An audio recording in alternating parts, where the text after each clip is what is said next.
This story begins with several system windows informing citizens about a series of anomalous events occurring around the world. A giant abalone was reported found by fishermen on the coast, so immense that not even 10 people could surround it, suspected to be a mutation caused by nuclear wastewater. There was also information about an ancient tree in a tourist area growing wildly, spreading its roots for kilometers, and cracks appearing in the ground due to a possible abnormal earth pulse. The notifications continued with giant vines falling from the sky, making fairy tales real, and with news that subway tracks had been destroyed in multiple places, resulting in some casualties. No one paid attention, since they knew all this was nothing more than a bunch of sensationalist headlines, not very different from the false alarm about the zombie bite years ago. Many students were gathered in front of the school, considering that local rumors were much more interesting than the news. Suddenly, their attention was completely diverted to the figure approaching. It was the beauty of the school, Chu Qingli. Immediately, the crowd wondered if she was finally about to break up with her boyfriend. According to them, the relationship was nothing more than an act of charity on her part. Chu Qingli had already been accepted into Qingcheng University, while her boyfriend hadn't even managed to get into a decent university. Because of this, their futures were on completely different levels. Chu Qingli approached Fang Yi and called his attention. Fang Yi turned around somewhat curious. With a cold expression, she explained that she had thought it over and their relationship wasn't realistic. School-time love always reached a point where one wakes up and realizes they are not meant for each other. A life together, according to her, required not only courage but also compatibility. For all this reason, it was best to end things. She thought with disdain that no matter what he tried to win her back, it would be impossible. Fang Yi remained silent, and noticing this, people thought his lack of reaction was because he was so shocked that he had collapsed or lost his mind. After all, she was the beauty of the school. They expected him to be on his knees, begging for another chance. However, upon observing him, they simply concluded that he was no match for a rich and beautiful girl, a toad who coveted a swan. With a calm gaze, Fang Yi agreed to break up with her, leaving Chu Qingli and the others in shock. Seeing that she had nothing more to say, our boy turned his back on her and decided to leave. She panicked and called out to him. With a piercing gaze, Fang Yi turned around and asked what she wanted. While her eyes were shining with rage, she made it clear that she didn't care what he was thinking or what tricks he would use. She wasn't going back with him, and she wanted this to be completely clear. Fang Yi began to stare at her and asked her not to flatter herself, calling her the school beauty. Upon hearing this, her eyes widened in surprise, making her blush. The others were in shock at Fang Yi's attitude. Fang Yi was aware that Chu Qingli and the others had no idea what was about to happen. He knew that society's current rules, like money and education, would soon turn to ashes. They were unaware that he had returned from a future disaster, a man reborn in this timeline. Because of this, the Chu Qingli before him was, to him, simply a distant stranger from another life. Fang Yi left the school. He had more important matters to attend to. For him, school beauties and reputation were irrelevant, since everything was about to be completely reconfigured. The real crisis was one looming over all humanity on Blue Star. It all began the night before, when Fang Yi woke up and some strange cracks showed him the future, and then the system informed him that an aura recovery had been detected. Its full activation would take place in 364 days, 11 hours, and 59 minutes, and once this happened, the world would undergo an unprecedented transformation. Fang Yi was somewhat confused. Several figures appeared in front of him, and the system revealed that society's rules would be rewritten. The era of cultivators was about to arrive, and power would become the new standard. Our boy felt somewhat curious, extended his hand and asked who it was. Then a strange light began to appear in front of him. A system window appeared, explaining that it came from the confines of the universe and used top-tier algorithms integrated with cosmic secrets. Its function was to automatically generate cultivation techniques based on spiritual materials touched by the host, showing that current techniques were zero. Fang Yi began to extend his hand, and his eyes widened in surprise as his hand passed through the system window. Then, a powerful monster emerged and began to roar. Fang Yi was paralyzed and his eyes filled with fear. Inside the monster's mouth was a corpse, and the system revealed that this was his end as an ordinary person, as well as the fate of billions on Blue Star. Fang Yi swallowed saliva and could not help but feel afraid. He put his hand over his chest, and his eyes filled with worry. Fang Yi began to ponder and remembered his past life.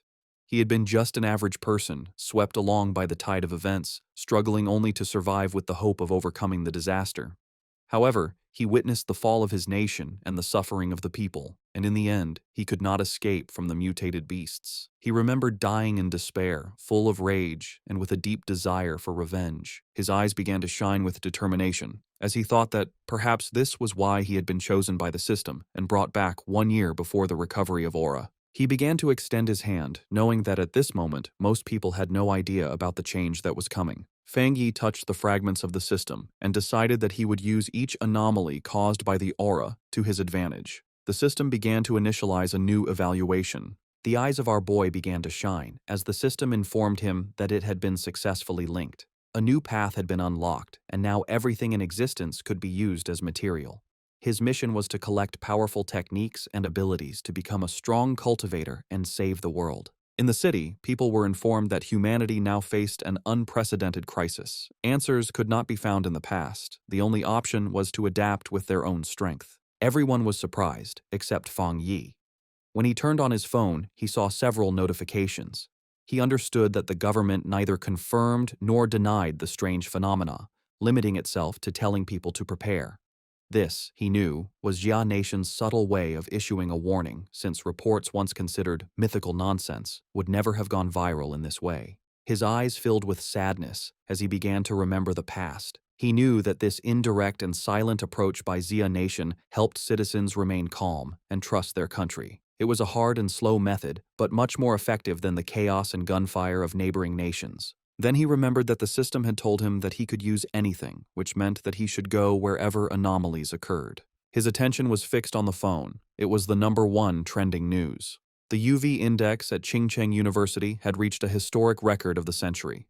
Because of this, a heat warning had been issued, urging new students to take safety precautions and use sunscreen. The students were somewhat confused, as they thought that even the best universities now resorted to sensationalist advertising. They considered this false, definitely a paid topic to be trending, since heat of that magnitude could kill people. Fang Yi looked up at the sky and saw that it was full of clouds, then activated the UV meter and saw that it was at 0. He was somewhat confused, as he didn't understand how the weather could be so different, since Qingcheng University was only 15 minutes away by car. Images of a blazing sun above the university were published, and students were informed that new student registration would continue, but they should avoid the north gate due to the high UV index, as all other entrances remained open. Feng Yi couldn't help but smile. He knew that when anomalies occurred for the first time, most people only thought it was a publicity stunt, and only he knew the truth. His eyes began to shine with joy, as his first opportunity had arrived. Fang Yi changed clothes and went to Qingcheng University.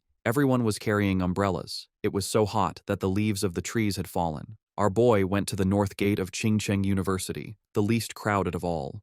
He knew that something was definitely wrong in this place. Shiny ashes began to descend from the sky. While students were fleeing to avoid being scorched to death, Fang Yi's attention was fixed on it. He sat down and decided to touch it. Once his finger made contact, an intense glow began to emerge from it, and the system reported that it had detected an intense fluctuation in the Yang attribute, unlocking the data template of it. The energy began to enter Fang Yi's body, causing him terrible pain. An intense glow began to emerge from our boy's body. People covered their eyes to avoid going blind. They didn't know what was happening and thought they were hallucinating. The energy started burning Fang Yi's clothes, making him clench his teeth tightly. He put his hands on top of his head and started going crazy, not knowing if the system had finished compiling. He felt like he was about to die. The compilation was completed, and Fang Yi acquired a Yang attribute technique, the Golden Sun breathing technique. Later, it's the day for new students to register at Qingcheng University. Our main character's ex-girlfriend arrives at the registration area. A guy offers to carry her suitcase for her. Soon, more guys come over to try and get her attention, but she turns them all down, telling them she doesn't need their help. She looks over at a couple nearby with a sneer, but then a bright golden light flashes, surprising her and the other students. A voice on the loudspeaker tells everyone to stay away from the north gate. The girl looks serious and decides to go see what is happening. At the north gate, a huge burst of golden energy lights up the area. A dark figure appears from the smoke, giving off a powerful feeling. He takes a deep breath, and his eyes glow with a strong golden light. A screen pops up, telling him that he has created a new technique and earned 50 points. The guy looks at the screen and wonders what the points are for. He decides it's not important right now, but will probably be useful later. Time passes, and it is now night, with a strange-looking moon in the sky. The young man then starts to practice his new breathing technique. The next day, a bright sun is in the sky, and a new energy spreads through the university. Some students notice the sky get dark and cool for a second as they run to the north gate. A large crowd gathers there to see what is going on. The university's dean is angry and asks why no one listened to the warning to stay away. The group pushes through the crowd, which moves aside for them as they go to the center of it all. A hooded person with a serious look tells the dean to block off the north gate completely. At that moment, a system tells Fang Yi that he has cleaned a polluted area. He learns that the government already knows about these areas and wonders if there are other people like him. Hearing an alert about people not being allowed in the area, the young man knows things have gotten serious. The students see people in uniforms and wonder if they are from the army. From a rooftop, Fang Yi sees that the disturbance is getting a lot of attention. With his red eyes glowing, he decides it's time to leave and jumps off the building. Down below, the mysterious hooded person walks across the ground, which is cracked from the energy. The hooded figure looks carefully at the scene. This person kneels and touches the ground to feel for any remaining energy. Then, she picks up a piece of the ground to get a closer look at what happened. The hooded figure studies it and realizes a person caused the energy. Just then, officials begin moving the students out, while the person in the hood watches from far away. In the crowd, the guy's ex-girlfriend is shocked to hear that only one person did this. At that moment, she sees a figure jumping away and wonders if it was her ex, but she quickly pushes that thought away. With his grades, he could never get into this school. Far away at Fang Yi's house, the sun goes down and night falls. Lying on his bed, the young man complains that his body is still hot, even after a cold shower. Because of the heat, he's afraid he won't get any sleep. He also worries that because of what happened today, someone might have noticed him. He then picks up his phone and sees a popular news story about a cultivation association. The young man remembers that everyone used to think it was just a joke on the internet. Just then, he remembers the hooded people at the university and thinks they must be from the association. Curious, he opens the news story to read the whole article. It explains the different cultivation levels, from ghost acts to total transcendence. In the comments, people think it's a joke, but he wonders if the announcement is real. Fang Yi thinks about how he never knew any of this in his past life as a normal person. Sitting on his bed, he thinks about the cultivation association and decides to try his technique again. He closes his eyes and focuses to start his training. In that moment, he begins to sweat as a strong, golden energy flows around him. He starts to float in his room, surrounded by a bright golden glow. A light shines on him. The first step is to strengthen his body to hold the power of heaven and earth. He successfully controls the energy and shapes it into a divine axe. His eyes glow brightly, and he smiles, feeling full of power. The system tells him he has reached the Dushui level and gives him 50 more points. The guy remembers the points and reads the screen, which says a new path is now open. The system explains that the points can be used to put the compiled data into any object.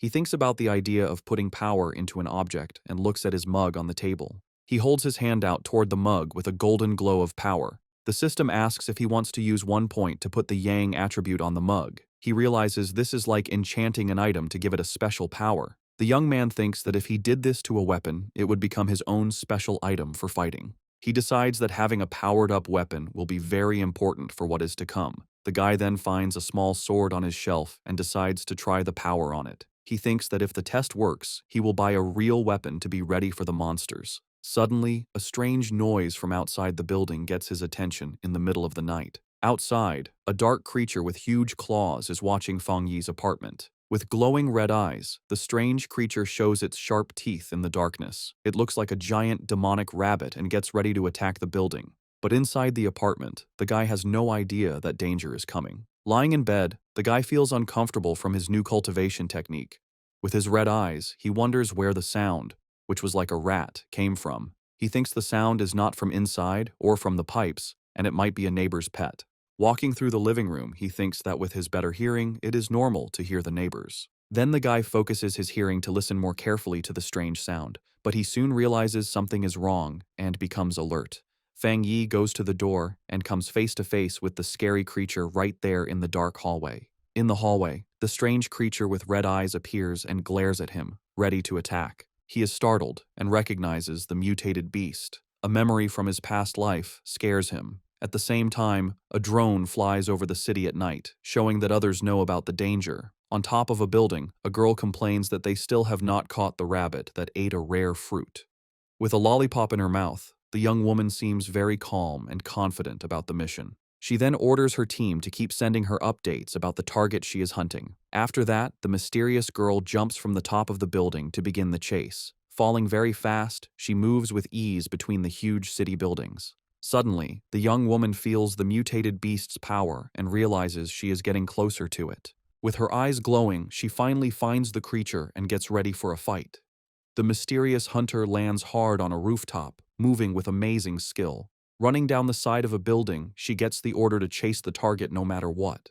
With a perfect landing, the young woman continues her chase without stopping. Jumping from building to building, she warns that the creature ate a special fruit and might evolve. Just then, a man working late sees something fast go by his window and is very confused. He wonders if he is seeing things, but his boss yells at him for just standing around. Meanwhile, the hunter stands like a shadow in front of the moon on the 65th floor. Back in the apartment, Fang Yi faces the strange creature, which screams at him. With his golden eyes, he knows his body has changed, and now he can fight it fairly. The creature then attacks with its claws, but the young man dodges with amazing speed. Fang Yi thinks that his body has really changed, and now he can see the attacks in slow motion. With sun energy in his hand, he wonders why a mutated beast is here so soon. He then remembers things from his past life and faces the monster. The guy knows the creature has not fully evolved yet, and the night makes it stronger and angrier. So he rushes forward to attack, because he has to stop it, or everyone in the building will die. Fang Yi manages to grab the creature with his hand full of energy. With surprising strength, the guy bites the strange creature without any fear. He holds the monster tightly, and his golden eyes shine with a cold, focused look. Then the young man spins the creature in the air and realizes its tail is its weak spot. Taking his chance, he grabs the beast's tail with all his strength. Fang Yi throws the monster against the window, and it shatters from the force. With his fist glowing gold, he gets ready to land a powerful punch. The guy shoots a beam of energy that hits the creature right in the air. The monster is then completely covered by the bright golden beam of light, but the strange creature grabs the golden energy with its claws and tries to take its power. Fang Yi then realizes the monster is trying to steal his yang power, and he fights back. He thinks the power of the sun is too strong and that the rabbit is just destroying itself. Soon after, a golden explosion covers the monster, which can't handle that much energy. In the building next door, a couple wakes up from the noise, and the man wonders if it was thunder. He then goes to the window to check, but sees nothing strange outside. Our hero lands on the floor, surrounded by what is left of his golden energy. The young man thinks that the creature was like a starving ghost trying to eat his power. After the fight, the monster's eye falls to the floor, letting out a weird black smoke. With a serious look, he stares at what is left of the creature he just defeated. Without thinking twice, the guy stomps hard on the eye, crushing the rest of the beast. He understands that the creature of the night was desperate for his opposite yang-type power. The young man thinks that if he were normal, the monster would have easily eaten everyone in the building. With that, he knows he needs to learn more techniques to face the dangers ahead. Meanwhile, a mysterious girl jumps through the air in the moonlight, looking like a hunter. With amazing speed, the young woman runs very fast down the side of a building. When she gets to the scene, the mysterious hunter's eyes open wide with shock. Standing there in the middle of the night, she wonders if someone else defeated her target. Kneeling on the ground, she notes that the target has been destroyed, and that she will try to get the night attribute back. But as she touches the monster's remains, she is surprised by a golden energy that is still there. The young woman then feels a strong heat and a burning power that makes her pull back right away. The young woman remembers the energy from the university gate and understands that this is not a coincidence. After this discovery, the girl turns on her communicator with a serious and determined look. She tells her base that the target was taken out by a powerful new forerunner with a special ability. A voice on her communicator asks if the same person cleaned the gate and killed the rabbit. A man confirms they have no information on this person, and that the association must recruit him. The silver-haired girl agrees with the plan. She then carefully puts the small flame of energy into a container on her clothes. Her boss tells her to stop her other missions and focus on finding the new forerunner. At that, the mysterious hunter calmly unwraps the lollipop she was holding. The young woman puts the candy in her mouth and says she understands the new order perfectly. But before she starts the mission, the girl says she first needs to get some milk tea to relax. A voice on the communicator wonders who this mysterious person with so much power could be. The young woman agrees that the president was right and that she needs to meet this powerful master. Feng Yi's day starts with the sunrise. He stretches, ready to train. He knows waking up early is good for his power, so he prepares for another session. The fighter uses his breathing method, taking in the morning's golden energy. As the energy fills him, his eyes glow with golden power. He enters the Ghost Axe realm and feels the technique's power appear. A sudden burst of energy surprises him. He realizes he's getting stronger again. Power flows through his body, and he focuses to control it. He makes a tight fist, feeling the energy now in his hand. He summons his key axe and sees that the weapon feels much lighter. He grips the weapon's handle firmly, ready to try out his new strength. The warrior lifts the golden axe over his head, preparing a powerful hit. He reaches the 2-star Ghost Axe realm, releasing his strength. His eyes now burn with golden flames, showing his new power. Feng Yi's body feels much stronger and tougher after this change. He grew stronger so fast because he used the extra energy from his last power-up. Feng Yi decides that from now on, he will level up slowly and carefully, one step at a time. But his growing power gets a lot of attention, so he needs a more private place. In the association's office, a man feels something strange in the air. He sees the change in the sun's energy and wonders if it's the new guy again. Feng Yi finds a quiet spot by a river to continue his plans. A system screen appears, and he confirms he will add a special quality to his weapon. He remembers trying this with another item, but it couldn't handle the power. This time, the new blade works with his energy, making a strong connection. A system message confirms the item encoding worked. Excited by his new weapon, he gets ready to test its amazing power right away. The test result shocks him with the incredible power the sword let out. A huge golden beam of light shoots from the blade into the sky. The warrior lands with his sword in flames, feeling the power flow through him. He almost starts a fire with that swing and sees how dangerous his strength is. The smoke from the attack is big, so he knows he was seen and needs to leave. A girl is running fast toward the smoke he left. She complains that she stepped away for a moment and missed everything. Suddenly, the young woman stops. She sees that the river is actually boiling. The agent flies over the damaged area, wondering what the new guy did to the place. She can already imagine being told off, since everything has gone wrong since he appeared. Just then, a golden flash in the distance catches her eye, and she becomes curious. The hunter is shocked by what she senses. This shouldn't be possible. His power level jumped from 1 star to 2 stars, and he even made a spirit weapon. The association only has 2 of those weapons, and the way to make them isn't fully known. The girl gets suspicious, wondering how he got this kind of power by himself. But she thinks she must be wrong and decides to start cleaning up the mess he made. Far away, Feng Yi thinks about how his weapon now has the Yang attribute, but he wants more. The system can encode anything, so he plans to add more qualities to the blade. Suddenly, his phone buzzes. He has a message from someone he doesn't know. He completely forgot about being private, and now a stranger is inviting him to a pioneers group. He's shocked to learn that official members must be at least Ghost Axe realm level. The stranger talks about a new pollution zone and invites him to a group hunt. He asks for the location, and the stranger sends a file about the lava dragon of the Shadow River. The zone has lava, and the same Yang attribute he has, so Feng Yi decides to accept the invitation. Far away in the Binmu district, a group is waiting for old Li's friend to arrive. One member says the girl's map was so good, he got there easily. The blonde girl thanks everyone for coming and tells them they need to work together. She is from the Cultivation Association and is disappointed that the pioneers here aren't very strong. What many don't know is that the Cultivation Association is a government group. Getting into the group was hard and required her family to ask for favors, so she hates to fail. Just then, one of the explorers sees the newbie arriving and calls him by his name, Fang. Feng Yi makes a strong entrance with his new sword and introduces himself to the group. The agent is startled by his power, but sees his aura isn't scary, but warm. Since the team is all there, the leader gives the signal, and they go toward the cave entrance. Feng Yi decides to go first and asks the blonde agent to take care of the light. The group walks through the cave, and one of them warns Fang about the loose rocks. They think it's strange that the place isn't very hot yet. Feng Yi reflects on how quickly the team accepted him and feels that their friendship is real in these hard times. Feng Yi keeps moving forward, and the ground under his feet starts to change color, showing that danger is near. Suddenly, they get to a huge opening and are amazed to see a river of boiling lava right in front of them. Without hesitating, Fang rushes toward the danger and the blonde agent yells at him not to be so reckless. To everyone's surprise, the warrior pushes his sword right into the lava. The explorers panic and scream for help. A fiery explosion throws the team back, and Fang Yi's system detects a worldwide problem and starts to analyze the information. As he plunged his sword into the lava, Fang Yi's system analyzed the anomaly, revealing a new power, the inner flame, with an extremely high internal temperature and explosive properties, and the scarlet flame sword technique, which unleashed its power when the blade was drawn, coating it in fire and lightning. Resolved, Fang Yi gripped his sword. His eyes and the blade glowed with fiery power, a perfect technique for his Tang sword.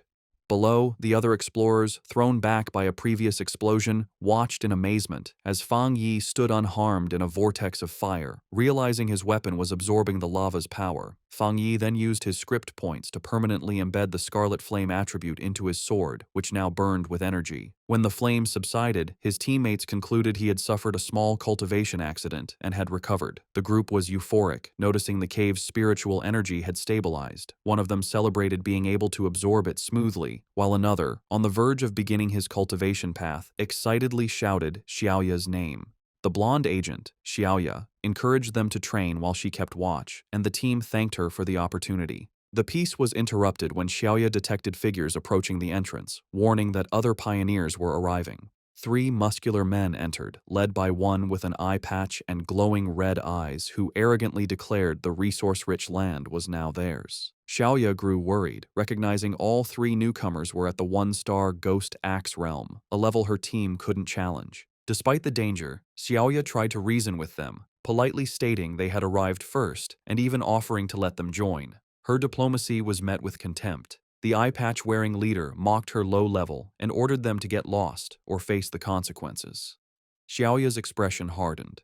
She reflected on the harsh reality of survival of the fittest in this new era, but as a member of the Xia Nations Association, she decided she couldn't allow this injustice. Just as the confrontation was about to escalate, Fang Yi stepped between Xiaoya and the hostile leader. With his sword ignited, he coldly asked the large man if he had nothing better to do than bully a young woman. The eye-patch-wearing leader was left stunned and speechless. Without hesitation, Fang Yi unleashed a single, devastating swing that created a fiery explosion, sending the 3 aggressors flying. The force of the attack startled Fang Yi's own teammates from their meditation. He remembered the tragedies caused by those who followed the survival of the fittest principle, knowing only overwhelming force would work on such people. To make his point, Fang Yi drove his blade into the ground in front of the rival leader. Surrounded by an immense golden aura, he coldly ordered them to scram.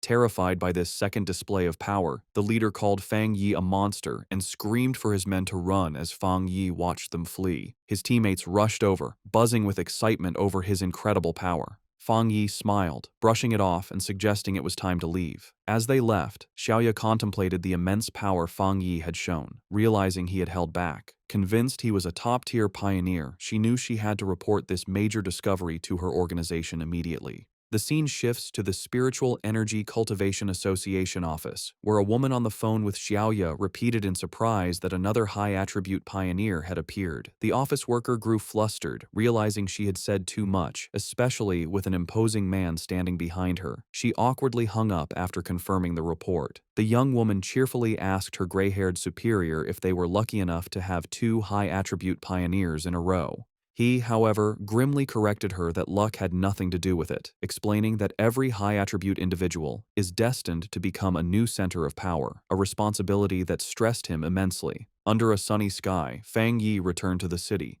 He tried to disguise himself as a cosplayer, but his powerful presence and authentic sword only drew more attention. His walk was interrupted when he saw on his phone that news of the cave incident had already gone viral. He chided himself for his carelessness, knowing the eruption of his internal flame was too noticeable. Dismissing the idea that his teammates would betray him, he focused on a more urgent matter. The massive yang energy he had absorbed was pushing him toward a new breakthrough. He needed to find a secluded place immediately and headed for the back mountain. 5 minutes later, on that same mountain, a silver-haired young woman named Su Qingying, a garden restoration expert, felt a sudden, powerful presence. She saw an intense burst of light, like a miniature sun, and recognized the signs of a cultivator breaking through to the 3-star Ghost Axe realm. The scale of the energy astounded her. She'd never imagined a breakthrough of that realm could be so monstrous. Driven by a sense of duty and a flash of recognition, she raced toward the disturbance, vowing to catch the mysterious individual this time. High on the mountain, Fang Yi was focused on his breakthrough.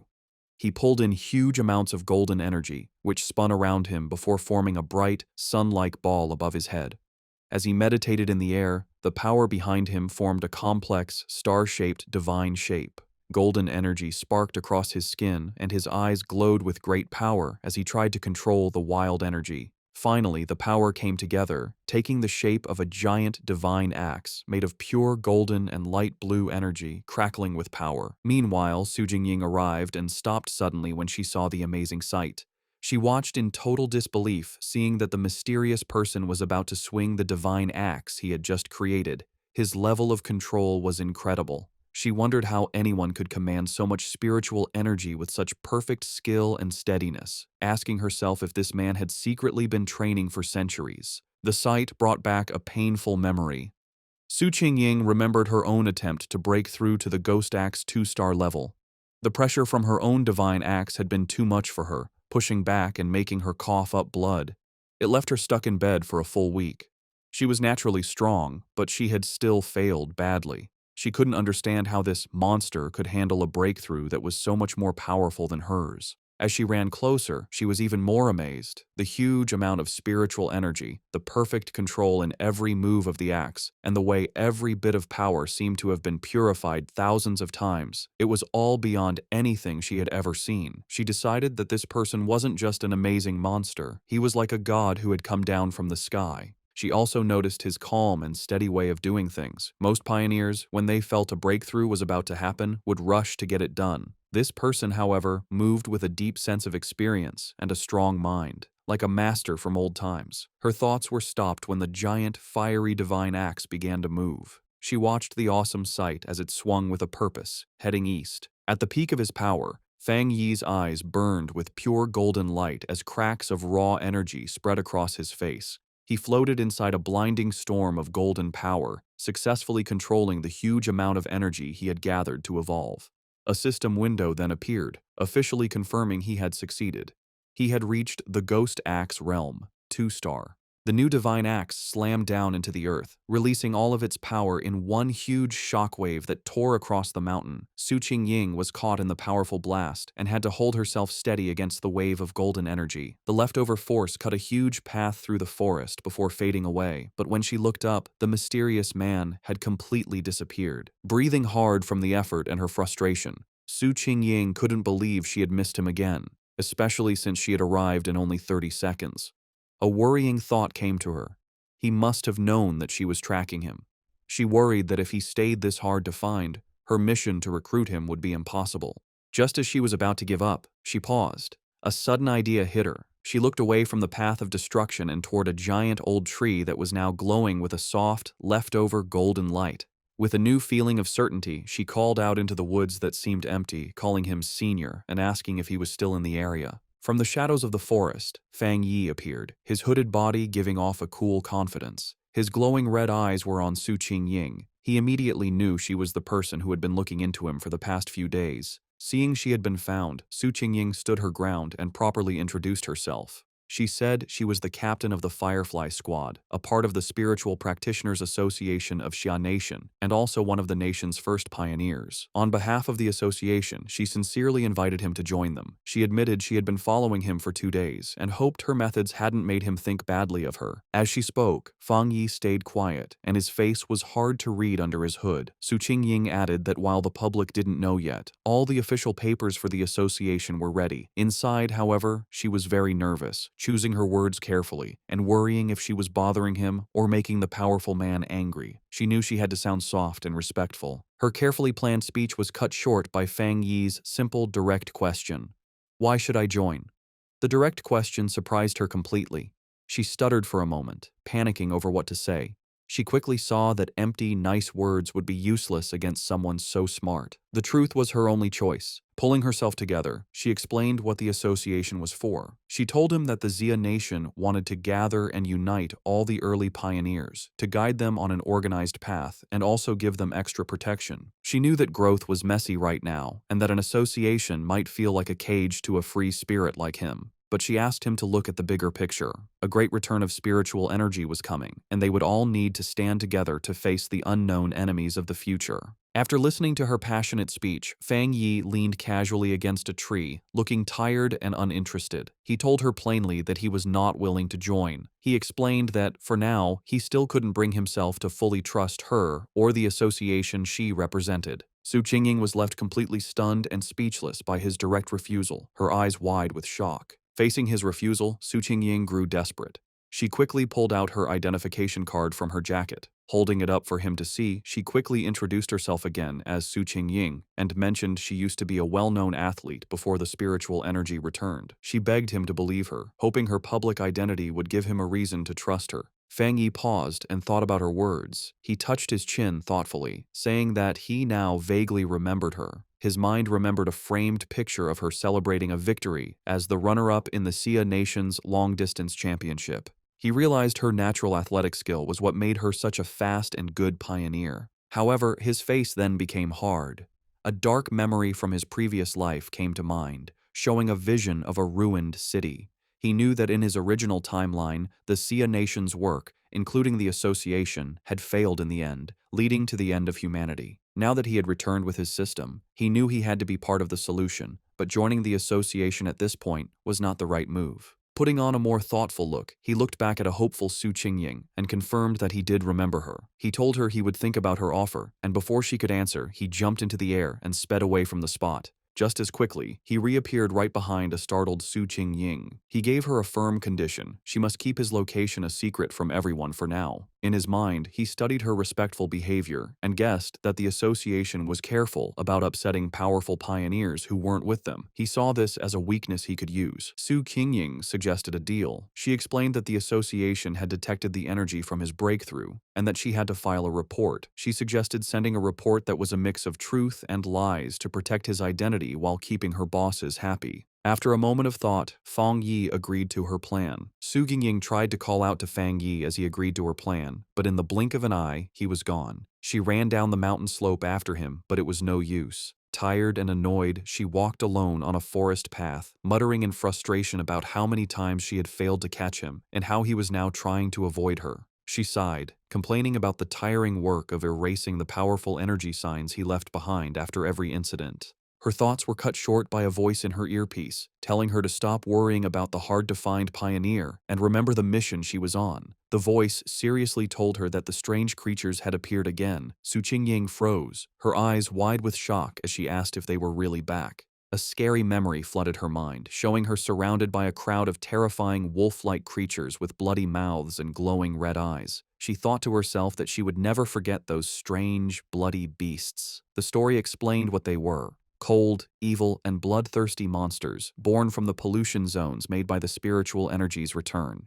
They got power from these zones, turning into monsters that ate humans. Some could even hide as natural disasters, killing anyone as they split up lands and made new pollution zones. If they weren't stopped, their very destructive nature would let them keep eating the human world until nothing was left. A heavy storm suddenly hit the city. The night sky wasn't lit by streetlights, but by constant, violent flashes of lightning. Rain poured down, and red alerts lit up people's phones, warning of the severe thunderstorm and telling everyone to stay inside. Another alert announced that the Yuhuang Mountain area was closed because of flooding risks. From their windows, people commented they hadn't seen a storm this bad in years, with some joking that a powerful being might be facing a lightning trial nearby. Hidden in a rainy alley, Fang Yi watched the storm grimly, his red eye glowing. He could feel the huge amount of lightning energy in the air, recognizing its wild power. He knew this was no ordinary storm but another anomaly, with its power focused on a single point. His eyes scanned past the city buildings and locked onto a distant mountain peak that was being hit by lightning again and again.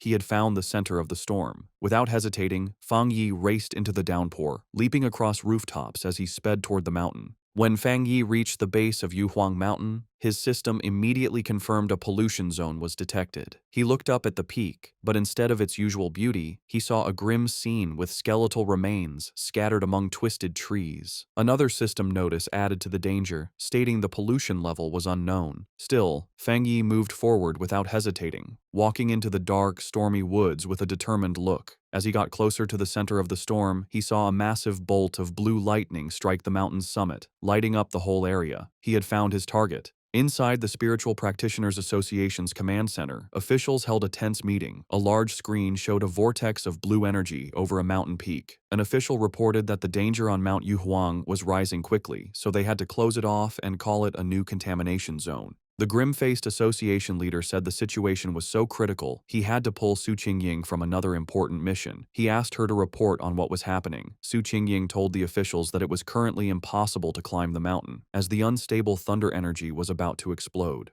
Because of this, the area was officially classified as an A-level contamination zone. She continued with more worrying news. Based on how fast the energy was growing, the mountain would soon be an S-level threat, which would start their highest emergency plan. But she pointed out a major problem. Based on their data, no explorer they had could safely get near the area, admitting that not even she could handle it. A wave of shock went through the room, as calculations showed the mission would mean certain death even for highly advanced explorers. Facing this impossible situation, a man in a security uniform ordered the foot of Mount Yuhuang to be completely sealed off, with patrols sent out 24/7 to stop anyone from trying to climb it. The association leader firmly agreed. He declared they had to stop the threat by sealing the mountain and that no one could go near it until the energy concentration dropped. While the association thought Mount Yuhuang was too dangerous, Fang Yi was already deep inside the zone. Huge bolts of blue lightning crashed down around him. As the storm raged, Fang Yi stood firm, protected by a golden aura from his breathing technique. He knew, however, that just surviving the storm wasn't enough. To get the purest thunder energy, he had to climb to the center of the storm at the mountain's peak.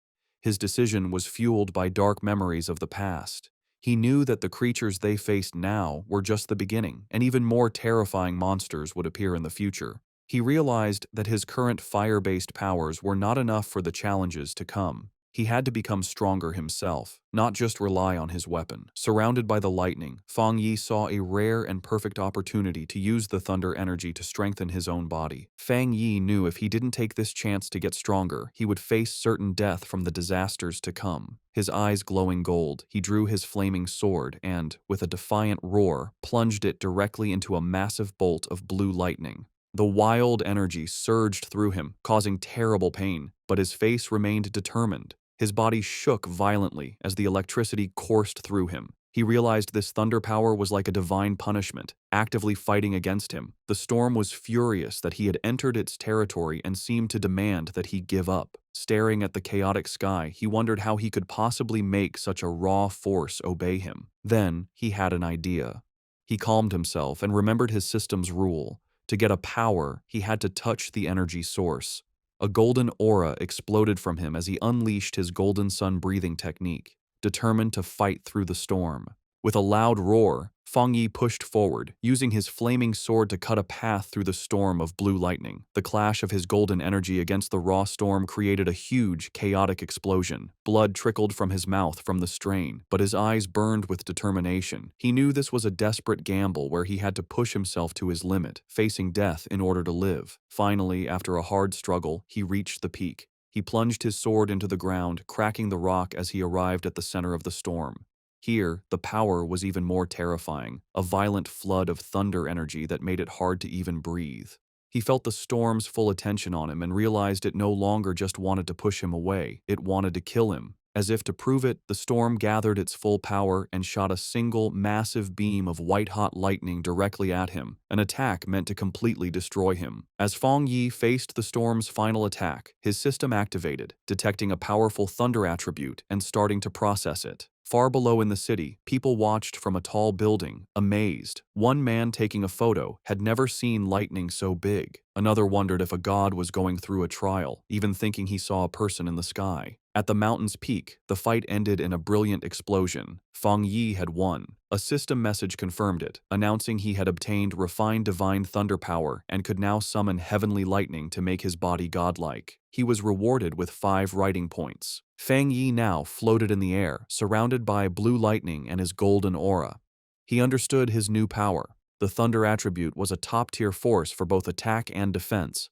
Unlike his sun power, which was mostly for defense, the thunder could refine his body and turn it into intense energy. He decided that the thunder was now his spear and his shield. He also realized the power wasn't just about destruction, it was also about purification and rebirth. He could feel the energy strengthening his bones and muscles without any pain. The system then offered him an upgrade to punish evil, which would grant him double critical damage, asking if he wanted to use writing points to get it. Landing softly, Feng Yi thought about what to do next. His first thought was to put this new thunder power into his Tang sword. He considered it carefully. While it would make the blade stronger, he worried it might mess with the purity of the sun attribute already in it. He also knew that putting too many different powers into one item could damage or even destroy it. Suddenly, he had a brilliant idea. Looking at his hand, he decided to do something different. He would implant the thunder attribute directly into his right hand. The system immediately responded, asking if he wanted to put the thunder attribute into the chosen item. A confident smirk appeared on his face as he gave the command. Instantly, all the wild blue lightning in the air rushed into his right hand as he claimed the storm's power for himself. The next day on the storm-damaged peak of Mount Yuhuang, the immediate danger was gone.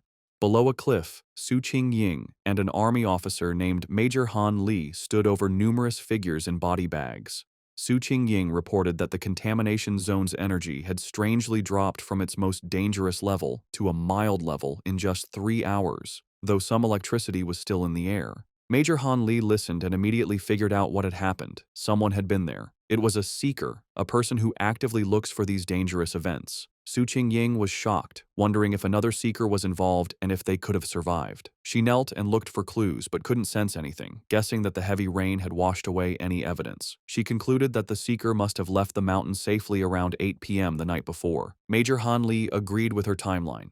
The strange event began around 6 p.m., and the army sealed the mountain at 7 p.m., so the seeker must have climbed the mountain before it was closed. He noted that their instruments predicted the danger would reach grade S, but after 8 p.m., the energy suddenly dropped. Standing where the lightning had been strongest, the major added his own theory. He believed the seeker not only survived the lightning, but probably had a thunder-related power, turning the disaster into a great opportunity. He concluded this person was the direct cause of the sudden change. The major then shared his biggest worry. People like this were the most dangerous because they didn't know whose side they were on. Su Qingying agreed, adding that if such a powerful person was a threat, the disaster they could cause would be huge. They had to be found quickly. Miles away, sitting on his couch and unaware of the military operation now focused on him, Feng Yi let out a sudden, loud sneeze. Back on the mountain, Major Han Li made his decision. He gave a firm order to his troops. Find this person immediately, at any cost. As his command was given, he assigned the mysterious target his temporary codename, the Tyrant. The investigation on Yuhuang Mountain started right away. The army hoped the Spiritual Practitioners Association could recruit the mysterious person codenamed Tyrant soon. In the meantime, they would keep all information about the event secret and start their own investigation. On the rainy peak, the association leader told Major Han Li that they already had a high-level pioneer trying to make contact. He then turned to Su Qingying and ordered her to give her report to the major. Su Qingying was caught off guard by the order and gasped in panic. Forced to think fast, she began her half-true report. She connected the current incident to the pioneer who had recently cleared the pollution zone at a local university. Inside, she was panicking, terrified she would say something wrong and reveal her deal with Feng Yi. She explained that she had been trying to contact him, but he was hard to find. She mentioned finding the body of a mutated rabbit he had killed and correctly identified his Yang Flame attribute from the evidence. She finished by promising to do her best to get close to him and find out how he had cleared the university's gate. She silently prayed for help, knowing that mixing truth with lies was her only way to make her story sound real. Major Han Li listened closely, thinking about what a pioneer with a Yang Flame attribute meant. He seemed happy with her report and thanked her for her hard work, calling her a talented young pioneer. Su Qingying gave a sharp salute and replied that it was her duty. With the meeting over, Major Han Li mentioned they would release fake news about natural disasters to hide the event from the public. He also said he disagreed with posting spiritual energy information online where bad people could use it.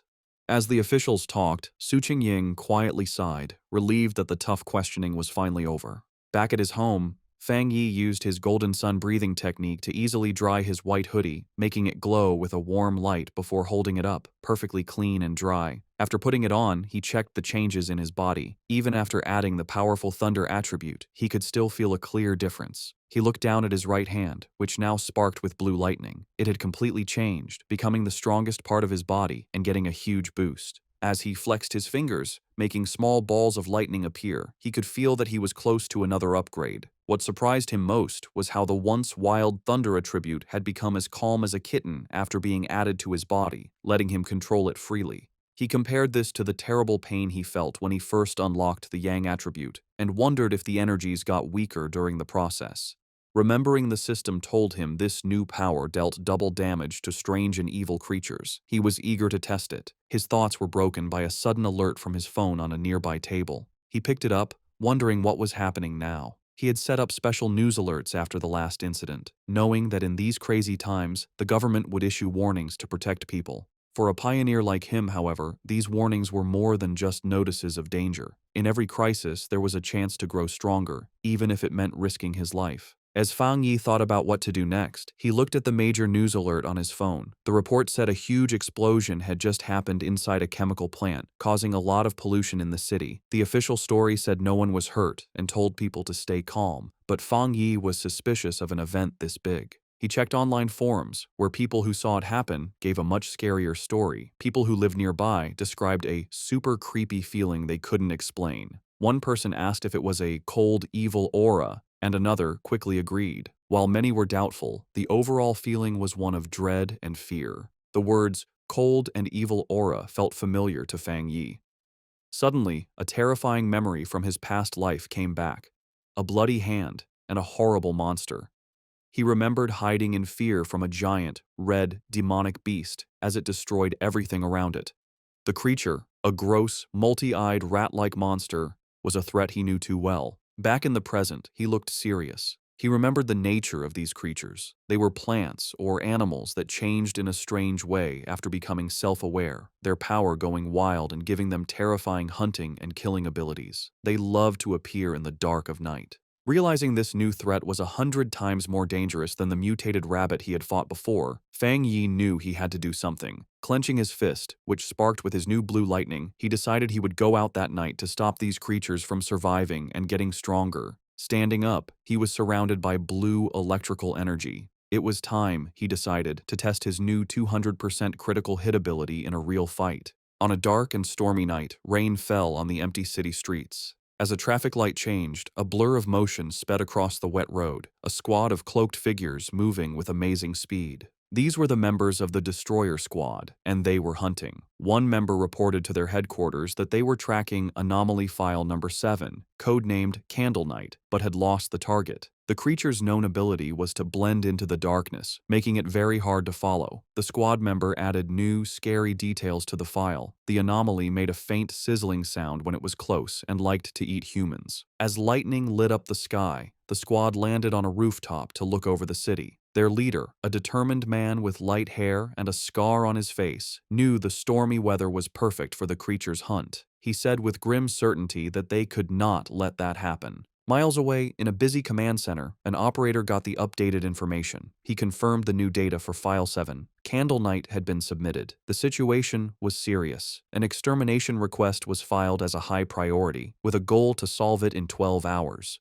The order came back from headquarters. The Destroyer Squad was to keep chasing the target, but their own safety was most important. The team immediately started the chase again, leaping from building to building through the rainy city. The squad leader paused, looking at a glowing holographic map of the city full of red markers showing active anomalies. He knew that a 12-hour response time wasn't fast, but it was the best headquarters could do.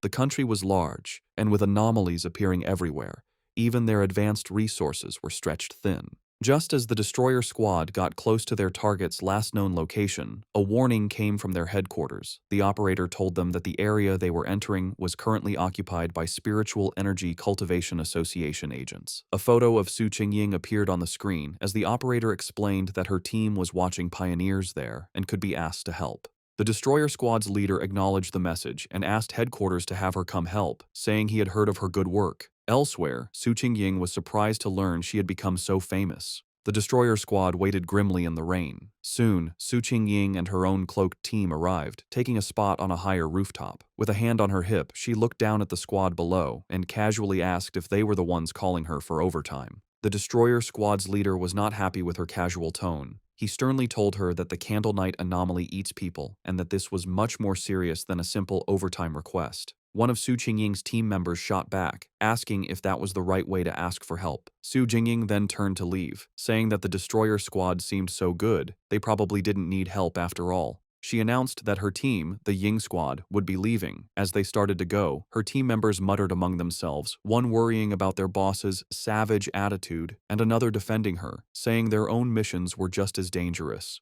The leader of the destroyer squad immediately panicked and called for her to wait. He apologized for his harsh tone and begged for her help. He explained just how dangerous Candle Night was, and that without her famous tracking skills, they would be at a great disadvantage. He stressed that if his team failed, the people of the city would be the ones to suffer, as the monster would kill them all. After agreeing to work together, the two teams stood on a rainy rooftop, ready to hunt. Su Qingying concentrated, and a glowing blue ball of energy appeared in her hand.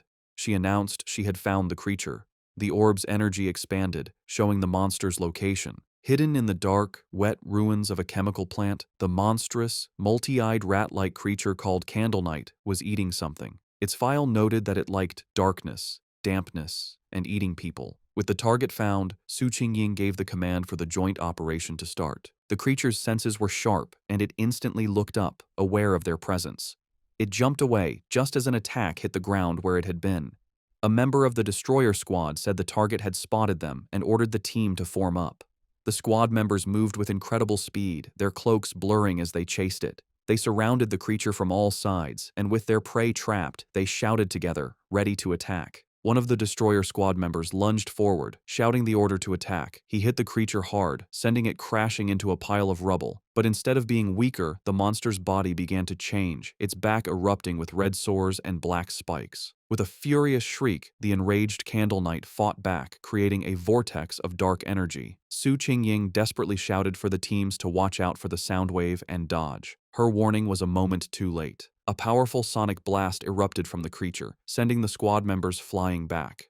The destroyer squad's leader was thrown from the rooftop, crashing onto the street below. One of his team members rushed to his side. The leader pushed himself up, bruised but alive. He admitted that if he hadn't moved back at the last second, his bones would have been broken. He knew they were in grave danger. If the creature stayed in the city any longer, it would cause a huge disaster. The battle took another turn as Candle Night continued to change. It grew large, bat-like wings and let out a roar, its throat glowing with green energy. It then spewed a corrosive, dark substance that filled the air with toxic green smoke. The creature aimed this blast at the ground, trying to melt the street to burrow underground and escape. One of Su Qingying's team members warned her that the monster had a corrosive dark power and that anything it touched would be destroyed. She explained that their team didn't have a power strong enough to fight it. Su Qingying, however, stayed calm. She ordered her team to stay alert and not to mess up the destroyer squad's formation, reminding them their main job was to gather information and help with strategy. Meanwhile, a destroyer squad member with a dagger prepared to strike the escaping creature.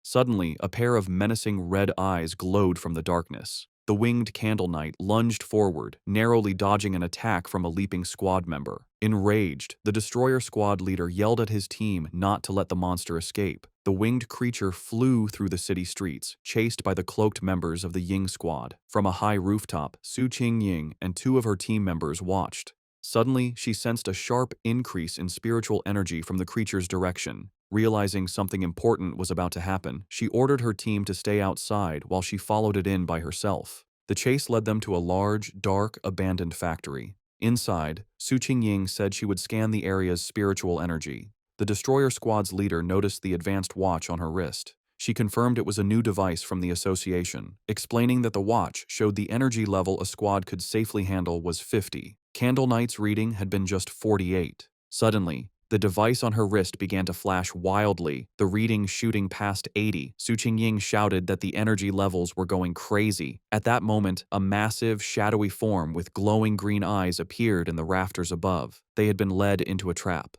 Su Qingying realized with horror that there was more than one creature in the factory. The shadowy, monstrous face of a new creature loomed behind them. The destroyer squad's leader panicked, yelling that they needed to retreat immediately. Taking charge, Su Jingying suggested a tactical retreat toward the main door to force the hidden enemy to show itself. She fired a blast of energy to clear a path, shouting for her team to follow. But before they could escape, she cried out in pain and collapsed, her senses overwhelmed by an invisible poison gas. Su Jingying suddenly found herself alone in the vast green darkness of the factory. She called out to her team, but no one answered. She knew they were nearby, but the poison had made them unable to sense her. Putting the pieces together, she realized the full trap. Candle Knight had led them to this factory, which was the territory of a much more powerful creature, a giant serpent she had only faintly sensed earlier. As if summoned by her thoughts, the huge, armored head of a shadowy serpent with glowing green eyes loomed over her.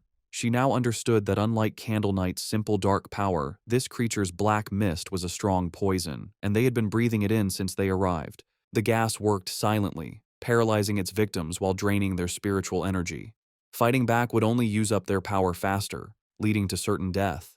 She could feel her own spiritual energy was almost gone, and without it, she knew she would soon be another victim. As she collapsed to the floor, her strength gone, she despaired at the terrifying intelligence of a creature that was just playing with them. She closed her eyes, wondering if this was the end. Lying defeated on the factory floor, Su Qingying saw a single ray of light cut through the green darkness above. A flicker of hope appeared in her eyes. Suddenly, the factory ceiling exploded inward, and a blinding light filled the room.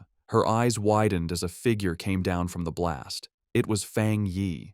He landed gracefully in the rubble, his hooded figure standing out against the glowing hole in the ceiling. He stood before the giant serpent, immediately identifying it as a dark attribute creature. Without warning, the serpent lunged, its massive fangs aimed at him. At the same time, the Candle Knight monster burst from the shadows, attacking from behind. Fang Yi dodged the serpent's attack and came face to face with the growling rat-like beast. As the two creatures closed in, he finally understood the full trap he had walked into.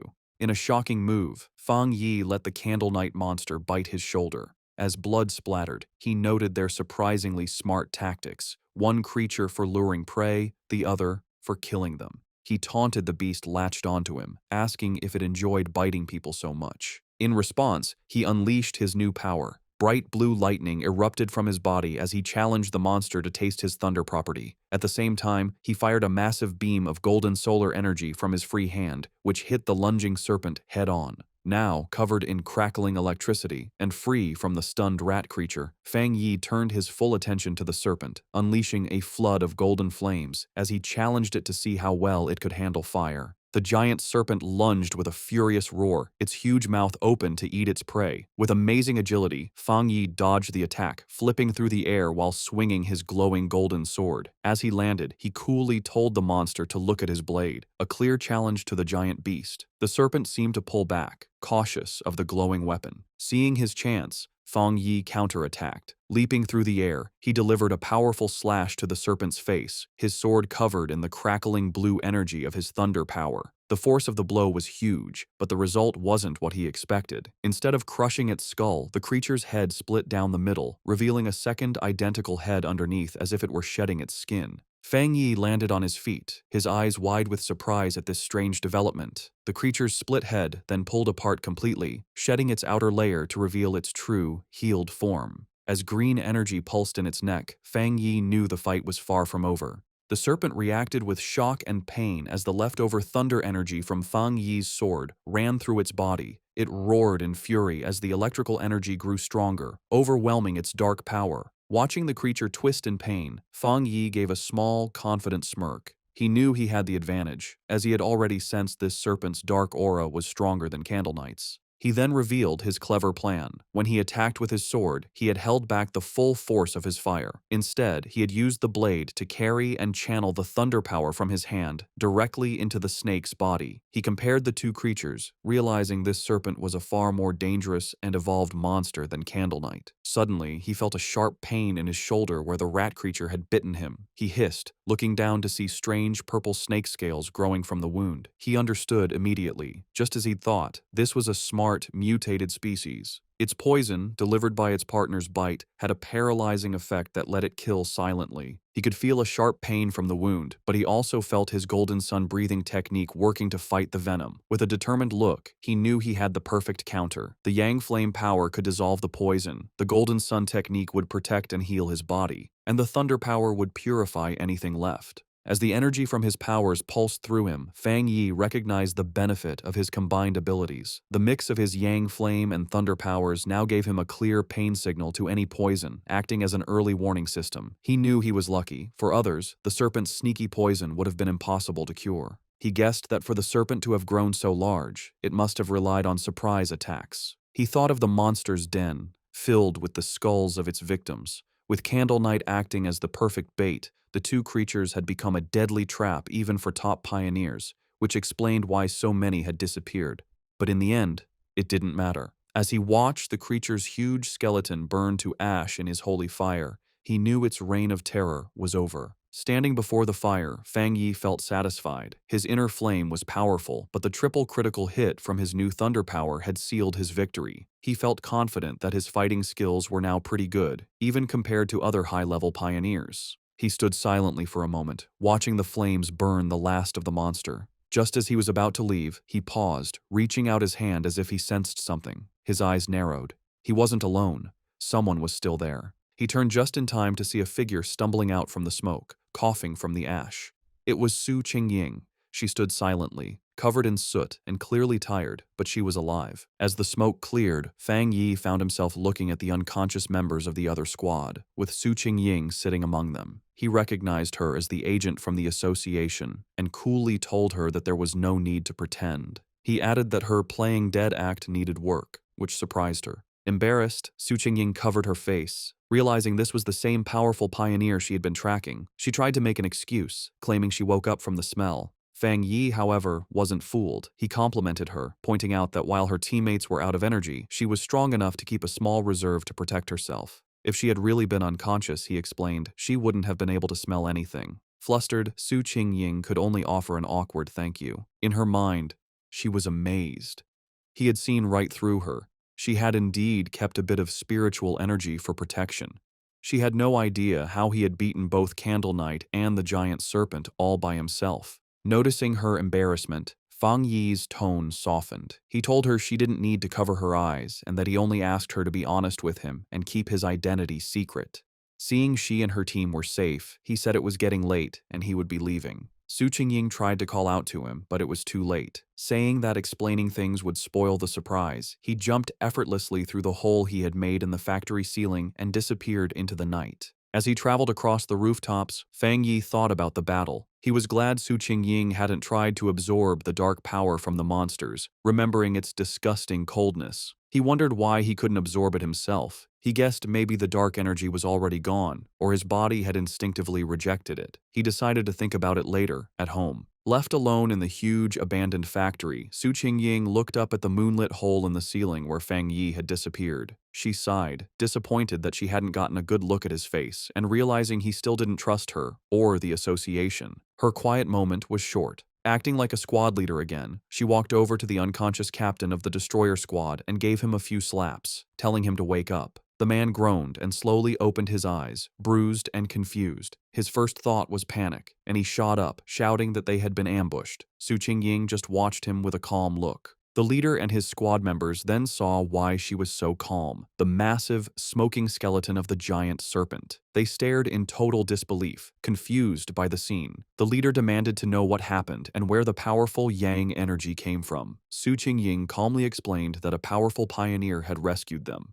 She continued her carefully planned report, explaining that the pioneer was likely the person from her original mission, a very high-level individual with a Yang attribute. She let her voice trail off, suggesting his appearance was a lucky coincidence. The other squad members were in complete awe, with one saying it was unbelievable that one person could defeat both monsters. Su Qingying added that she hadn't managed to recruit him yet, and that he had even managed to track her back, which only made him more mysterious. Getting back to their grim job, the destroyer squad leader asked where Candle Knight's body was. As he began using a green energy technique to clean the scene, he said they needed to collect the remains for the association. As the squads began the cleanup, the destroyer squad's leader used a green orb of energy to gather the strange, dark remains left from the battle. As he stepped forward, he accidentally crushed a piece of debris on the floor, which suddenly exploded in a blast of bright blue electrical energy. He jumped back in pain, yelling at the force of the shock as Su Qingying looked on in surprise. This new discovery only made things more mysterious. The remains, which they now realized belonged to Candle Knight, were crackling with leftover electricity. The squad leader turned to Su Qingying, questioning her report. He reminded her she had said the pioneer had a yang attribute, yet this incredibly strong electrical power told a different story. The two leaders knelt to look at the electrically charged body. Su Qingying was stunned by the pure strength of the thunder power left behind, confirming it was a high-tier power. This led the destroyer squad's leader to a new idea. Maybe two high-level pioneers had appeared, one to kill the serpent and another to kill Candle Knight, before leaving together. Su Qingying knew that wasn't right. She struggled with how to explain the unbelievable truth, remembering the image of the lone pioneer holding both crackling blue lightning and roaring golden fire. She knew no one would believe that a single person could have two different top-level powers. Having just one made you a genius. Having two was almost unheard of. The impossible proof was right in front of them. The burning skeleton of the giant serpent was the work of a Yang Flame Walker, while the electrified body of Candle Knight was the clear mark of a Thunder Tyrant. The combined squads could only look on in complete disbelief, wondering what kind of monster this mysterious pioneer really was. As reinforcements from the association arrived, Su Qingying was glad she had left team members outside. If she had been inside too long without checking in, they would have reported her missing. She grimly realized the rescue team now at the scene had originally been sent to collect their bodies. Her two subordinates, who were knocked out by the serpent's poison, finally woke up. They scrambled to her side, crying with relief that their captain was still alive. With the threat gone, the association's team began their work. Their job had changed from a rescue to a forensic investigation. Using advanced scanning tech, they carefully analyzed the leftover spiritual energy and the battle signs, trying to piece together what happened for their report back to headquarters. Soon, one of the specialists approached Su Qingying and the destroyer squad's leader with his findings. He reported that after comparing all the data, from fighting habits to the way both monsters were killed, there was a 99% probability that one person was responsible for killing both of them.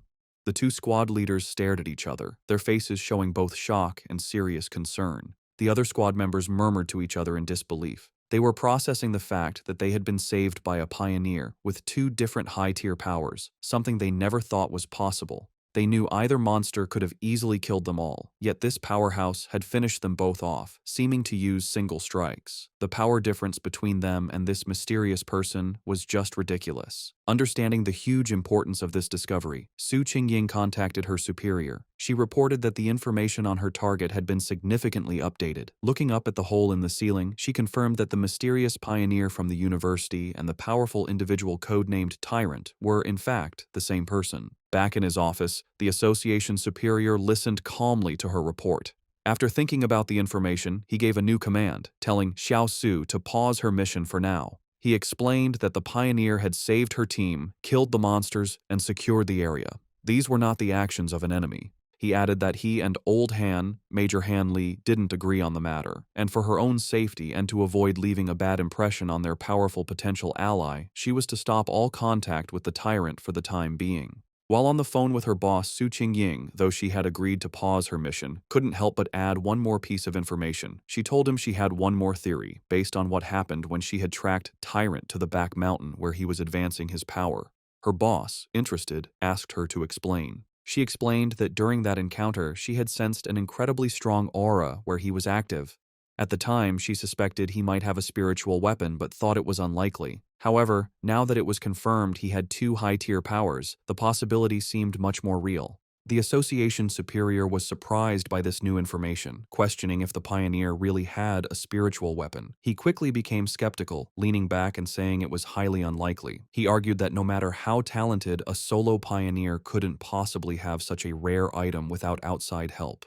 Furthermore, he added, the team had found no traces of a third spiritual energy, which would usually come from a separately made spiritual weapon. Su Jingying quickly corrected him, clarifying an important detail. The spiritual weapon aura she had sensed during her first encounter with him was clearly a yang attribute. This new information completely changed things. The superior's eyes widened as he understood what this meant. If the weapon's attribute came directly from the user's own yang energy, it meant he wasn't just using a weapon, he was creating it. This led to an amazing conclusion. If he could create his own spiritual weapons, then he had to be a spirit creation realm cultivator. Such a being could theoretically do this alone, but that level of power was almost mythical. Su Qingying was floored by this idea, knowing that cultivators at that level were extremely rare, with barely more than 2 in the entire world. The superior then thought of an even more terrifying possibility. If this person did have a third, separate attribute, it would shift the balance of power and shake the entire pioneer community. He explained that according to all known research, different attributes clash inside the human body, making it nearly impossible for them to exist together. So far, no pioneer had ever been confirmed to have 3 different spiritual attributes. Therefore, if the pioneer truly had a spiritual weapon, the fact that they didn't detect a third energy signature from it might actually be a good thing. As the call ended, the superior was left with a single worrying thought. He could only hope that such a powerful pioneer would never become an enemy of humanity. Back at his apartment, Fang Yi stood thoughtfully under a hot shower, washing away the dirt and tiredness from his recent battle. As he dried off, he thought about the current state of the world. He knew there was less than a year until the official spiritual energy revival, but dangerous monsters and strange events were already happening more and more often. He used his yang attribute to easily dry his clothes, his hand glowing with golden energy as he thought about how many pioneers, like himself, had already started cultivating on their own. He thought back to the aggressive men he had met at the lava river, realizing that once the connection between the body and the spiritual world was opened, people naturally became more sensitive to the world's changes. He recognized that even without the country's official approval, many self-trained pioneers had already reached the 1-star Ghost Axe realm. The fact that the government, through agents like Su Qingying, was now reaching out to wild pioneers like him showed that both sides were in a relatively peaceful phase of mutual exploration.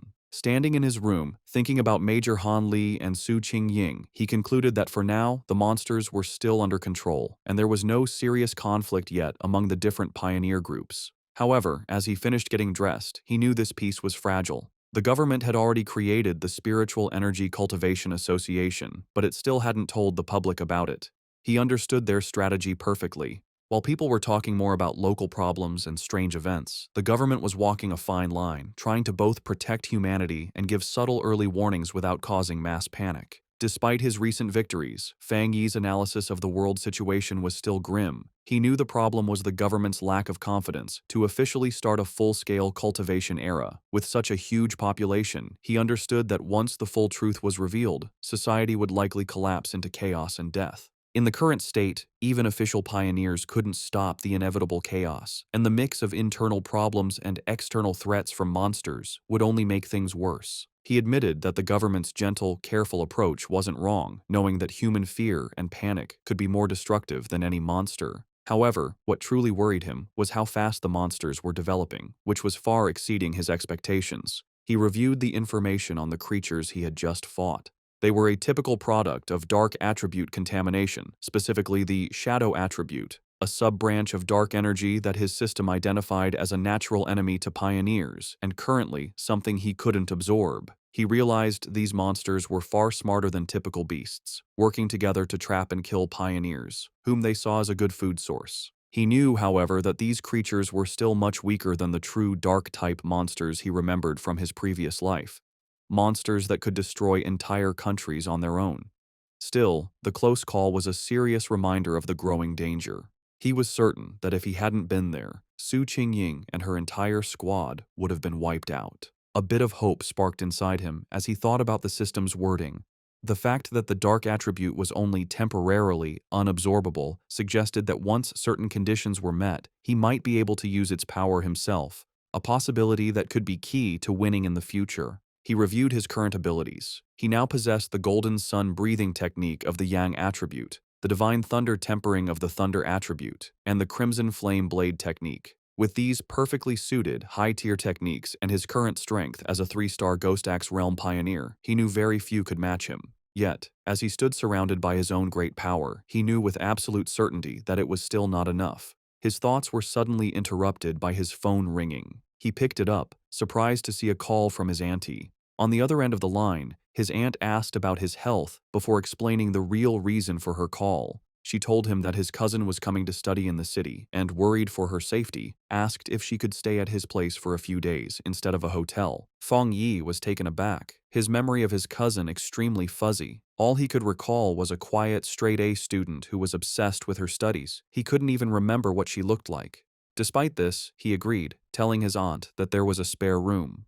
When he asked when she would be arriving, his aunt simply replied that she would give the cousin his address and let her come over by herself. Elsewhere, in a dark room lit only by a computer monitor, a person with long, almost claw-like fingers typed quickly on a keyboard. The person, wearing a big hoodie with bare ears, was finishing a phone call with her mother. Her mother, who was Feng Yi's aunt, told her that she should arrive at her cousin's place by tomorrow afternoon and that she would bring some specialty snacks. The person politely ended the call, saying it was no trouble and that she had something else to do. On her screen was a chat window for a group called Spiritual Energy Revival, Martial Arts Vanguard Team. The user, Feng Heiju, had just announced her arrival in the city and her plans to stay at her cousin's place. After ending the call, she clicked her mouse, pulling up a new window. It was a rumor alert about an internet-famous town, now nicknamed Death Town, where 3 more people had vanished in relation to a pork beast challenge. A gruesome, blood-splattered image of the town was with the article. With glowing glasses reflecting the screen, Feng Heiju identified the location as Yanghuo Town, her interest clearly sparked.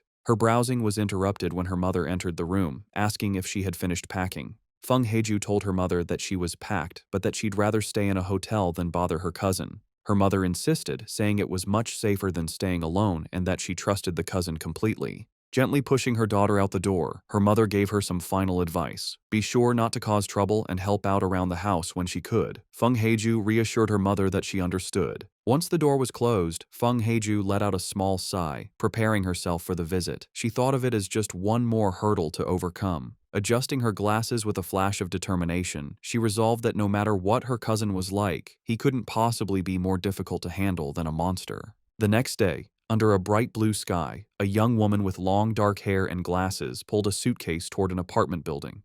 She checked her phone, confirming that the map had led her to the correct destination.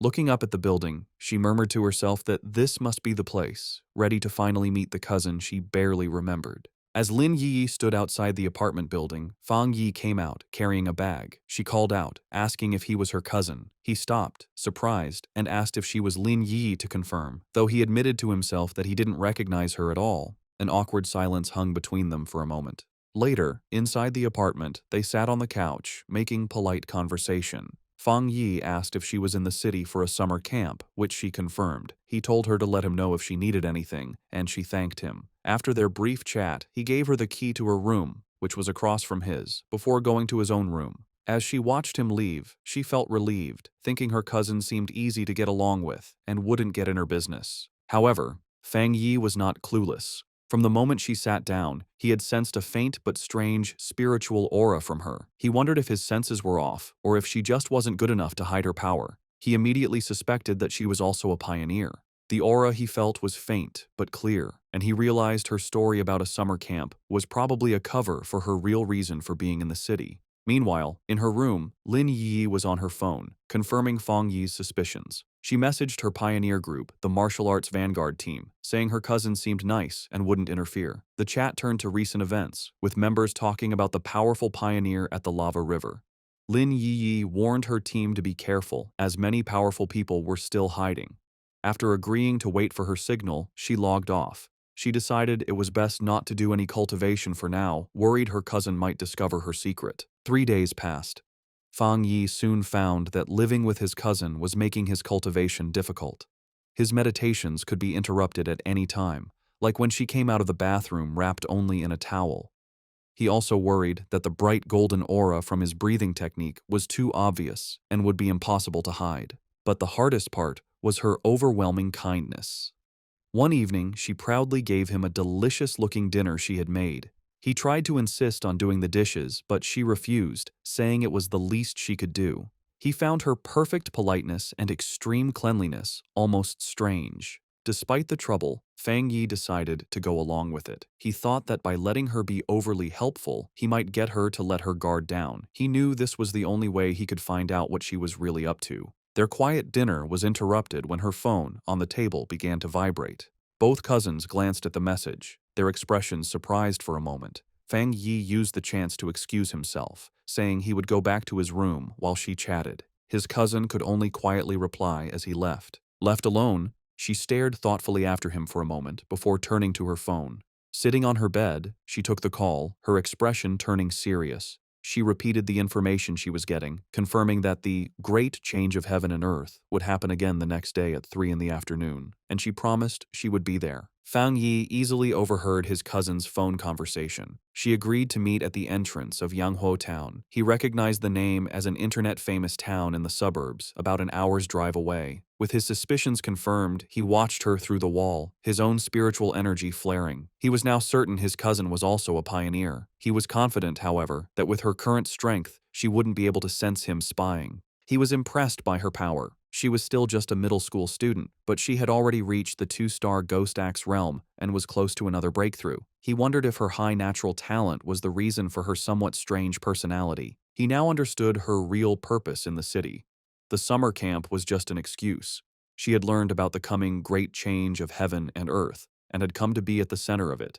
He knew that every one of these great changes was a chance to get a new technique to increase his own strength. He wondered what kind of power would appear this time. In the end, it didn't matter. With a determined look, he decided that whatever power appeared, he would take it for himself. In her room, his cousin suddenly paused, feeling a strange sensation. She looked around, wondering if it was just her imagination or if someone had been watching her. Seeing nothing but the moonlit mountains outside, she dismissed the feeling and continued her preparations. The next day, the town of Yanghuo was buzzing with activity, with its mountains in the background. At the town's entrance, Lin Yiyi met a friend from her pioneer group. The friend playfully teased Yiyi about her cousin, asking if he was handsome. Yiyi replied that he was a good person, but just an ordinary-looking guy. Her friend sighed in disappointment. Just then, another woman from their group arrived, a redhead in a purple dress. She reminded the first friend that Yiyi herself had always said she was just an ordinary person. With the rest of their team there, the redhead announced it was time to get to business. One of the male members asked if a certain she was not coming. The redhead confirmed it would just be the 6 of them, adding that the missing member was always mysterious. Unknown to them, Fang Yi was watching from a nearby cafe balcony, his sword beside him. He noted that his cousin's little squad seemed to be pretty low-key. From where he was, he could sense their strength. The weakest was at the 2-star Ghost Axe level, and the man who had spoken was even a 3-star. He also overheard them say their team was usually stronger, with one powerful member often absent. As he sat watching, his attention was drawn to the mountains overlooking the town. His eyes narrowed with anticipation, sensing this was where the real event was about to happen. High in the mountains, the great change of heaven and earth finally happened. A giant green vine came down from the clouds, looking like the beanstalk from the fairy tale. This strange event would appear randomly and wasn't destructive, but for pioneers, it was an important key to understanding the changes in their world. Deep in the misty mountains, Lin Yi and her squad finally saw the incredible sight. The red-haired leader looked up in awe, confirming this was what they were looking for. The group stood in disbelief before the massive, pulsing vine. However, the awe quickly turned to fear. The group's adventurous friend suddenly grew pale and urged the others to stop, saying they shouldn't go any further. She was trembling with dread. She explained that seeing the vine in person gave her a terrible feeling. The leader then asked if they had seen the rumors on their internal pioneer forums. The friend's fear came from a dark story. She said she knew some of the pioneers from a team that had tried to touch the vine the last time it appeared. They were powerful, much stronger than she was, yet they all met a horrible end. She explained that after they came here, they were all buried, their skeletons now twisted within the roots of a dark version of the vine. Overcome with terror, she clutched her head in panic. She confessed she had a feeling they would all suffer the same fate. As she spoke, the reality around the group changed, and they were no longer on a mountain path. Instead, they were trapped inside a terrifying, pulsating, fleshy red cavern, the ground itself a gross mass of organic tendrils. The vision of their death was just a scary premonition. Back on the misty mountain path, the squad's adventurous friend, scammed in an online romance, was still shaken by the feeling of dread.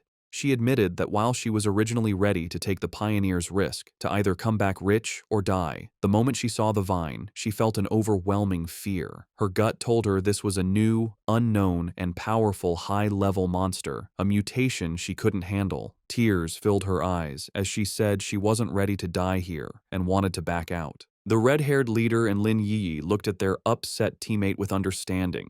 They confirmed they had all felt the same heavy feeling from the vine. Lin Yi explained it further, describing it as a feeling of complete emptiness within the wood-type vine. It was a strange feeling, as if all life had been swallowed by time, leaving only an empty shell. This, she explained, was why they all felt so scared. The group came to a scary conclusion. The vine was trying to eat their life force. Just as the fearful friend was about to panic, Lin Yi grabbed her hand, her face showing fierce determination. She declared that this was the path of the martial pioneer, a path that required them to face such dangers directly. Unseen by the group, Fang Yi watched from a nearby cliff. He, too, could sense the heavy, suffocating death energy coming from the giant vine. He noted that out of all the world monsters he had faced, besides the pure dark attribute, this vine gave him the worst feeling. He had to admit, the small squad had serious guts to even think about cultivating in such a dangerous place. He analyzed the monster more closely. While it was clearly a plant, a symbol of life, it felt completely lifeless. It wasn't really alive, but a dead thing pretending to be living, with no spiritual energy of its own.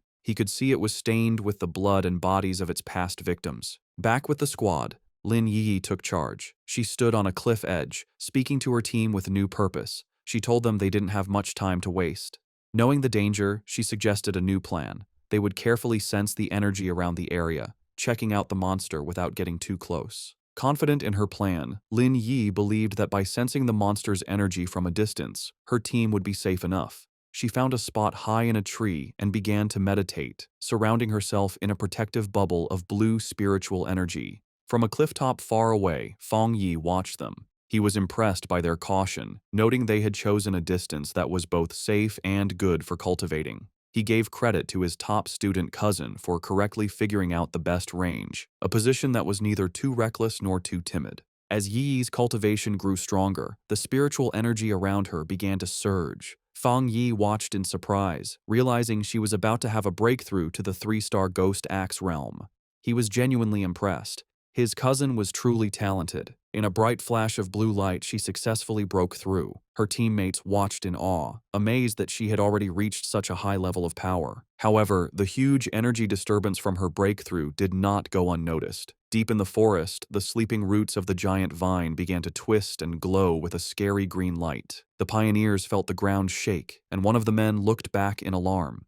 The whole group panicked as the monstrous vine began moving directly toward them, its tendrils bursting from the earth.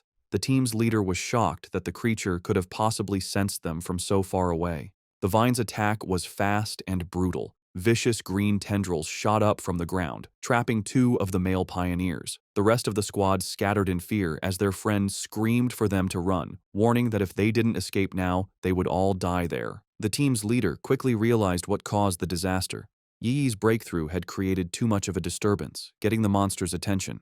As she shouted a warning, dark green tendrils began to wrap around Yi's protective bubble, which was still shielding her while she was weak after her breakthrough. The leader knew they couldn't get caught. Once the vine wrapped around them, its deathly aura would eat them instantly. Under the immense pressure, Yi's energy shield began to crack. Chaos broke out as the red-haired leader tried to pull her panicked friend to safety. The friend screamed that they couldn't leave Yi behind, but the leader replied desperately, asking what she was supposed to do. She furiously asked if she should use her own precious spiritual energy to protect Yi, basically dying so her teammate could level up. As chaos erupted around them, the red-haired leader tried to calm one of her male teammates, who was arguing that they should leave Lin Yi to save themselves. He coldly said that life and death were up to fate, and if they didn't leave right away, they would all die with her. He reminded her that they were all just people who had met by chance, and that she was being too emotional. This cold, practical view, however, only made the leader angrier. She shoved him aside, shouting that she would not leave her teammate, even if it meant going against the rest of them. From his clifftop spot, Fang Yi watched the scene. He knew his cousin, still just a student, was probably unaware of how much danger she was in as she remained weak in her meditative state. The vine's power was overwhelming, and he wasn't sure if even he could save her with his current strength. But he knew he had to act fast, as the tendrils were already starting to crush her protective barrier. He clenched his fist, a golden aura flaring around him. He had made a promise to his aunt to take care of her, and a promise made must be kept.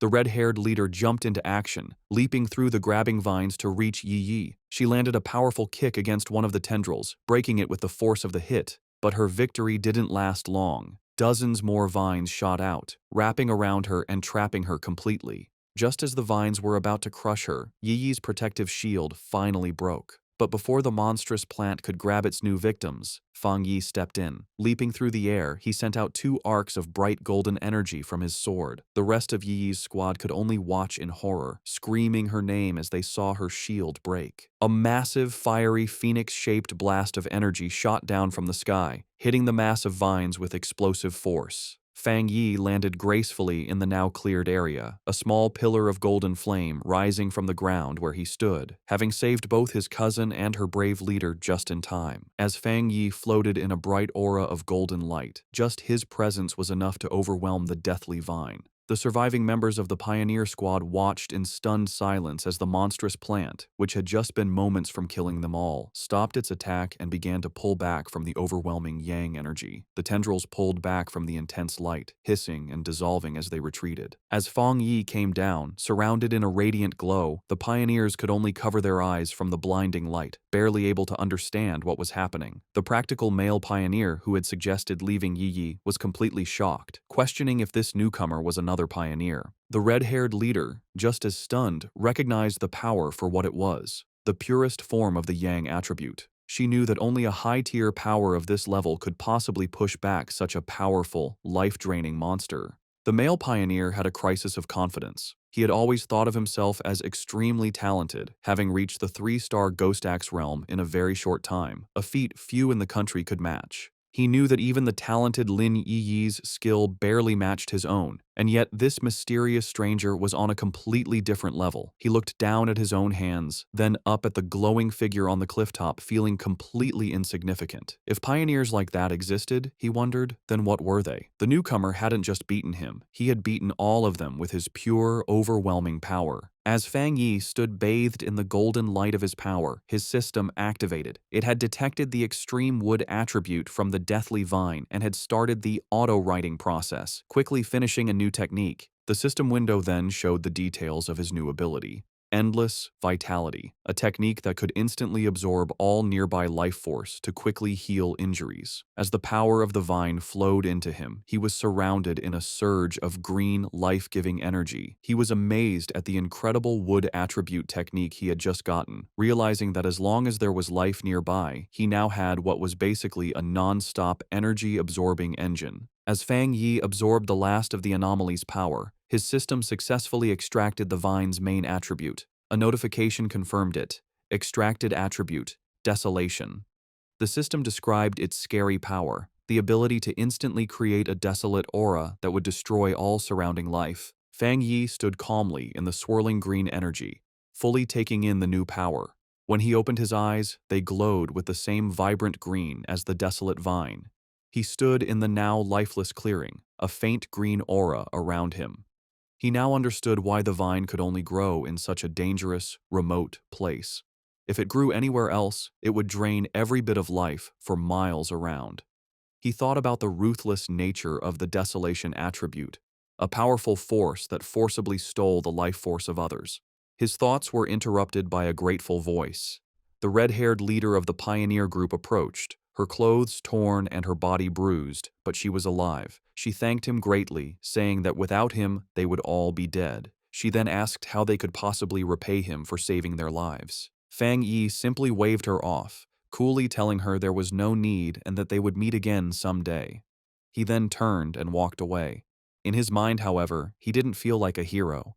He knew that he had only found this opportunity because of their information. In his mind, he was the one who had benefited from the situation. As for the conflict he had seen among the pioneers, he wasn't concerned. With a final leap, he launched himself into the air, leaving the stunned squad behind. He knew that people's true characters are easily shown in a crisis, and a disorganized team like theirs would not be safe in the dangerous new era. Left in the empty clearing, the adventurous girl and the shaggy-haired man watched him go. The girl, still in shock, wondered aloud what they should do now. The man, however, answered her with a bitter, blaming tone, asking if she now regretted her earlier hesitation to save their teammates. With the immediate threat gone, and Lin Yi now at the third tier, the red-haired leader knew their best option was to stick together. Sometime later, Yi's eyes opened, glowing a brilliant blue as she came out of her meditation. Her teammates rushed to her side, relieved she was finally awake. The male pioneer who had suggested leaving her now said that their fate depended on their leader's wisdom, but another teammate said their focus should be on the mysterious stranger who had saved them. Still confused, Yi asked what had happened. Noticing her other teammates lying unconscious on the ground, she stood up and was immediately hit by the powerful burning warmth of a leftover yang attribute on a nearby tree. She could feel its intense heat even from a distance. The shaggy-haired man then stepped forward, offering to explain what had happened while she was unconscious. Later that day, back in front of her cousin's apartment, Yi was still trying to understand the incredible events. She couldn't believe that someone so powerful actually existed. Her teammates' words echoed in her mind.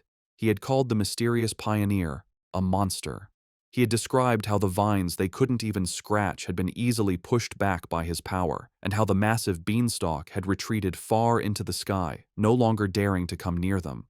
Such was the overwhelming presence of the man who had saved them. She knew that even though he was long gone, the vine was still calm, a sign of his lingering power. She opened the door to the apartment and was surprised to find Fang Yi there to greet her. He looked at her with concern, noticing that she looked a little pale.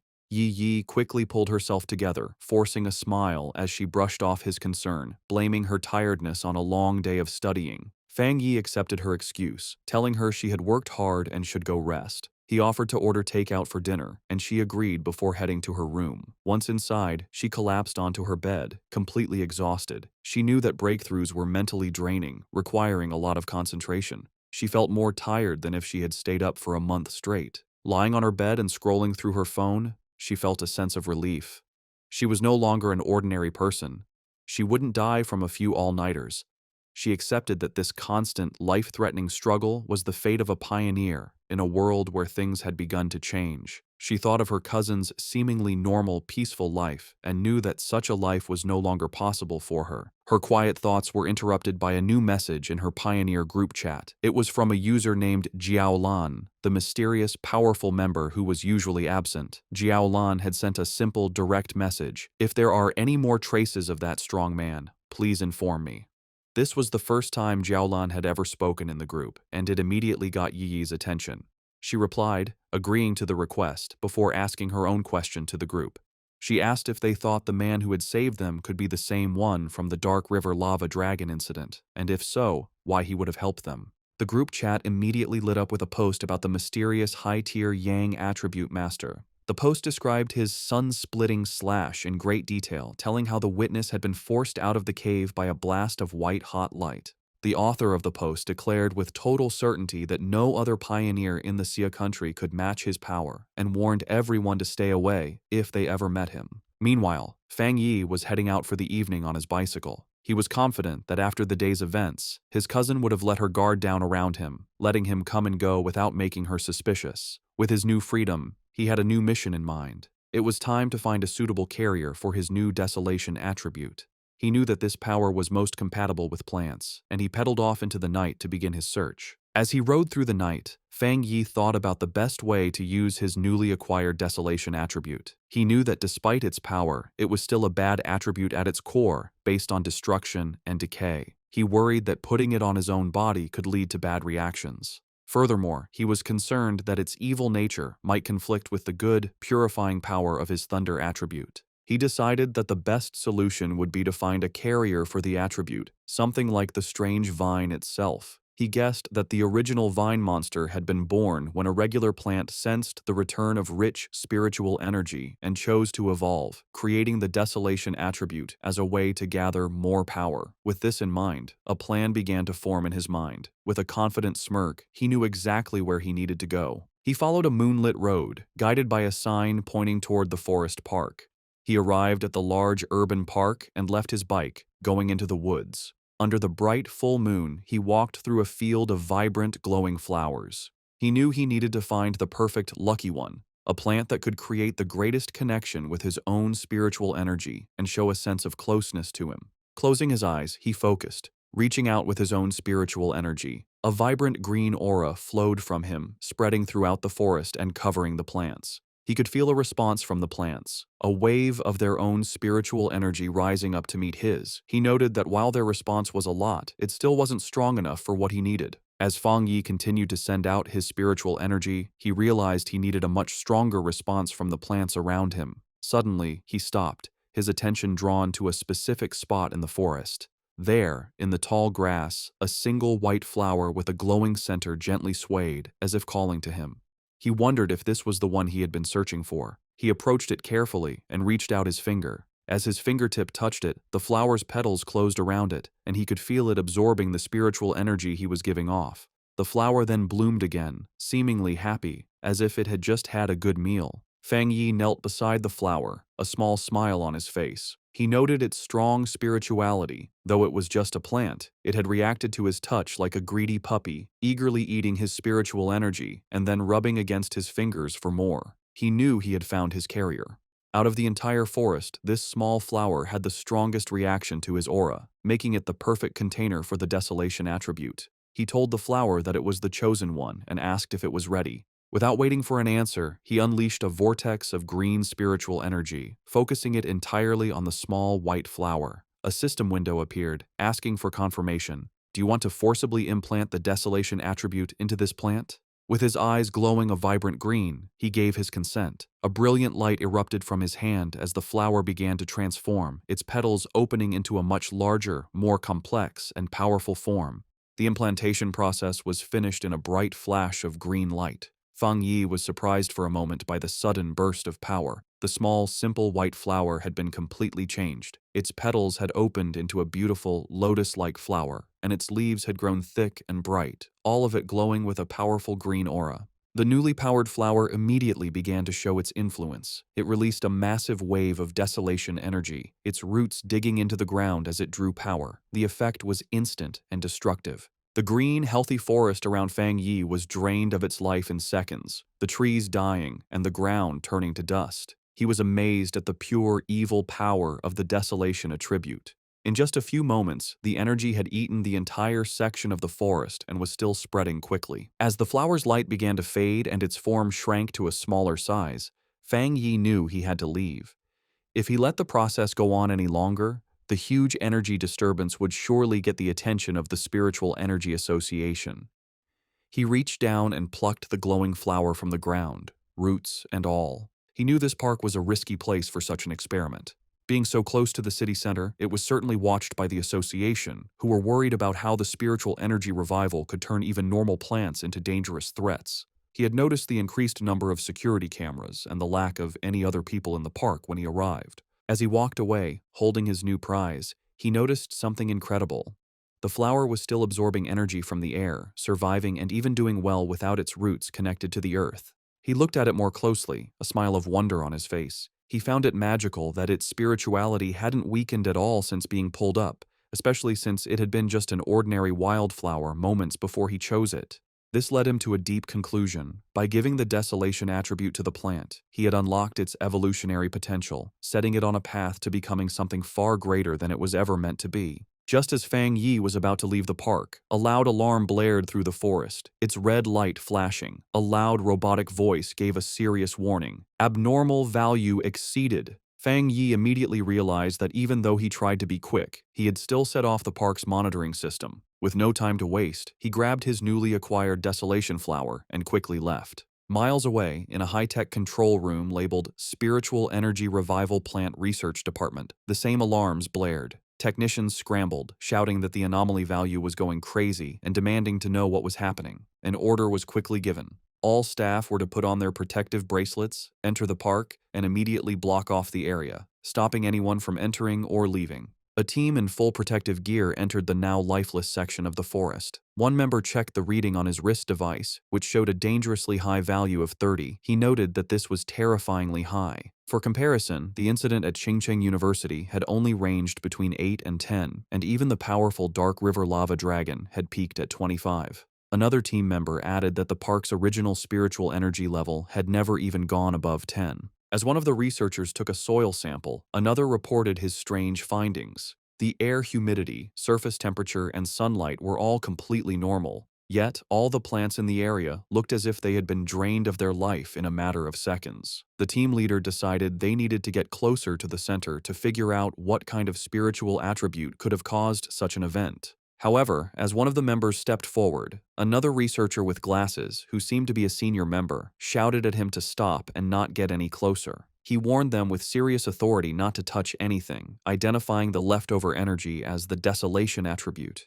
He then asked if any of them knew about the vine that had recently come down from the sky. The younger researchers were stunned into silence. One of them finally found his voice, realizing with growing horror that the senior researcher was talking about the infamous devil-like vine that had already been classified as an A-level mutation. The senior researcher confirmed their fears.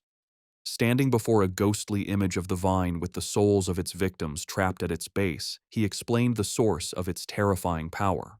The reason it was so deadly, the reason it had killed so many pioneers, was its natural desolation attribute. A powerful parasitic ability that drained the life force from all surrounding creatures, making everything it touched its own.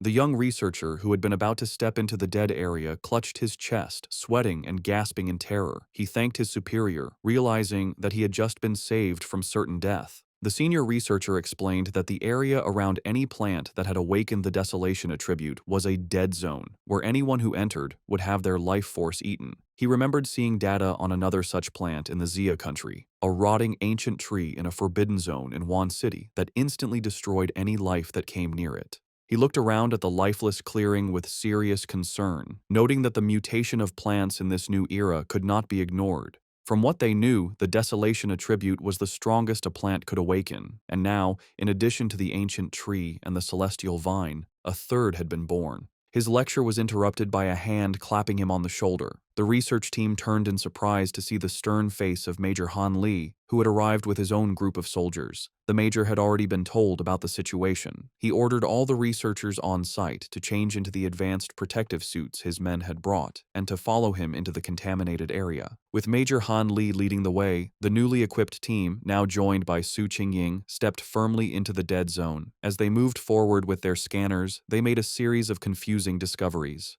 They couldn't find a source for the desolation energy, and the aura itself was quickly fading, the level having dropped to 25 in the few minutes since they arrived. This went against what they knew about the celestial vine, which was supposed to be able to move.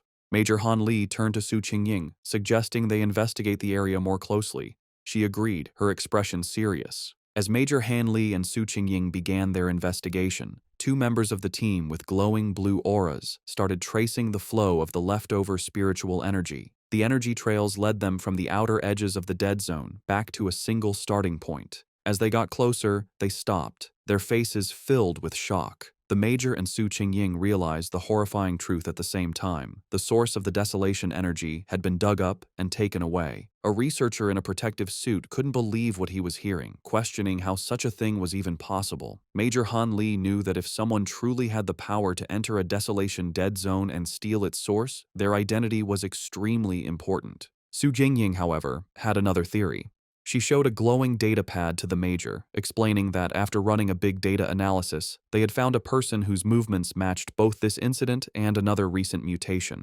The file on the screen showed a picture of Fang Yi, his name clearly visible. Just then, Major Li told Su Qingying that he would send her all of Fang Yi's information, confirming that he was highly likely the same pioneer she had been in contact with. With that, he tipped his hat, saying the rest was up to her association to handle. Left alone in the desolate woods, Su Qingying held the datapad, her expression one of grim understanding. 2 hours later, back in his apartment, Fang Yi carefully placed his new desolation flower into a small pot. He smiled, thinking that this was his first time raising a flower. He affectionately named it the obedient little white flower, and told it that since it now had the desolation attribute, it would cultivate on its own and become a powerful helper for him. He knew its special, life-draining powers would be a great help in battle, and its simple appearance would be the perfect camouflage, easily hidden from his cousin. As he gently touched a petal, he thought that in the dangerous new world, raw power was only part of the equation. The real key to victory was having more secret weapons. Fang Yi's quiet evening was interrupted by his phone buzzing on the table. He picked it up, surprised to see the caller ID, Old Wang. He immediately recognized the name as his childhood friend, Wang Liang, whom he hadn't seen in the 3 years since he'd left to join the army. A brief flashback showed the two as close friends in their school days, a bond that was broken when Wang Liang suddenly announced his decision to enlist. Fang Yi answered the call. On the other end, Wang Liang's cheerful voice greeted him, asking if he was back in town and inviting him out for a drink at their old spot. Fang Yi was taken aback by how sudden it all was. Wang Liang just laughed, adding that he had a big secret to tell him and that he shouldn't be shocked when he heard it. However, the seemingly friendly reunion was a carefully planned setup. After hanging up the phone, it was revealed that Wang Liang was not alone. He was in a dimly lit room, reporting to a tough and heavily scarred woman with long red hair and a high-ranking military uniform. Su Jingying was also at the table. Wang Liang confirmed to the officer that he had done as instructed. He then made a special request, asking that if Fang Yi was not the person they were looking for, they would guarantee his safety. The red-haired officer tapped her finger impatiently on the table. She coldly dismissed his concern, ordering him to simply do his mission and not do anything unnecessary. With a chilling lack of feeling, she added that if Fang Yi turned out to be the wrong person, Wang Liang should just consider it a punishment for his friend. At a quiet bar, Fang Yi and Wang Liang toasted with their beer glasses. They sat and drank, catching up after being apart for 3 years. Fang Yi noticed his old friend seemed much more mature and guessed that his time in the army must have been hard. Wang Liang talked about his experiences in the military before asking Fang Yi how he had been. Fang Yi gave a simple reply, saying he was doing well and had gone to college. As he drank his beer, he thought back to his past life. In that chaotic time, he never had the chance to see Wang Liang again. He remembered that his friend, as a soldier, had probably died in some forgotten battle. He wondered if this time, in this new life, he could change his old friend's fate. Wang Liang then changed the subject, his tone becoming more serious. He asked Fang Yi if he had seen anything strange lately, like zombies or monsters from movies. Fang Yi was immediately on guard. He knew it wasn't surprising for someone in the army to know about the spiritual energy revival, but the direct question felt like a test to see what he knew. Playing dumb, Fang Yi asked what he was trying to say. Wang Liang sighed and explained that he wasn't trying to comfort him, but to warn him. He told Fang Yi that in the near future, everything they valued, education, wealth, status, would become worthless. The entire world order was about to change. Fang Yi listened closely, his face showing no emotion as he stared at his empty glass. He knew that ordinary soldiers were sworn to secrecy and couldn't leak any details about the spiritual energy revival. This confirmed his suspicion. The military had identified him as a target, and Wang Liang, his childhood friend, had been sent to test him. Wang Liang, seeing his friend's silence, tried to reassure him. He told him not to worry, that as long as he didn't reveal anything, he would be fine. But Fang Yi understood the situation. Despite his pretended ignorance, his friend was still trying to help him. Even at the risk of breaking military rules, Wang Liang was kindly warning him to be careful of the coming changes. Their conversation was suddenly cut short when Wang Liang's phone began to vibrate urgently. He answered the call, and a furious voice on the other end ordered him to return to his team immediately and report to the target location within 10 minutes. Wang Liang snapped to attention, accepting the order as Fang Yi watched in silence. He immediately jumped up, apologizing to Fang Yi and explaining that he had an urgent mission and couldn't see him home. As his friend was about to leave, Fang Yi dropped his act. He asked if the mission was related to the spiritual energy revival and told his friend to take him along. Wang Liang stopped, turning back to look at Fang Yi with a mix of shock and confusion. Fang Yi stood up and grabbed his friend by the collar. He told Wang Liang to take him to see his superiors, letting him know that he was aware of the real reason for their meeting. He reassured his friend, telling him that while he didn't know exactly what his superiors knew, he knew Wang Liang would never hurt him. He explained that he was more interested in what the military was dealing with, knowing it had to be related to the great changes happening in the world. Since the Spiritual Energy Association was already handling the monsters, he was curious what the military's role was, and he wanted to see it for himself. Wang Liang agreed, and the two of them walked toward a massive, heavily guarded military base in a mountain valley, labeled Military Number 19 Spiritual Forbidden Zone. As they got closer, Fang Yi was struck by the incredibly dense spiritual energy in the area. He noted that the concentration level was so high it had likely surpassed a standard pollution zone. As they were met by a squad of soldiers, one of them ordered Wang Liang to return to his team. After a quick check, the soldiers allowed Fang Yi to enter the base, leading him through a brightly lit corridor. Inside the military base, Fang Yi and Wang Liang were led into a massive, cavern-like training ground. There, a large group of soldiers was in a desperate battle, using crackling blue energy to hold back a monstrous, spiky black creature with a single glowing red eye. The beast fought back with fierce power, shooting a devastating beam of red energy that tore through the soldiers' ranks, causing cries of pain and fear. Standing on a raised platform, the tough, red-haired officer watched the scene with a critical eye. Fang Yi, who had been brought before her, immediately recognized the creature's power as a mix of two different attributes. The officer confirmed his thought, saying the monster was a perfect mix of the dark and flame attributes, making it exceptionally fierce and cruel. She added that it had already seriously injured several of her soldiers. A caption identified her as a 3-star Ghost Axe Realm officer named Ji Royan. Spotting Wang Liang, she barked his name, and he immediately stood at attention. She furiously asked why he had brought an unauthorized person into a restricted area, but before he could explain, she cut him off. Her expression softened a little as she told him to forget it, explaining that the situation was urgent and they needed him to join the formation immediately. She then turned her attention to Fang Yi. She saw nothing special about him, noting that his spiritual energy was only slightly active. She briefly wondered if he was the powerful pioneer they were looking for, but dismissed the thought, knowing she had to focus on the battle. She gave him a stern warning. Since he was Wang Liang's friend, she wouldn't say much, but he was in a restricted area, and his life was now his own responsibility. He was also sworn to secrecy about anything he saw. Fang Yi simply replied that he understood. With that done, Ji Royan took command. She picked up a massive energy cannon and shouted the names of two of her soldiers. The two men immediately jumped into action, their bodies covered in blue energy as they fought the monster up close. Ji Royan then aimed her cannon and fired a massive blast of pure energy at the creature. The attack hit the monster head-on, creating a huge explosion, but the creature was far from beaten. It let out an angry roar as its shadowy form began to pulse with a terrifying red light, its fanged mouth growing larger and more threatening. It was clear that the attack had only made it angrier, causing its mutation to get worse. The enraged monster lashed out with its massive claws, and one soldier shouted a warning to his comrade. The other soldier managed to block the attack, but the force of the blow sent him flying backward. Ji Royan immediately took charge, ordering her team not to be careless and to keep their distance.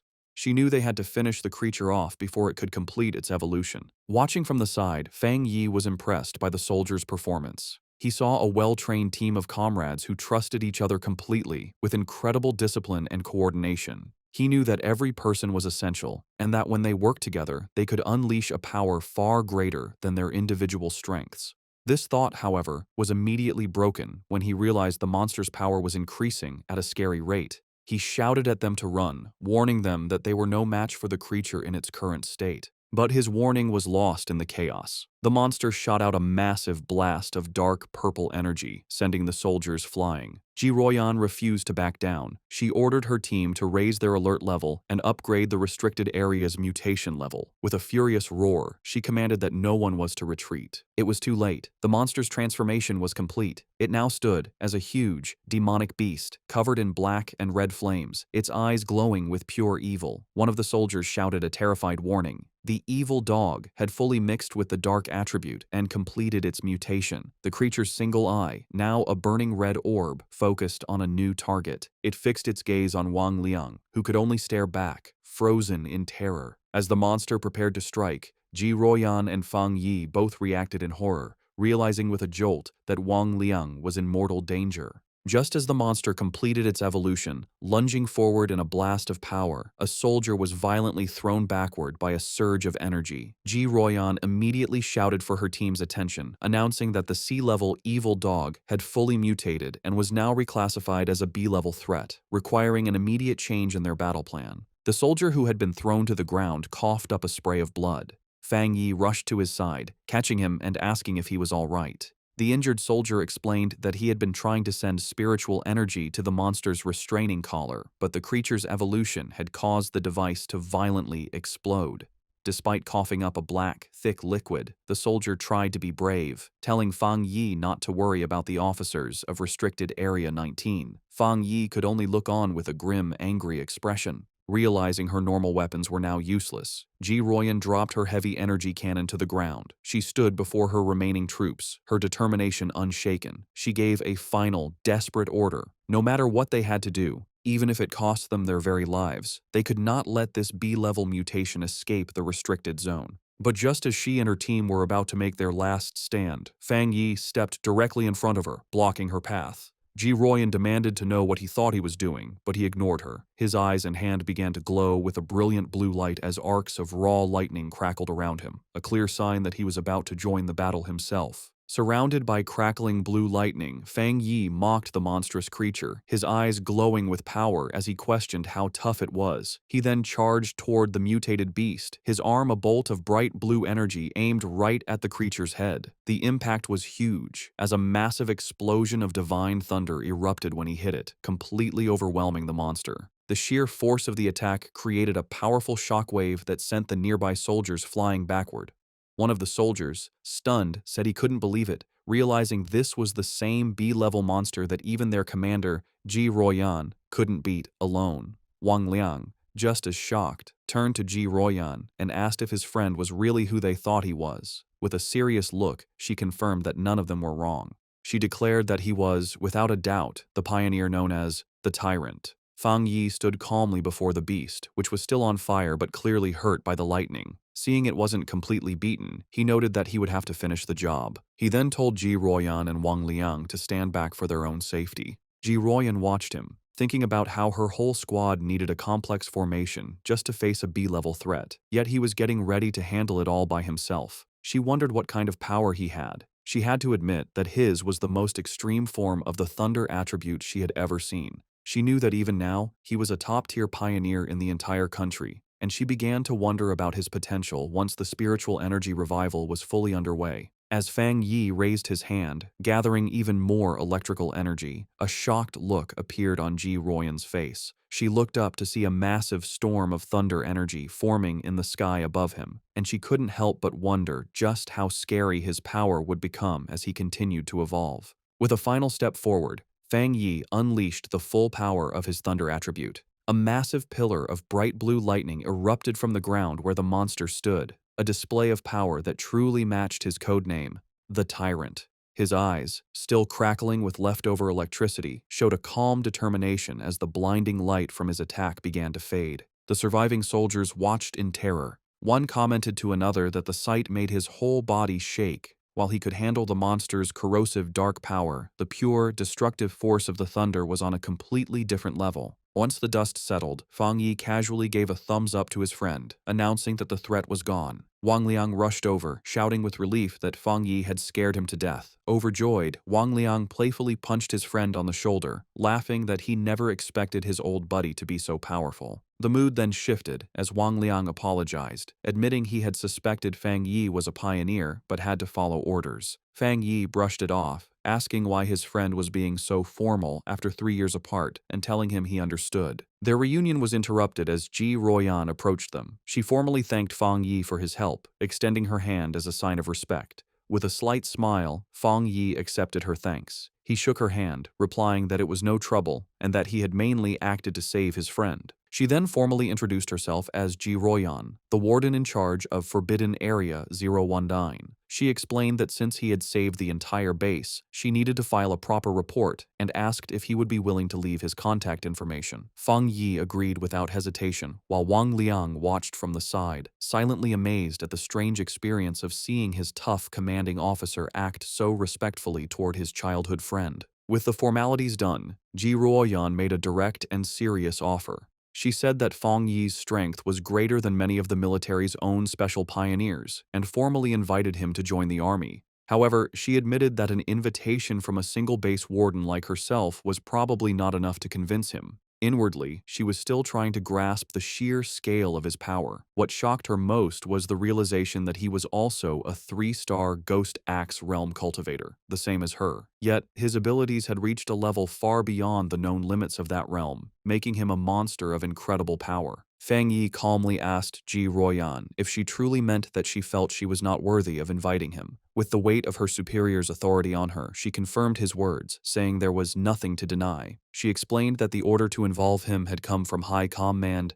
and she was certain that they would come to invite him personally in the future. Fang Yi let out a small laugh, telling her it wasn't necessary to be so formal. He placed a hand on his chest and explained that he genuinely respected all of them, knowing that not everyone had the courage to sacrifice themselves for others. He admitted that he had never seen soldiers in combat before, and what he had just seen had truly moved him. Touched by his sincerity, Ji Ruoyan could only offer a quiet thank you. He then made an offer of his own. He told her that if they ever ran into trouble in the future, they could call on him for help, just as they had always done for ordinary people like him in the past. However, he added one important condition. They could not interfere with his personal cultivation or restrict his freedom. His unexpected proposal left Ji Ruoyan momentarily stunned. With their business concluded, Fang Yi announced that it was getting late and he should be leaving. Ji Ruoyan agreed, saying that she and Wang Liang still had to get rid of the mutated creature's body and that she would arrange for someone to take him back. As he stood before the soldiers, Fang Yi finally understood the military's true purpose in this new era. He realized they stationed themselves in these dangerous, spiritually rich zones for 2 reasons: to use the energy for their own training, and more importantly, to act as a crucial line of defense between the ordinary world and the strange monsters that now threatened it. After he was gone, Ji Ruoyan turned to Wang Liang and said that his friend could no longer be described with a simple word, like impressive. She knew that what they had seen that day was just a small part of his true strength. The fact that a pioneer could reach such a high level of power so quickly showed that he had an amazing level of insight. She concluded that he was a rare mix of luck, courage, and raw ability, all the things needed for greatness. Seeing his commander's deep respect for his friend, Wang Liang eagerly suggested that if she felt she wasn't the right person to recruit him, she should let him, as his childhood friend, take on the job. Ji Ruoyan, however, quickly brought him back to reality with a sharp tap on the head, ordering him to stop talking and help her clean up. He could only agree as he was dragged off to work. Later that night, back at his apartment building, Fang Yi meditated on the roof, surrounded by a brilliant golden aura. He thought about his meeting with the military. He knew that while the trip had revealed his identity, he had only shown them his thunder attribute, keeping his other powers a secret. Based on their respectful attitude, he concluded that this was likely a good thing. He now understood that his rare thunder attribute was a perfect counter to the dark monsters the military was fighting, making him a very valuable asset. He knew they would try to recruit him, not threaten him, which would give him access to the fastest ways to get stronger and the most advanced information. The day's events had also made clear the different roles of the nation's 2 main pioneer forces. The military, represented by Ji Ruoyan, were the Night Watchers, the hidden protectors of the nation. The Spiritual Energy Cultivation Association, with agents like Su Qingying, was in charge of handling the threats that slipped into the cities, protecting civilian life as much as possible. He understood the government's 2-part strategy, using the forbidden zones to contain the biggest dangers while slowly releasing information to the public about the coming changes. This careful approach was buying valuable time, preventing society from collapsing into chaos. As he continued his meditation, a bright orb of golden energy pulsed in his core. He noted that despite absorbing the rich energy of the forbidden zone, he hadn't felt an immediate need to level up. However, the feeling quickly changed. Golden energy surged through him, and cracks of power spread across his face. Having spent even a short time in such a spiritually rich place had filled him to the brim. He recognized the signs immediately. He was on the verge of another breakthrough. Meanwhile, on the streets below, his cousin Lin Yi was walking home with groceries, wondering if he had returned yet. She thought that if he was home, she could have him try her cooking. Her casual thoughts were suddenly shattered when she looked up and saw a massive pillar of golden light erupting into the night sky from the direction of her apartment building. Her eyes widened in shock and alarm. A reflection of a flaming divine axe appeared in her eye as she recognized the powerful energy of a ghost axe realm advancement. But she immediately knew she was wrong.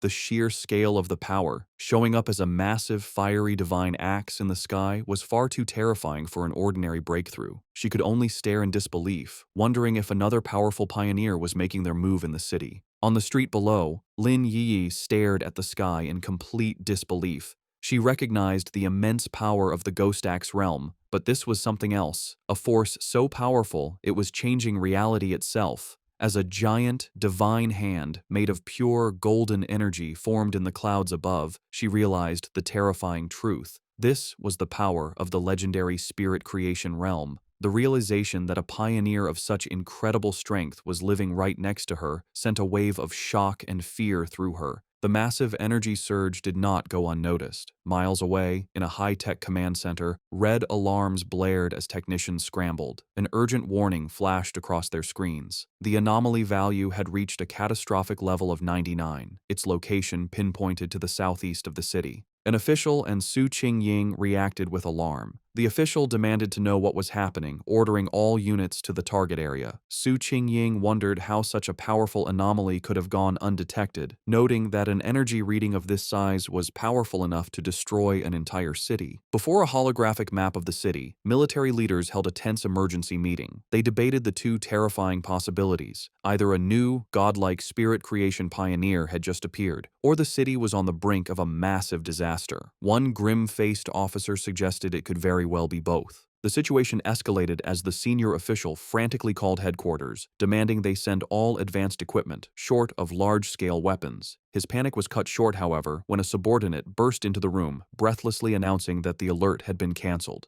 The anomaly had been identified not as a monster, but as a pioneer undergoing a promotion. Back on the rooftop, the blinding golden light faded as Fang Yi let out a quiet breath of relief. The breakthrough was complete. He casually noted that he had successfully reached the one-star spirit creation realm. Aside from his body feeling lighter and more agile, he didn't feel a significant difference in his raw power. His quiet moment was interrupted when his phone buzzed with a new message. It was from his friend, Wang Liang. The message was a warning. A new anomaly had appeared at Qingcheng University's playground. Internal military sources had confirmed it was a pollution zone, and more worryingly, it was the second time this specific anomaly had occurred.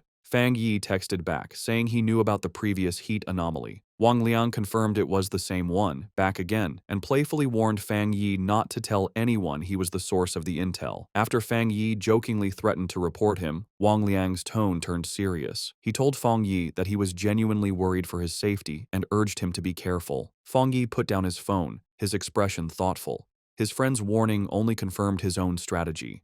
This was exactly why he was so cautious in his dealings with both the military and the association. He knew that being too well known could bring unwanted trouble, which was why he had deliberately chosen to keep his powerful Yang Flame attribute and his Crimson Flame Blade technique a secret. They were his hidden aces. He typed a final reply to his friend, reassuring him not to worry. He would be careful, and he still had trump cards left to play. Lin Yi opened the apartment door, announcing that she was back. Seeing Fang Yi on the couch, she asked if he had eaten yet, offering him the bag of takeout she had brought. Distracted by his phone, he simply told her to leave it on the table and that he would get to it later. As she watched him, a worried and slightly frustrated expression crossed her face. In her mind, she thought about her cousin's character. She saw him as a perfectly good person, but with one major flaw, his laziness.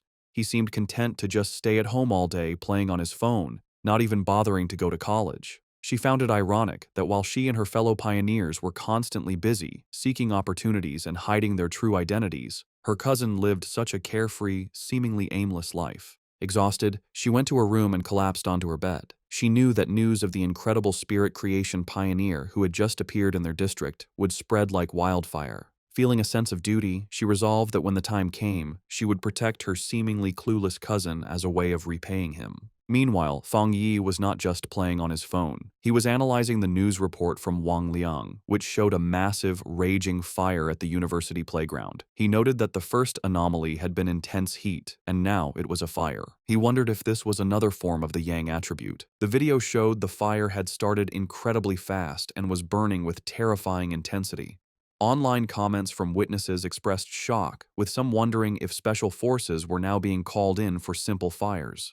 The report also mentioned that all the surrounding trees and flower beds had been burned and the area was now completely locked down. Fang Yi observed that the video was short and ended suddenly, but it was clear this situation was far more serious than the previous incident at the university. He wondered what would be different about this new Yang attribute. Realizing he had to investigate in person, he knew that to get into the sealed-off area, he would have to contact his new military acquaintance, Ji Royan. The next day, a crowd of reporters had gathered outside the sealed gates of Chingcheng University, blocked by a line of soldiers. They shouted questions, asking for confirmation about the rumors of a fire that couldn't be put out, and demanding to know why an incident of this size was not being reported in the news. As the reporters pressed for answers, Ji Ruoyan and Fang Yi arrived. The crowd watched, wondering who these two imposing figures were as the soldiers immediately opened the gates, allowing them to pass without question. The reporters were left outside, confused as to how they had gotten in so easily when they had been completely blocked. Inside the cordoned-off area, they looked out over the smoldering ruins of the university playground. Fang Yi remarked on the sheer destructive power, questioning if this was the sky fire he had heard about. Ji Ruoyan confirmed that was its official name. She explained its terrifying nature. It appeared without warning, was impossible to put out, and could only be left to burn itself out until everything it wanted was turned to ash. The name, she suggested, was quite fitting. With the initial look done, Ji Ruoyan told Fang Yi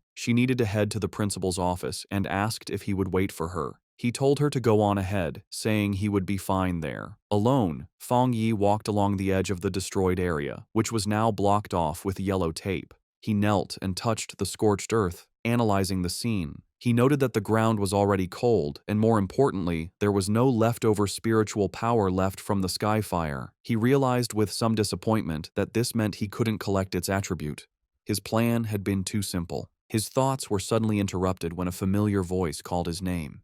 He looked up to see his ex-girlfriend, Chu Qingli, standing on the steps nearby with a friend. She asked in surprise what he was doing there. Her friend with glasses immediately recognized his name, asking Chu Qingli if this was the ex-boyfriend she had mentioned, the one who had only gotten into a vocational college. Chu Qingli simply confirmed it was him. The friend then patted Chu Qingli's shoulder with a smug, condescending look.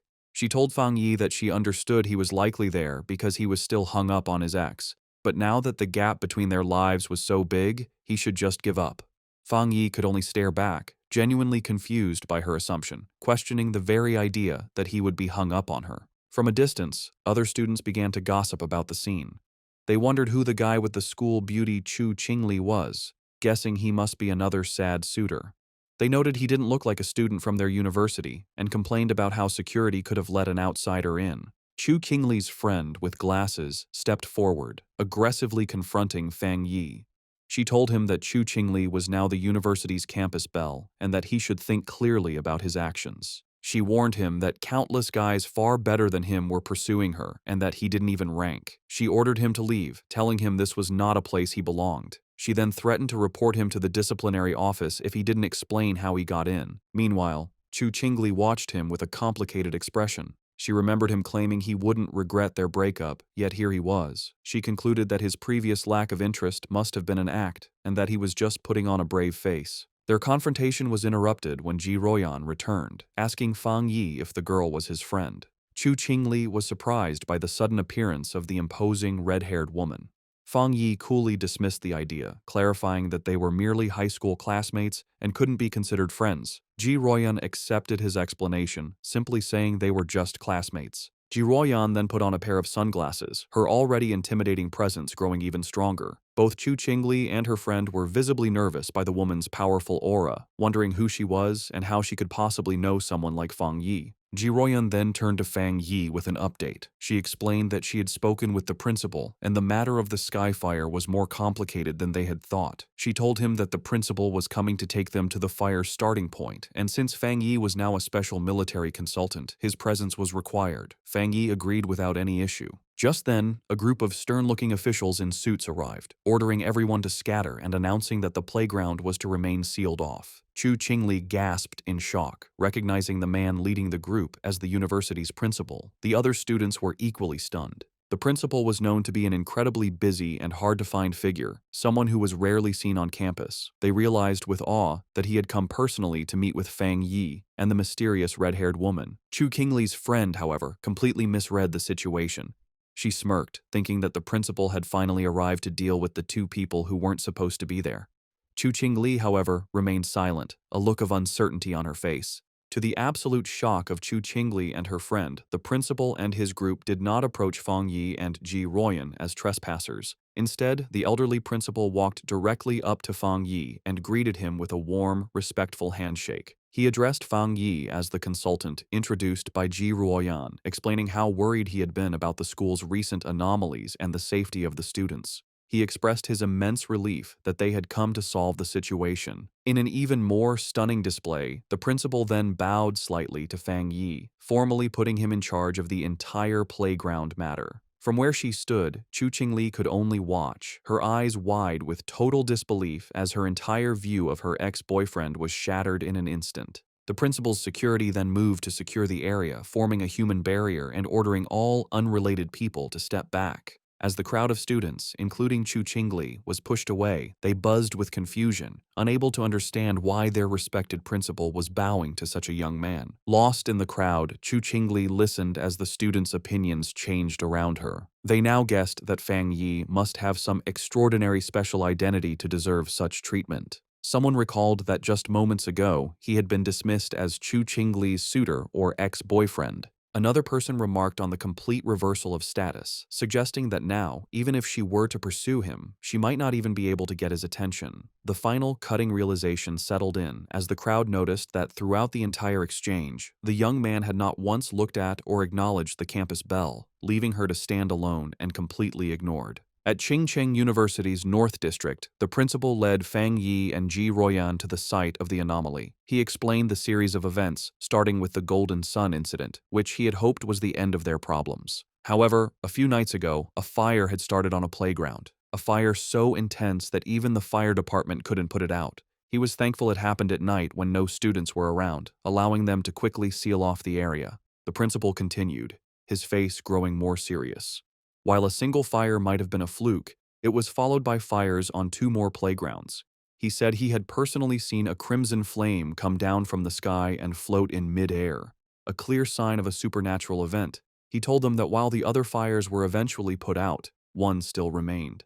As they got closer to the final location, Fang Yi noted the sharp, choking smell of something burning. They arrived at a basketball court where a single hoop was on fire with a raging eternal flame. The principal confirmed this was the starting point, the one fire that simply could not be put out. As they watched the anomaly, Ji Ruoyan checked a device on her wrist, which showed a reading of 11. She explained to Fang Yi that it was a basic spiritual anomaly detector. She clarified that any reading over 10 was considered a disaster for ordinary people, requiring a complete lockdown. Suddenly, the device began to flash and beep wildly, the reading shooting up to 60.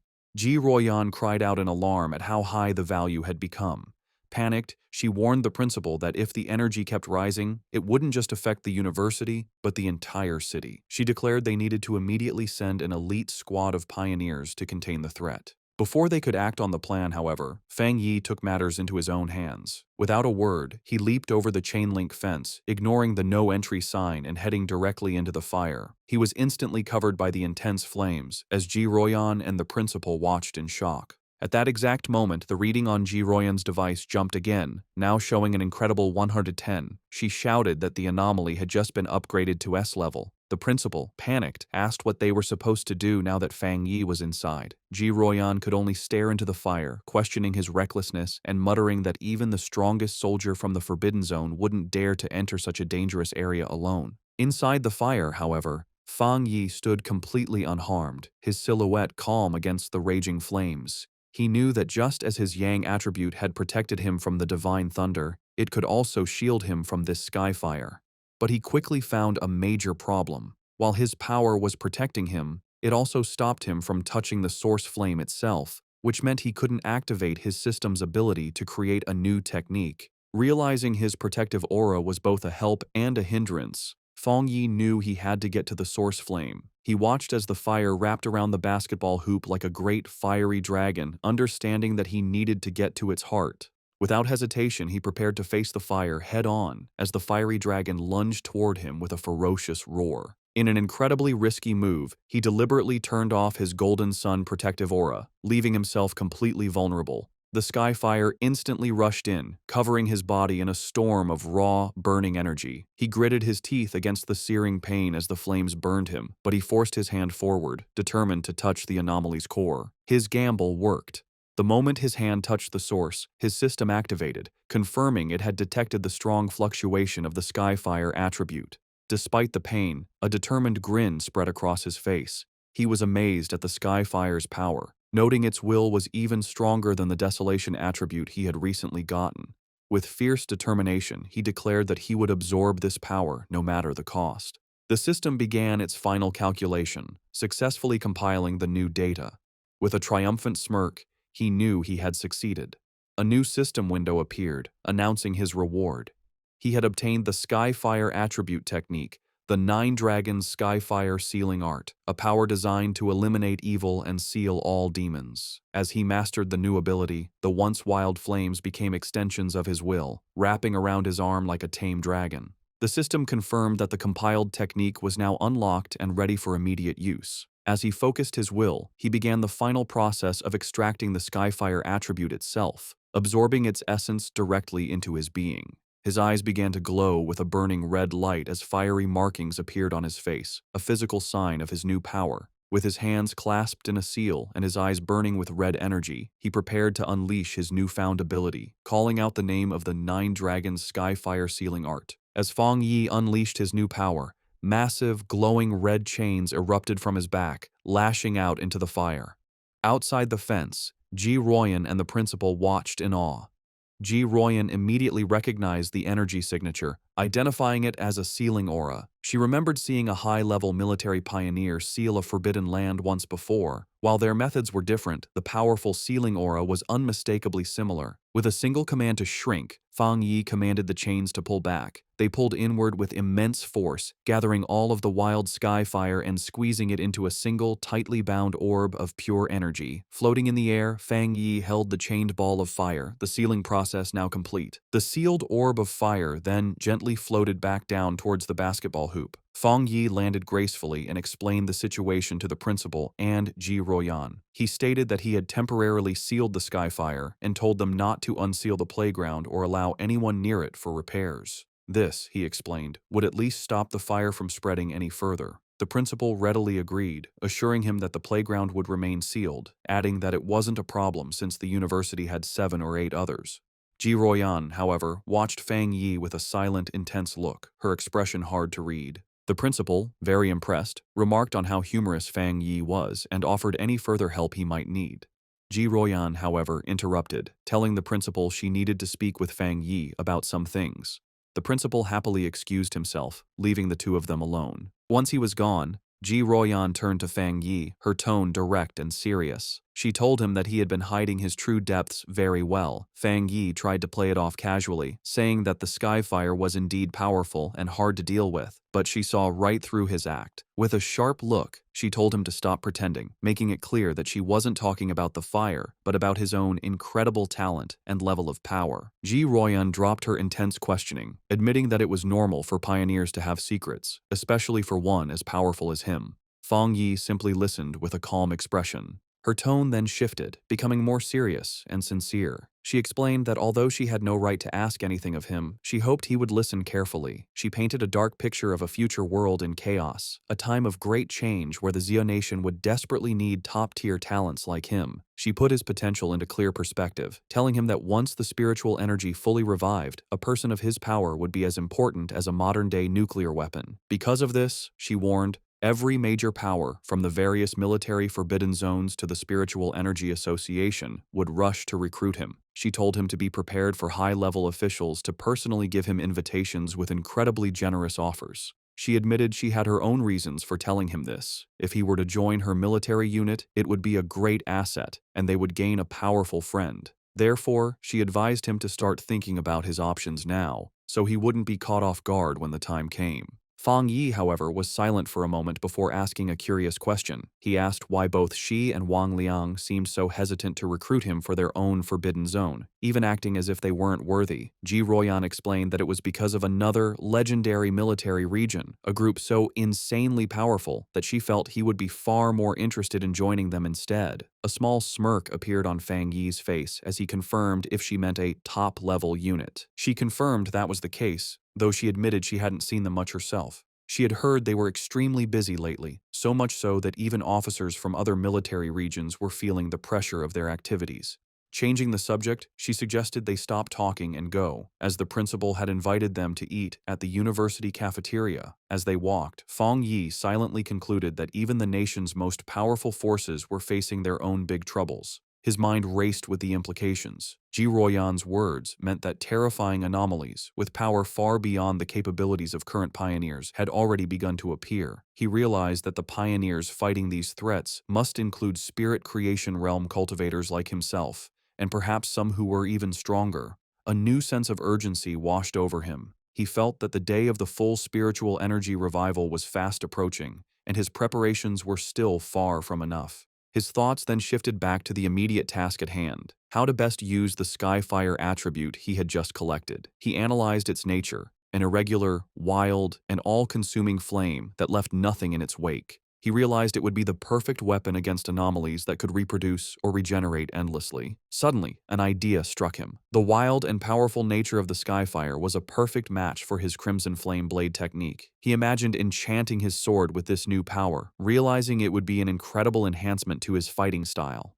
To test his new powers, Fang Yi heads to the back mountain, a place he often uses for training. When he arrives, he is surprised to find the path blocked by a large sign warning that the mountain is dangerous and entry is forbidden. He wonders who could have done this. He knows there haven't been any monsters in the area, and he doubts the military would have found his training spot so quickly. He concludes that the only group that would know his habits and do him such a favor would be the Spiritual Energy Cultivation Association. He realizes the association has gifted him this place as a private training ground, a way to win his favor. With a smile, he decides to accept their gesture. However, his thoughts are interrupted when his sharp senses detect an unwanted presence. He realizes an intruder has managed to sneak onto the mountain. Fang Yi senses a familiar aura, similar to the one he felt at the factory, though not as strong. Hidden among the trees, a monstrous, monkey-like creature with glowing red eyes watches him. Fang Yi notices the beast seems smart, as it hesitates and checks his strength instead of attacking blindly. With his sword already glowing with energy, he decides it's the perfect time for a show of power. A system window appears before him, asking if he wants to put the newly acquired Skyfire attribute into his Tang sword. The system describes Skyfire as a powerful light attribute, perfect for destroying evil. With a fiery determination in his eyes, Fang Yi accepts. Immediately, his sword erupts in a column of endless, crackling flames. With an excited smirk, he looks forward to combining the endless power of Skyfire with his Crimson Flame Blade technique. He decides the mutant creature will be his first test subject. Fang Yi unleashes a massive firestorm on the monster. The creature is taken by surprise, its eyes widening in terror before it is completely covered by the storm of flames, screeching in pain. Standing in the middle of the flames he created, Fang Yi checks his new ability. He realizes the energy of his attack is now double, or even triple, what it was before, and most importantly, the flames do not harm him. He touches the blade of his sword, still covered in fire, and notes that it feels cool. Suddenly, he senses that the creature has survived the attack and is trying to escape. With a determined look, he decides to chase the intruder to see what it's capable of. Meanwhile, deep in the same forest, a young woman with curly red hair is doing a live stream from her phone, mounted on a selfie stick. She tells her viewers that she isn't a liar, but that she has always been incredibly lucky, and that amazing content just seems to find her. Her viewers are doubtful, with one commenter daring her to prove her luck by going to Chingcheng University to film the mysterious sky fire that everyone is talking about. Her confident broadcast is suddenly interrupted as her expression changes to one of pure shock. The monkey-like monster that escaped from Fang Yi leaps out of the woods and attacks her viciously. The force of the attack sends her phone flying, its screen cracking as it hits the ground, but the live stream continues. Through the cracked screen, her viewers see the monster pinning her to the ground, but they think it's just a fake fight with bad special effects. The streamer, however, is in real danger. She cries in terror as the monster holds her down, its paw covering her mouth. The creature opens its massive, fanged mouth, ready to deliver a deadly bite. Before it can strike, a massive blast of fiery energy shaped like a dragon's head hits the monster, sending it flying back. The streamer looks up in shock, saved at the last second. Her viewers are now blown away, not by the realism of the danger, but by what they believe are incredible fire dragon special effects. The sudden, dramatic turn of events causes her viewership to shoot up to over 13,000 people. Still terrified, the streamer looks over her shoulder, asking who is there. She scrambles to grab her phone from the ground.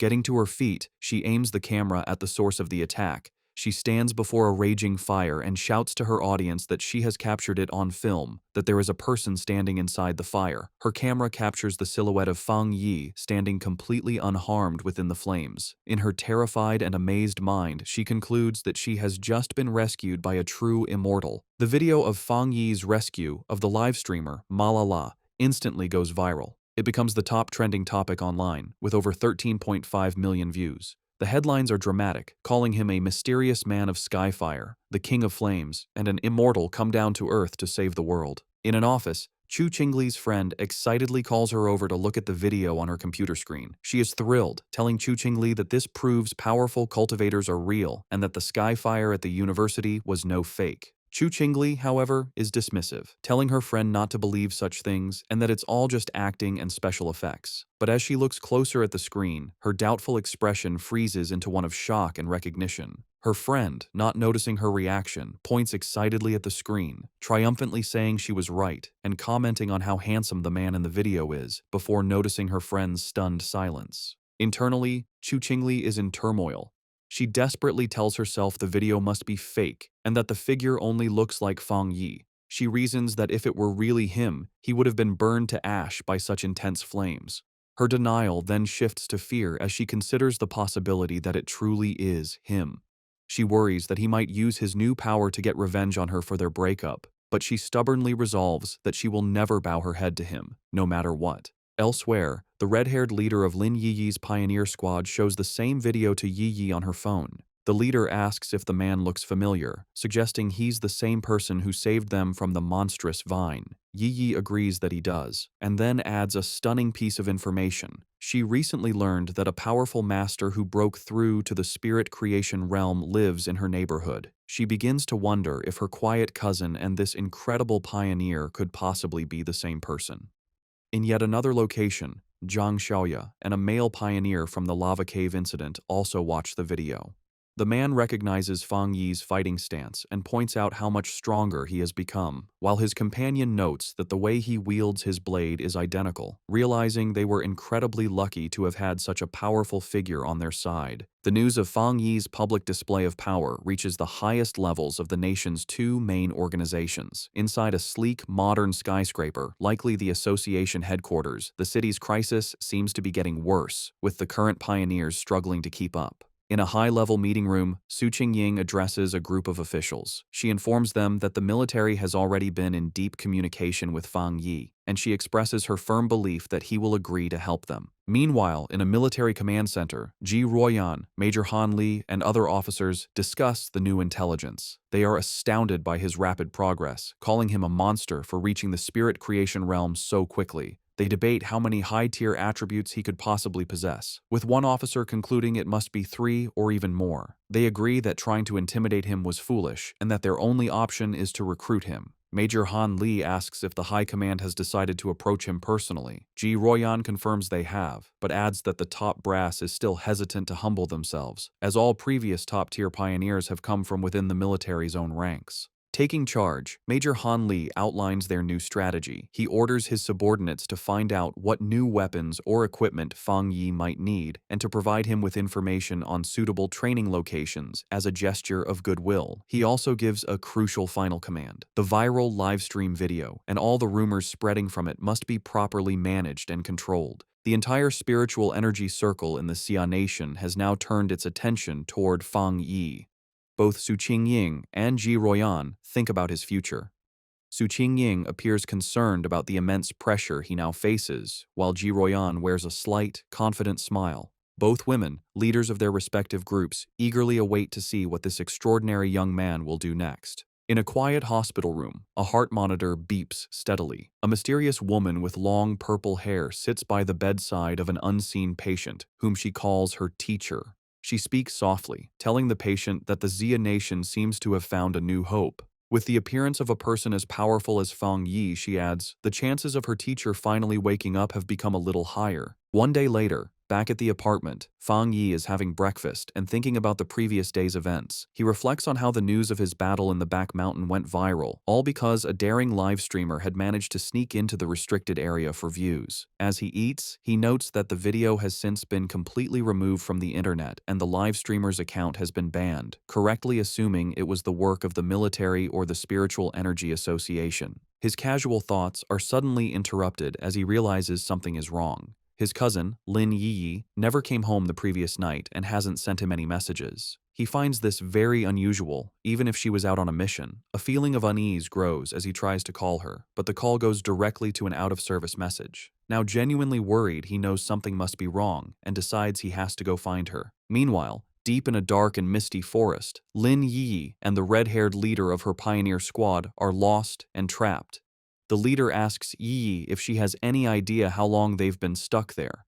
Yi estimates it's been about 10 hours, but she can no longer keep track. The red-haired leader, looking exhausted and bruised, apologizes greatly, blaming herself for dragging Yi into this mess. She admits she thought they were just investigating a strange phenomenon. As she speaks, she clutches her side in pain. Yi tells her to stop apologizing, insisting that it was her own lack of strength that was the problem. She urges her leader to stay alert and save what little energy they have left. As she tries to stay strong, her thoughts drift to the overwhelmingly powerful master she witnessed, wishing she had even a fraction of his power to save them. Their desperate conversation is cut short as a massive, shadowy monster with glowing red eyes and a menacing, spiky form appears in the fog directly behind them. The shadowy monster lunges from the fog, its claws aimed at the red-haired leader. Reacting with incredible speed, Lin Yi shoves her companion out of the way, shouting a warning. She then unleashes a blast of bright blue spiritual energy from her hand, creating a sharp blade of light that cleanly cuts off the attacking creature's head.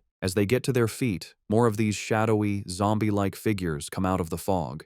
Yi realizes with horror that these must be the reanimated bodies of other people who were trapped and died in this place.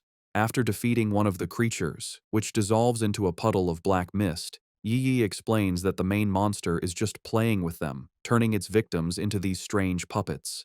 The red-haired leader adds that their attacks have no real effect on the mist itself, and their spiritual energy is being drained quickly, all while the real enemy stays hidden. They soon realize they are trapped in some kind of illusion created by the monster, a swirling gray space where the creature seems unbeatable.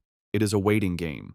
The monster is just letting them get tired. A bead of sweat rolls down the leader's face as the seriousness of their hopeless situation sinks in. Suddenly, the sky above them tears open to reveal a single, massive, blood-red eye staring down at them. The leader screams Yi's name in terror. The eye is a gross, pulsating ball of flesh that begins to bubble and multiply, splitting into numerous smaller, slimy eyeballs. Angry and desperate, the red-haired leader lashes out, furiously chopping at the flying eyeballs and destroying several of them in a frenzy. Yi, however, senses a change in the creature's energy and warns her leader not to be careless, realizing that their enemy is finally losing its patience. The main eye then unleashes a powerful, concentrated blast of red energy. Yi manages to put up a crystal barrier just in time, but the force of the impact is huge. The barrier shatters, and Yi finds herself alone, surrounded by dozens of the glowing red eyes in the heavy darkness. She feels her hope fade, wondering if this is how she is going to die. Trapped in the monster's dark domain, Lin Yi is slowly being eaten by shadowy tendrils. She can no longer hear her leader's voice and realizes they have both been swallowed by the darkness. A wave of regret washes over her as she apologizes to herself for being overconfident, admitting she was wrong to think they could handle such a dangerous mission alone. As she accepts her fate, her mind wanders to the future she will never see, wondering what the world will be like after the full spiritual energy revival. With a final thought of despair, she laments that she will never see the magnificent era to come as she reaches out a hand, sinking into the abyss of glowing red eyes.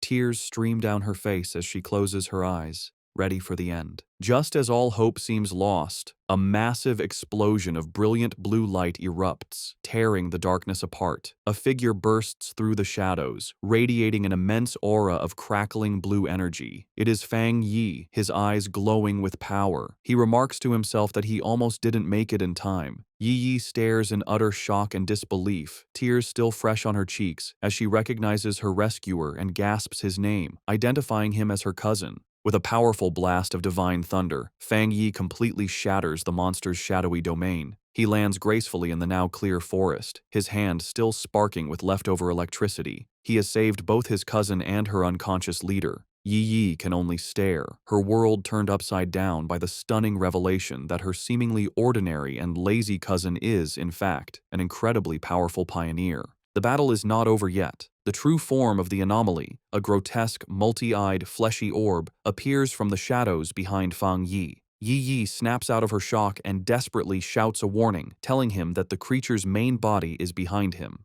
Fang Yi, however, is not worried. His hand ignites with the golden red energy of Skyfire as a confident smirk spreads across his face. He sees this as the perfect opportunity to test the effect of his new power on a dark attribute creature. He leaps into action, unleashing his Crimson Flame Blade technique. The attack, now strengthened by the inextinguishable power of Skyfire, completely engulfs the monster in a raging fire. The creature lets out a final, agonizing shriek as it is burned by the divine flames. In the aftermath, the red-haired leader slowly regains consciousness. She finds herself and Yi sitting safely on the ground, surrounded by a protective circle of fire. Confused and terrified, she asks Yi if they have died and been dragged to hell along with the monster. Yi, now much calmer, reassures her leader, telling her to look closely and that they are still alive. Still trying to process what has happened, the leader repeats Yi's words in disbelief before asking who saved them. Fang Yi casually walks towards his cousin and her leader, a small smile on his face as the protective flames die down. He tells them the problem is solved and, noticing the time, remarks that they must not have had breakfast yet. The red-haired leader stares at him, her eyes widening in sudden, dawning recognition. She springs to her feet, her expression one of pure excitement and awe. She points at Fang Yi, confirming that he is the one who saved them before in Yanghuo Town from the monstrous death vine. Fang Yi looks slightly surprised, thinking to himself that he was recognized so easily. Lin Yi is completely stunned by this new revelation. She asks her leader if she's saying that the powerful fire attribute master who saved them from the vine was also her cousin. The leader turns to Yi, equally shocked by the connection, and asks how this supermaster could possibly be her cousin, reminding Yi that she had described him as a completely ordinary person. Fang Yi can only scratch the back of his head with an awkward smile. The leader, still buzzing with excitement, grabs Yi's shoulders. She reminds her that this is the same savior who defeated the Desolation Vine with a single, incredible slash. Yi's mind races, trying to connect the dots. She realizes her cousin is indeed the high-level fire user, but she is still confused, as she just witnessed him use an incredibly pure and powerful thunder attribute to destroy the monster's dark mist. Her thoughts spiral as she fully grasps the implications. The immense power of both his fire and thunder abilities means he is a super genius with dual high-grade attributes. Then, another, even more shocking realization hits her as she remembers the immense spiritual disturbance in her neighborhood, the one that signaled a breakthrough to the legendary spirit creation realm. She wonders if that incredible display of power was also her cousin's doing. Tired of the confusion, Fang Yi cuts in and confirms that yes, it was all him. He then changes the subject, asking them about the dark attribute anomaly. He says that they should have known this type of creature was not to be taken lightly, and asks why only the two of them came and where the rest of their teammates were.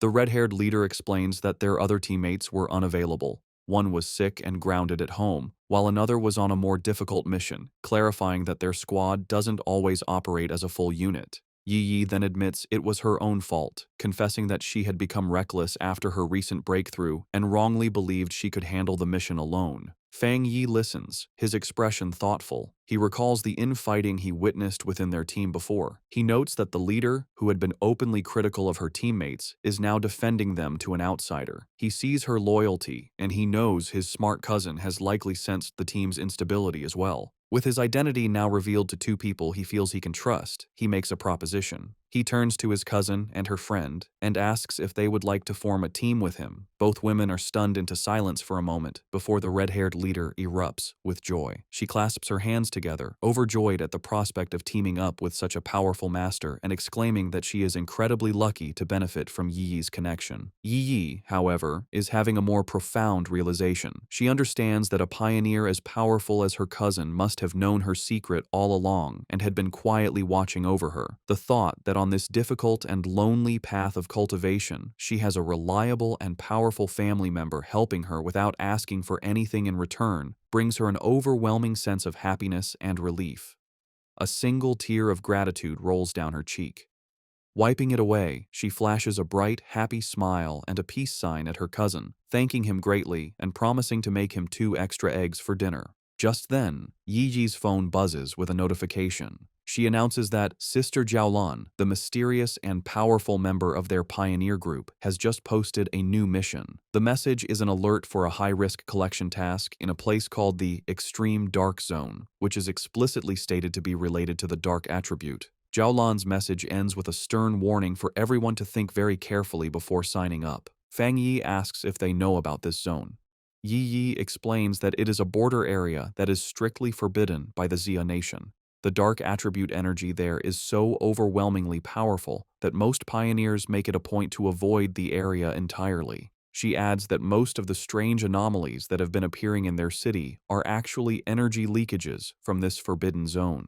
Because of the extreme danger, even the government has been unable to explore it deeply, as past attempts have resulted in severe accidents. Intrigued, Fang Yi suggests they should give it a try and asks Yi Yi to message Jiaolan for more specific details about the mission's content. Yi Yi replies that it's useless, as Jiaolan is famously mysterious and rarely says more than a few words at a time. Fang Yi considers this information. He deduces that for Jiaolan to be able to issue a mission in a top-secret government-controlled area, she must either be an incredibly bold rogue going against the authorities, or she holds a high-ranking position within the military or the Spiritual Energy Association. He concludes that the latter is far more likely. Despite her doubts, Yi Yi, using her online handle Feng Heiju, sends a message to Jiaolan, stating her interest in signing up and asking for more details. To both her and the red-haired leader's surprise, Jiaolan replies with uncharacteristic detail. The mission is to collect something called a shizai flower. She warns that while the rewards for this mission are much higher than usual, all the dangers within the extreme dark zone are related to the dark attribute, and the risk level is far greater than anything they have encountered before. She explicitly advises all pioneers to form teams before attempting the mission. The two women are stunned by how thorough her response is, as it's completely out of character for her. A moment later, another, even more direct message from Jiaolan arrives. She warns that the mission could involve an S-level anomaly and that the death rate is extremely high, urging them to reconsider. Then, she adds a final, thinly veiled piece of advice. If you have a strong and reliable pioneer to team up with, it's not too late to sign up. Elsewhere, the mysterious purple-haired woman from the hospital, who is revealed to be Jiaolan, walks down a corridor flanked by guards. She looks at her phone and thinks to herself that she's done all she can. It is now up to that person to decide if they are willing to accept the challenge. Back in the park, Fang Yi smirks, having completely understood the subtext. He tells Yi Yi that Jiaolan's message isn't just a warning, it's a direct and personal invitation.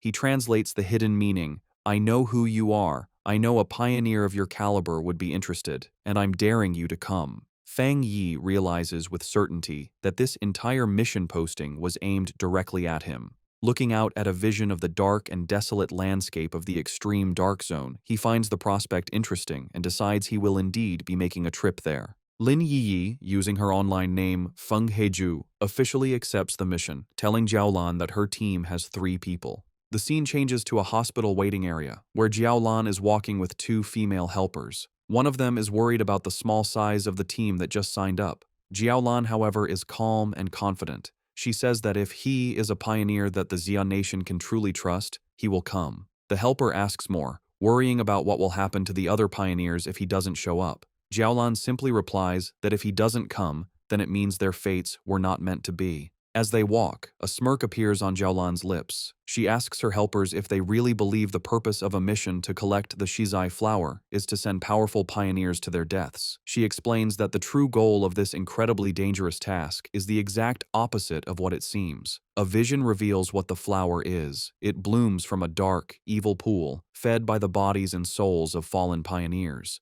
Jiaolan says that getting this flower is a necessary step to strengthen the nation, as it is the only way to save even more pioneers in the long run. The reason for this mission, she explains, is to protect both the future main strength of the Xia nation, represented by the new generation of pioneers like Fang Yi and his team, who are shown traveling to the mission on a subway, and to revive the top-tier fighting force that has already died in battle. They arrive at the hospital room of her teacher, the comatose elderly man. Holding his hand, she repeats their goal. They must get more Shizai flowers at any cost. She reveals his identity and the great importance of their mission. Her teacher is the only pioneer in the entire Xia nation to have reached the legendary Jinggang realm, and the Shizai flower is the only thing that can wake him from his coma. Jiaolan explains the huge strategic value of such a person. After the full spiritual revival, a Jinggang realm powerhouse is like a modern-day nuclear weapon, making him the nation's greatest asset in talks with other countries. From her point of view, sacrificing a few pioneers or even entire squads is a worthy price to pay for his return. Her helper, however, gets concerned for Jiaolan's own well-being, telling her that while the mission is important, her health is too. The comment causes a dark reaction. Jiaolan's face darkens as she repeats the words, "My health is important." She suddenly explodes with rage and sadness, shouting that her life is indeed important, but only because it was a gift, paid for by the lives of her fallen comrades who died to save her. She clutches her head, hit with a sudden intense pain, a physical sign of her trauma. After a moment, she calms down and apologizes for her outburst. One of her helpers asks if her headache is acting up again. Jiaolan dismisses their concern, saying it's not yet time for her medicine. A vision of her former happy team flashes in her mind, and she looks away with a sad, tired expression, murmuring that it's all in the past. The story flashes back to a traumatic memory from Jiaolan's past. In a dark, empty landscape, a voice screams for the sword-wielding squad to leave immediately. A younger Jiaolan kneels among the bodies of her fallen comrades as her dying captain tells her the mission to get the Shizai flower is now in her hands. As she trembles in despair, thinking of her teacher and her country, she realizes the extreme dark zone is a truly unforgiving place. She screams in protest, refusing to leave her captain. In his final moments, the captain places his hand on hers, transferring his spiritual energy to her. He tells her he hopes their powers will be of use to her and pleads with her to make it back alive. Back in the present, Jiaolan stands in the hospital, thinking about that tragic day. She reveals the bitter irony of her team's sacrifice. They gave her their power, but they didn't know that a Shizai flower is useless if it is touched by blood or not picked perfectly whole, meaning their mission failed even as they saved her life. Later, after a long journey, Fang Yi's new team arrives at the empty outskirts of the extreme dark zone. The red-haired leader complains about the long walk. She asks why they don't just fly, given their power. Yi explains that even for pioneers, flying for a long time is not possible until one's spiritual energy is overwhelmingly large. Fang Yi remains silent, his glowing red eyes focused on their destination. They finally arrive at a massive, heavily guarded checkpoint that marks the entrance to the zone. Beyond rows of tank traps and fencing, they see a shimmering blue energy barrier. Fang Yi confirms that this must be the extreme dark zone. Even from a distance and through the multiple barriers, he can feel the deeply unpleasant aura of the dark attribute coming through. Yi and her leader are clearly disturbed by the heavy energy, with the leader saying that it's 1,000 times more terrifying than the monster they fought before. Fang Yi simply tells them to stay calm. He then points out that they are not the only ones who have answered the call. A large, diverse crowd of other pioneers has already gathered at the checkpoint, waiting for the mission to begin. Yi guesses that the pioneers are not just here for the big reward. She explains that the dark attribute is known to be very difficult to deal with, ruthless, and naturally hostile to humans. However, with the increasing number of violent dark attribute monsters appearing in the cities, pioneers have realized they can no longer afford to ignore the source of the problem. Many have come here to face the threat directly and find a way to fight back. The red-haired leader agrees with her logic, and Fang Yi looks on with a slight smile, impressed by his cousin's sharp mind. The scene shows the various wild pioneers, each with unique gear and styles, all waiting for the gates to open. As they wait, Fang Yi explains his reason for taking on such a dangerous mission. He says that he has already faced dark attribute monsters twice before. The first was the mutated rabbit, which was more like some kind of gross, rat-like beast. The second was the serpent and its rat-like partner, Candle Knight, a smart pair that worked together to lure and trap pioneers, a mission that nearly wiped out an entire squad from the Spiritual Energy Association. He explains that the most important detail, as his cousin Yiji correctly pointed out, is that these creatures seem to be cleverly and purposely bypassing the military defenses at the city's borders. He suspects they are using some unknown method to get into urban areas, and these incidents have happened so often that they can no longer be ignored. The situation has become so bad that if they don't face the source, the cities will eventually be overrun. Therefore, he concludes, they have no choice but to go to the extreme dark zone. At the checkpoint, a military officer watches as Su Qingying briefs a group of pioneers before the energy barrier. She stands with a grim and serious expression, ready for the dangerous mission ahead. Her focus is broken when she spots a familiar group approaching. She is completely shocked to see Fang Yi walking up with Lin Yi and the red-haired leader. Her green-haired subordinate, Zhang Xiaoya, is equally surprised and calls out to her, but Su Qingying is frozen, covering her mouth in a panic. She silently prays that the great master won't notice her in the crowd, but her hopes are crushed when Fang Yi looks directly at her, a questioning look on his face as he calls out her name, identifying her as Captain Su. Resigned, Su Jingying walks over with her cloaked squad members, having already received military information about Fang Yi's team. The red-haired leader, always mischievous, sizes up the beautiful silver-haired girl and asks Fang Yi if this is Yi Yi's sister-in-law, a teasing term for a potential girlfriend. The suggestion sends both Yi Yi and Su Qingying into a panic. Su Qingying blushes and waves her arms, exclaiming what a huge misunderstanding it is. Fang Yi calmly clarifies that she is not, explaining that she is Captain Su from the Spiritual Energy Association who helps him out with miscellaneous tasks. This explanation, however, only seems to make Su Qingying more flustered, as she finds the description even more annoying than the romantic idea. Their conversation is interrupted by a loud, arrogant voice. An imposing older man in heavy red armor with two other armored pioneers steps forward and calls them a bunch of shameless brats. He complains loudly that the new generation of pioneers is younger and more disrespectful, not even greeting their elders. He scolds them for talking casually in such a dangerous place. He finishes with a sarcastic comment, saying he hopes they can all rely on each other inside the extreme dark zone. The red-haired leader gets angry, but Yi Yi holds her back, trying to calm the situation. Fang Yi calmly steps between them, signaling for his teammate to calm down. Not intimidated, the red-haired leader points a finger at the arrogant man, telling him to mind his own business and warning him that it's anyone's guess who will be scared to death inside. The man's expression turns into an angry glare. Just then, the sound of an approaching vehicle breaks the tension. The man smirks, seeing that their car has arrived. A large armored transport with police lights pulls up, and its back doors open. The mysterious Jiaolan steps out, and her presence immediately gets the attention of every pioneer there. The crowd gasps, recognizing the infamous Sister Jiaolan. She walks forward with an air of authority, with her guards on either side as the pioneers murmur in awe, wondering who she is to deserve such a grand entrance. Fang Yi watches her approach and figures out her purpose. She is the one who will open the gate for them. Jiaolan stands before the massive, crackling blue energy barrier. She raises her hand, gathering a swirl of pure energy until a glowing blue symbol forms in her palm. With a powerful push, she shoves the symbol forward, and the huge energy barrier tears open, revealing a dark path into the forbidden zone. With the gate now open, the S-Class mission has officially begun.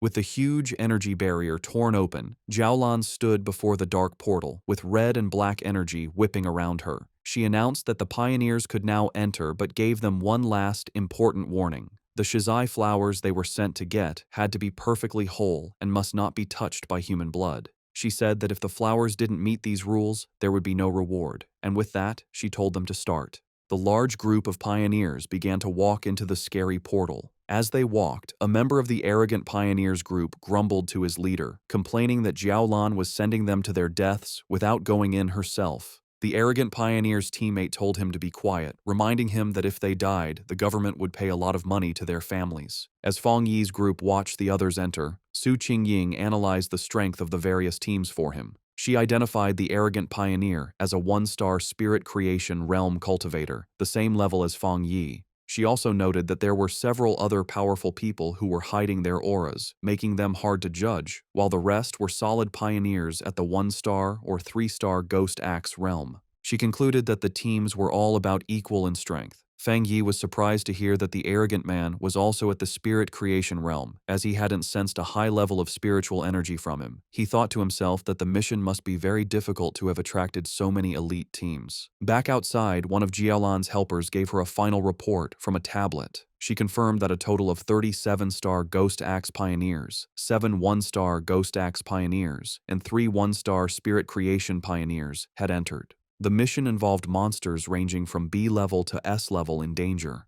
Jiaolan calmly told her helper to get the monitoring equipment ready, assuring her that she was prepared. Inside the portal, the pioneers found themselves in a deserted, dark, and misty place filled with dead trees. As Fang Yi's group stepped into the extreme dark zone, they were immediately surrounded by shadowy black tendrils of energy. Fang Yi warned everyone to stay close, explaining that the overwhelming dark attribute in the area would block their vision and that they could easily get separated and lost. His warning was followed by the red-haired leader suddenly kneeling over, feeling sick. She apologized, saying she couldn't stop herself from throwing up. Su Qingying calmly went to her side and told her it was a normal reaction. She explained that the terrible smell was a mix of rotting bodies and brain fluid, a scent that most people couldn't handle. She then pointed to another group of pioneers in the distance who were also on the ground, vomiting from the bad air, showing that even those of similar strength were affected. Su Qingying continued to explain that the dark attribute was a natural counter to pioneers, acting as a form of pollution that weakened them. She also warned that the monsters in this zone were extremely active. Fang Yi listened closely as she explained the known threats. She explained the official monster classifications. B-level monsters were a threat to pioneers of the same level. A-level monsters were powerful enough to attract spirit creation realm cultivators, like the extreme dark zone itself. And S-level monsters were disaster-class threats, powerful enough to challenge even those at the legendary Jinggong realm. However, she added a final grim warning. The dark attribute in this zone acted as a power-up for the creatures. A monster that would normally be a B-level threat would be at least an A-level threat inside this zone. The red-haired leader expressed her surprise at this new information. Lin Yiyi, worried, asked Su Qingying if she and her team were unaffected by the pollution. Su Qingying chuckled, explaining that she was not affected because she and her team were used to dealing with similar monsters and were not bothered by the smell. She also revealed that she had recently broken through to the 3-star Ghost Axe realm and was working hard to evolve her water attribute into an ice attribute. Lin Yi then spoke up, addressing Su Qingying. She noted that since they were both at the same level, she wondered if she also felt her spiritual energy being heavily suppressed, even more so than during her previous missions. Su Qingying confirmed her suspicion, adding a grim warning that many high-level masters, including 1-star spirit creation military elites, had died in this zone, so they needed to be extremely careful. As they went deeper into the deserted landscape, Su Qingying took the lead. She saw that they could no longer see the group ahead of them and urged her team to move a little faster. She then gave an important instruction. They should all speak less to save their physical strength and concentrate their spiritual energy to prevent the heavy dark mist from taking advantage of any weakness. As he walked, Fang Yi thought about his own condition. He was surprised that he didn't feel the same severe discomfort as the others. He concluded that it was likely because his enhanced yang and thunder attributes naturally pushed back the dark attribute, or perhaps his spiritual power had simply become stronger after his breakthrough to the spirit creation realm. Elsewhere in the zone, the arrogant pioneer and his team were in a fierce battle. With a powerful slash of his glowing green sword, the leader easily cut off the head of a monstrous beast. He laughed arrogantly, mocking the zone's dangers. His teammates cheered him on as he declared that they would be the ones to get the Shizai flower, vowing to show the younger generation what true strength looked like. Back with Fang Yi's group, Lin Yi was still struggling with nausea, making small gagging sounds. Fang Yi noticed her distress and thought to himself that despite her power, she was still just a child. He gently placed a hand on her back, sending a comforting wave of spiritual energy through her. The effect was immediate. Lin Yi felt the nausea and the chilling cold vanish, replaced by a comforting warmth like the winter sun. She marveled at the incredible power of the spirit creation realm. She commented on the comforting warmth of what she believed to be a rare, high-grade fire attribute. She thought about how her own wood attribute slowly absorbs energy and how Su Qingying had mentioned her own water attribute turning into the rare ice attribute. Fang Yi corrected her, clarifying that it wasn't a fire attribute, but the yang attribute. He apologized for not explaining it to her before, and casually revealed that he was the one responsible for both the incident at the North Gate and the fire on the playground at Qingcheng University. The red-haired leader was shocked by this confession. She asked in disbelief if he was admitting to having 3 different high-grade attributes. Fang Yi explained that the 2 fire-related events were not the same, noting there were small but important differences between the Yang and Skyfire attributes. Inwardly, Fang Yi thought about his 4th power, the Desolation attribute. He decided to keep it a secret, believing it was always wise to have a hidden advantage. Outwardly, he gave a vague confirmation to his team's amazed questions. The red-haired leader, shivering from the heavy cold, nervously approached Fang Yi. She explained that she had not yet reached the 3-star Ghost Axe realm and couldn't sense attributes very well, but she knew his Yang attribute could help her. Promising to behave, she shyly asked if he could warm her up as well. Fang Yi agreed to warm her for the day and placed a hand on her shoulder, sending a comforting wave of energy through her that made her yelp in surprise. As she breathed out a visible puff of warm air, sighing in relief, Zhang Xiaoya and the other member of Su Qingying's squad looked on in confusion. Seeing how well it worked, Fang Yi kindly offered the same to Su Qingying's team. After a moment's hesitation, Su Qingying admitted that the warmth felt nice, and her 2 enthusiastic subordinates eagerly accepted the offer.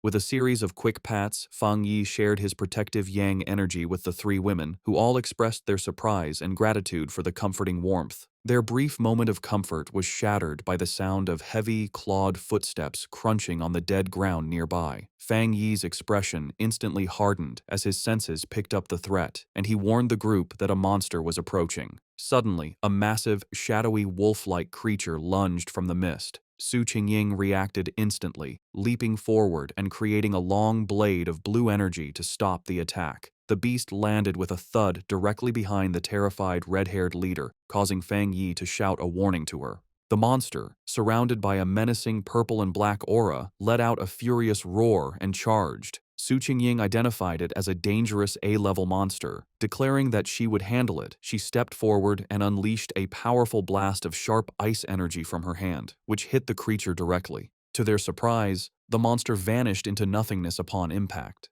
Su Qingying stood ready, an ice crystal forming in her hand, as Lin Yi wondered aloud if it had disappeared. However, Fang Yi saw the truth behind the attack. His sharp eyes pierced through the mist, revealing that the monster had been a distraction. The real threat was a massive horde of zombie-like figures with glowing red eyes, walking silently toward them. He shouted a desperate warning for everyone to watch their feet, but it was too late. The ground beneath them erupted in a mass of shadowy hands and tendrils, trapping the entire group as the zombie horde closed in from all sides. Surrounded by the grabbing zombie horde, Fang Yi calmly told his companions to get back as he drew his sword. His eyes lit up with a brilliant, fiery light, and he unleashed a massive, explosive wave of pure fire. The entire horde was instantly burned by the inferno, their shadowy forms dissolving into the flames as they shrieked in pain. Standing among the dying embers, Fang Yi casually twirled his sword, announcing that they were safe for the moment. He explained that despite the illusion of a large crowd, there had only been 2 monsters controlling the puppets.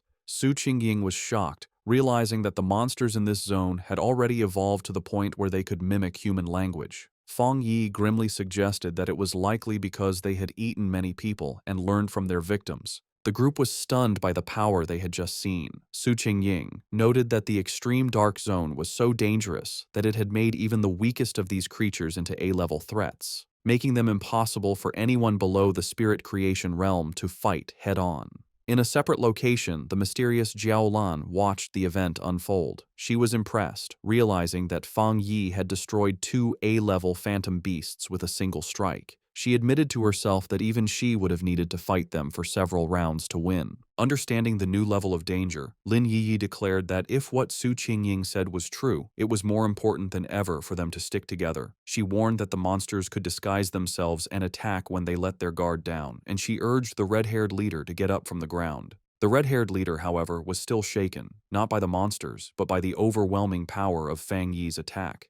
She complained about the terrifyingly heavy aura, which she found more suffocating than the zombies, feeling that even a slight touch from his flames would have killed her. Suddenly, a deep rumbling sound echoed through the deserted landscape. Lin Yi asked if the others could hear what sounded like ocean waves. The ground began to shake violently, causing the entire group to stumble and lose their balance. In the distance, they saw other pioneer teams fleeing in absolute terror. One man desperately shouted at his comrade to stop fighting and run, screaming that the approaching threat was pure evil and that they were seeing ghosts. Fang Yi, Su Qingying, and Lin Yiyi watched with grim expressions as the chaos unfolded. Before them, a massive, swirling vortex of pure dark energy, filled with countless monstrous forms and glowing red eyes, swept across the landscape, consuming everything in its path. The arrogant pioneer and his team were caught in the middle of the disaster, which was identified as the legendary Dark Tide. As the terrifying dark tide swept across the land, eating pioneers who screamed for help,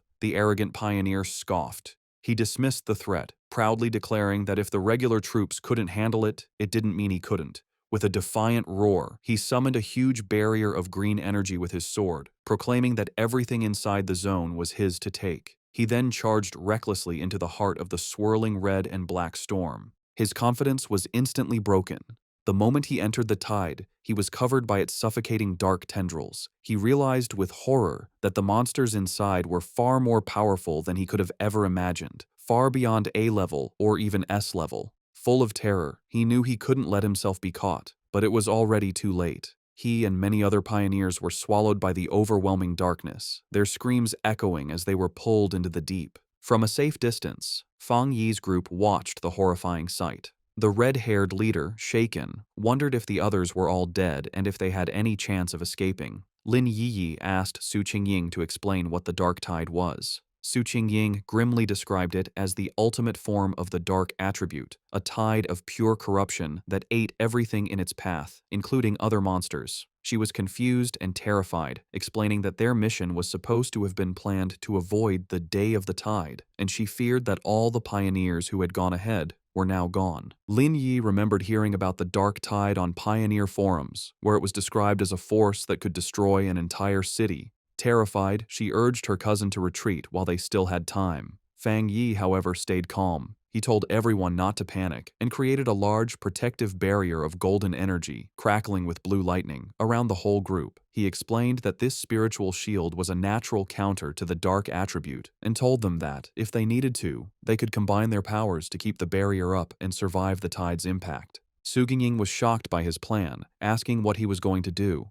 She warned him that the dark tide was a concentrated state of the dark attribute and that their combined power couldn't possibly stop it, reminding him that the powerful spirit creation pioneer had just been swallowed whole. Fang Yi was not bothered. With his sword erupting in golden flames and his other hand sparking with blue lightning, he confidently declared that he would go and destroy it. Before anyone could react, he leaped forward, becoming a streak of pure fire and lightning that shot directly toward the massive wave of darkness. His teammates could only watch in stunned disbelief, with Su Qingying wondering if he really meant to destroy the dark tide itself. He plunged into the heart of the storm, his light cutting a path through the swirling chaos. Inside the eye of the tide, Fang Yi floated calmly, completely unharmed inside a protective golden aura as the monstrous dark energy swirled around him. He looked at the small, flame-like wisps of red energy inside the storm and smirked, confirming a suspicion he had. Floating in the heart of the dark tide, Fang Yi was surrounded by a gross horde of countless monsters, their multi-eyed forms twisting in the darkness. He analyzed the true nature of the threat, realizing that these were not just A-level monsters being controlled by the dark energy. Instead, they were upgraded composites, fused and evolved versions of countless smaller monsters. He understood that the tide was a living incubator, constantly evolving its creatures from B level to A level and then to S level. The whole event, he concluded, was at least an SSS level threat, which explained why it could so easily eat even powerful spirit creation realm pioneers. A monster lunged at Fang Yi. His eyes blazed with golden fire, and with a single powerful slash of his flaming sword, he unleashed his crimson flame blade technique, easily destroying the A-level composite beast. He thought about his incredible growth. The combination of his new Spirit Creation Realm power and his Skyfire-enhanced sword allowed him to instantly kill a creature that would have previously been a tough fight. As he scanned his surroundings, he noticed something familiar. It was the arrogant pioneer, still alive, but being consumed by the tide's dark energy. The man was still conscious, struggling against the corruption that was taking over him. Fang Yi saw that since the man was still responsive, his spiritual energy hadn't been completely drained. He figured that even if his spiritual foundation wasn't as solid as his own, being a true Spirit Creation Realm pioneer gave him a small chance of survival. Deciding to act, Fang Yi gathered his divine thunder power. He unleashed a massive blast of purifying lightning, striking the dark mass that held the arrogant pioneer. The man was thrown clear of the tide, landing hard on the ground, unconscious but free from the corruption. Standing over his fallen rival with his sword still burning, Fang Yi noted that the man could be saved, but just barely. His victory didn't last long. The dark energy around him began to twist and come together, and the monsters he had just destroyed began to reform before his eyes. He watched as a massive, multi-eyed creature regenerated from the darkness, realizing with grim certainty that the tide could infinitely reproduce its minions. He wondered if this terrifying regenerative power was the special characteristic of monsters that were above S-level. Facing the endlessly regenerating horde, Fang Yi decided on a new, much riskier plan. With a confident smirk, he proposed to try something different. He deliberately dropped his protective spiritual energy aura, leaving himself completely exposed to the full, overwhelming power of the dark tide. The moment he was unprotected, his system activated, detecting the extreme dark attribute. However, it quickly reported a failure. The attribute's power was too special and could not be taken at this time. Fang Yi was disappointed but not entirely surprised. He realized that even after reaching the Spirit Creation Realm, the dark attribute was still beyond his reach, confirming that it was fundamentally different and more complex than any other power he had faced. With his options running out, a determined smile appeared on his face. He concluded that since he could neither destroy the tide nor absorb its power, he would have to find another way to deal with it. As the monsters closed in again, he briefly regretted not bringing his little white flower, the Desolation Flower, knowing its life-draining power would have been a perfect counter. He wondered what other options he had left. Then, his eyes widened with a sudden realization. He knew he had a ready-made solution right in front of him. Outside the tide, the rest of the team watched from the safety of their golden barrier. The red-haired leader, still shaken, asked Su Qingying if she had ever seen such a situation before, but Su Qingying could only admit that she hadn't. Suddenly, the chaotic, swirling energy of the dark tide grew unnervingly still, pressing silently against their protective shield. The strange calm only increased the tension. Lin Yi was terrified, admitting that even when they faced the monstrous Desolation Vine, she hadn't felt so anxious. She was consumed with worry for her cousin, fearing the worst. Su Qingying tried to reassure her, pointing out that his protective barrier was still active, just flickering. She took Yi's hands, telling her they should focus their own spiritual energy to help strengthen the shield. She added with grim logic that if a pioneer as powerful as Fang Yi were to fall, their own fates would be sealed anyway. Su Xingying continued to boost their morale, reminding them that Fang Yi was a Spirit Creation Realm cultivator who used several powerful attributes, and she suspected his true strength was even greater than they knew. She told them that it was not up to pioneers at their level to worry about rescuing someone so far beyond them. Her surprisingly humorous and confident words managed to calm Lin Yi, who thanked her. Su Xingying simply smiled, admitting that her own teammates often said she was too serious, and asked if Yi felt a little better. Their tense weight was shattered as a massive column of pure fire erupted from within the dark tide, pushing back the oppressive darkness. From the heart of the inferno, Fang Yi unleashed his ultimate technique, the 9 Dragons, Skyfire Sealing Art.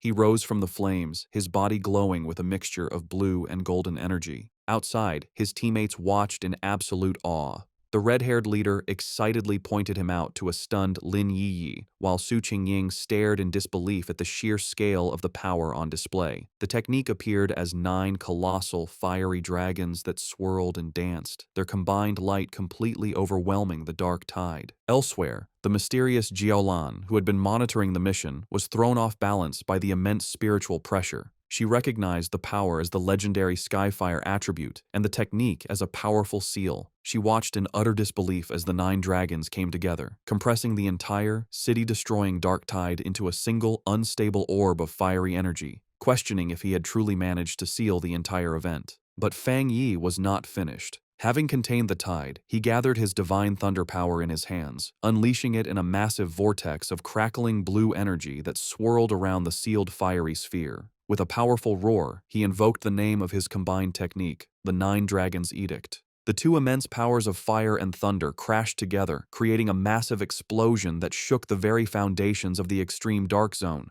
With a final, decisive command to seal, Fang Yi brought his hands together, forcing the chaotic energy to collapse in on itself. The vortex of fire and lightning compressed into a smaller, more stable sphere, finally settling into a small, brightly glowing orb of perfectly contained, pulsating power. After Fang Yi's incredible display of power, the arrogant pioneer lies unconscious on the ground. Fang Yi thinks that, for now, they are safe, and that he has unexpectedly rescued someone, wondering what he should do with him. Lin Yi runs to her cousin, very relieved that he is okay. Su Qingying, standing by the fallen pioneer, offers to have her team take care of the unconscious man. Later, Su Qingying approaches Fang Yi, asking why he does not seem happy after successfully sealing such a high-level dark attribute. In her mind, however, she is completely amazed, thinking that he truly kept his word to destroy the dark tide and that he is a truly incredible person. Fang Yi explains to the group that they must move quickly. He says that the seal he used is only temporary and that the overwhelming dark attribute energy in the area is still strong. They must hurry to find the Shizai flower before the seal wears off. Su Qingying understands and confirms that her team will take the man back to the association for treatment while her teammates carry the unconscious pioneer on their shoulders. The group stops at a cliff, looking out over the empty landscape. Su Qingying realizes that none of the other pioneers who went ahead made it out, sadly concluding that they were all eaten by the dark attribute, as not a single trace of them remains. The red-haired leader mourns how people who were alive just moments ago have completely vanished. Fang Yi, for his part, thinks that maybe he is cold-blooded, but he feels relieved that he didn't have to watch them die. As they approach a scary dark pool, Fang Yi takes command. He tells Lin Yi and the others to go ahead with Su Qingying's team, explaining that this pool is now the most dangerous thing and it's better for him to stay behind to protect them. The group agrees and moves forward. When he is left alone, standing on a rocky ledge, a system window appears before Fang Yi, telling him that it has detected a new, strong fluctuation of the dark attribute. Immediately, a powerful vortex of purple and black energy erupts from the ground around him. The system confirms that the detection was successful and announces that it is activating its ultimate computing power to begin writing a new technique. Fang Yi is lifted into the air, his arms outstretched, as huge pillars of pure dark energy rise around him. The system declares that the writing process has been successful, and Fang Yi's eyes snap open, now glowing with a menacing purple light, filled with the essence of the power he has just mastered. A system window confirms his new acquisition. He has obtained the dark attribute technique, the limitless dark world. The system explains that this ability allows him to create a sealed space of dark mist, inside which spiritual energy is massively weakened. Fang Yi thinks about his new power, recognizing the dark world as a special domain he can control. He understands the huge strategic advantage this gives him. The corrosive effect of his new power will drain his enemies' spiritual energy and slow their ability to refill it. He imagines himself rising over a sea of desperate hands. He realizes that if he combines this new weakening effect with his other powerful attributes, he will become even more formidable, confidently concluding that he could destroy even a monster stranger and more powerful than the dark tide itself if it were to appear again. As the last of the purple energy settles, Su Qingying, still in disbelief, asks Fang Yi if he feels the dark mist reforming around them. Her eyes widen in shock as she fully processes the immense spiritual fluctuation she is sensing. She stares as Fang Yi is surrounded by the leftover energy, wondering how he could possibly be having another breakthrough without any of the usual big signs like a change in heaven and earth. The realization then hits her with stunning force. He hadn't just sealed the S-class dark tide, he had absorbed its power. She finds the very idea ridiculous and unbelievable. In the early days of the spiritual revival, all pioneers knew that the dark attribute was the most terrifying power, born from the collective negative emotions and deep-seated evil of all living things. Because of this, absorbing its power is strictly forbidden by the government. A flashback shows a failed official experiment where researchers tried to purify the dark attribute but paid a painful price, leading to it being classified as a uniquely dangerous monster. The power of these dark monsters can range from D to S-class, but even the weakest can overwhelm early pioneers, let alone the absolute S-class threat of the dark tide, which could eat even spirit creation realm cultivators with ease. Another flashback reveals the fate of a 3-star Ghost Axe pioneer who, before the ban, tried to absorb the energy from a mere sea-level monster. He was driven mad by the backlash, suffering from skin decay and a mental collapse, and remains in a psychiatric hospital to this day. Back in the present, the chaotic dark energy goes down, receding back into Fang Yi as he lets out a quiet breath. He calmly calls out into the empty, misty landscape, stating that whoever has been watching them for a long time can come out now. His red eyes scan the area with a sharp, knowing gaze. From the mist, Jiaolan emerges. She confirms that if she is not mistaken, Fang Yi was the one who single-handedly sealed the dark tide. Su Qingying is stunned by her sudden appearance, gasping her name in disbelief. Jiaolan floats down, landing before Fang Yi and asking what he was just doing, specifically questioning if he was absorbing the dark attribute. Fang Yi calmly confirms that he was. The directed mission sends another wave of shock through Su Qingying. In a swift and shocking motion, Jiaolan draws a pistol and aims it directly at Fang Yi's head. The red-haired leader shouts Jiaolan's name, demanding to know what she is doing, while she and a terrified Lin Yi can only watch in confusion and fear. Su Qingying immediately leaps into action, placing herself between Jiaolan and Fang Yi and blocking the gun with her arm. She confronts Jiaolan fiercely, reminding her that if she recalls correctly, Fang Yi is the military's highest priority recruitment target. She then challenges Jiaolan, pointing out that the association had also wanted to recruit him before the military intercepted him, and demands to know the meaning of this hostile action. Ignoring Su Qingying's defense, Fang Yi calmly places a hand on her shoulder and addresses Jiaolan directly. He finds it strange, asking if their mission wasn't to find the Shizai flower. He points out that while she seems eager to complete the mission, she also appears very unhappy that they did not die there. Jiaolan remains silent, her expression unreadable as she continues to aim her weapon, the light glinting off the barrel. The red-haired leader, however, is not so calm. She erupts in anger, shouting at Jiaolan. She reminds her that their squad had always trusted her, and she furiously questions why Jiaolan didn't step in when they were facing the dark tide. She declares that without Fang Yi, they would have been doomed, pointing out that Yi is still just a child. She accuses Jiaolan of simply standing by and watching, only to now threaten the very person who saved them. Jiaolan suddenly lowers her weapon, a smirk playing on her lips. She dismisses the entire confrontation as a joke, remarking that Fang Yi seems to be very well liked by his teammates. She then congratulates him, announcing that he has passed the test. The sudden change leaves the red-haired leader and Su Qingying completely confused by her words. Fang Yi, however, understands immediately. He asks if her true purpose was to test him. Jiaolan confirms his suspicion, explaining that because of his incredible talent and strength, she didn't want to rely on cold, impersonal data. Instead, she wanted to see for herself what kind of person he truly was. She then turns to address the red-haired leader's earlier accusation. She explains that she didn't step in because pioneers must follow the harsh rules of this new world. She states that this is their shared fate, a life where fortune and disaster can change in an instant. However, she tells them they are lucky to have a trustworthy and powerful person protecting them. She asks if they have noticed that no other monsters have dared to attack them since the tide was defeated, explaining that the creatures are terrified of the power Fang Yi displayed. Fang Yi looks on with a grim expression, agreeing with her assessment. He adds that the dark tide itself follows the same principle. It bullies the weak and fears the strong. With the test concluded, Jiaolan offers to lead them to the Shizai flower, stating that she knows the area better than they do. As they follow, Su Qingying whispers to Fang Yi, expressing her feeling that something is mentally wrong with Jiaolan. She reveals a crucial piece of information. Jiaolan's own squad had previously encountered the dark tide, and she was the only survivor. Fang Yi processes this information, piecing together a clear picture of her psychology. He understands that her absolute obedience to her mission and the rules has made her cold and detached. He also deduces that the sacrifice of her teammates has left her with a form of post-traumatic, self-destructive tendency. Yet he realizes that another powerful belief keeps her going, and that witnessing him seal the dark tide had simply caused her to lose her composure for a moment. With a newfound understanding, Fang Yi shows a hint of a smile. He tells his teammates that they should all be considerate of this injured person. The red-haired leader asks if Jiaolan is injured. Fang Yi, observing her closely, confirms that she is. He explains to his team that her spiritual barrier is severely damaged, estimating that while she has the power of a 2-star spirit creation realm cultivator, her protective aura has dropped by at least 2 levels. A visual of her crumbling spiritual energy confirms his assessment, indicating she has suffered a significant internal injury. She even stumbles slightly as she walks, a clear sign of her weakened state.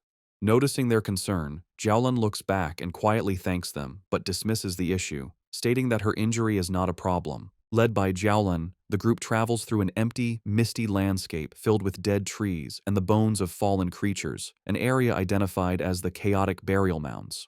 As they walk, Fang Yi's sharp senses pick up on something amiss, and he spots the skeletal remains of a fallen pioneer half buried in the ground. Finally, Jiaolan announces they have arrived at their destination. Before them, in a small clearing, a single, beautiful shizai flower glows with a soft, ethereal purple light. As Jiaolan begins to walk towards the flower, Fang Yi watches her, sensing that something is wrong. His suspicion is confirmed as vicious, shadowy monsters with glowing red eyes erupt from the ground, surrounding the flower as if to guard it. The sudden appearance of the monsters does not stop Jiaolan. Instead, her expression becomes one of intense and unnerving obsession. She reaches out a hand, whispering that she can finally see it again, her face shadowed as if she is in a trance. Fang Yi's expression becomes serious and urgent as he realizes the immediate danger, knowing she is not in her right mind. Reacting instantly, he summons a ball of golden red flame in his hand, shouting a command to awaken her spirit. He then hurls the fireball directly towards the entranced Jiaolan, intending to snap her out of her dangerous state. The fireball flies towards Jiaolan. Snapping out of her trance at the last second, she recognizes the attack as a very rare and powerful Yang attribute. With surprising speed, she knocks the blast away with her arm, and the impact sends out a shockwave. She and Fang Yi now stand facing each other in a tense silence, as golden energy crackles around his hand. Jiaolan, now fully awake, is shaken. The sight of the flower had brought back a bad memory, and the ghostly images of her fallen friends flash in her mind as she wonders if her preparations were still not enough. Seeing that she has returned to her senses, Lin Yi and Su Qingying rush to her side. Yi asks if she is all right, while Su Qingying wisely notes that Jiaolan is being badly affected by the dark attribute, and suggests it would be safer for them to all stick together. Ignoring them, Fang Yi steps forward confidently. He states that for the shizai flower, it is enough if he goes alone, deciding to handle the situation himself. He calmly walks through the empty, misty clearing, approaching the glowing flower. Suddenly, the ground begins to shake. A massive, ugly, wolf-like monster with glowing red eyes bursts from the earth, lunging forward. Its mouth opens wide, showing a terrifying storm of smaller, screaming faces and dark red energy as it roars in hunger. Unfazed, Fang Yi summons crackling blue energy to his fingertips, saying a single word: Divine Thunder. He lets out several massive bolts of lightning that go through the monster's body. The creature roars in pain, its body filled with electricity, but it does not fall. Fang Yi watches it, realizing that this fox demon must have eaten countless other monsters to change so much, identifying it as yet another S-class threat. Knowing that the seal on the dark tide is temporary and their time is running out, he realizes he must end this quickly. Seeing the monster's amazing strength, a confident smirk appears on his face. He decides that if it won't die, he will use it as a test subject for his new power, gathering the scary purple energy of the dark attribute into his hand. With a confident look, Fang Yi unleashes his newly acquired power, the limitless dark world, on the S-class fox monster. A massive storm of swirling purple energy erupts from him, completely trapping the surprised creature. The energy hardens into a large, dark purple sphere, enclosing both Fang Yi and the monster inside its area. Inside this new reality, shadowy purple tendrils whip out from all directions, wrapping tightly around the S-class beast. The monster struggles and whimpers in pain, its massive form beginning to shrink under the immense pressure of Fang Yi's area. A system window then appears, confirming the devastating effect of his technique. Under the influence of the limitless dark world, the S-class anomaly has been forcibly downgraded by 2 full levels to a B-class threat. Standing before the now weakened creature, Fang Yi notes that the S-class anomaly must have had a very weak foundation to be downgraded so easily. With the monster now manageable, his sword ignites in a blaze of golden-red fire. He declares that the fight is over and delivers a single, massive fiery slash, completely destroying the creature in a fire. Outside the sphere, Su Qingying and Lin Yi watch the massive orb of dark energy. Su Qingying finds it strange, noting that while it is clearly a dark attribute, it feels different from what she's used to. Lin Yi agrees, confirming that she doesn't feel the usual disgusting and heavy coldness from it. Jiaolan provides the explanation. She states that this is because they are witnessing Fang Yi's personal domain, a space he created himself after mastering the dark attribute without a teacher. Jiaolan thinks about the immense importance of this achievement. She explains that creating a domain is an incredibly difficult ability. Before this moment, the only person she knew who could create a spatial domain with their spiritual power was her teacher. She guesses that, besides him, there are at most 3 other people in the entire world with this power. A painful memory flashes in her mind, showing a vision of a massive, citywide disaster. She recalls how her teacher had tried to use his own domain to stop the disaster, but had ultimately failed. Their thoughts are interrupted as the purple sphere disappears, revealing Fang Yi standing alone in the clearing. Jiaolan and Su Qingying are stunned at how quickly he finished the battle. With a casual wave and a reassuring smile, Fang Yi announces that the chaotic burial mounds should be safe from any more trouble now. With the area now secure, Fang Yi calmly walks towards the glowing shizai flower. He carefully cups his hands around the plant, gently pulling it from the ground with its roots intact to preserve it. Holding the glowing prize, he examines it for a moment, concluding that this should be enough to complete their mission. Jiaolan watches him with a tense and nervous expression as the mission reaches its critical point. Fang Yi returns to the group and presents the flower to Jiaolan, who remarks on its small size. He confirms that their mission is complete and urges them to leave immediately, explaining that the sealed dark tide is unlike other monsters and could become a problem at any moment. He adds that they also have to deal with the unconscious, arrogant pioneer and his team. Her tense mood melts away, replaced by real gratitude. Holding the glowing flower, she sincerely thanks Fang Yi, admitting that his overwhelming power was the only reason for their success. She then thanks the rest of the group and announces it is time for them to leave. As the others begin to walk away, Jiaolan pauses for a moment, looking back to thank Fang Yi one last time. She then reveals the full, critical importance of their mission. She explains that Elder Wu, the Xia Nation's only Jinggang realm pioneer, is on the brink of death, and the shizai flower is the only life-saving medicine that can save him. With a slight, grateful smile, she tells Fang Yi that he has just saved the life of the nation's most powerful protector. Fang Yi listens intently, his expression thoughtful as he processes this new, important piece of information, quietly repeating the name of the legendary Jinggang realm to himself. As the group finally emerges from the dark portal of the extreme dark zone, they are met with a sky filled with swirling red clouds. The red-haired leader throws her fists up in triumph, shouting with immense relief that they can finally see the light and have made it out alive. Lin Yi agrees, grateful to see the daylight again. Their return is met with a wave of cheers from a large crowd of officials who had been waiting anxiously. They celebrate the successful retrieval of the shizai flower, admitting they didn't quite believe it when Jiaolan had first informed them. As the team walks through the path cleared by the crowd, the red-haired leader is surprised by how many people are there. Someone in the crowd wonders aloud who the person was that actually managed to get the flower. Suddenly, Lin Yi's expression becomes one of surprise as she notices something ahead of them. Parked directly in their path is a massive, heavily armored military vehicle, flanked by elite soldiers. The red-haired leader immediately recognizes the vehicle and the symbol of the legendary Star God War Zone, the most powerful and famous military force in the entire Xia Nation. A wave of realization and embarrassment washes over her as she understands that Jiaolan is a member of this elite unit, making her regret having yelled at her earlier. The Star God War Zone is ranked as the #1 military district in the nation. After the spiritual energy revival began, their unique advantages allowed them to secure the most resource-rich forbidden zones, turning them into valuable cultivation grounds. As they get closer, an official carefully hands the shizai flower, now safely stored in a glowing blue container, over to a high-ranking officer. The officer is revealed to be Major Han Lee, who takes the container with a slight, satisfied smile. In a stunning and unexpected show of respect, Major Han Lee and his entire group of soldiers snap to attention, giving Fang Yi a sharp, formal salute that visibly surprises him. Major Han Lee then turns to Jiao Lan, assuring her that he will immediately deliver the shizai flower to the hospital and that she can rest easy. Jiao Lan agrees, saying she will follow shortly. With its precious cargo secured, the armored vehicle speeds away. With the immediate crisis handled, Jiao Lan turns to face Fang Yi. He asks her directly if she is from the Star God War Zone. She confirms that she is, and adds that word of his incredible strength has already spread throughout her entire military district. With a confident and knowing look, she tells him that it won't be long before he becomes a very famous and important figure.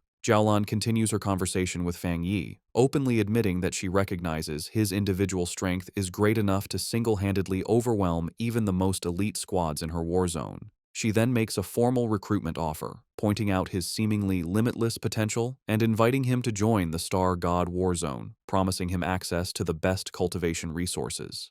She also reassures him that the rewards for this mission for his team and for Su Qingying's squad will be delivered soon. Fang Yi listens with a slight smile but seems to be considering his options. Her tone then becomes much more serious as she explains the true seriousness of their situation. She tells Fang Yi that with the world changing so rapidly, the nation's most urgent concern is the threat of dark attribute anomalies. A vision of a city being consumed by a massive, ominous cloud of purple and black energy illustrates her point. She warns that the number of these anomalies is growing at an alarming rate. She explains that the influence of these dark zones will continue to expand like a deadly tumor, capable of causing catastrophic consequences at any moment.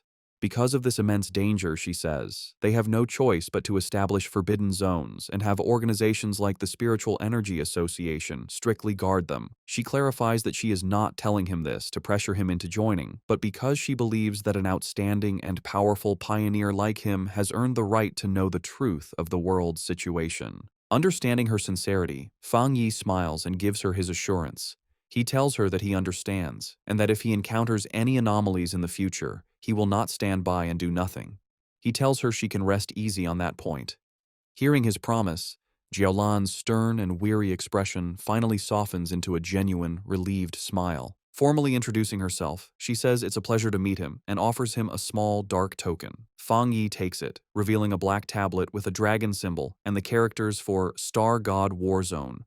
Jiaolan explains that this token will grant him unrestricted access to any forbidden zone for his cultivation, and that the gates of the Star God War Zone itself will always be open to him. She then makes one final, important request, asking if he would like to come and see Elder Wu. Fang Yi asks if she meant the Jingang Realm Pioneer. She explains that this person is her teacher, and she thinks Fang Yi should meet him, though she says this is just a personal wish, as she would like to be his friend. Fang Yi accepts her offer and the token she gave him, putting it in his pocket. He agrees to go with her, saying it's always good to have more friends. As a gift to seal their new friendship, he holds out a hand crackling with blue lightning, telling her he has something for her. Jiaolan is confused, but Fang Yi explains that he thinks he can clean out the rest of the dark attribute poison in her body. Before she can react, he unleashes a flood of blue lightning that completely surrounds her, leaving her shocked. The energy flows through her, and she is amazed to find that the thunder attribute has a healing effect. The cold, deep pain she felt is replaced by a warm numbness, and she realizes the discomfort is completely gone.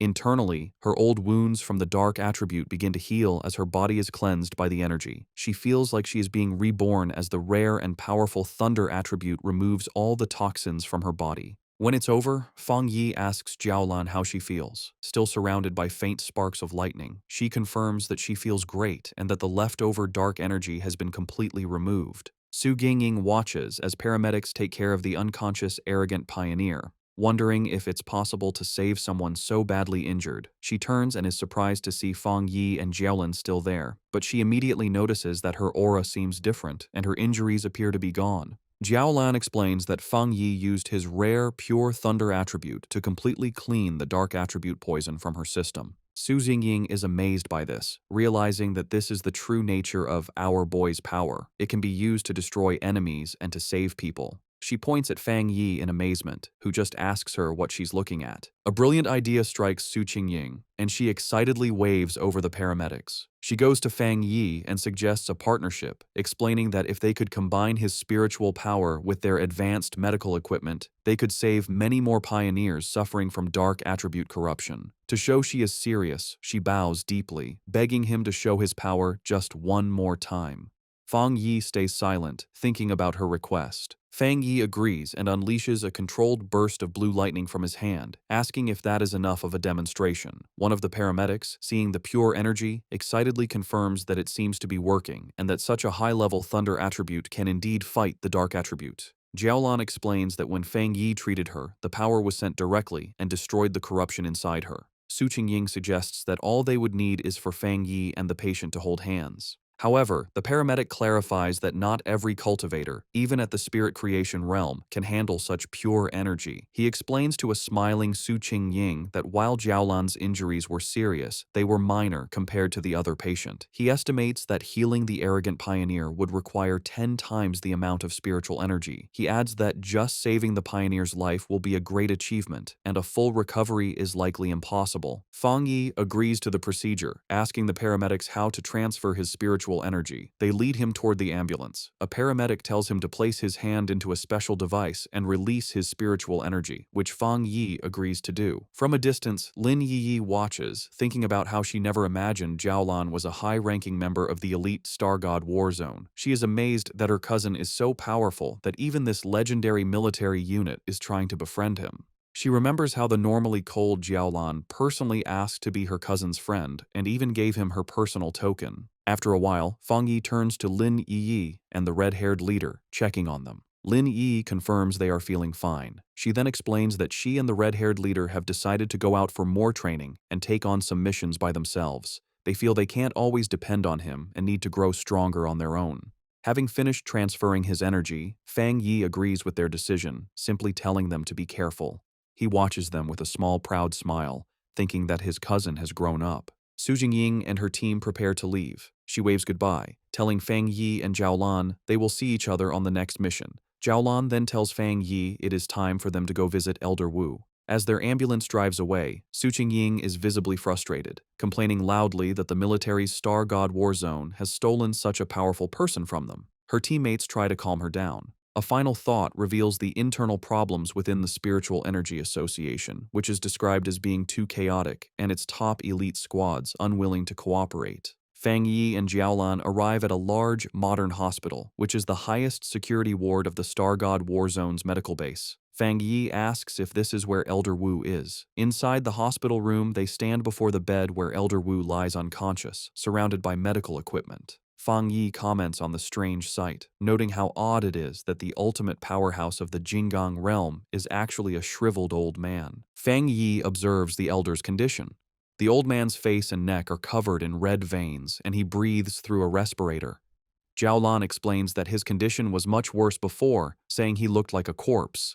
She adds that even after using the precious shizai flower on him, he still has not woken up. Concerned, Fang Yi wonders what could have happened to such a powerful person to leave him in this state. Jiaolan begins to tell the story of the battle that led to her teacher's coma. She describes how a huge dark attribute anomaly appeared over the capital city. To stop the anomaly from consuming the city, Elder Wu, her teacher, stepped forward to seal it all by himself. A flashback shows the rest of her squad transferring their own spiritual energy to their teacher to support him. The anomaly they faced was far beyond an S-level threat. A monstrous, dragon-like form made of dark energy loomed over the ruined city. Jiaolan continues, explaining the immense danger. If the anomaly had fully come down, it would have destroyed the capital and all the surrounding cities, plunging the entire nation into chaos. In a desperate last stand, Elder Wu used his own personal domain to seal the S-level anomaly, but the disaster was even more powerful than they expected. The overwhelming power of the dark attribute backfired on him, corrupting his body. Jiaolan concludes that if he hadn't been a master of the Jinggang realm, he would have been instantly turned to ash. Back in the present, Fang Yi looks down at the comatose hero with new respect. He acknowledges that to stop the destruction of a city, Elder Wu is truly a great pioneer. As Fang Yi looks at the comatose Elder Wu, his thoughts go to his past life. He remembers that many pioneers had sacrificed themselves so he could be the last human to survive. He realizes with a sad thought that in his original timeline, Elder Wu had probably already died by this point. A new determination fills him, and he reaches a hand towards the elder. Jiaolan, startled, shouts at him, demanding to know what he is doing to her teacher. Fang Yi calmly tells her not to worry. He explains that while the shizai flower is already working, he wants to try and remove some of the stubborn dark attribute that remains in the elder's body. He places his hand on the elder's chest, and a powerful surge of blue lightning begins to flow into the old man's body. Fang Yi explains that this will help him wake up faster. Jiaolan watches in shock, exclaiming that the power he is trying to clean came from an S-level disaster. After a moment of hesitation, she gives in, telling Fang Yi to go ahead and try. Perhaps he is the miracle they need.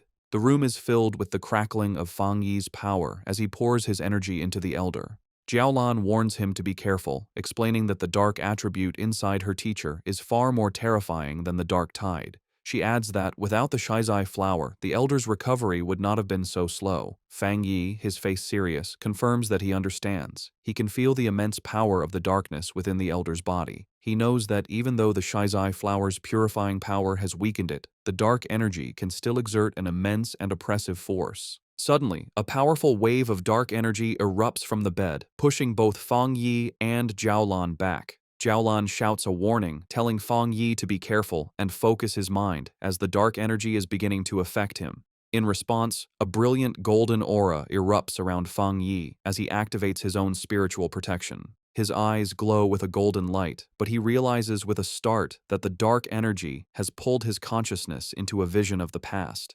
He finds himself standing alone on a deserted street in a ruined city, looking up at the massive, terrifying red eye of the anomaly that had consumed the sky. Inside the mental vision, the anomaly's massive red eye looms over the ruined city and asks Fang Yi who he is. Fang Yi realizes that by touching the dark attribute left in Elder Wu's body, his spirit was pulled into this dangerous illusion. Unbothered, he confidently replies that his identity isn't important, as he is just the one who has come to eliminate it. As his hand glows with blue lightning, he concludes that this anomaly isn't as powerful as it seems. In response, the giant eye launches a massive, sharp red spike at him, catching him by surprise. Fang Yi quickly activates his golden sun breathing technique, his eyes glowing with golden power as he prepares to defend himself. He swiftly dodges the storm of red spikes that rains down from the sky. The anomaly then unleashes tendrils of strange, red and black lightning.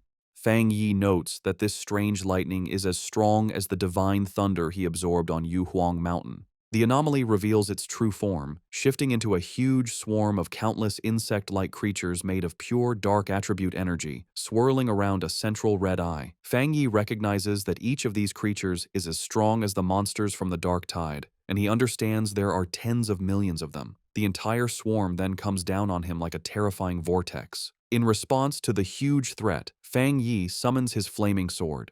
Facing the monstrous swarm, he declares that his only option is to wipe out these pests. With a determined shout, he charges forward and unleashes a massive, fiery slash that cuts a bright path through the heart of the swarm. His powerful attack successfully cuts the central eye of the creature in two. He analyzes the threat, identifying it as an S-level collective anomaly. However, he guesses that its power has been greatly weakened. Maybe because it's an illusion, or because of the purifying effects of the shizai flower that was already used on Elder Wu. The two halves of the swarm fall to the ruined city below, exploding on impact. Fang Yi lands on a rooftop, looking over the remains. He guesses its current power is around A level, and reflects with awe that this is the city-destroying disaster Elder Wu faced alone. Fang Yi realizes the threat is even greater than he first thought. Gathering dark, swirling energy in his hand, he unleashes his own dark attribute technique, the limitless dark world. A massive vortex of pure darkness erupts from him and begins to absorb the insect-like anomaly. The creature is shocked, realizing its opponent is not human. With a confident smirk, Fang Yi simply replies, "Guess so." He shouts a command to open, and his dark vortex fully absorbs the rest of the S-level anomaly. As the last of its energy fades, a final warning message echoes through the void: "We will be back soon." Fang Yi floats inside a sphere of his own dark energy, thinking the final message must have been a piece of the anomaly's consciousness. He considers the warning use of the word "we" and wonders if this means other similar disasters are waiting to appear. As the illusionary world roars and begins to fall apart around him, he decides it's best to leave and think about it later. His consciousness returns to the real world with a jolt. He immediately reaches into Elder Wu's body and begins to pull out the corrupting dark attribute energy.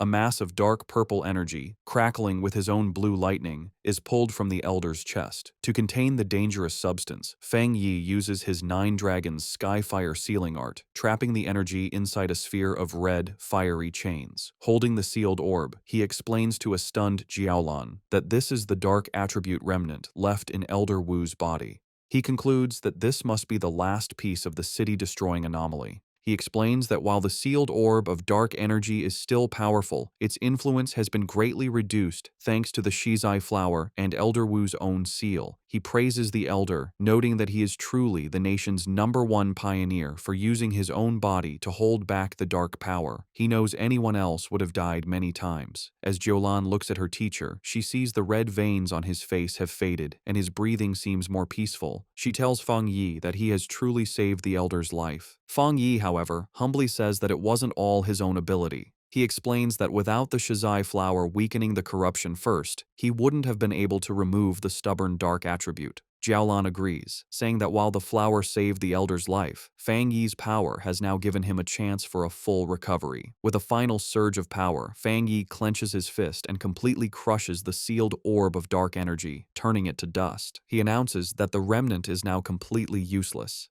He then tells Jiaolan he has one more thing to tell her. He reveals that in the mental illusion, the remnant of the dark attribute anomaly warned him that it would return. He concludes that they must always be prepared, as they can't let an old man who has just recovered from a serious illness fight on the front lines again. Jiaolan confirms that she knows, as she has heard the rumor before. When Fang Yi asks her what she means, she explains that the monitoring departments of the military and the association collect data on spiritual energy changes. She reveals a rumor based on this data. With the current power of the Xia nation, they might not survive the first year after the full spiritual energy revival. Of course, she adds, no one believed it. Fang Yi remarks that monitoring spiritual energy changes sounds very official. Jiaolan then asks if he also believes the rumor could be true. A shadow crosses Fang Yi's face as he wonders if his own rebirth has somehow changed the future. He recalls that in his original timeline, he lived for 3 years after the spiritual energy revival, and by that time, the entire planet had been nearly destroyed. Coming back to the present, he puts a comforting hand on Jiaolan's shoulder, telling her not to overthink things and that Elder Wu should wake up soon. He looks at her with a serious expression and makes a solemn promise. If the disaster does return, he will stand with them and fight. He knows that the final battle against the great disaster will come, sooner or later.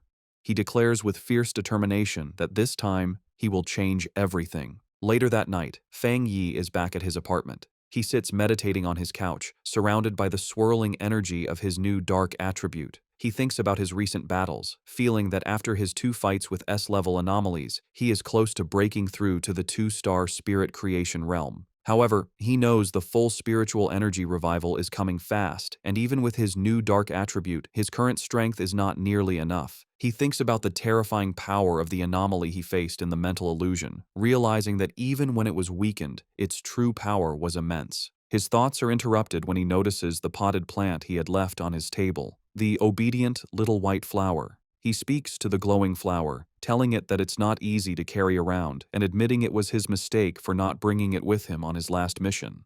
Smiling, he picks up the plant, which seems to brighten up, and tells it that he regrets not giving it a chance to level up. He then decides to take it out for a walk. Fang Yi heads to the back mountain, his private training ground. As he walks along the moonlit path, he notes how skilled the association's plant research department must be. He observes that in the short time since the area was last damaged, the forest has already begun to recover, a sign of nature's improved self-healing in this new era. He finds a good spot in the woods and kneels down, taking the flower from its pot to plant it in the rich soil. He makes a mental note to thank Su Qingying and her team for securing this place for him. As he prepares to plant it, he holds the flower and gently warns his new companion to take it easy and only absorb a little at a time, reminding it that if it becomes too greedy, not Not even all the forests on the planet would be enough to feed it. Once in the soil, the obedient little white flower immediately takes root. A massive vortex of green, life-draining energy erupts from the plant, spreading quickly through the forest and absorbing the life of all the nearby trees. After a few moments, Fang Yi stands with his arms crossed in the now dead and empty section of the woods, deciding that the flower has absorbed enough for now. With a satisfied smile, he gently pulls the brightly glowing flower from the ground, roots and all, and tells his companion it's time for them to find a new place to feed. He holds the plant, which seems to bloom with new energy, and wonders where it might rank among all the evolved plant-type spirits. He concludes that with its powerful desolation attribute, it must be at least an A-level threat. As he walks along a dark ridge, he notices the deep silence of the forest and realizes that all the animals that once lived there must have fled in terror from the flower's power. His thoughts are suddenly interrupted by a loud, ferocious howl that echoes through the night. Fang Yi's expression hardens as he recognizes the sound as the howl of a wolf. On a nearby cliff, against a blood-red moon, a pack of monstrous wolves with glowing red eyes gathers, their forms shifting and growing. Fang Yi realizes with alarm that the wolf pack is in the middle of a dangerous evolution. Standing before the pack of monstrous wolves, Fang Yi identifies the huge creature on the cliff as the Wolf King, noting its evolution is almost complete. With a loud howl, the Wolf King finishes its transformation, its body now glowing with a menacing green energy. Fang Yi, holding his potted flower, is surprised by the immense spiritual power coming from the creature, realizing with alarm that it is about to become an A-level anomaly. The newly evolved wolf pack quickly surrounds him, cutting off any escape. Fang Yi figures out that the Wolf King has evolved a new, powerful poison attribute from its original wood attribute, a change likely caused by absorbing the dark attribute energy in the area. Despite the danger, Fang Yi remains calm, dismissing the threat as only A-level in strength. He takes his obedient little white flower out of its pot, telling it that it's time for them to solve the problem. He kneels and plants the flower in the ground, thinking that while the anomaly is only A-level, the large number of wolves is a problem. More importantly, the city is just down the mountain, and letting them get there would cause a major disaster. As the Wolf King lunges to attack, Fang Yi tells his flower to begin, and a brilliant green energy starts to flow from the plant. He decides to test the flower's power, curious to see how much damage it can do on its own. A massive beam of green, life-draining energy shoots into the night sky, visible from far down the mountain where another group of pioneers is watching. This new squad observes the scene with concern. One of the men notes that the Wolf King has successfully evolved and is incredibly strong. He asks about the contamination level, and a cloaked figure replies that it has reached 90. The man and his companion are stunned by the dangerously high reading. The squad's blonde-haired leader grows tense, realizing the danger is still increasing. He identifies the Wolf King's wood attribute as being at least at the 3-star Ghost Axe realm, maybe even reaching the Spirit Creation realm, while the rest of the pack is also powerful. He worries that his team doesn't have enough people to handle the threat, admitting that even he has only recently broken through to the 3-star Ghost Axe realm. Suddenly, the leader notices the massive beam of green energy and the clear presence of the dark attribute. He now understands why the contamination level is so high. He shouts in alarm, explaining to his team that the Wolf King has evolved dual attributes, something he knows is extremely rare among anomalies. The contamination reading on the squad leader's watch suddenly spikes to 100. The leader grits his teeth, knowing they must stop the wolf pack's evolution before the area below is lost. He recognizes that the beasts, already cruel, will only become more terrifying with their new power. He decides to call the Spiritual Energy Association for backup. Just then, the ground begins to shake violently. One of his men asks if it's an earthquake, but the leader knows the wolf's evolution shouldn't cause such a tremor. He realizes with growing fear that another, different anomaly has appeared. His watch confirms his fear as the contamination reading skyrockets to an impossible 1,000. The pioneers look on in terror as a massive eruption of green desolation energy bursts from the mountaintop. The green-haired pioneer recognizes the power of desolation, wondering in disbelief why it would appear here. As the life-draining energy rushes toward them, the squad panics. One man cries out, asking if this is the giant vine from the sky that had disappeared, sad that there was no warning. The squad leader shouts for his team to retreat and get all nearby residents evacuated immediately. However, just as quickly as it appeared, the huge wave of desolation energy seems to stop. One of the men calls out to the leader, noting that the energy has stopped advancing. The squad watches as the massive vortex of green power pulls back, sinking back into the mountain. They wonder if the danger has passed. One asks if they should still report it, while another questions if they should go up the mountain. On the mountaintop where Fang Yi planted his flower, the ground is covered in a network of thick green roots. These roots sprout dozens of glowing white flowers, which then erupt in a massive burst of green energy, blooming into a huge, radiant flower-like structure. The energy then transforms into a sea of white petals that covers the entire area.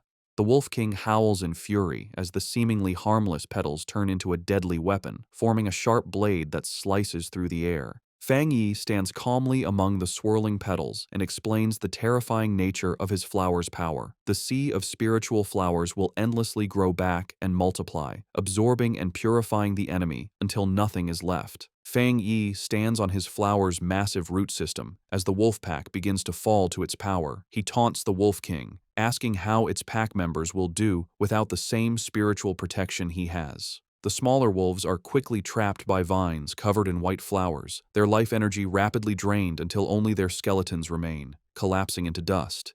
Having absorbed the life force of the entire pack, the flower and its petals turn a deep, menacing red. In a last, desperate attempt, the Wolf King gathers its energy and fires a powerful green blast from its mouth. The red flower, however, easily forms a protective barrier, absorbing the full force of the attack. Hidden among the swirling red petals and vines, Fang Yi tells the beast that its attack is useless. He explains that the desolation attribute of his spiritual flower has already taken root deep within the mountain itself. The sea of flowers, he says, draws its power from the mountain and uses it on the mountain, creating an endless cycle of power. The Wolf King, now smart after its evolution, seems to understand its hopeless situation, but still refuses to give up. It identifies the main red flower as the source of the power and charges directly at it. Fang Yi watches with a small smile, mockingly asking his little flower what it will do now that it has been discovered. In response, the central red flower grows to an immense size and lunges forward to meet the charging Wolf King. It opens its massive petals and traps the beast within its grasp. The Wolf King howls in agony as its life force is drained away by the powerful desolation attribute. The massive red flower continues to absorb the Wolf King, its green energy being eaten by the desolation attribute. Fang Yi watches with a serious expression, surprised that his flower is allowing the dark attribute to invade it. The Wolf King is completely consumed by the flower's pulsating red petals. Fang Yi is amazed by this development, marveling at the formidable power of the desolation attribute. He realizes that he never expected the flower to be able to create its own technique without his direct input after he implanted the attribute. As the giant flower shrinks back down, he understands the terrifying nature of its new ability. Once an enemy is trapped within the sea of flowers, there is no escape. The flower then spits out the clean, bleached skeleton of the Wolf King. Fang Yi concludes that even if the spiritual flowers are destroyed, they can endlessly grow back and use their desolation power to reduce any enemy to bones. Standing before the massive red flower, which is now surrounded by a field of smaller red flowers, he decides to give this new technique a name, the Endless Spiritual Sea. A system window appears, confirming his creation and announcing that the spiritual flower has successfully written the desolation attribute technique, Endless Spiritual Sea. Having finished its battle, the flower's petals close up, glowing brightly from within. Fang Yi looks on, a bit tired from the battle, as a single red petal gently brushes his cheek. The flower then erupts with a massive surge of energy, and Fang Yi realizes with surprise that his little flower is also about to evolve. In a high-tech control room, alarms blare as an analyst reports an A-level anomaly. He explains they are detecting two different spiritual powers in the same area. Just as the Wolf King was evolving and creating a dark attribute, a separate and powerful desolation attribute appeared. The Association Superior, listening with Su Qingying, demands to know the location. A technician points to a map, explaining it was an area Su Qingying's team was previously in charge of. The Superior questions this, asking if the destroyer squad wasn't already sent to deal with the wolf pack. His question is cut short by a call from the squad on the ground. The squad leader reports that a powerful wave of desolation energy appeared and wiped out the A-level wolf pack. However, he adds that the desolation power moved back into the mountain, where a large number of unusual flower anomalies have since appeared. The pioneers stand before the mountain, which is now glowing red from a sea of flowers, unable to get closer. The Association Superior and the squad leader continue their talk. The leader warns that if this new, unknown anomaly were to erupt, it would be far worse than the celestial vine. He requests support, admitting that even with all the pioneers there, they likely couldn't handle an unexpected event. The superior agrees and decides to send 2 elite teams. Su Jingying, however, has another idea. She looks at her superior with a knowing expression, stating she has a feeling that the source of the desolation power is Fang Yi. She interrupts the call, pointing out that Fang Yi's home is in the area and confidently declaring that he will protect everyone. As she speaks, a vision shows Fang Yi floating in a fiery aura above the city. Back on the mountain, the landscape is now covered in a sea of red flowers. Fang Yi stands before his obedient little white flower, which has grown to a massive size. He observes that, just as he suspected, after eating the Wolf King, the flower is about to evolve a second attribute. The giant red flower blooms, its center now glowing with a brilliant golden light. Fang Yi is surprised, noting that the flower's new power is a fire attribute. He touches the massive plant, remarking on how its evolution method, simply swallowing enemies, is an incredibly easy way to gain power. After its evolution, the massive flower shrinks back to its original handheld size, its petals now a deep red. A system window appears, confirming the spiritual flower has completed its evolution. It is now classified as an A-level anomaly named the Desolate Fire Spirit Flower and has dual desolation and fire attributes. The notification adds that the flower has a strong desire to eat spiritual energy and can be placed in the limitless dark world to be nurtured. Fang Yi reads the notification, confused by the mention of the limitless dark world. A new idea strikes him. He realizes he can place the flower inside his personal dark domain. He understands that the domain contains a large amount of dark attribute anomalies and a good environment. He thinks that if the spiritual flower eats the energy inside, it could even evolve a third dark attribute. Just as he holds the orb of his dark domain, a massive storm begins to gather in the sky. His eyes glow with golden light as he realizes he is about to have another breakthrough, this time to the 2-star spirit creation realm. He sits down to cultivate, and a massive pillar of golden divine energy comes down from the heavens, surrounding him. As he meditates, he feels his power becoming easier to control, the spiritual energy of the world merging with his body as if they were one. Elsewhere in the mountains, a muscular man with spiky hair senses the immense energy of the breakthrough. He follows the light and is amazed to find the source of the power. He is thrilled, recognizing the legendary Heavenly Fire Blade and realizing he has found a 2-star spirit creation realm cultivator. Watching a video of Fang Yi's previous battle, the man is surrounded by his own fiery aura. He declares that he will crush this new fire attribute pioneer to prove to everyone that he is number 1. Back at his cultivation spot, Fang Yi's sharp senses pick up a new presence. He shouts out, asking who is there. The mysterious man launches a massive fireball at him, questioning if he is a fire attribute pioneer.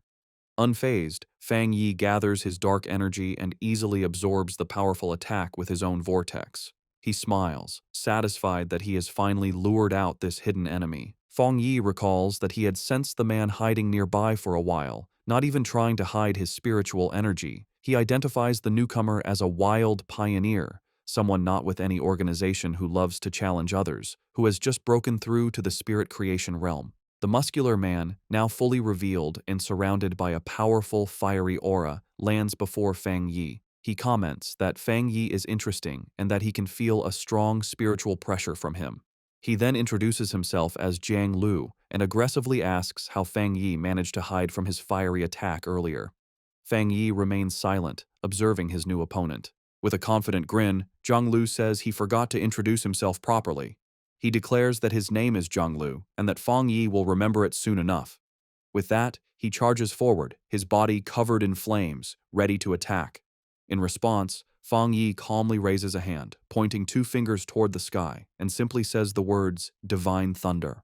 A massive bolt of brilliant blue lightning comes down from the heavens, aimed directly at the charging Jiang Lu. Jiang Lu is caught completely by surprise, wondering what this new power is. The divine thunder strikes him head-on with immense force. He lets out a pained cough, smoke coming from his mouth after the powerful impact. He struggles to his feet, his body covered in crackling blue electricity and scorch marks. He wonders what just happened, questioning how his opponent could use a thunder attribute when he was supposed to be a fire pioneer. He grits his teeth, his body still shaking from the powerful electrical shock. Fang Yi stands over the defeated Jiang Lu, who is on his hands and knees, completely unable to move. Fang Yi grabs him by the hair and brutally smashes his head into the ground, causing the rock to shatter. With crackling blue lightning still surrounding him, Fang Yi mockingly asks his opponent to repeat his name, saying he didn't hear it the first time. Jianglu can only stare in silent shock, his face pressed against the broken ground. Jianglu is filled with disbelief, wondering how he could have been so easily defeated. He had just reached the one-star spirit creation realm and had always been the fastest cultivator he knew. He couldn't understand how he lost, especially when he hadn't even had a chance to use his ultimate move. His mind flashes back to a time when he was celebrated by his peers, his rare and powerful fire attribute making him a true powerhouse. He had believed that everyone would eventually have to submit to him.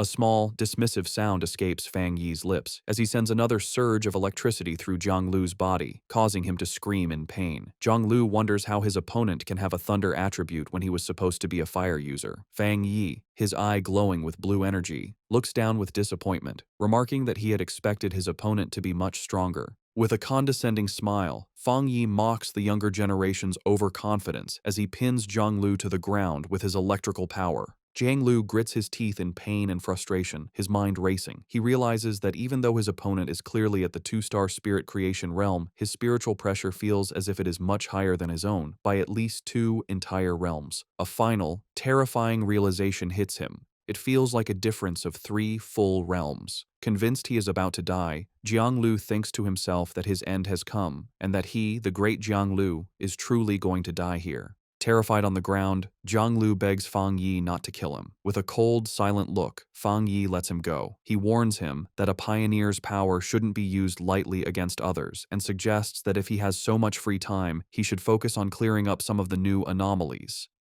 After a final, dismissive look, Fang Yi walks away, leaving a confused Jianglu on the ground. Jianglu watches him leave, wondering about Fang Yi's great spiritual power and whether the gap between them is because Fang Yi is a genius or because he himself is too weak. Later, in a luxury apartment, a sad Jianglu enters a room where 2 men are waiting for him. One of the men welcomes him back and comments on his new hairstyle, while the other, a red-haired man, immediately scolds him, saying he had warned him not to pick fights. The red-haired man continues to scold him, telling Jianglu that his aggressive attitude is too dangerous, especially since the spiritual energy revival hasn't officially started yet, and that it will only bring him trouble. To his friend's surprise, instead of getting angry, Jianglu collapses onto the sofa, completely defeated. Confused by his strange behavior, one of the men asks what happened and if he is still the same fight-ready Jianglu they know. The red-haired man asks Jianglu what happened, reminding him that he had gone to challenge the Heavenly Fireblade user. Still sad, Jianglu quietly admits that it was over in an instant. His other friend grabs him, demanding that he speak clearly.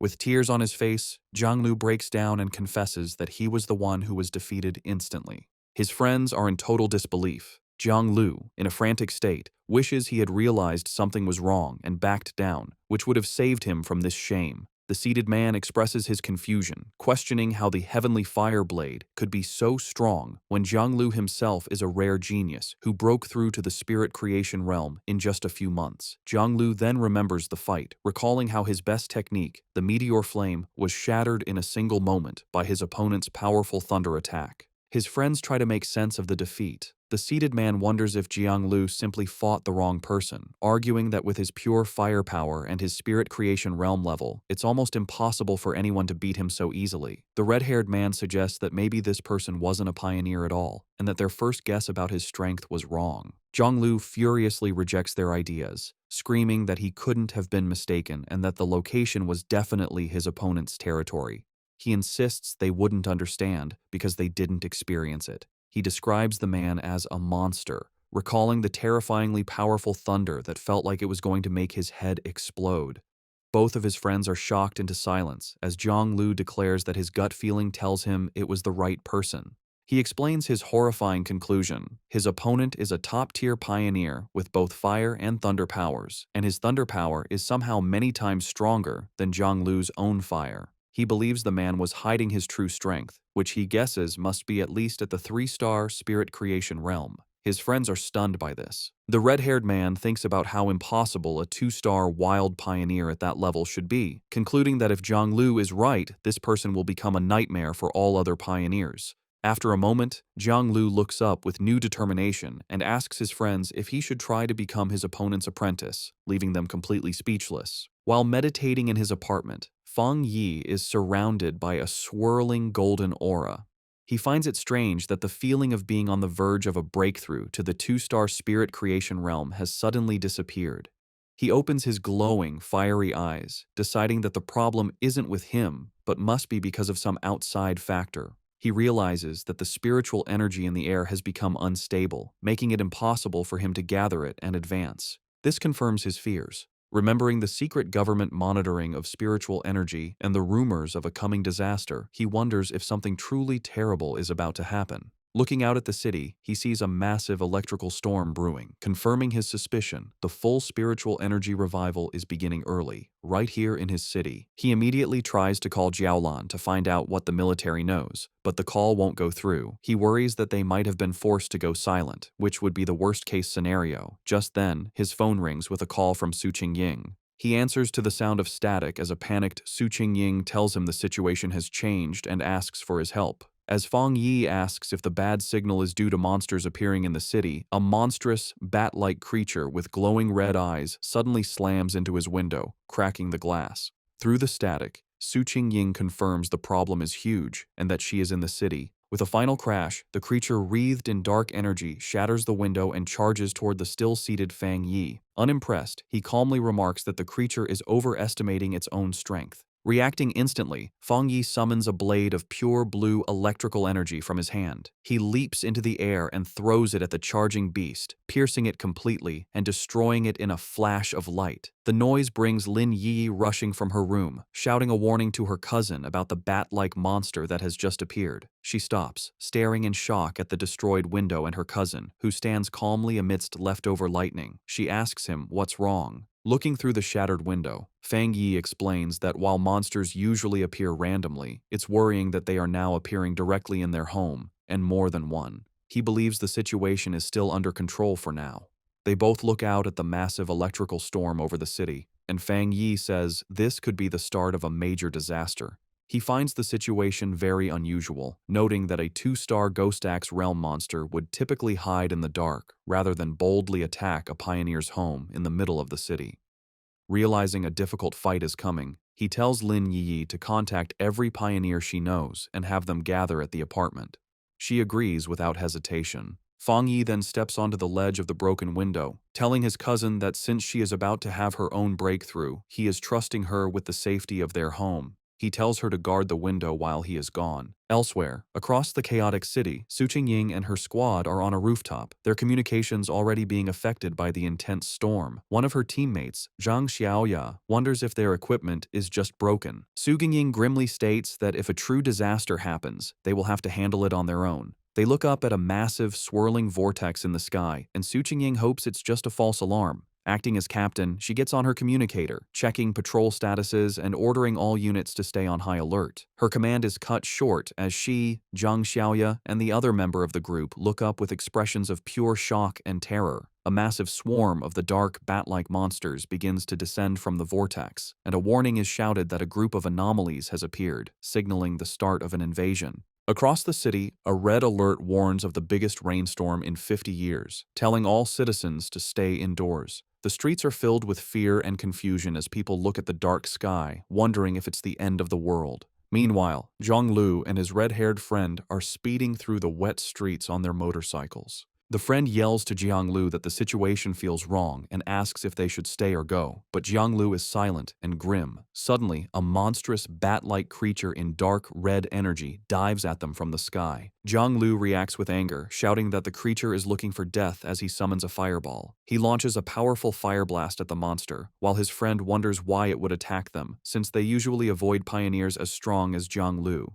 To their shock, the creature comes out of the flames with a screech, completely unharmed. Zhang Lu realizes with panic that it's not that the creature wasn't burned, but that it revived instantly. Overwhelmed by the power of the monsters in this city, he decides they need to go home right away. The scene flashes back to several hours earlier, in a high-tech control room at the Spiritual Energy Association. Su Qingying and her superior are in a meeting where an official suggests they need their best people to communicate with Feng Yi. Just as the superior turns to speak with Su Qingying, an alarm interrupts them. A special warning appears on the main screen, announcing that an A-level anomaly will arrive in the city center within 24 hours, and that many bat-like anomalies are already gathering in the suburbs. The association superior questions if it's really an A-level anomaly, and a worried Su Qingying declares they must send a team immediately and that she will go too. The scene returns to the present, where the leader of the destroyer squad looks up in terror at a giant version of the bat monster coming down on him. He frantically yells into his communicator, correcting the report and warning that the anomaly isn't A-level, it's S-level. The creature's huge, shadowy form grows, its glowing red eyes watching as it prepares to destroy everything. The scene shifts to a quiet military district with empty, futuristic hallways. Outside, however, a fierce battle is raging. A massive swarm of glowing red bat-like anomalies attacks a military warship, which fires a huge blast of energy in defense. In the heart of the swarm, Jiaolan fights hard, her body a whirlwind, as she uses powerful purple energy whips to slice through waves of the dark creatures. Jiaolan pauses, watching the endless stream of monsters. She knows her unique ability lets her shape and strengthen her spiritual power, but the number of dark attribute bats keeps growing. It feels like they are trying to stop her and her soldiers from doing something important.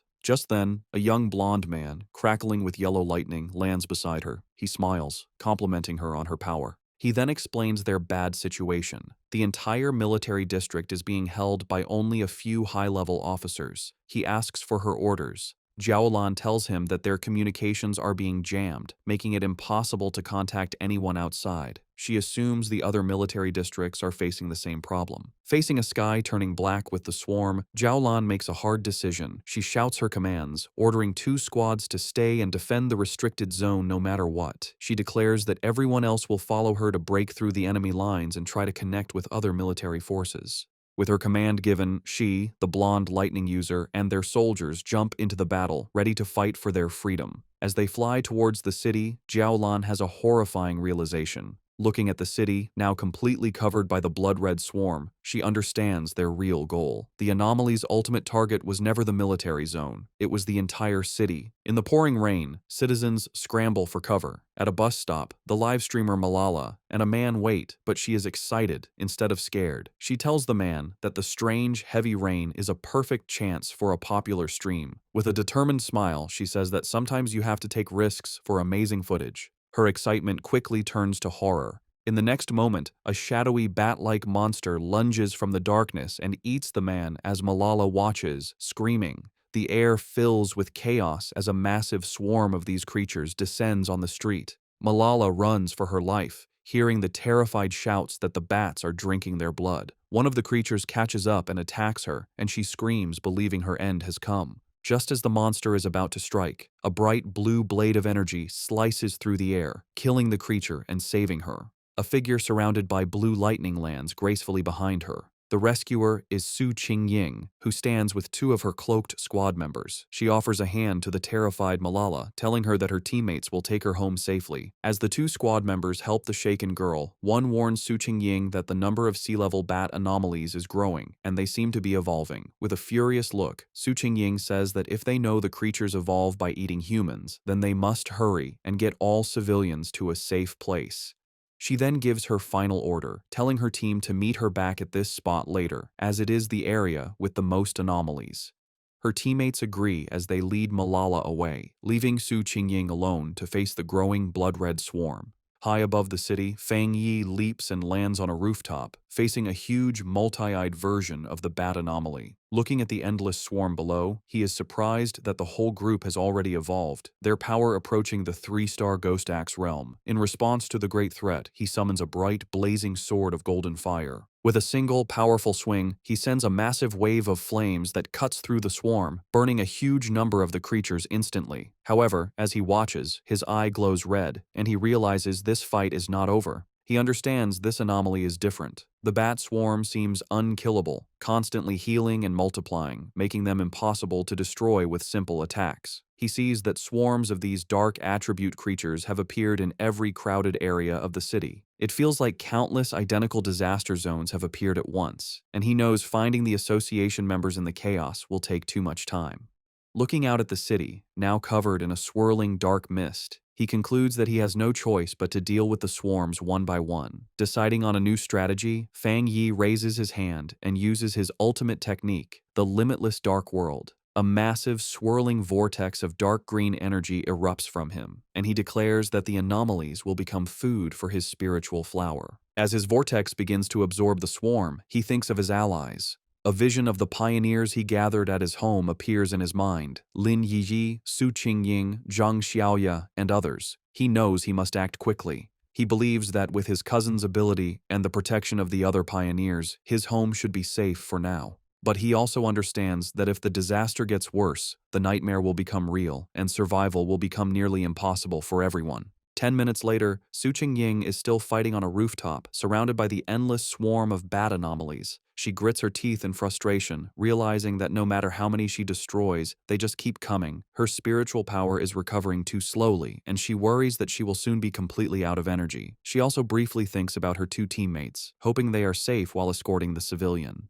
A sudden, terrified scream for help makes her look at the sky. She sees a massive, dense ball of the red anomalies gathering, forming a single, terrifying creature. Realizing the danger is getting worse, she leaps up the side of a building. She knows that if the anomalies keep getting stronger, they will soon reach the spirit creation realm. With her team spread thin saving people, they don't have enough power to handle this new threat, especially now that the creatures have started attacking buildings.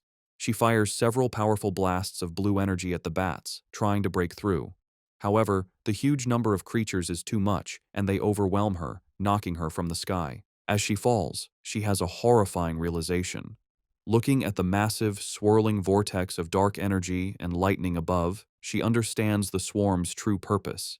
An anomaly king is about to be born. The city is falling into ruin, overwhelmed by the massive swarm of shadowy, bat-like creatures under a heavy downpour. The disaster is so immense that it seems no one, not even the military or the Spiritual Energy Association, can stop the city's destruction. In the middle of the chaos, pioneers fight desperately. Reports come in that pioneer teams are sacrificing themselves or being destroyed. Su Qingying fights alone, her protective barrier holding back the endless horde, as a new alert classifies the S-level anomaly as an anomaly king. In the association's command center, the situation is grim. Officials receive reports of catastrophic casualties. The number and regeneration speed of the creatures are overwhelming their defenses, and it's too late to call for reinforcements from other regions. A subordinate reports that the city is completely surrounded by a massive black fog, cutting off any chance of rescue. They realize with horror that they have become an isolated city. Facing the city's final moments, the association superior stands with his men, declaring that as pioneers, they will stand and fall with the city. He vows that the monsters will have to step over their dead bodies. With grim resolve, he gives a final order to send a last code to headquarters. If they cannot stop the disaster, headquarters must immediately launch a destruction strike to prevent the dark attribute from spreading. Meanwhile, Su Jingying's fight continues. Her protective barrier begins to crack under the constant attack of the swarm, and she feels her spiritual power is almost gone.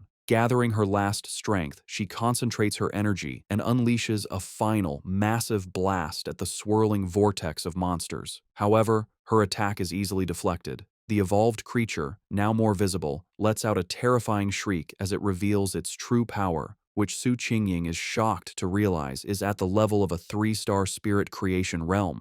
The creature attacks her barrier, shattering it completely. Defeated, Su Qingying grits her teeth in despair, her spiritual energy nearly gone. The creature's power shatters Su Qingying's protective barrier. Defeated and injured, she falls through the air as the massive creature descends upon her. Realizing this is the end, she gathers her last energy for a final, desperate attack. Just as she's about to attack, a streak of brilliant fire flashes past her, exploding and stopping the monster. Through the fading light, Su Qingying is shocked to see Fang Yi standing before her, his sword still blazing. He turns to face the threat, his eyes glowing with great power, one fiery orange, the other electric blue. He declares his power is divine thunder and charges forward, channeling both fire and lightning into his blade. He meets the creature head-on and with a single, devastating swing, slices the massive creature completely in half. The two halves of the monster erupt in a series of fiery explosions that light up the dark city sky. After the battle, Fang Yi and Su Qingying land on a rain-slicked road. He calmly apologizes for taking so long to find her, explaining there were too many identical swarms of monsters. Still weak, Su Qingying warns him to be careful, as the creatures can revive. As she speaks, the scattered remains of the monster begin to reform in the sky. Fang Yi simply looks up, stating that he already knows this. Facing the regenerating swarm, Fang Yi tells Su Qingying not to worry, as he always finishes what he starts. He gathers a huge amount of purple dark attribute energy into his hand and unleashes his limitless dark world, a powerful vortex to absorb the enemy, declaring he always keeps his word. Watching this incredible display, Su Qingying is filled with new hope, realizing she had forgotten the city still has a peerless pioneer like Fang Yi. The massive purple vortex spreads across the street, pulling in the entire swarm of bat-like creatures. With a single command, Fang Yi causes the vortex to shrink, squeezing the countless monsters into a single, stable orb of pure dark energy. He turns to Su Qingying and asks if she is all right. She thanks him for saving her and says she is fine, having medicine that can help her recover. Noticing her injuries, Fang Yi's expression is serious. He places a hand on her shoulder, and a surge of blue lightning immediately covers her, causing her to cry out in surprise. He explains he has cleansed the dark attribute from her system and tells her to bandage the wound. Su Qingying is amazed by his powerful thunder attribute, noting her wound's pain has lessened and it's healing faster than the association's advanced medicine. Meanwhile, in the association's command center, an operator shouts in excitement that the number of monster groups seems to be decreasing. However, one of the superiors grimly corrects him. He explains that all rescue pioneer teams have been attacked and have lost contact. The number of monsters outside the city is not decreasing at all. He concludes that the swarms in the city are gathering because the anomaly king is about to appear. He thinks sadly about wanting to see his parents, but knows it is now impossible, deciding all he can do is perform his final duties. As they both watch the massive green vortex in the sky, Fang Yi asks Su Qingying if she has any solid information on what they are facing. She explains it is a Super S-class anomaly that plans to feed on the entire city, with a power level as high as the monster that the Star God Warzone had to seal. With a grim expression, she tells him that such an event is called a cataclysm, and the swarms of monsters are just a warning of the true disaster to come. She says that within the swarm, a terrifyingly powerful spirit is being born, and if it succeeds, the entire city will be destroyed. Su Qingying then shares what the association has learned. While monsters of the same type often eat each other to evolve, dark attribute anomalies are different. A fully evolved one, called the Anomaly King, has a power that forces all other anomalies of its type to obey it. She turns to Fang Yi with a worried look. While his power is incredible, she points out he hasn't reached the legendary Jinggang realm. She reminds him that the nation's strongest pioneer was left bedridden after sealing a similar disaster. Pleading with him, she says they can't afford to lose another genius and urges him to escape, break through the monster's blockade, and tell the military to abandon the city. Fang Yi interrupts her desperate plea with a gentle tap on her head, playfully asking if she has forgotten everything she learned in school. His expression then turns firm as he declares that this city is his home, and he will pay any price to protect it. Su Qingying is left speechless by his determination. Without another word, he walks away and leaps to a high rooftop, standing before the massive green vortex from which the Anomaly King is emerging. Surrounded by a brilliant golden aura, he grimly notes that it seems the city is being offered as a sacrifice for this king's birth, and he activates his golden sun power. He turns back to Su Qingying, who has followed him, and asks to borrow her wrist device, explaining that he needs it to detect anomalies and contact the association. She hands it over. With the device in one hand and his blazing sword in the other, Fang Yi declares that he must go up there and destroy the creature before it can fully form. He stands ready as the monstrous Anomaly King continues to emerge from the swirling vortex high above the city. Back in the association's command center, the tense mood is broken when an operator shouts that they've reconnected with a lost pioneer's signal. It's Captain Su. The operators are shocked to see her tracker moving at an incredible speed, flying directly toward the center of the storm, the most dangerous area. They yell at her to come back, knowing that going in alone is a suicide mission. An official grabs a communicator and desperately tries to reach her, ordering her to stop immediately and wait for backup from headquarters and the military. On the rooftop, Fang Yi holds Su Qingying's wrist device, which crackles with static. Having finally figured out how to use it, he speaks into the communicator, asking if they can hear him. The official on the other end is stunned, demanding to know who he is and where Su Qingying is. Fang Yi ignores the questions and takes charge, telling the official that he needs everyone in the command center to work with him because he is going to destroy the Anomaly King at the center of the storm. As Fang Yi flies towards the massive vortex, he continues his demand, telling the speechless official that if they don't want the city to be destroyed, they will cooperate. He demands that all their communication equipment and information be used to help him. After a moment of shocked silence, the official makes a decision. He furiously orders everyone to stop what they are doing and immediately connect with the unknown pioneer. He commands his teams to use all available satellite radar to give him information and assigns an operator to be his main contact. The operator immediately begins his report, explaining that satellite images show a huge number of anomalies surrounding the king, swirling like a typhoon. He suggests that the number of anomalies on the northern route is lower, offering it as a possible way in, and recommends an approach from the southeast to avoid the thickest swarms.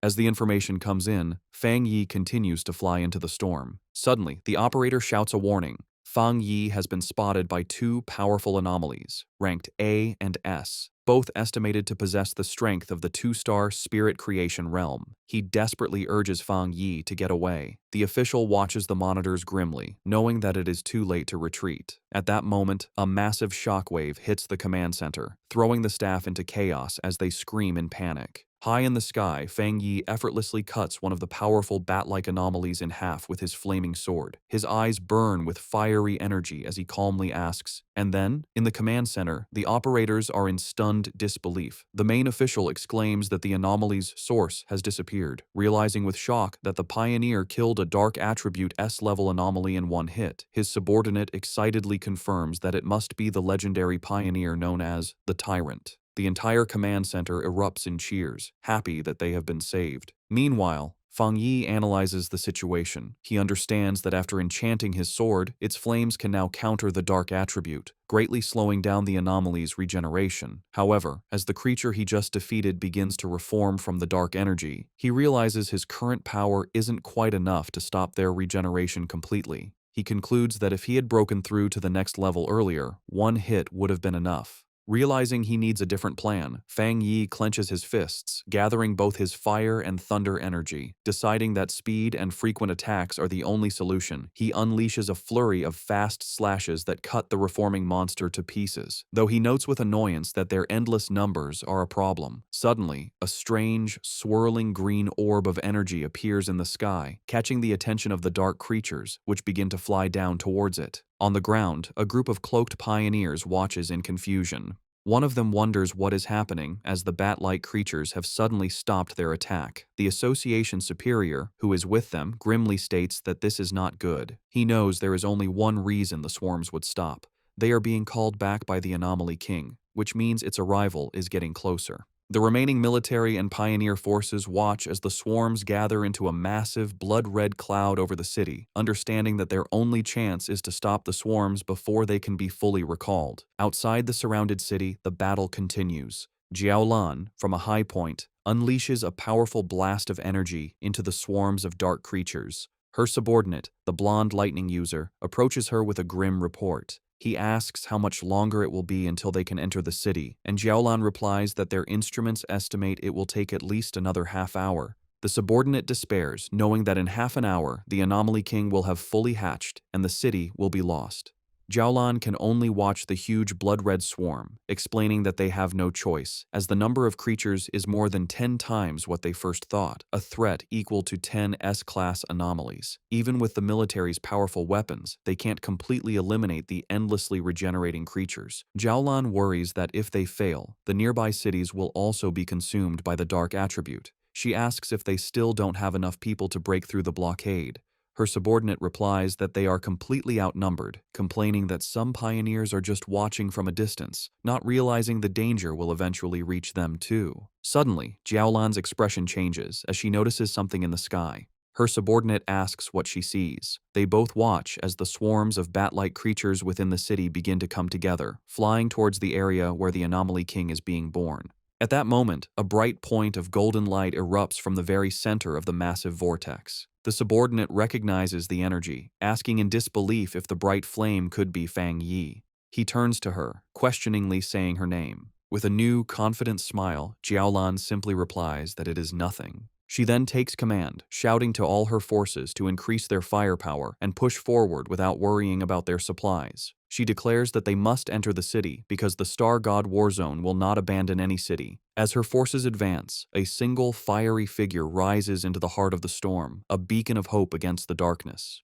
Jiaolan and a stunned Su Qingying can only stare at the immense sea of flames he has created. From the safety of a shattered apartment window, Lin Yiyi excitedly recognizes her cousin's blade technique, while the red-haired leader looks on in amazement. High above the city, the remaining swarms of bat-like creatures converge on Fang Yi, trying to stop him. Unimpressed by their numbers, he notes that they have all come to stop him. With a determined look, he declares that this is exactly what he wants and swings his massive, blazing sword. The attack creates a colossal fire explosion that radiates through the sky, cutting a huge path through the endless horde of dark creatures. As his eyes burn with intense fiery energy, Fang Yi has a sudden realization. He feels the sensation of being on the verge of a breakthrough returning, the same feeling that had disappeared earlier. He understands that despite the thin spiritual energy in the air, he has found the conditions to break through again. With a confident smile, he decides to speed up the process. He raises a hand and calls forth a swirling vortex of purple energy, unleashing his limitless dark world, which opens like a massive dark eye in the sky, with him as a shining star at its center. Reaching out his hand, he calls for his spiritual flower to emerge. A glowing red orb appears, with cracks spreading across its surface. From within it, the massive red, desolate fire spirit flower emerges, crackling with dark energy. It immediately begins to attack the swarms, draining their life force as Fang Yi commands it to absorb them and help him achieve his breakthrough.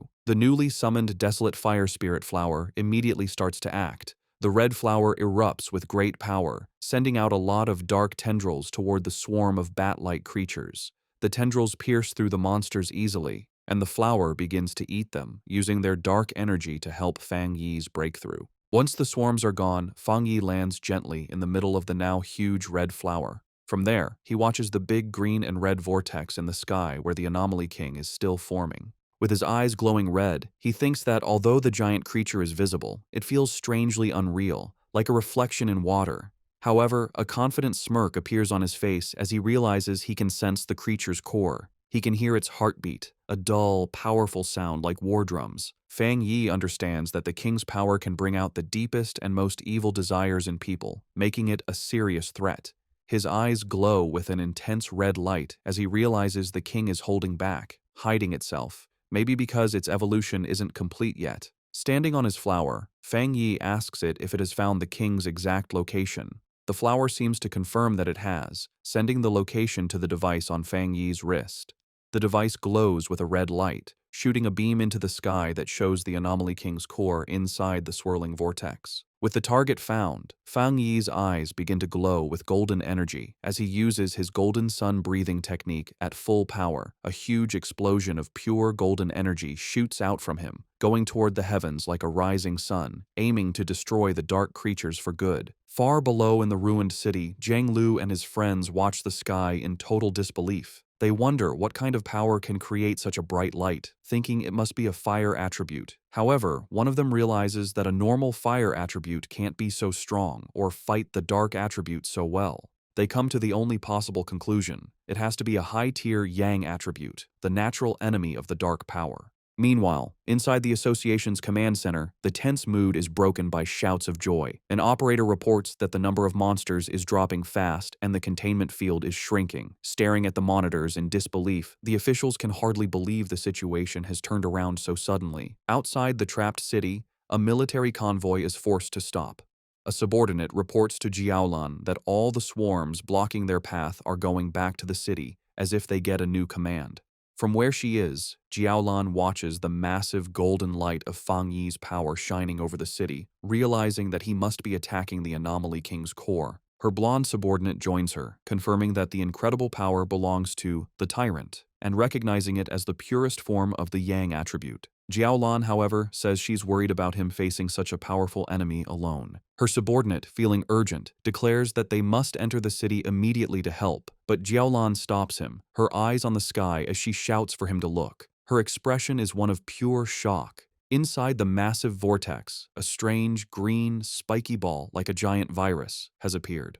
Jiaolan realizes with horror that the Anomaly King is starting to hatch early. Down in the streets, other pioneers also see this scary development. One man stares at the pulsating green mass, identifying it as the source of all evil. Filled with anger and sadness for their fallen friends, he and the other pioneers promise to kill every last monster. Meanwhile, inside a damaged building, Lin Yi, the red-haired leader, and another pioneer watch the crisis. Yi insists that they can't just wait to be killed. They must do something to help her cousin, understanding that the birth of the Anomaly King will require the whole city as a sacrifice. Elsewhere, Su Qingying uses her powers to heal an injured pioneer, showing the desperate fight happening all over. Lin Yi rallies the other pioneers in the building. She reminds them that the very creatures trying to stop her cousin are the same ones that have hurt their families and friends. As she speaks, an idea suddenly comes to her. She remembers the massive flower her cousin has summoned, the one that eats the swarms of bats. She realizes its power is just like the desolation attribute of the ghost vine they have seen before.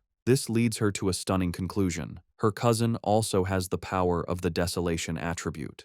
With this new understanding, Lin Yi suggests a bold plan. She tells everyone that they will transfer all of their spiritual power into the network of vines created by her cousin's flower, feeding it their energy to make it stronger for the final battle. The other pioneers agree without hesitation, raising their hands and sending their combined power toward the flower. From the ground, the Association Superior notices the streams of blue energy flying toward the sky. At first, he wonders if other pioneers are gathering their power to attack the monster directly, but he quickly dismisses the idea, knowing they aren't strong enough to hit it from so far away. He then understands their real plan. They are sending their spiritual energy to the plant that Fang Yi has summoned. Inspired by their bravery, the superior declares that he too will help. He lets out a powerful surge of his own blue energy, sending it toward the sky. All around the city, the remaining pioneers follow his lead. They focus their wills and send out their spiritual power, creating a massive wave of energy that flies toward the heavens to help in the fight. Su Gingying, while helping an injured pioneer, suddenly senses the huge shift in power. Looking up, she sees Fang Yi's spiritual flower, now glowing with the combined energy of every pioneer in the city. Realizing this is humanity's last stand, she gathers her own remaining power and sends it to join the others, supercharging the flower for a final powerful strike against the Anomaly King's core. The monster lets out a final pained scream as the attack hits its target, followed by Fang Yi delivering a quick, decisive slash that cuts through its body. After the huge battle, Fang Yi floats in the air, wiping blood from his face. A voice from the communicator urgently warns him that all the bat swarms from outside the city are now coming to his position. The numbers are huge. Tens of thousands of B-level, A-level, and even S-level monsters are rushing toward him, a seemingly endless wave of red and black. Unbothered, Fang Yi looks up at the pulsating green cocoon of the Anomaly King and says that no matter how many minions it sends, he will destroy them all. He taunts the creature, asking if it is hatching early because it is afraid of him. Provoked, the Anomaly King finally begins to emerge. A monstrous, shadowy green claw tears through the cocoon, and its full form begins to take shape. With his hand covered in golden flames, Fang Yi watches with a serious expression as his true enemy reveals itself. The fully formed Anomaly King, a terrifying beast with a single, menacing green eye, lets out a final horrifying scream, ready for the final battle. The fully formed Anomaly King swirls in the sky, a terrifying vortex of dark green energy and shadow, with a glowing green orb of power at its center. Its immense power immediately shakes the city. The ground cracks and splits as a violent earthquake rocks the streets, sending the remaining pioneers running. They cry out in despair, realizing that the king can destroy them all just by appearing. From outside the city, Jiaolan and her subordinate watch with grim expressions, their hopes resting only on Fang Yi. Deep within the city's ruins, Su Qingying also looks toward the sky, her face a mix of worry and hope as she silently prays for him to succeed. From the safety of the apartment building, Lin Yi clenches her fists, her expression fierce and determined, sharing the same desperate wish. Floating high above, surrounded by a bright golden light, Fang Yi faces the monster. He speaks to the creature, identifying it as the king of the dark anomalies and the cause of the city's suffering. As his own spiritual flower blazes with fiery energy around him, he explains that he grew up in this city and loves his life here, making his reason for fighting clear.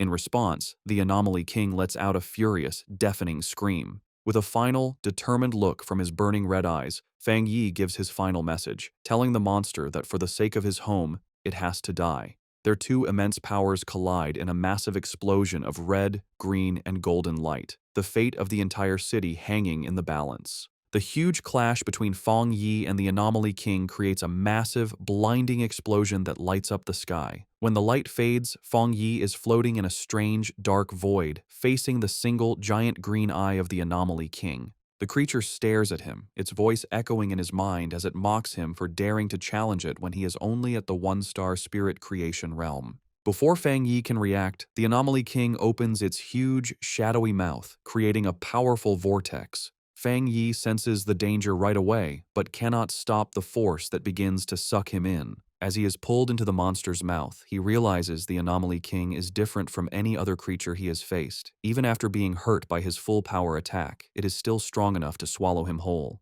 He lands inside the monster's gross interior, a cave of pink flesh and thick, slimy purple digestive fluids. He knows the liquid is not only very corrosive, but also has a huge amount of the dark attribute. He thinks any normal pioneer would be dissolved instantly. He finds it strange that such an evolved and smart creature would make the mistake of swallowing him alive. With a determined look, he realizes the monster has made a deadly mistake. He wonders if it is not afraid of an attack from the inside, knowing a creature's interior is always its weakest point. To test his idea, he gathers fire in his hand and slams his fist into the fleshy floor. The inner walls of the beast sizzle and burn. Fang Yi checks the situation, noting that while the corrosive liquid weakens his powers, he can still do a lot of damage. He decides that as long as his attacks work, he can solve this problem. With new confidence, he calls his desolate fire spirit flower to help him. He is surprised to realize that the Anomaly King's attack has not only eaten him, but has also pulled his spiritual flower inside with him. This is lucky, as the flower is now supercharged, having absorbed the dark energy of the bat swarms and the spiritual power of all the pioneers in the city.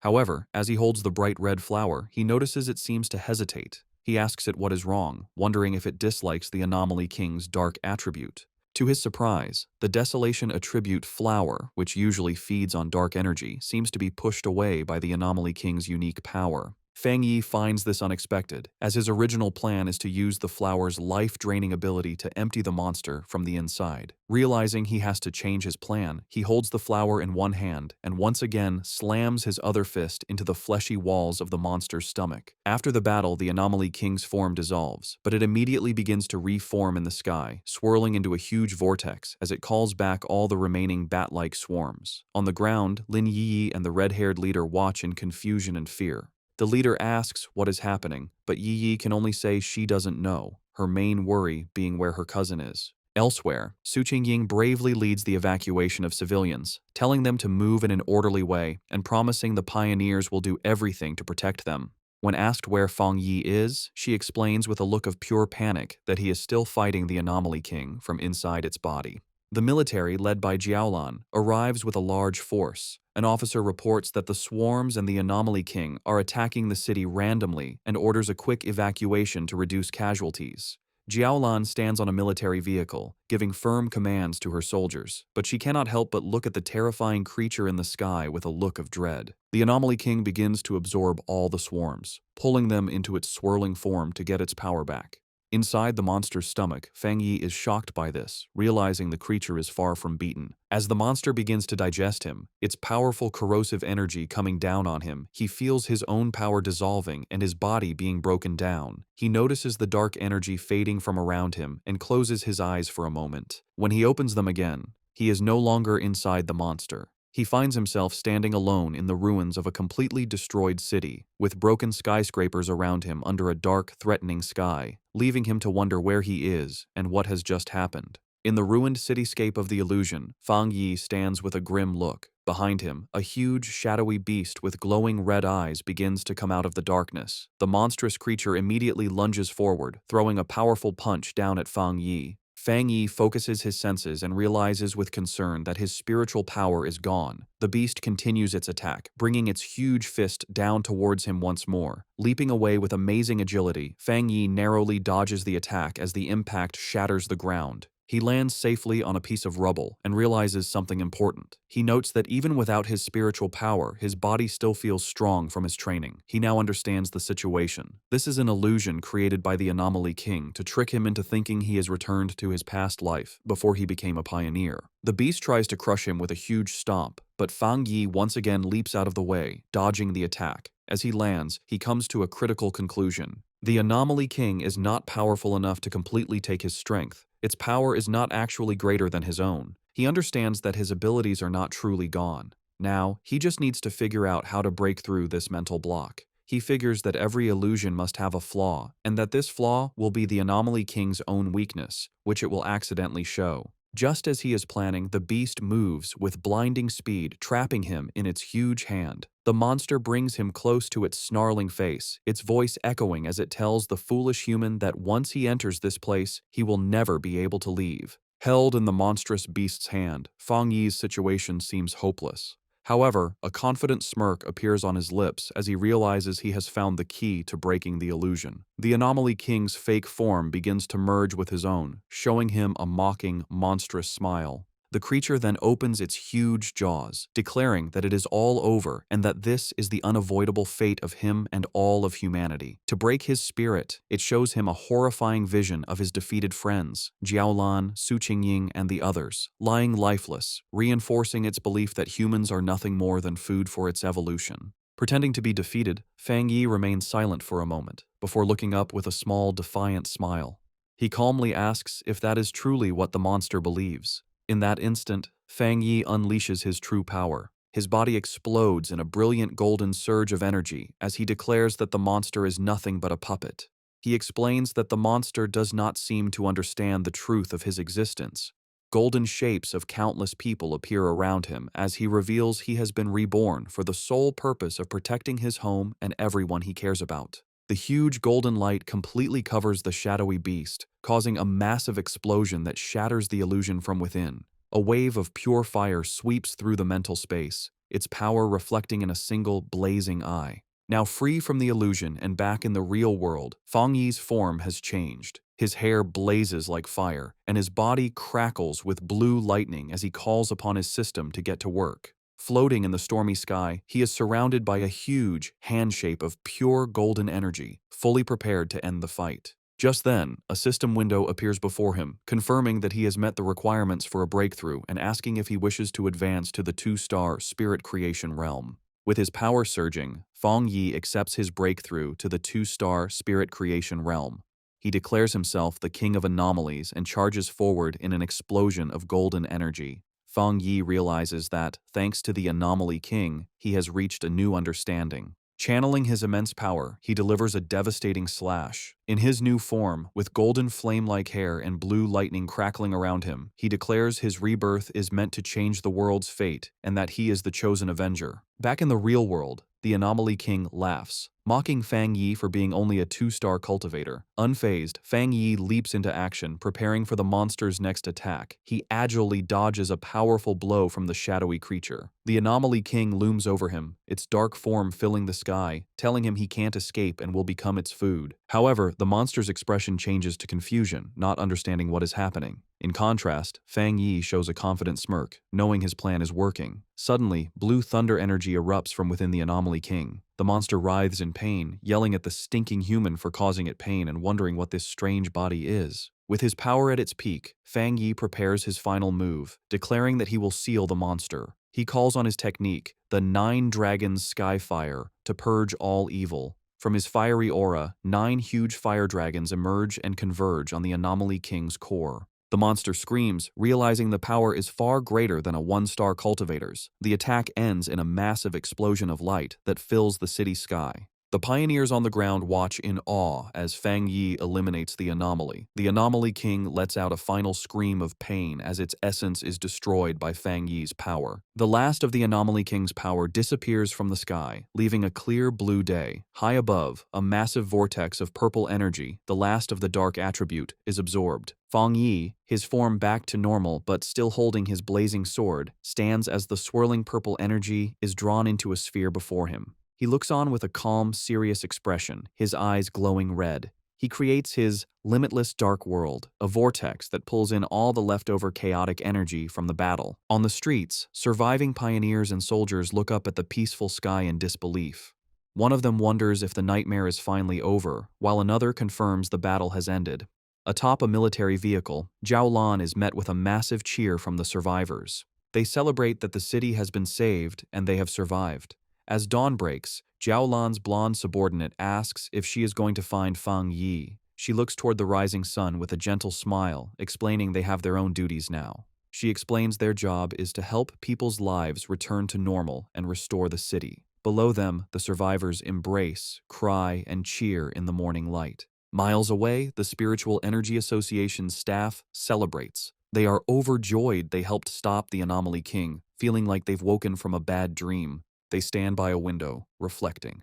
They are relieved Fang Yi appeared and defeated the king, thinking that without him, they would have carried the shame of the city's fall. Elsewhere, Su Qingying and the association superior watch as paramedics carry injured pioneers. Su Qingying asks if the pioneers are still alive. The superior places a reassuring hand on her shoulder, confirming their medical centers were not destroyed and they can be treated. Su Qingying knows that without Fang Yi, they would have no chance to be treated. She wonders about his true identity and incredible power, always doing what others think is impossible. The superior agrees, saying the event they all saw makes it clear Fang Yi has reached the 2-star spirit creation realm. He is sure headquarters will act now, and someone else will try to contact him first. Su Qingying thinks about how much Fang Yi has grown. She once thought she could compete with him, but now he has completely surpassed her. She concludes he is a top genius in the entire Xia nation. The superior recalls the golden light and fire dragons that sealed the anomaly, an event everyone saw. He knows it will spark a lot of discussion and decides they must act quickly. A confused Su Qingying asks what he means.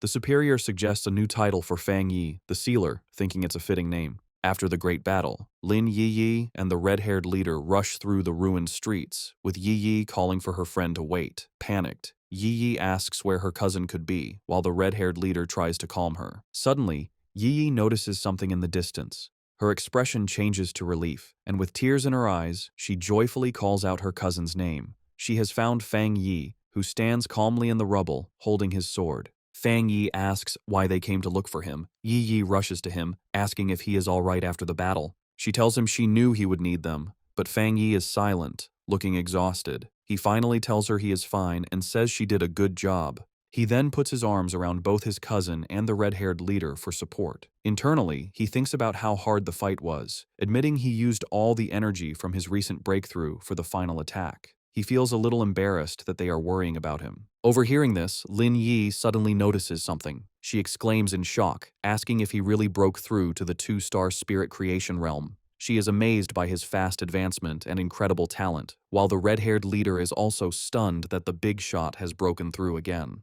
Meanwhile, news of the battle has spread. Online forums are filled with talk about the man who saved the city, the pioneer they now call the Sealer. People wonder who this mysterious person is, asking if he's a god for beating the Anomaly King with one slash when the association and military couldn't. They guess he might be part of a hidden organization, a secret weapon of the Xia nation. Elsewhere, Zhang Lu's red-haired friend points at a computer screen, sure that the person in the video is the one who defeated Zhang Lu. Zhang Lu watches the footage, filled with excitement. He declares he is honored to have lost to someone so powerful. He leaps from his chair, announcing he's going to find this man and ask to become his student. His friend, however, advises against it, suggesting that many people will be looking for him right now. The scene shifts to the great Xia capital city. In a dark, secret room, shadowy figures gather around a glowing table to discuss recent events. One man, smoking casually, says he's disappointed he didn't get to see the military and the association destroy each other in the disaster. Another member suggests they find a pawn or assassin to deal with this new powerful figure. But a mysterious woman with long, sharp fingernails dismisses the idea. She says such a simple approach isn't worthy of the so-called chosen one and savior of the world. She holds up a photo of Fang Yi, scornfully noting his new title, the Sealer.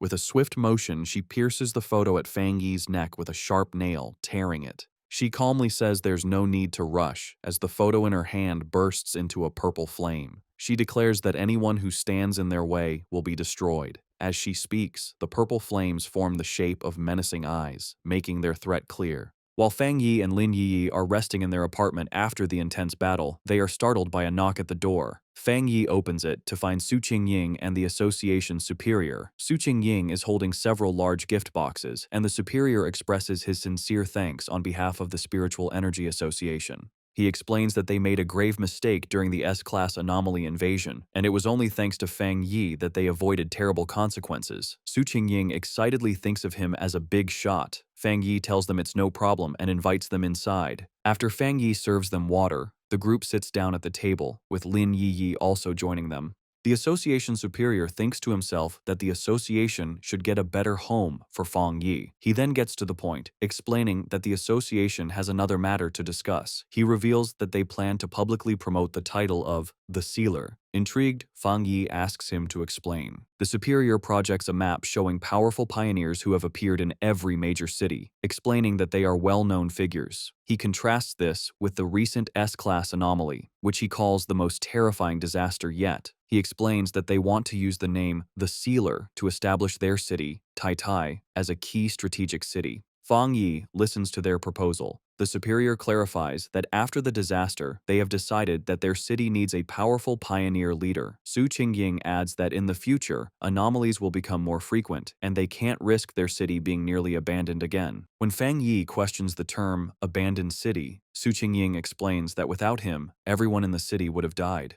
Fang Yi tells his cousin that he understands now, admitting his knowledge of the world is still lacking, but reassures her that they don't need to be so negative. He realizes that by focusing only on his own training, he has ignored the city's broader development. Looking out at the city, he understands that while Tai was a major city before, its importance doesn't match the top-tier cities. He recalls that among over 100 cities, the top 3 are Dushen, Tian, and Kang, with other major centers also being important. He concludes that this recent disaster is also an opportunity for Tai City to become more important. The superior confirms this, explaining that cities are now judged based on the number and strength of their pioneers, with higher-rated cities getting more resources. He concludes that everyone needs a symbol of hope. He proposes that the association will protect Fang Yi's identity while creating a mysterious public image for the Sealer, letting others build his legend.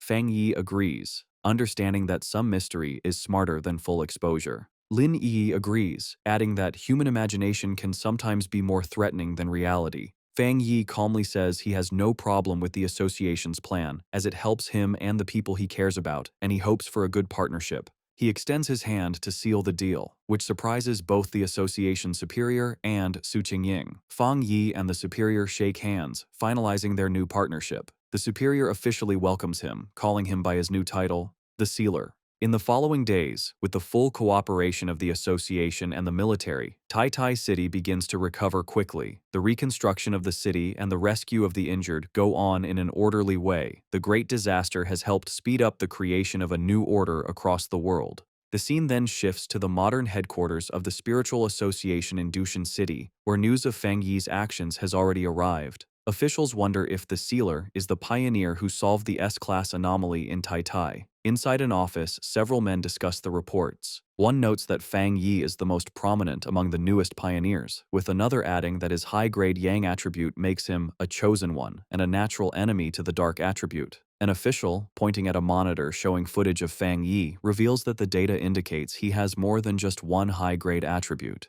He reminds them of the viral Skyfire Slash video, which showed a high-grade fire attribute, and the military's codename for him, the Tyrant, which came from his high-grade Thunder attribute. His colleagues are stunned, but the man with glasses insists there is something even more incredible about him. Their discussion is interrupted by a woman with wavy blue hair and glasses, who asks if they are talking about the Sealer. She confidently asks to see the data they have on him. The men immediately recognize her and comply, pulling up his file on the main screen. As she studies the information, she thinks that with more pioneers emerging, and with someone like Fang Yi taking the lead, there will inevitably be many who will challenge his authority. Her glasses gleam with a determined light as she admits that even she wants to see his power for herself, thinking that she and the Sealer will probably meet very soon. The scene shifts to a modern library in Kong City, where people are quietly reading. Fang Yi's ex-girlfriend, Chu Qingli, is sitting at a desk working on her laptop when a young man nervously approaches her. With a blush, the man stutters as he tries to ask for her contact information, but Chu Qingli coldly interrupts him. She tells him that this is a library and he is disturbing others. Dejected, the young man walks away while Chu Qingli returns to her work. Internally, Chu Qingli dismisses the man as boring, thinking how people like him are completely unaware of the massive changes happening in the world. She reflects on her own recent transformation, recalling that after an exam, she unexpectedly awakened her spiritual power and became a one-star Ghost Realm pioneer. She knows that becoming a pioneer is an incredibly rare thing and that she is one of the chosen few. She smiles, believing this new power is why she was able to escape the recent disaster that struck Tai Tai City. She scoffs at the idea of ordinary people trying to fight against anomalies. Her thoughts then drift to certain inferior guys, wondering what they could do in this dangerous new era. A flashback reminds her of Fang Yi telling another girl that he and Chu Qingli were just classmates. Chu Qingli grimaces, convinced that the old Fang Yi would have been quickly killed by the monsters during the invasion. She questions how she could have ever seen a similarity between a useless man like him and the incredibly talented Sealer. On her laptop, she looks at an article about the Sealer, thinking that he is 10,000 times better than her ex-boyfriend. With a confident expression, she decides that only a strong and handsome pioneer like him is worthy of being her partner. Meanwhile, Fang Yi is looking at a real estate brochure. He and his cousin Lin Yi, both dressed in stylish new outfits, stand ready for a day out. Fang Yi announces that they will be taking a break from training to find a new house. Lin Yi playfully asks if they are really not going to train, but Fang Yi explains that they need to balance their training with rest. He mentions that the association's suggestion to improve their living standard was a good one. Yi realizes the idea came from Su Qingying, who had told her their living conditions needed an upgrade and that she would go house hunting with them. Yi is thrilled, amazed that Captain Su has such resources, and was casually offering to give them 2 high-end houses. As Fang Yi and Lin Yi are enjoying their day off house hunting, a strange, bad-smelling green vapor begins to float around them. Yi asks her cousin if he can smell the stench, and Fang Yi agrees, comparing it to the smell of a sewer. His expression suddenly hardens as he realizes the smell is not an accident and that someone is following them. Both he and Lin Yi quickly turn around. From the green haze, a group of 3 menacing-looking men emerges. Their leader, a large, muscular, bald man with a heavy metal pipe, mockingly identifies Fang Yi as the Sealer and taunts them for only noticing him after they had already walked into his trap. The leader dismisses Fang Yi as a hyped-up pretty boy with no real strength, while one of his companions releases more of the strange gas. Another scoffs that Tai Tai City must be full of trash to have chosen a young kid like him as their captain. The men charge forward, demanding that Fang Yi hand over all the benefits he has received from the city. Lin Yi leaps into action, firing a powerful blast of blue energy from her hands. The attacker with the axe easily jumps over her attack. He then powers up his massive weapon with his own spiritual power. As he brings the glowing axe down, Lin Yi creates a protective barrier, grunting from the force of the blow. Meanwhile, the bald leader attacks Fang Yi with his metal pipe. Lin Yi shouts a warning, telling her cousin to be careful as these men also have spiritual power. However, Fang Yi effortlessly catches the weapon with his bare hand, stopping the attack completely. The bald leader stares in shock, unable to believe his powerful strike was caught so easily. With a look of complete contempt, Fang Yi's hand ignites in a brilliant burst of fire. He questions what kind of stinking fish and rotten shrimp would dare to rob him in the middle of the street.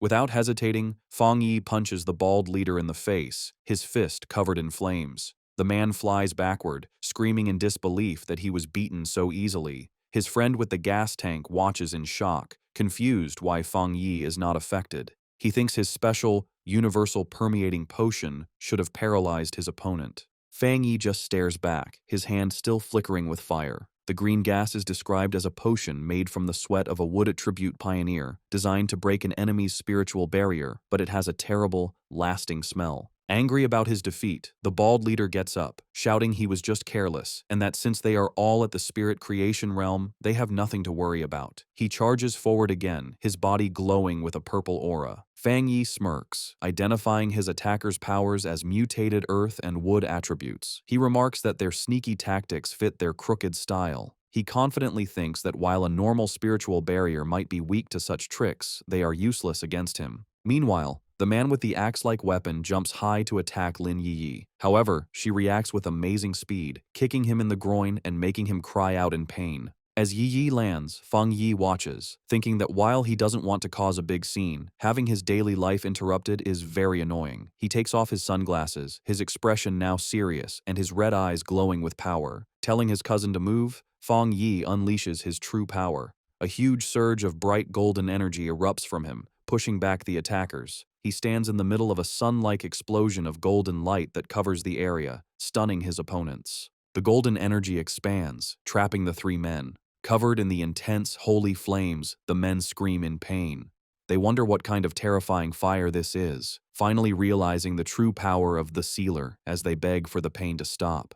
Just as Fang Yi is about to use his full power, Su Qingying suddenly appears, rushing towards him and shouting at him not to kill the attackers, which surprises Fang Yi. Looking at the three defeated men on the street, Su Qingying explains with relief that these men are key targets the association is watching. Fang Yi asks if she plans to take them for processing. Su Qingying confirms, saying the association has started registering all pioneers, especially troublemakers like these. Standing over the defeated men, Fang Yi coldly tells them they are lucky. He says he dislikes being disturbed, and if they bother him again, things won't be so simple, which earns him an annoyed look from Su Qingying. As paramedics load the injured men onto stretchers, Su Qingying angrily scolds them, telling them that if this had happened 2 days ago, the association wouldn't have stepped in and they would have deserved to be killed. She reminds them that the sealer spared their lives for the association and warns them about the punishment waiting for them. As the ambulance drives away, Su Qingying watches with her arms crossed, muttering about the bunch of idiots who would dare to challenge the #1 pioneer. Lin Yiyi timidly asks Su Qingying what punishment the men will face. Su Qingying explains that because all three have criminal records, they will face life in prison even though they are at the spirit creation realm. They will lose their freedom and rights and will have to serve as pioneers in prison. Overhearing this, Fang Yi thoughtfully comments that this method is not a bad idea. Su Qingying turns to Fang Yi with a frustrated look, calling him the association's sweet bun and the future of the Jia nation. She complains that even with all their efforts to promote him, so many clueless people still challenge him, making her wonder if their publicity has been too quiet. She continues, saying it is the association's duty to recruit powerful pioneers like him and help them grow. She is firm that they cannot let these fools ruin the good relationship they have just built with Fang Yi. Changing the subject with a bright smile, Su Qingying excitedly tells Fang Yi and Lin Yiyi that she will take them to pick out a new villa and a new car. Standing before a tall, modern apartment building, Su Qingying declares that they must make an example of the attackers to scare others off. She presents 2 housing options: a top-floor penthouse in the city center and a very private 3-story villa in the mountains, perfect for training. Showing them a golden model of the villa, she explains that both places are fully furnished and ready to move into. Lin Yi comments that both options are very nice. With a confident smile, Fang Yi simply holds up 2 fingers and says he will take both. His decision leaves both Lin Yiyi and Su Qingying speechless. Fang Yi playfully asks if it's possible, saying he trusts Captain Su's sincerity. Flustered but happy, Su Qingying quickly agrees, assuring him it's no problem. Afterward, the 3 of them visit a luxury car dealership. Su Qingying explains that the association has a partnership with the showroom and they can choose any car they like. While looking at cars, people comment on Lin Yi's fair skin and elegant look. From outside, a group of men watch them, noting that even though his clothes are ordinary, it is Fang Yi who stands out. They wonder if he is the son of someone important. Inside, Chu Qingli's friend is also present, and the others guess that Fang Yi is buying a car for his girlfriend. Chu Qingli's friend is shocked when she recognizes him. She remembers he is Chu Qingli's ex-boyfriend, the same young man the university principal had personally greeted. Her mind flashes back to her previous argument with him, and she gets angry at the thought of him buying a car for another girl. She takes out her phone and starts recording Fang Yi, Lin Yiyi, and Su Qingying as they look at a sports car. Her phone buzzes shortly after. As she sends the photo to Chu Qingli, she excitedly texts her friend that she has seen her ex-boyfriend at a VIP dealership, buying a car for a beautiful girl. Chu Qingli, however, replies with a dismissive, "So what?" trying to seem like she doesn't care. Sitting in a lecture hall, Chu Qingli is clearly bothered. She wonders where Fang Yi got the money, scornfully thinking he must have been lucky to survive the disaster and is now being kept by someone wealthy. A cold smile appears on her face as she thinks that the gap between them is too big to overcome. As she confidently walks through the lecture hall, she thinks that once she reaches the top of the pioneer world, such things will be beneath her, dismissing him as a vulgar fool. Having chosen their new home, Fang Yi and Lin Yiyi arrive at the modern villa. Yiyi is thrilled, running up the stairs and shouting in disbelief that they actually have a real villa. Inside the fancy living room, she looks around in awe. Fang Yi, carrying their bags, playfully tells her to wipe her drool, reminding her they also have the penthouse in the city.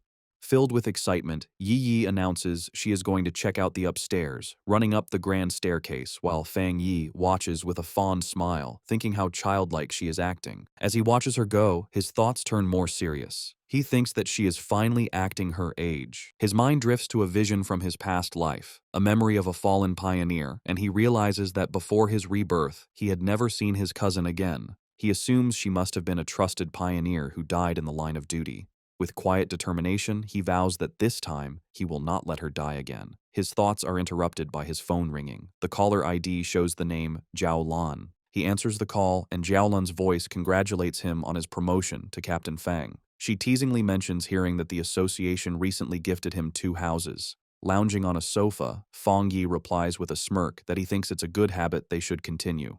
Jiaolan tells him not to bother with the flattery, knowing that a powerful pioneer like him doesn't care for such things. However, she admits that for improving one's living conditions, there is currently no better reward. She then adds that soon, when the first spirit fruits from the spiritual energy revival are ready, she will send some his way. Jiaolan's thoughts show she understands the New World Order. She thinks about the huge gap between ordinary people and pioneers, a gap defined by power. She knows there is an even bigger difference between regular pioneers and a top-tier individual like Fang Yi. Getting to the real reason for her call, she places a hand on a top-secret folder and tells Fang Yi she has an internal mission she hopes he will join. Fang Yi immediately understands and tells her to explain. Jiaolan asks if he knows of the Tianbao building in Kang City. Fang Yi recalls that it is the largest shopping mall in the city. Jiaolan confirms, but explains that it was recently sealed off due to a monster invasion that caused many deaths, angering the citizens. She reveals that the building has now become a literal ghost building. Chang City becomes the center of attention, with the huge Tianbao building standing tall over the area. It was once the city's most famous landmark and busiest place. However, recently, because of frequent strange vibrations and events, the building becomes a place of terror. Surrounded by a dark, swirling mix of red and purple energy, the situation gets so dangerous that the Kang City Spiritual Association has to completely seal it off. Fang Yi arrives in Kang City to help with the mission. At the meeting point, he waves to a group waiting for him, introducing himself as the one who took the mission. The group has 4 other people. Fang Yi remembers Jiaolan told him not to reveal his true identity or power level yet, so he decides to keep a low profile. Fang Yi quietly analyzes his temporary teammates. He notices the team is a mix of different people. He guesses that 2 of them are from the military because of their clothes. The other 2, a serious-looking man with gray hair and a woman with short purple hair, introduce themselves as members of the Kang City Spiritual Association. They say Officer Jiaolan has already talked to them and that they will be working together. The group gets into an armored vehicle and drives through a heavy rainstorm toward the sealed building. Inside the car, it is tense. The brown-haired guy is driving, and the blonde girl in the passenger seat looks nervous. She breaks the silence, suggesting that since they don't know each other's strengths, they should agree to help each other once they enter the danger zone. In the back seat, it is even more awkward. Fang Yi sits casually next to the serious man and the short-haired woman, who are crossing their arms and staying quiet. Fang Yi rests his chin on his hand, thinking the team is messy, and the quality of the association members in Kang City seems low. The serious man in the back glares at Fang Yi. He leans over and whispers to the short-haired woman, questioning if this young guy is really the powerful expert that Sister Lan, Jiao Lan, promised to send. He is doubtful because Fang Yi looks too thin, like a student. He notices that Fang Yi isn't wearing an official device, and his power is completely hidden. However, the short-haired woman stares at Fang Yi with a shocked look. Her mind flashes to the rumors of a legendary figure surrounded by flames. She wonders if this student could actually be the Sealer, the godlike figure who single-handedly stopped a natural disaster. But looking at his young age, she finds it hard to believe. The short-haired, purple-haired woman stares at Fang Yi with great interest. She connects the dots, realizing this young student matches the description of the legendary figure with 3 rare high-level powers who sealed the King of Anomalies. She is now almost sure he is the Sealer. Meanwhile, at the Star God Warzone office, the phone rings. Jiaolan answers and gets terrible news. The Tianbao building has completely fallen. The voice on the other end reports that they have lost contact with everyone inside. The anomaly level has shot up to 12,000, and there are 53 confirmed deaths. Jiaolan looks stressed, realizing the situation is getting worse faster than they thought. However, she promises that the person she sent, Fang Yi, will be fine. She ends the call firmly, saying that since the mission was handed over to them, no more questions should be asked. Back in Kong City, the Tianbao building is surrounded by a terrifying, swirling mix of red and purple energy. The armored vehicle arrives, and the team steps out into a heavy, unnatural rain that looks like blood. Fang Yi observes the area with a serious look, noting the situation is bad and the creatures inside seem much stronger than what he has faced before. The group looks up at the massive skyscraper. The outside is covered in dark stains. Fang Yi points them out, and the team realizes the entire side of the building is covered in huge splashes of blood. The short-haired woman tells Fang Yi that the building has 40 floors and is the tallest in the city. While many were evacuated, the narrow inside makes it hard. Fang Yi realizes that some people didn't cooperate before the lockdown, meaning many civilians are still trapped inside. Fang Yi asks if there is a way to contact the people inside. The brown-haired driver says it is impossible. No news has come out since the anomaly started. He reveals that he helped on the second day of the lockdown. The driver remembers the building looked like a dead zone, aging decades in moments. He describes the horror of seeing chopped-up body parts falling from the windows, chewed on by monsters. He explains that in less than a week, the building's dark aura has grown heavier. Hearing this, Fang Yi turns to the group with a sharp, critical look. He confronts them, realizing that since they have no contact with the inside, their death count of 53 is just a guess based on the body parts they found outside. He coldly scolds the Kang City Spiritual Association for being too casual. The driver sweats nervously, stammering that they had no other choice. Fang Yi thinks about the grim reality, realizing the death numbers from the association are likely much lower than the truth. He reasons that for ordinary people, an anomaly is a world-ending event. In a closed space, they are like sheep waiting to be killed with no escape. Deciding to waste no more time, Fang Yi orders the team to enter the building immediately. He explains that some anomalies evolve by eating humans, meaning a higher death count will lead to stronger monsters inside. However, his leadership is immediately challenged.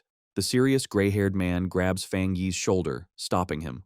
While acknowledging the military's order to follow Fang Yi, the man demands that Fang Yi first explain his plan before they rush in. Fang Yi turns to look at him coldly, asking what plan there is to discuss when they are blind to the situation inside. He insists they have to go in to investigate first. The gray-haired man is not satisfied. He argues that everyone there has experience with anomalies, and that, as the commander, Fang Yi should at least know their abilities. He starts to criticize Fang Yi, pointing out that he hasn't even joined the official organization and lacks training. The argument is cut short when the short-haired, purple-haired woman steps in, looking angry. She pushes past the men, telling the gray-haired man to be quiet because they are short on time. She reminds him that Fang Yi took this mission because Officer Zhao Lan recommended him, meaning questioning Fang Yi is like questioning a high-ranking officer. Fang Yi watches, silently, thinking to himself that fighting among themselves is the worst thing to do before a mission. Without arguing further, he turns and walks into the dark entrance, coldly telling them that if they don't want to enter, they should stay behind. The team, including the hesitant members, quickly follows him. The group enters the Tianbao building and finds it completely destroyed and spooky. Cars are crushed and trash is everywhere, but the blonde girl notices something strange. Despite the destruction, there is no sound. Suddenly, a dark shadow swoops down from the high ceiling. The serious gray-haired man senses something and looks up, confused. Before he can react, a terrifying green-eyed monster descends from the darkness, screaming as it ambushes him. Fang Yi reacts instantly and summons his sword that immediately bursts into intense flames. With a fierce swing, he sends a wave of fire at the descending monster, his expression cold and focused. The creature doesn't stand a chance. In a split second, it is sliced into pieces by a flash of light and sword beams. Fang Yi lands gracefully, posing with his flaming sword, as the monster behind him is completely destroyed. The serious gray-haired man and the short-haired, purple-haired woman are stunned. They can barely believe the fight ended the moment it began.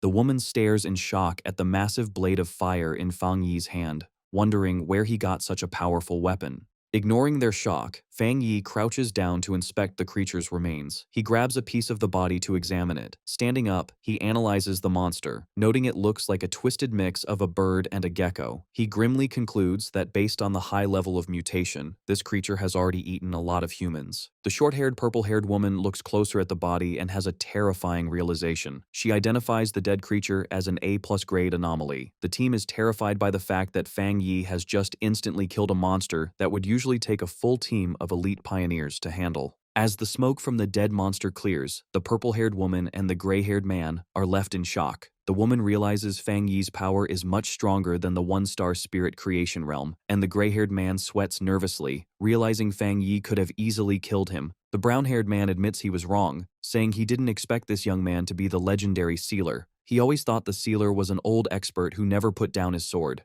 Fang Yi turns his back to them, his sword still on fire. He explains that after he advanced, he combined his spiritual power with his sword, turning it into a spirit weapon he can summon and shape whenever he wants. He humbly suggests he isn't the only one who can do this. With the team's doubt gone, replaced by trust and fear, Fang Yi tells everyone to move faster. The purple-haired woman says she's relieved Fang Yi is on their team as they follow him deeper into the dark building. To light their way, Fang Yi summons a ball of fire in his hand and leads the group down a dark, narrow hallway, holding the fire like a torch. They reach a staircase that is completely covered in blood. Looking at the horrible scene, Fang Yi grimly figures out that the situation is much worse than the official report said. Based on the amount of blood, he guesses there are at least 500 dead, not just 53. Suddenly, Fang Yi's expression gets sharp, his red eyes glowing as he senses something is wrong. The group enters a supermarket area. The brown-haired association member and the purple-haired woman look around nervously. They notice that while the floor is covered in blood and trash, there are no bodies. She wonders if the monsters ate the victims so completely that nothing was left. Unseen by them, a scary shadow monster with glowing green eyes gets ready to attack from the darkness. Fang Yi senses the attack and yells for them to watch their backs. The purple-haired woman turns around in terror, screaming as she sees the monster jumping at them. Reacting instantly, Fang Yi throws his flaming sword with amazing speed past his teammates. The sword hits the shadow monster in the air, cutting off its head instantly in a burst of black blood and fire. As the burning body of the monster falls, the brown-haired association member stammers in fear, realizing another monster was hiding right next to them.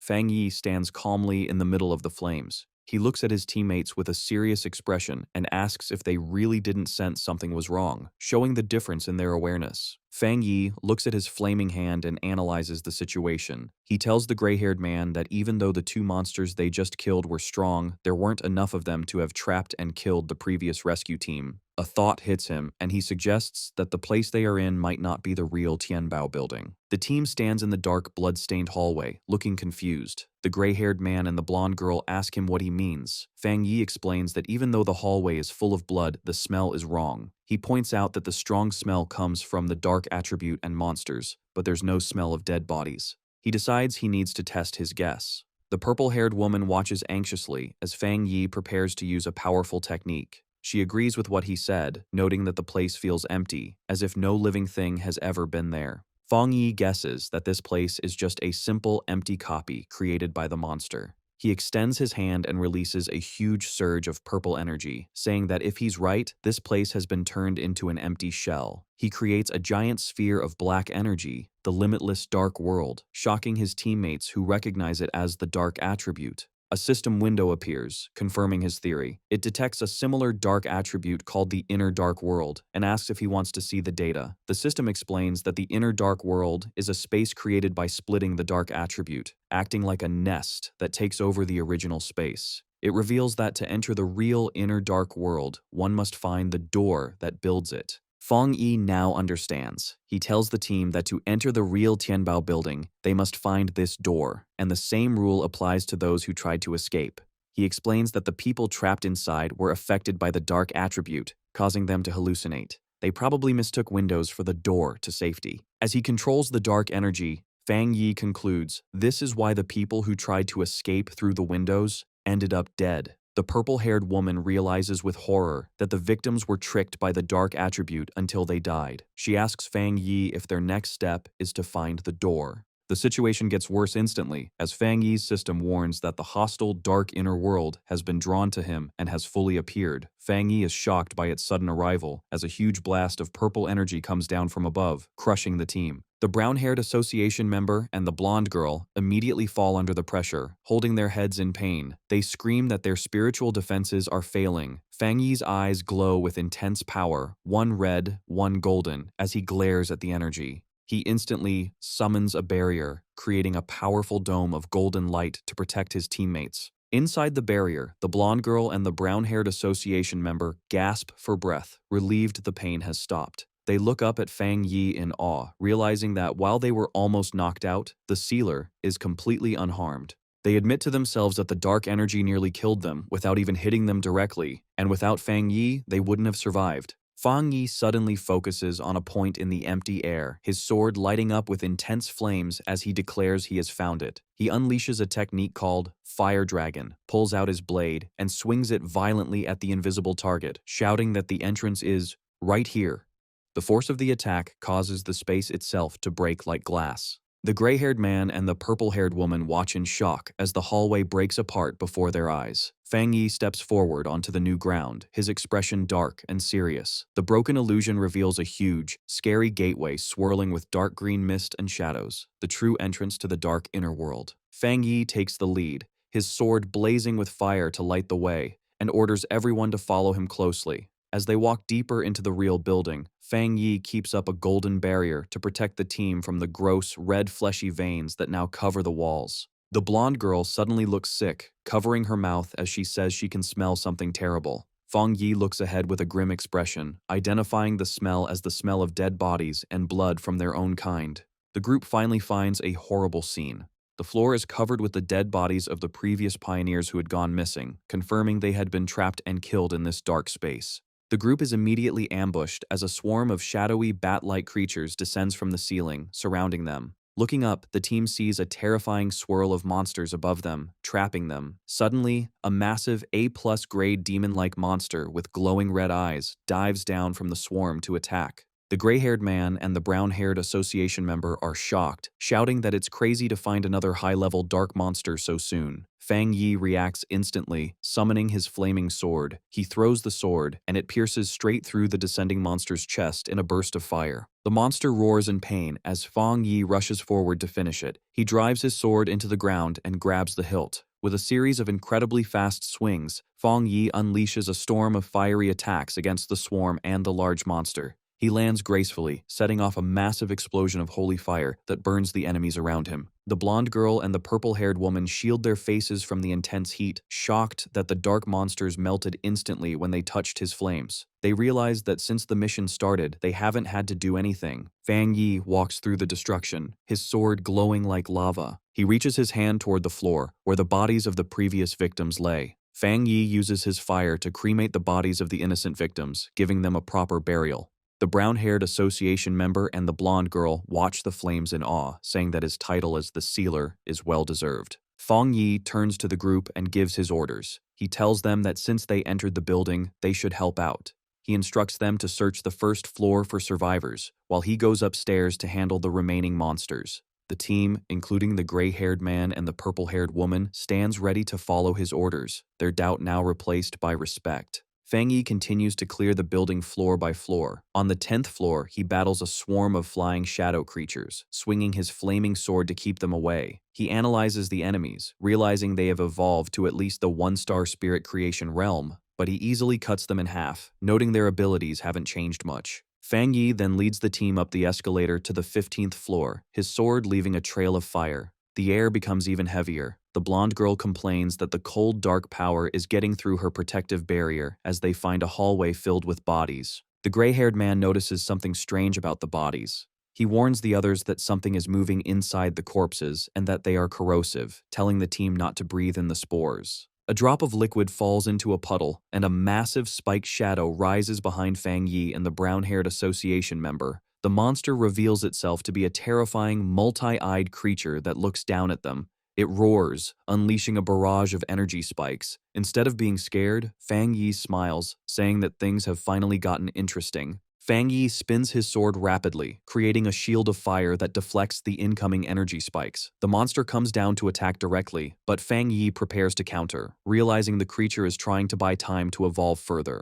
He throws his flaming sword with great force, shocking the monster and causing a huge explosion. Fang Yi reaches out his hand, disappointed, and tells the defeated monster that he overestimated it, expecting a challenge at least at the 3-star spirit creation level. The gray-haired man is on high alert and turns sharply when he hears a noise, while Fang Yi asks who is there. Looking inside, Fang Yi asks if they are survivors. A young man hiding behind the door stammers in fear, asking if they are the forerunners sent to help. The team discovers 5 people alive inside what looks like a hidden storage room for a luxury brand. The survivors are huddled together in the dark, looking terrified. Fang Yi realizes they must have hidden here to escape the attack. Seeing their fear, Fang Yi smiles gently to calm them. He reassures them that everything is fine now and that they have come to rescue them. The brown-haired association member steps forward with a friendly smile, introducing the team as the Kang City Spirit Association. He tells the survivors that the monsters outside have been killed and that they should come out quickly. The young male survivor stares at Fang Yi in disbelief, stammering as he tries to understand.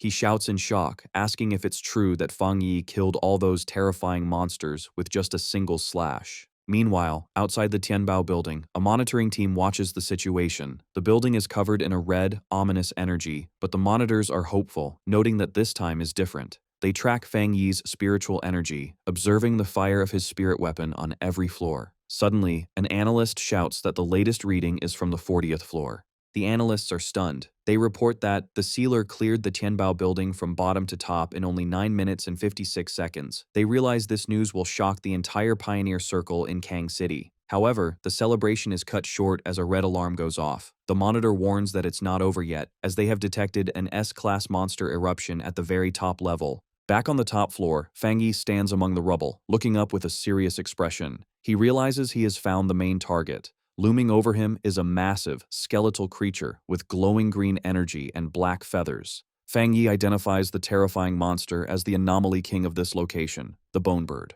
Fang Yi charges directly at the massive anomaly king, the Bone Bird, leaping into the air with his sword. As he gets closer, he analyzes the creature, realizing the strange worms on it are not parasites, but part of its main body. With a powerful swing, Fang Yi unleashes a golden strike, but the Bone Bird blocks the attack with its thick, cage-like bones. Fang Yi is surprised for a moment as his attack is stopped. The monster glares at him with glowing green eyes. Below, his teammates watch in despair, worrying that even the powerful Sealer can't defeat this anomaly king, and they feel helpless because they are too weak to help. Fang Yi makes a sound of annoyance, realizing he has spent enough time testing the creature. He decides it is time to end the fight and stops holding back. He calls forth the Divine Thunder, covering his sword with crackling blue lightning. With the added power of thunder, he swings again, this time easily cutting through the bone defenses that had stopped him before. The Bone Bird roars in pain and rage, but Fang Yi, surrounded by blue lightning, just tells it to stop making so much noise. He unleashes a massive vertical slice of blue energy that cuts straight through the monster's giant body. Staring coldly at the creature, Fang Yi notes that even though this monster turned the building into a feeding ground, it is much weaker than the Bat Anomaly King he fought before. Fang Yi moves with incredible speed, delivering a flurry of quick slashes to the monster before landing gracefully on the ground. The gray-haired man and the blonde girl watch in complete shock, realizing that Fang Yi is not just fighting the monster, but completely dominating it by himself. The purple-haired woman watches closely, realizing that every cut is perfectly calculated, dissecting the monster with terrifying precision. Fang Yi realizes that he hasn't even needed to attack the Bone Bird's skull directly. As he dodges its attacks, he understands that the monster can't fight back because the power gap between them is too big. He concludes he has become even stronger than the Anomaly King. The monstrous bird lets out a desperate, broken roar as it tries to recover. Fang Yi looks at the creature with a cold, glowing red eye and asks if it still thinks it can heal, asking if it really thinks he is just playing around. He begins to gather a huge amount of spiritual energy, causing bright blue lightning to crackle around him. With the energy fully charged, Fang Yi leaps high into the air. He unleashes the power directly into the Tianbao building, sending a massive pillar of lightning through the structure that lights up the dark, red sky. The energy swirls into a vortex, cleaning the darkness from the area. As the attack finishes, the dark clouds break apart, and the golden light of the setting sun shines through, signaling that the darkness is gone. Outside the building, the association's monitors watch in disbelief as the Anomaly King's energy disappears. They realize Fang Yi is a pioneer on a completely different level, and they wonder if this is the true gap between them and a top-tier genius. They reveal that the S-class invasion has been classified as the King Sacrifice Hell, and the details of how it was solved are sealed in top-secret files, noting that Fang Yi's solution is something no one else could copy. Fang Yi lands safely on rubble as the dust settles. He turns to the purple-haired woman and the gray-haired man, telling them the bone bird is dead and they can now contact the outside world. The purple-haired woman immediately activates her communicator, identifying herself as Song Yue and reporting that the incident has been successfully resolved. She confirms that thanks to the sealer, they completed the mission smoothly.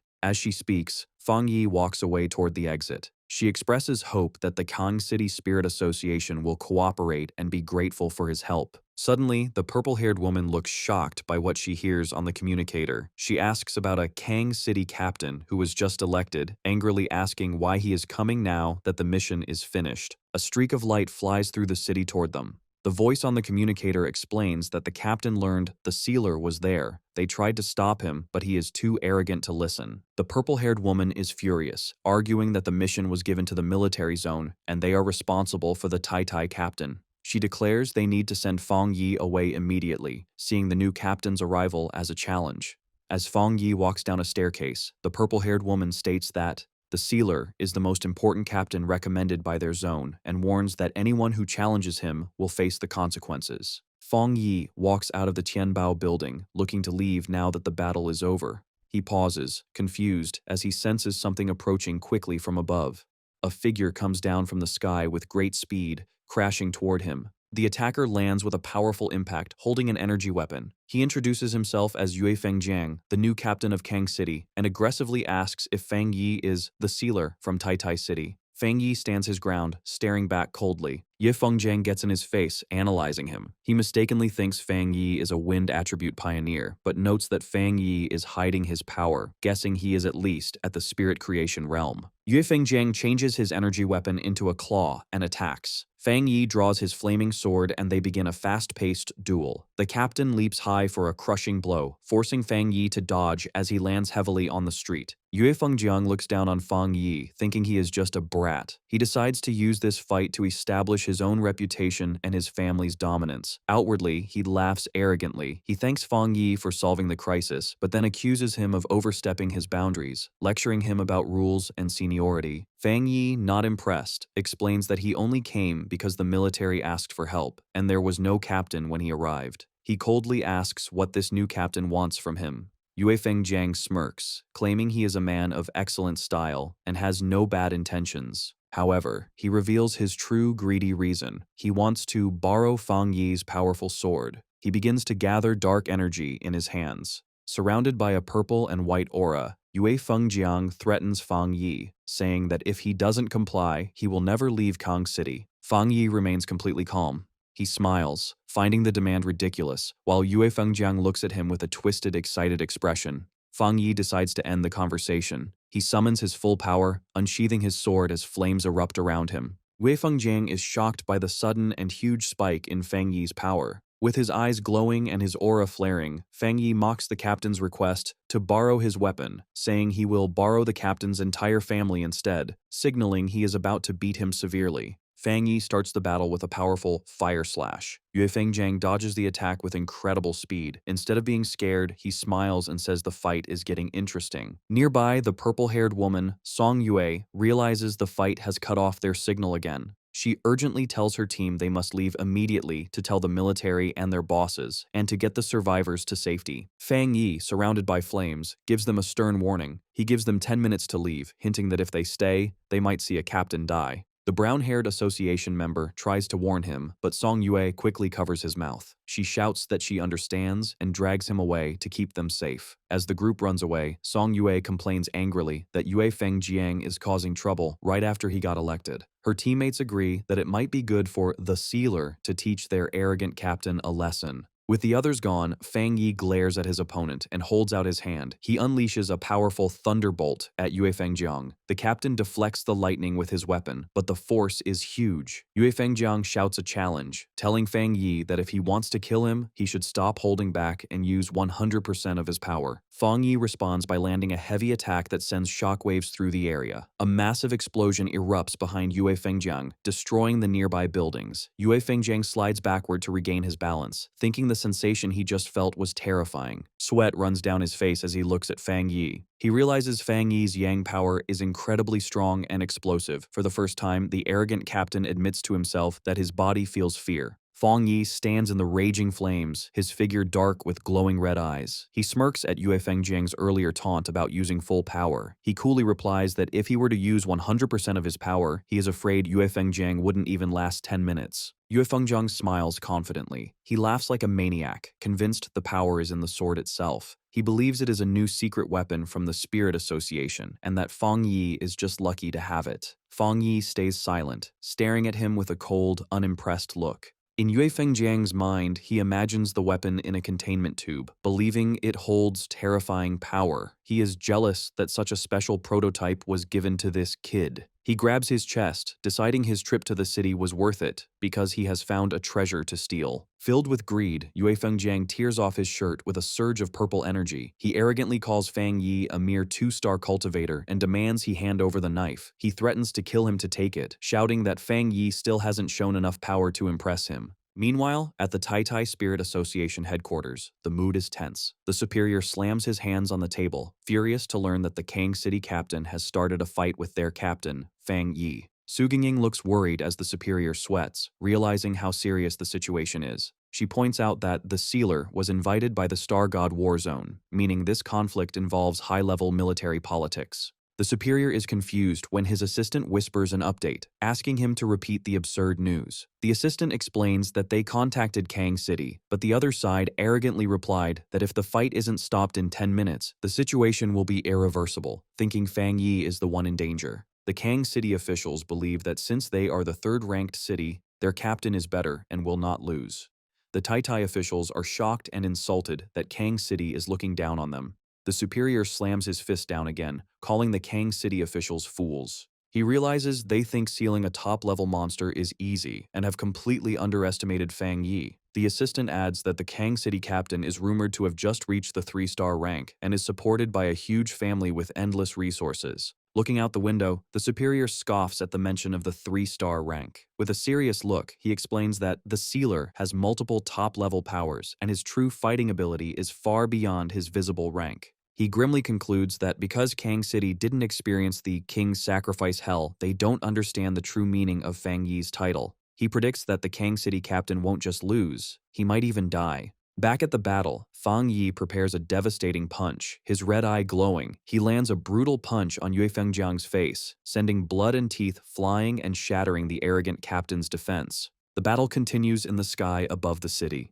Yue Fengjiang is confused because his attacks have no effect on Fang Yi's flames, wondering why the fire blade is endless. As they fight, Yue Fengjiang realizes with horror that his spiritual power is disappearing on contact, as if it's sinking into the sea. He is overwhelmed by Fang Yi's constant attacks. Suddenly, Fang Yi appears right next to Yue Fengjiang's face, coldly whispering that they have arrived. Yue Fengjiang turns and is shocked to see the Kang City Spirit Association building right next to them. Fang Yi looms over him with a terrifying presence. He tells the captain that out of respect for the city and the military, he is giving him one last chance. Before Yue Fengjiang can respond, Fang Yi delivers a powerful kick that sends the captain flying down. Fang Yi doesn't stop. He unleashes a massive barrage of fire-slash attacks towards the building, shouting that he fears some people are hiding inside, so he has decided to make his presence clear. Yue Fengjiang is caught in the blast, his face twisting in shock and pain. The resulting explosion is massive, lighting up the city skyline. On the ground, people look up in confusion, wondering if a fire has broken out. The crowd begins to panic as the temperature suddenly rises. A man with glasses screams, pointing out that he can see 2 people fighting in the sky. High above, Fang Yi, surrounded by his golden fire, prepares to clash again with Yue Fengjiang, who is covered in dark purple energy. On the ground, a civilian recognizes the fire from the news and excitedly tells the others that the rumors about the spiritual energy revival are real. Fang Yi looks down at his opponent with a cold gaze. He checks the time and calmly tells Yue Fengjiang that he has 5 minutes left. He then throws the captain's own words back at him, asking if he didn't want to see 100% of his power. Yue Fengjiang, beaten and furious, can only growl. Fang Yi comes down from the sky like a meteor, swinging his flaming sword. As he unleashes a massive fire slash, he mocks the captain, asking how he can be in such a pathetic state when Fang Yi is only using 30% of his strength. Yue Fengjiang's face is filled with shock. He can't understand how this is not Fang Yi's full power, thinking it should be impossible for a 2-star cultivator to be this strong. Terror takes over Yue Fengjiang as he sees the attack coming. The massive beam of fire strikes him, blasting him through the sky. Meanwhile, at the Spirit Association headquarters in Shen City, the Situation Room is in chaos. An operator reports a massive energy spike in the country. The map zooms in on Kang City, showing energy levels rising rapidly at the Spirit Association building. The superior with glasses is confused, noting that the energy is not the dark attribute, so it's not a monster invasion. He demands to know what is happening. A subordinate rushes in with the shocking report. The new Kang City captain, God Blade, is fighting the Tai Tai City captain, the Sealer. The report explains that God Blade tried to steal the Sealer's weapon after he helped save the city, and when refused, he attacked with the intent to kill. The superior explodes with rage, screaming that Kang City must have a death wish. He orders his staff to warn Kang City immediately and make them stop the fight, threatening to remove every high-level official in the Kang City Spirit Association if they don't. He declares they must send someone over to handle this major incident. Just then, the doors to the conference room open, revealing a silhouette. The blue-haired woman enters, volunteering for the task. She is the Spirit Association headquarters forerunner, Gu Yuru, codenamed Sea Mystic. A young girl looking out the window shouts to her mother that she sees a shooting star, her eyes reflecting the bright light of the fight. Her mother quickly grabs her daughter to protect her, watching in horror as a huge explosion of light reflects off the skyscrapers, and she tells her family to run. Inside their apartment, the family quickly packs their bags. The father decides that Kang City is no longer safe and that they must leave for Shen City right away. As they look out the window one last time at the smoke rising from the city, the mother cries in fear, but the father tries to comfort them, promising they will find a way out as they leave their home. Back in the sky a minute earlier, Yue Fengjiang screams in pain as he is covered in a huge wave of fire, fighting against the intense heat. He bursts out of the flames, shirtless and hurt, and furiously threatens Fang Yi, warning him that his powerful Yue family will never let him go. Fang Yi hovers calmly in the sky, ignoring the threats, while Yue Fengjiang continues to scream that the Kang City Spirit Association will not let him get away with this. Inside the glass-walled headquarters of the Kang City Spirit Association, a group of officials watches the battle in a panic. Seeing the bright light of the attacks, they realize their captain, Yue Fengjiang, cannot last much longer and shout for someone to help him.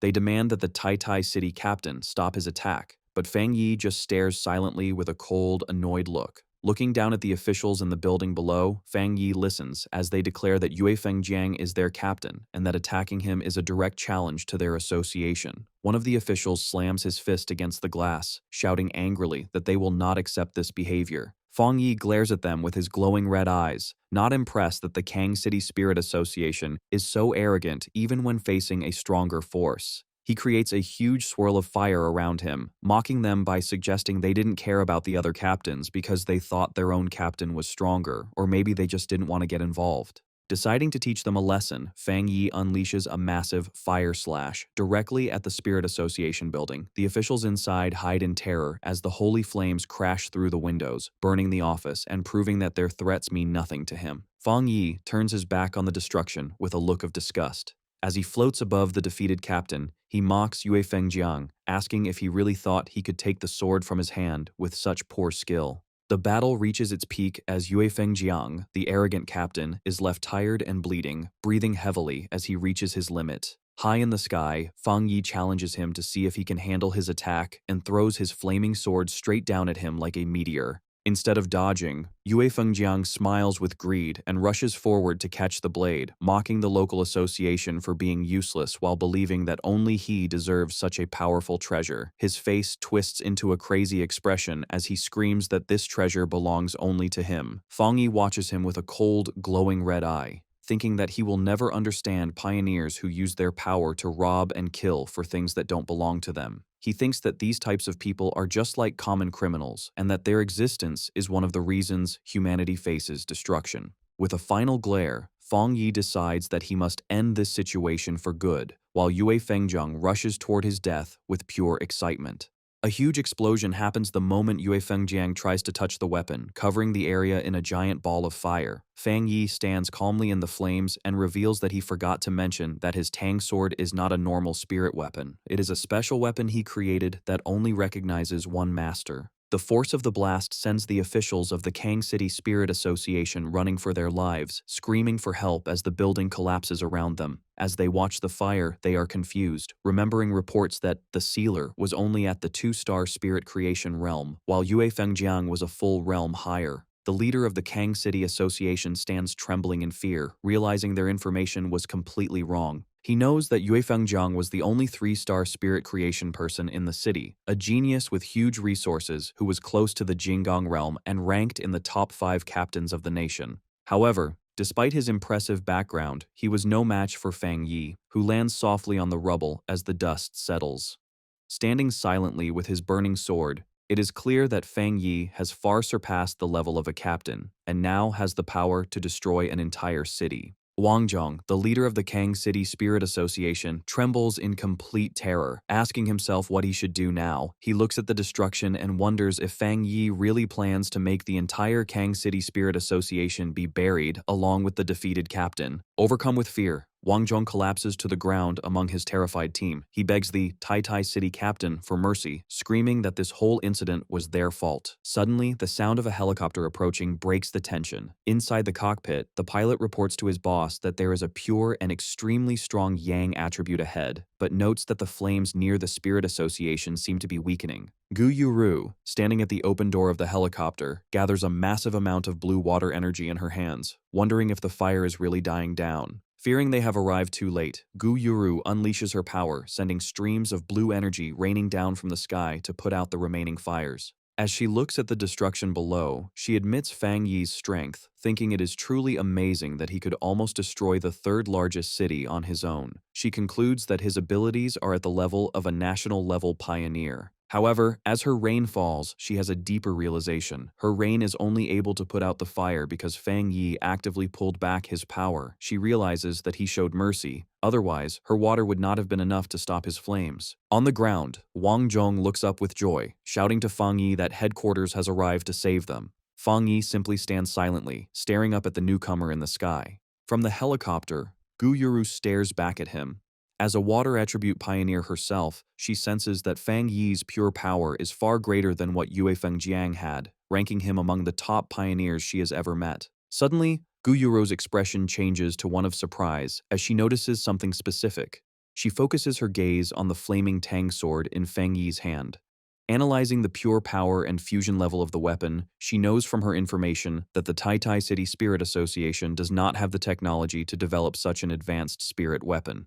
As Fang Yi calmly puts his sword away, absorbing the flames back into his body, Gu Yuru comes to the only possible conclusion: that spirit weapon was created by Fang Yi himself. Wang Zhong, feeling brave with the arrival of the helicopter, points an accusing finger at Fang Yi. He demands to know if the sealer really needs to be so ruthless, and asks how he plans to explain his actions now that someone from headquarters has arrived. Fang Yi glares at him with terrifying intensity. He coldly reminds the official that he gave them 10 minutes to solve the situation, but they failed to give him any explanation. Turning away, Fang Yi concludes that their silence means they agreed that their own captain deserved to die. Suddenly, Fang Yi releases a massive surge of fiery energy that surrounds the terrified officials. He warns them that if they dare speak to him in such a disrespectful way again, he will kill them all along with their fallen captain. Just then, Gu Yuru comes down from the sky, surrounded by swirling blue water energy. She calls out to the Tai City captain to stop his aggressive behavior.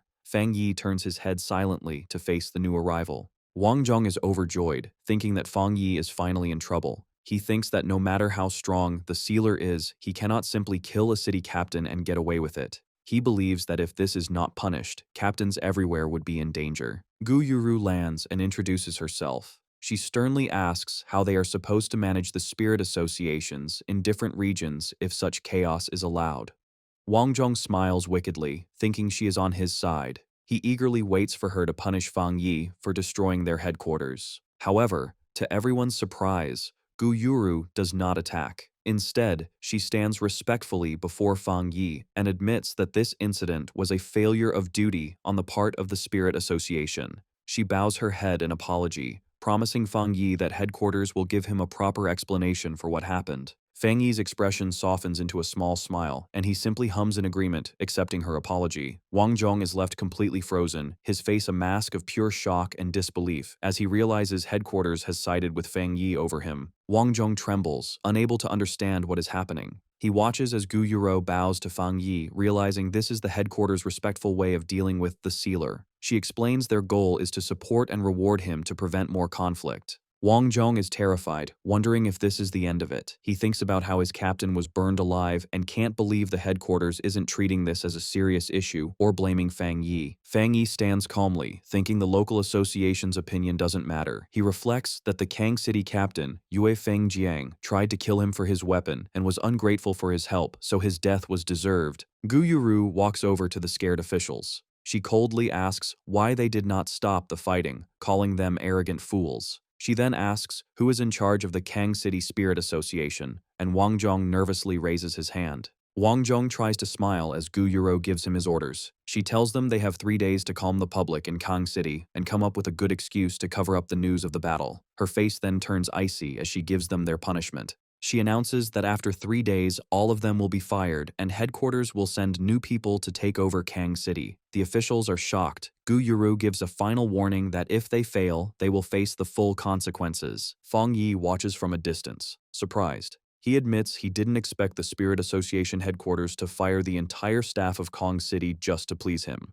Gu Yuru returns to Fang Yi, explaining that headquarters must make their position clear. She declares that anyone who challenges the sealer, again, will end up like the Kang City Spirit Association and Yue Fengjiang. She asks Fang Yi if he is satisfied with how they handled the situation, promising it will never happen again. Fang Yi, looking relaxed, tells her that anyone challenging him is challenging the headquarters. He says he doesn't care about the officials, but is more interested in how she plans to control public opinion about the supernatural events. Gu Yuru understands his question.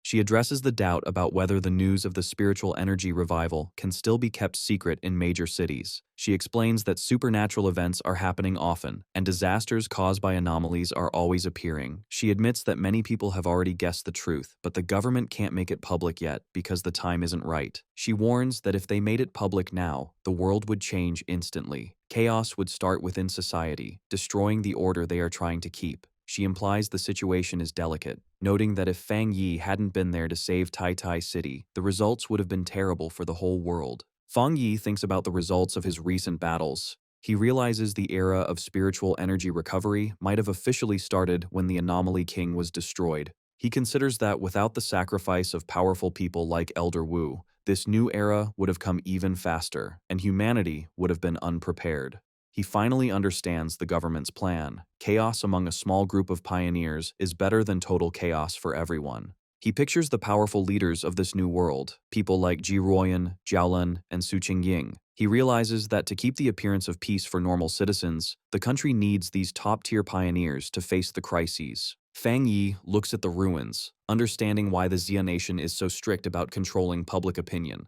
By managing information, they prevent weaker pioneers from causing trouble and stop panic from spreading, letting ordinary people adjust to the new era. However, he knows this plan depends on the cooperation of powerful pioneers. With a smirk, he realizes the situation is becoming urgent. As Fang Yi gets ready to leave, he admits to himself that while his current power helped him solve the disaster in Tai Tai City, it's not enough for what's coming. Gu Yuro interrupts his thoughts. She respectfully tells him a special plane is ready to take him back to Tai Tai City, but she asks for a moment for a personal request. Adjusting her glasses with a smile, Gu Yuru expresses her genuine admiration. She tells him she envies Tai Tai City for having a talent who is so young, yet has the power to destroy a city and the character to handle it. Fang Yi looks at her with interest, telling her not to be so polite. Gu Yuro extends her hand toward him warmly. She asks if, just as Gu Yuro and not as the sea mystic, she can be friends with him. Fang Yi is surprised by her humble and sincere request. At the Star God War Zone headquarters, Jiaolan listens to her blonde subordinate report the details of the incident in Kang City.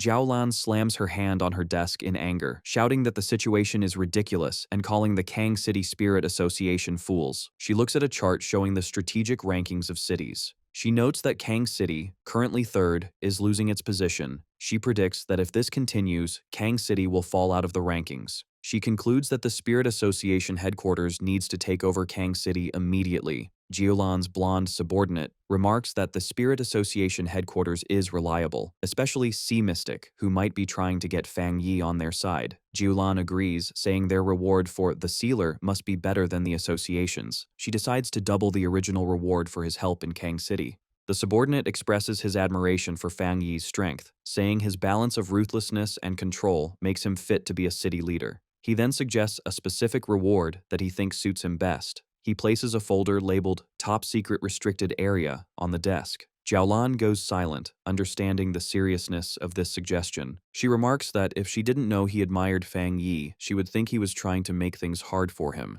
The subordinate smiles, arguing that crisis and opportunity go together, and only Fang Yi is worthy of going there to train. He adds that another genius from their war zone is already training there. He explains that in the future, things even scarier than the king's sacrifice hell will appear, and they need Fang Yi to get stronger quickly to face the unknown. Jiaolan agrees, pulling out the documents and thinking that maybe their restricted area is too simple for him. Suddenly, a staff member bursts into the room, shouting for Sister Lan. She delivers the shocking news to a stunned Jiaolan and her subordinate. Elder Wu has woken up and wants to speak with her. Several hours later, back in Tai City, the sun shines over Fang Yi's new luxury villa. Fang Yi sits on his couch, checking his phone. He receives a bank notification for 10 million yuan, likely the reward Jiaolan promised. Lin Yi walks in, welcoming her cousin back and saying she saw everything about the events in Kang City on the forums. Fang Yi comforts Lin Yi, telling her not to worry, but she is anxious because the internet is full of rumors that he brutally killed the captain of Kang City, Godblade. Fang Yi tells her the rumors are exaggerated and flicks her forehead, telling her to stop reading forums and focus on her training. Fang Yi stands up and says he is going to train and try to have a breakthrough. Lin Yi watches him, shocked. She asks in disbelief if he is moving too fast, as he just advanced, but he is already trying to reach the 3-star spirit creation realm. Fang Yi just laughs and says it isn't certain yet. Left alone, Lin Yi clasps her hands together with a worried look. She feels her cousin has something heavy on his mind. Upstairs, Fang Yi sits on his bed, surrounded by swirling dark energy. He holds a ball of golden energy containing the purest dark attribute from the Bone Bird, the anomaly king he defeated.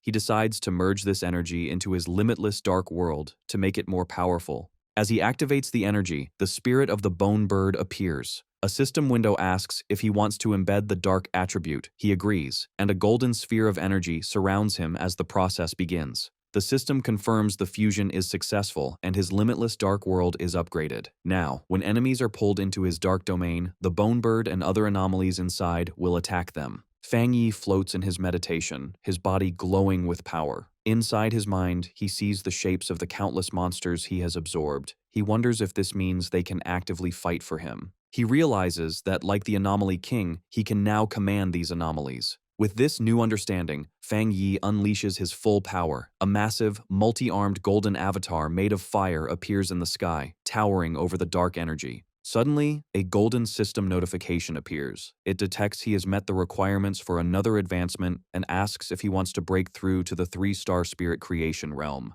The huge energy from Fang Yi's cultivation manifests physically over the city, creating a giant golden image of a fiery god in the sky. The people below look up in amazement. A photographer excitedly points it out, recognizing the figure as the Immortal who saved them from the bat monsters, believing their savior has come down again. Inside the villa, the power becomes too much to hold, and a blinding explosion of golden light bursts from Fang Yi's bed, filling the room. Meanwhile, inside Fang Yi's spiritual world, the scene changes to a dark, purple void. The spirits of the powerful monsters he has defeated and absorbed, including the huge bone bird and the giant serpent, rise from the darkness, towering over him. Fang Yi looks at these reborn monsters with a confident look. He thinks that these creatures have become like servants to a king, and their presence makes his limitless dark world stronger. He sits on a throne made of dark energy, looking down as the terrifying army of monster spirits bows to him, accepting him as their ruler. A system window confirms his progress, announcing that the limitless dark world has been upgraded and he has a new ability. The system explains this new skill, called Anomaly Warfare. It says that once Fang Yi pulls enemies into his dark world, he can summon these monsters to attack them. However, it warns that the stronger the enemy, the more spiritual power it will cost to keep the summons. Fang Yi holds a swirling ball of dark energy, which holds the essence of the bone bird. He smirks, welcoming the newcomer to his limitless dark world. He praises the bird's spirit for being extremely pure, noting it will be a big boost to his own strength. He tells the spirits to work hard for him, promising to treat them well. As he looks at his new army, he realizes he must increase his spiritual energy to use this new ability to its fullest. In the real world, the energy buildup reaches its peak. A giant beam of golden light shoots up from the city, piercing the clouds and lighting up the sky, signaling his success to everyone. Fang Yi floats in his room, surrounded by a golden aura. The system confirms he has successfully broken through to the 3-star spirit creation realm. He thinks about the change, feeling that all his abilities are now perfectly part of his body, and his power feels clean and purified. His eyes open, glowing with a sharp red light. He notices a major improvement. The uncomfortable feeling he used to get when using the dark attribute is completely gone. Fang Yi steps off his bed, his feet still glowing with leftover golden energy. Standing in his room, he summons flames into his hand with a confident look. He decides he will need to explore the rest of his new powers through real fights. Later at the headquarters of the Star God War Zone, Elder Wu, now fully recovered, stands by a huge window with Jiaolan, looking out at the city. They talk about Fang Yi's amazing progress, noting he has advanced in rank again very quickly. Elder Wu asks how much time has passed since Fang Yi got the Shizai flower to save his life, and Jiaolan confirms it has only been half a month. Jiaolan thinks about how in just over 10 days, Fang Yi has done things that would be a lifetime achievement for any other pioneer. The elder admits that Fang Yi did not just save him, but helped the entire future of the Xia nation's pioneers. He humbly admits that even he, a Jinggang realm pioneer, cannot completely control the dark attribute like Fang Yi can. Looking at their reflection, Elder Wu lists Fang Yi's achievements, clearing the anomaly kings of 2 cities, solving disasters, and leveling up twice in a few days. He expresses a strong desire to meet this favored son of heaven. Meanwhile, at the Taitai City Spirit Association, Su Qingying and the staff are alerted to a huge energy wave coming from Fang Yi's new home. Su Qingying realizes with shock that he has advanced again. The energy wave from the sealer, Fang Yi, is even bigger than when the Anomaly King appeared. The association staff immediately starts an emergency plan to make sure Fang Yi's upgrade isn't disturbed. Later, Su Qingying looks at her phone, thinking about the impact Fang Yi has had. She notes that since the disaster, he has gained immense respect, and even regular people feel safe knowing his spiritual power is protecting them. She reads online discussions where she anonymously tells people how strong the sealer is. She makes fun of the pioneers of Kang City for looking down on him and mentions that their captain was completely embarrassed. She feels good that she helped build his reputation to prevent future trouble. Meanwhile, in an office in Kong City, Chu Qingli sits at a computer, looking frustrated. She complains that cultivation is extremely hard and that she has been stuck trying to advance to the 2-star Ghost Axe realm. She tries to find information about the Sealer on the Pioneer Network, but finds her messages are ignored, causing her to call the other pioneers mediocre. She bitterly thinks she just doesn't know the Sealer well enough. She wishes she could meet him in person, confident in her beauty. However, she worries that in this new era, her current status might not be enough to get his attention. Looking out at the ruined city, she reads online that Kang City has thoroughly offended the Sealer and is no longer a good place to stay. She decides she must return to Taitai City immediately. With a determined look, Chu Qingli walks out, resolving to grab her future and any opportunities she can find. The sun shines on the modern home as Lin Yi asks her cousin if he has finished his advancement. Inside, the two sit at a large table for a meal. Lin Yi asks if he feels any changes. Fang Yi casually replies that it's just okay. Besides his spiritual energy flowing better and his efficiency doubling, there are no huge changes yet. However, in his thoughts, Fang Yi suspects the deeper changes will only show when he advances to the legendary Jinggang realm. Lin Yi then shows him a message on her phone. She explains that Sister Jiaolan asked if she wanted to go to the Tianhai forest, as New World anomalies seem to have appeared there. Fang Yi says he got the invitation too. He guesses the Star God Warzone wants to make up for the trouble in Kang City. Since they were both invited, he decides they should go together, which makes Lin Yi cheer happily. Later, they reach their destination, the Tianhai Forest. It is a forest on the border of the Star God Warzone's territory, with signs forbidding entry. The forest was originally normal, but over 5 years it grew wildly. The spiritual energy there is very high, leading to a high mutation rate in plants and animals. It is both an excellent training ground and a place of unknown terrors, but it remains under military control. Inside the sunny forest, Fang Yi and Lin Yi are greeted by a familiar face. The purple-haired woman from the Kang City mission waves to them, welcoming the captain of Tai Tai City. She asks if he still remembers her and explains she is currently stationed there. She adds that Officer Jiaolan asked her to meet them and explain the current situation. She says that just before they arrived, a tricky change happened in the forest. A mutated fire appeared, but unlike the dark attribute, this flame is extremely gloomy and cannot be put out. Fang Yi guesses it is a new, unknown fire attribute. The purple-haired woman confirms this and offers to go with them for safety. Fang Yi, however, asks Lin Yi for her opinion, suggesting they don't need a guide. Lin Yi confidently agrees. The purple-haired woman accepts their decision and says she will wait there, telling them to be very careful. As she watches them, she realizes she had focused all her attention on the sealer and hadn't noticed the girl. She is shocked to sense that the spiritual energy from the girl is extremely strong, perhaps even higher than her own. As Fang Yi and Lin Yi walk deeper into the woods, she watches them with a smile, wondering what made them both so incredibly talented. The duo steps onto the scorched earth, the ground crunching as they enter the affected area. They stand before a terrifying sight. A forest on fire with a strange, raging fire that reaches the sky. Fang Yi asks if this is the place. Fang Yi extends his hand to sense the energy. He is shocked by the crazy aura of death, noting the gloomy, cold energy is just as strong as the dark tide. He remembers the warning that this fire cannot be put out and only spreads. Suddenly, Fang Yi activates his golden sun breathing technique. A huge surge of golden energy explodes from him, and he urgently tells Lin Yi to step back. The environment immediately attacks them.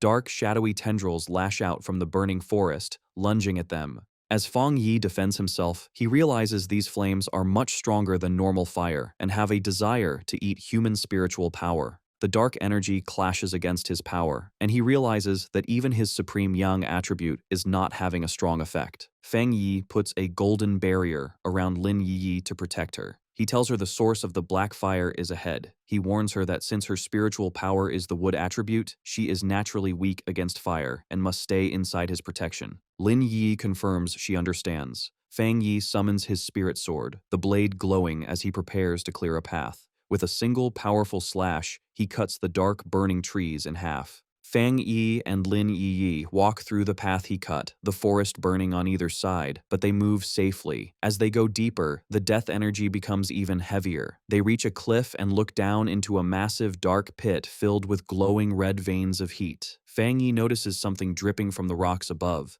With his eyes glowing red, he focuses on it. He identifies the dripping substance as magma. They realize they have arrived at the center of the anomaly, standing over a pit of flowing lava. A system window appears in front of Fang Yi. It alerts him that it has detected a great change of heaven and earth.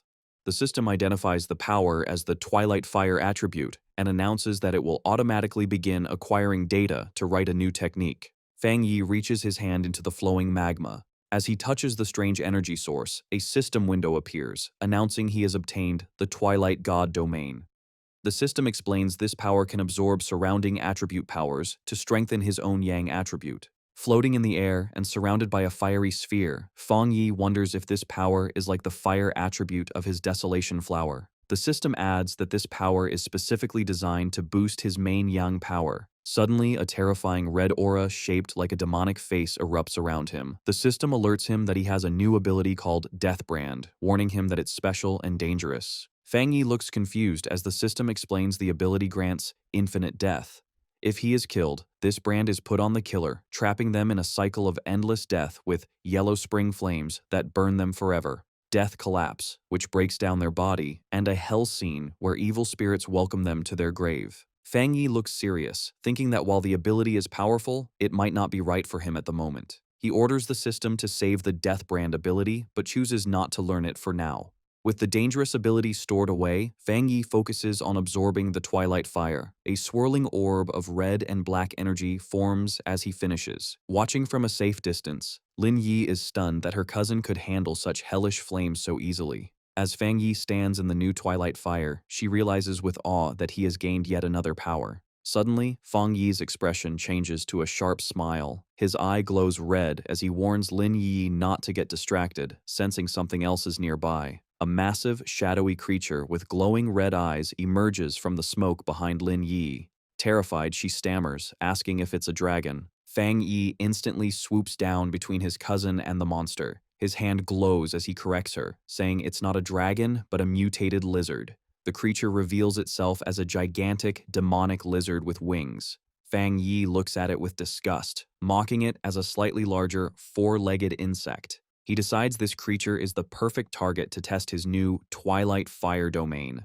The massive demonic lizard opens its mouth and shoots a stream of molten lava at Fang Yi. He reacts instantly, his eyes glowing red as he leaps into the air to dodge, a blade of fire extending from his hand. With a powerful swing, his golden slash collides with the monster's dark energy, creating a huge shockwave. The force of their battle is so great that the ground cracks, with red energy bursting from the openings. A blinding light erupts as the unstable energy in the volcanic pit explodes. A massive explosion rips through the forest, looking like a volcanic eruption. At the edge of the forest, the purple-haired woman, Song Yue, and Fang Yi's friend, Wang Liang, are knocked back. Wang Liang shouts in panic that they need to request backup immediately. Meanwhile, at a monitoring station, a red warning screen flashes, alerting the staff that a new mutated life form has been detected in the Tianhai forest. The data shows the spiritual energy has spiked by 1000%, classifying the danger as S-level. At the Star God Warzone headquarters, Jiaolan and Elder Wu receive the news. Jiaolan finds it strange that the energy in the forest, which had been stable, suddenly went out of control when the sealer went in to train. Elder Wu, in his combat armor, says that although he trusts Fang Yi's strength, they should go check to be safe. Without wasting a moment, Elder Wu and Jiaolan fly through the air at incredible speed. As they approach, Wang Liang and Song Yue are running from the danger zone. They look up and see two streaks of light. They recognize the arrivals immediately, shouting in excitement and relief that it is Officer Jiaolan and Elder Wu. Elder Wu lands like a meteor, crashing into the ground with so much force that it shatters the earth. The dust settles to reveal Elder Wu standing tall, surrounded by a yellow aura, ready to face the S-level threat. Song Yue rushes forward, amazed at the speed of the man in front of her. She wonders if this is the true power of a Jinggang realm pioneer. She compares him to Fang Yi, noting that while the sealer creates big, flashy effects, Elder Wu is the opposite, powerful and restrained. In just a few seconds, they arrive at the location. Jiaolan lands gracefully, confirming the target is right there. Elder Wu steps forward, his face serious. He extends his armored hand toward the solid rock barrier blocking their path. With a simple swing of his arm, he unleashes a terrifying force, and the rock wall shatters instantly. With the path cleared, Elder Wu commands the team to enter, followed by Jiaolan, Song Yue, and the other soldiers. Deep inside the pit, Lin Yi shields herself from the violent energy, shouting to her cousin to see if he is all right. The dust settles to reveal Fang Yi standing calmly, his flaming sword in hand. Behind him lies the massive corpse of the mutated lizard. He reassures Lin Yi that he is fine, but says it seems someone has come to find them. Fang Yi looks toward the entrance with a glowing red eye, sensing the powerful people approaching. He quickly hides some of his power, and the dark energy around him vanishes. Elder Wu emerges from the tunnel, his yellow aura fading. He and Fang Yi stand facing each other, two generations of top-tier powerhouses meeting for the first time.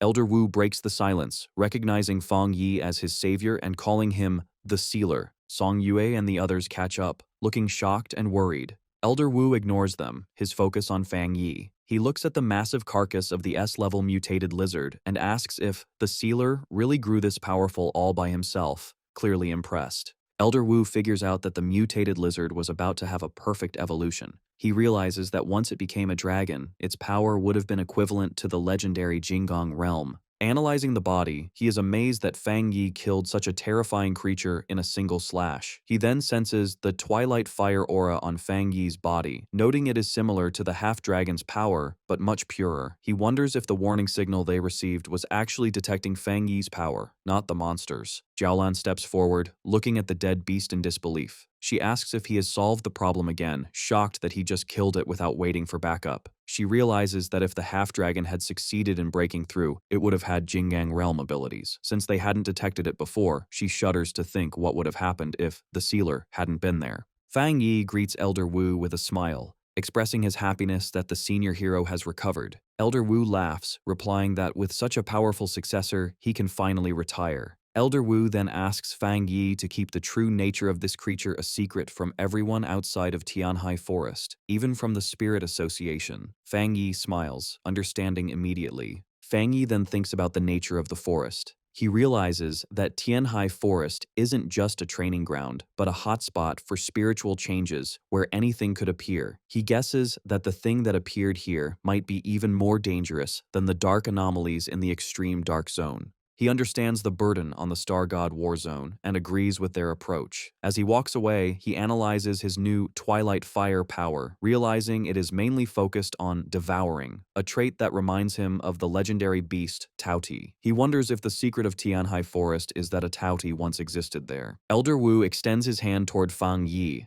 thanking him and noting that it seems Fang Yi already understood the need for secrecy. As the group gathers, Elder Wu says they should not hope for the birth of high-level anomalies, and there is no need to put unnecessary pressure on the people. Fang Yi agrees. Suddenly, a strong gust of wind sweeps through the forest. Fang Yi's expression sharpens as he sniffs a distinct aura carried by the wind. The aura washes over the group.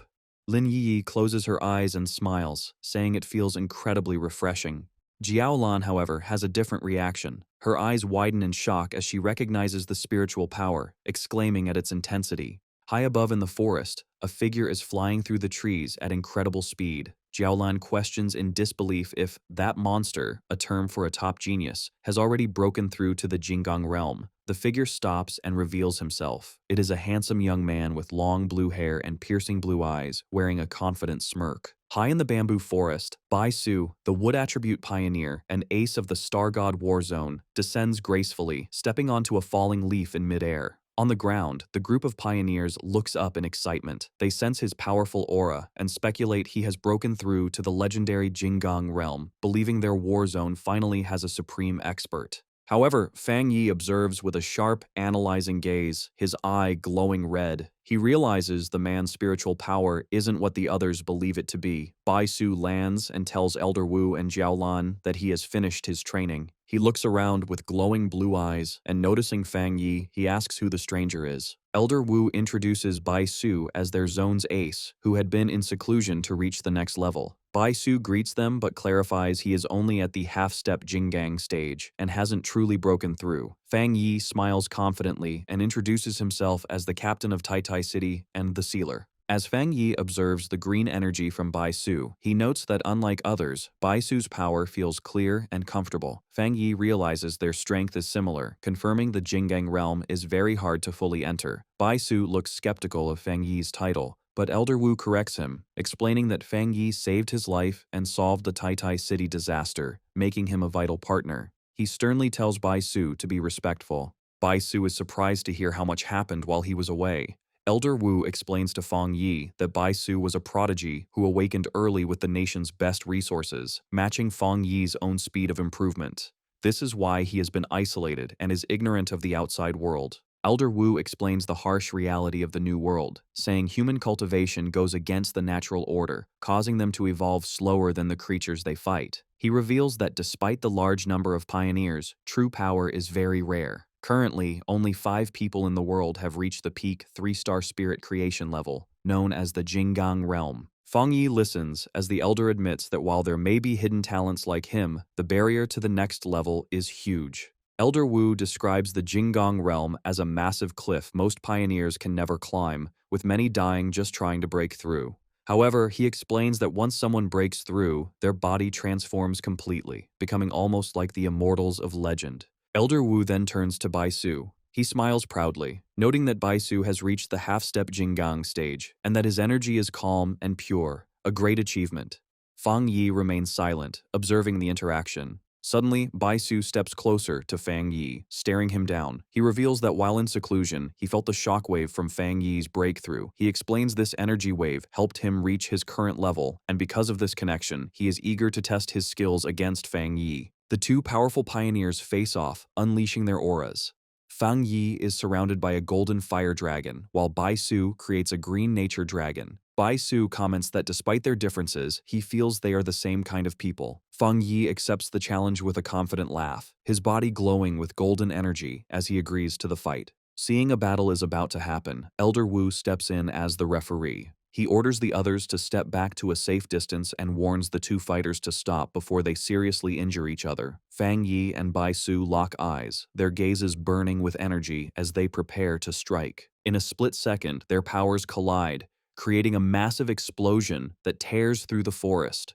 Song Yue watches in shock, amazed to see a battle between two such monsters, while Jiaolan observes silently. Elder Wu watches intently, wondering who will win, the rising star of Tai City or the longtime ace of the Star God Warzone. With the duel underway, Bai Su clasps his hands, focusing his energy for his signature technique. As a wood attribute pioneer, he commands nature. The ground shakes as massive green vines erupt, surrounding Fang Yi like a wave. Fang Yi reacts instantly, concentrating blue spiritual energy in his hands. Moving with blinding speed, he dances through the chaotic vines, slicing them apart with energy blasts, noting that Bai Su can use the whole forest as his weapon. More vines appear from the shadows, trying to catch Fang Yi, but he just grins, saying all this wood is perfect kindling for him. He summons his sword, and flames ignite around his hand. With a powerful swing, he unleashes a massive slash of fire that cuts the giant roots, expecting the fire to burn them. However, the vines glow with green light and instantly heal the damage before the fire can spread.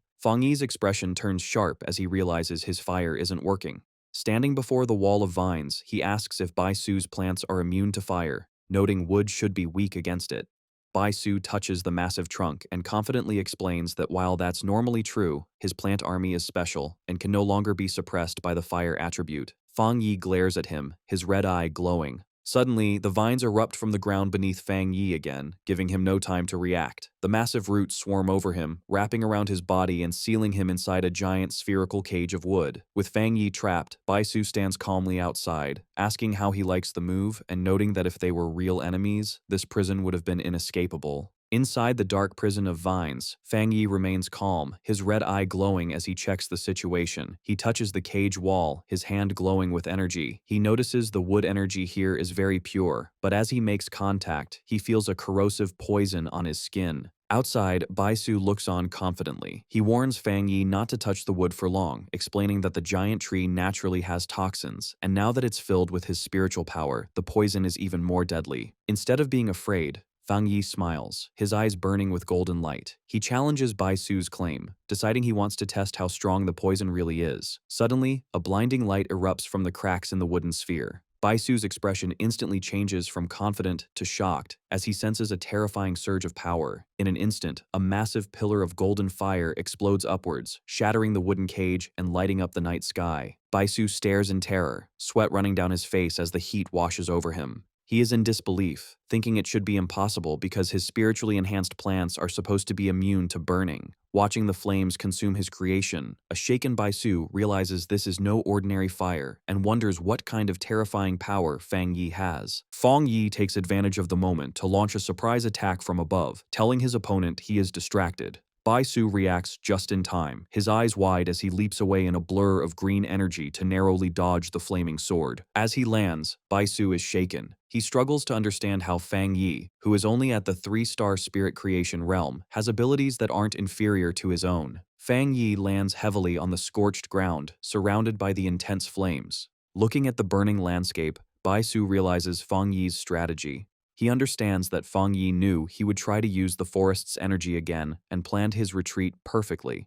Standing amidst the destruction, Bai Su accuses Fang Yi of burning the forest on purpose to remove his advantage. Fang Yi smiles with dangerous confidence, admitting he did it on purpose. He explains that since Bai Su is so strong, he had to think ahead and cut off his retreat. He adds that if he hadn't, Bai Su could have drawn endless energy from the forest, making him harder to beat. Bai Su looks down, trembling with anger. He thinks about his status as a genius and how he's being cornered in his own territory. However, his expression shifts from anger to a crazed determination. He refuses to accept defeat, telling himself that as a half-step Jinggang, he cannot lose. Laughing wildly, Bai Su challenges Fang Yi to survive his next move. He slams his hands into the ground, causing massive, jagged roots to erupt violently, shattering the ground. Fang Yi watches with a serious expression, sensing the danger. Seeing this reckless display of power, Elder Wu and Jiaolan rush forward in panic. They scream at Bai Su, asking if he wants to die and warning that trying to recreate the forest with his own body will drain all his spiritual energy. Ignoring his senior's warnings, Bai Su pushes his power to the absolute limit, causing massive roots to erupt from the cliffside. His face twists with strain as he screams, his eyes glowing with intense green light.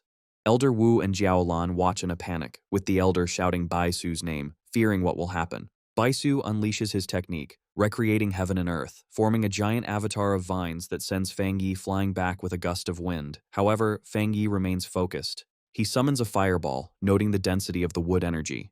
Instead of backing away, Fang Yi charges into the wave of vines, telling the worried onlookers that the match isn't over and he will handle it.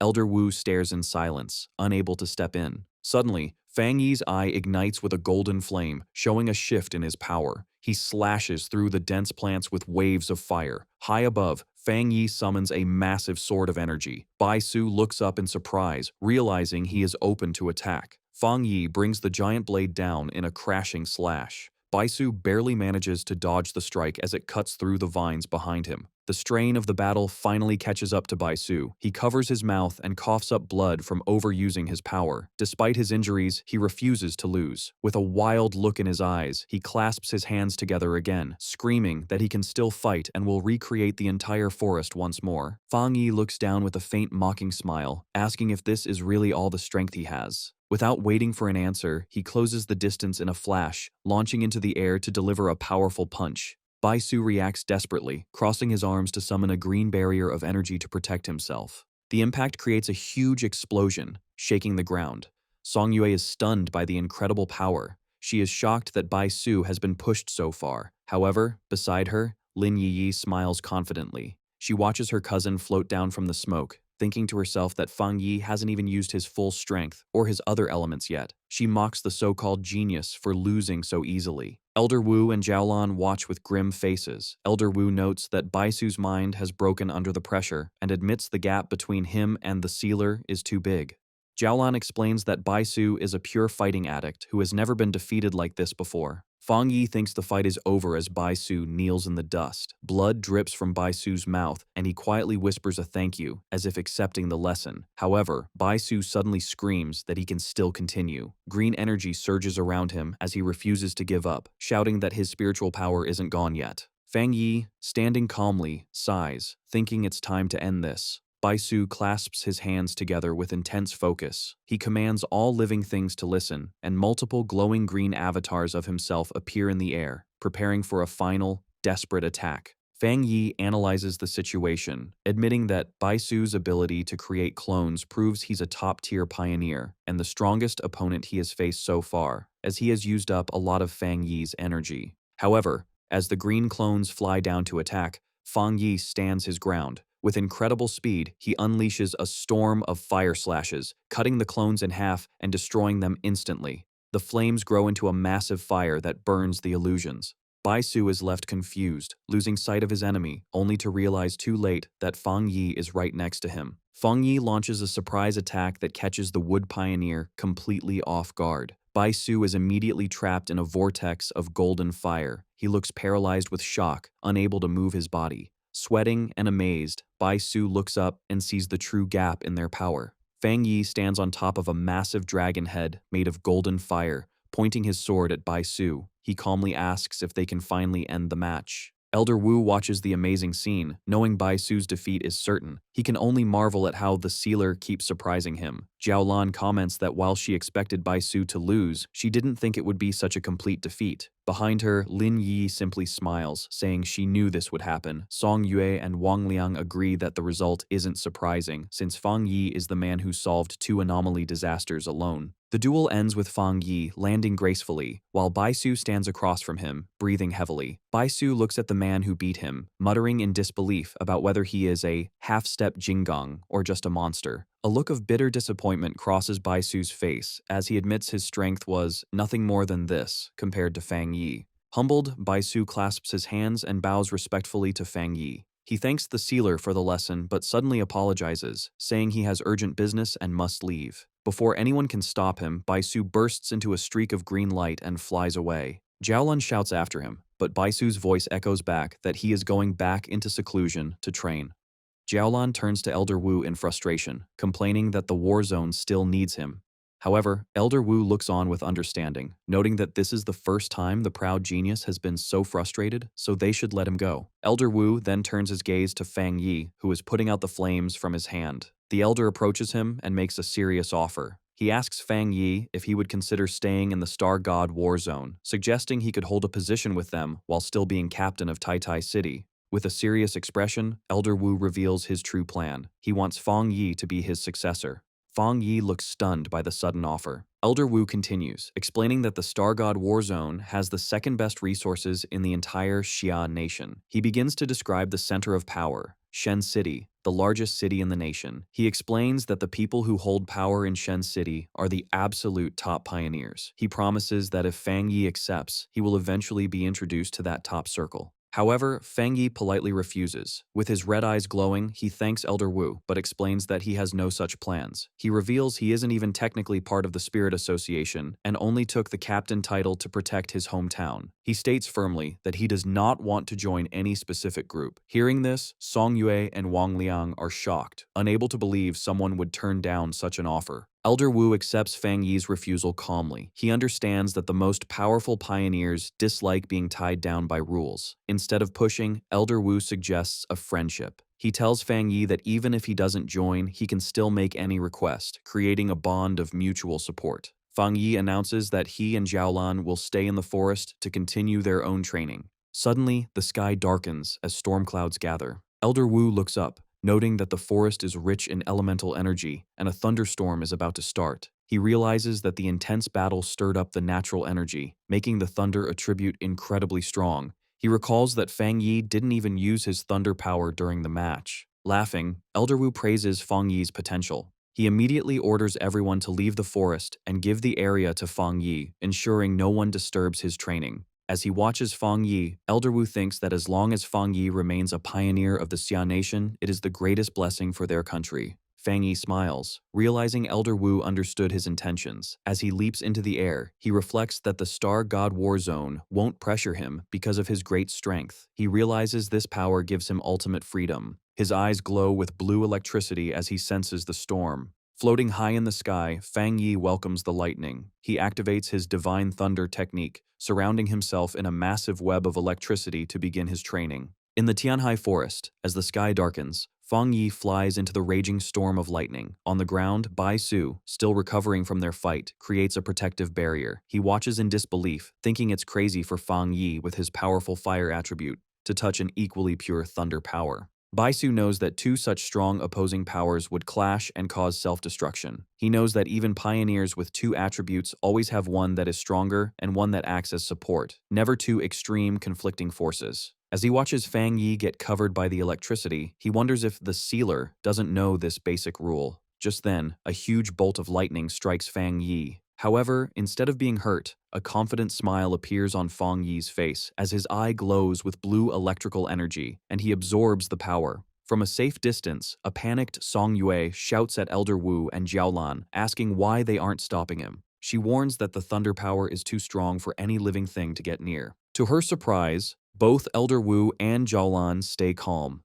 Jiaolan turns and tells her team the shocking truth. Fang Yi is not in danger because he also has a top-level thunder attribute. She explains that the pioneer known as the Tyrant and the Sealer are the same person. Song Yue and Wang Liang are stunned by the news. Song Yue thinks that while having two attributes isn't impossible, Fang Yi's power level is monstrous. Jiaolan smiles, admitting she had the same reaction when she first found out. She thinks that everyone has focused so much on his title as the Sealer that they forgot he is also the Tyrant, a genius of his time. In the middle of the storm, Fang Yi controls the wild energy, thinking that the stronger the lightning, the more power he can absorb to strengthen his body. Surrounded by a whirlwind of electricity, he shouts to the sky for more, saying he needs more spiritual power to be satisfied. Floating in the electrical storm, Fang Yi uses the divine thunder to temper his body. He feels the immense power surge through his bones, muscles, and every part of his body, refining him.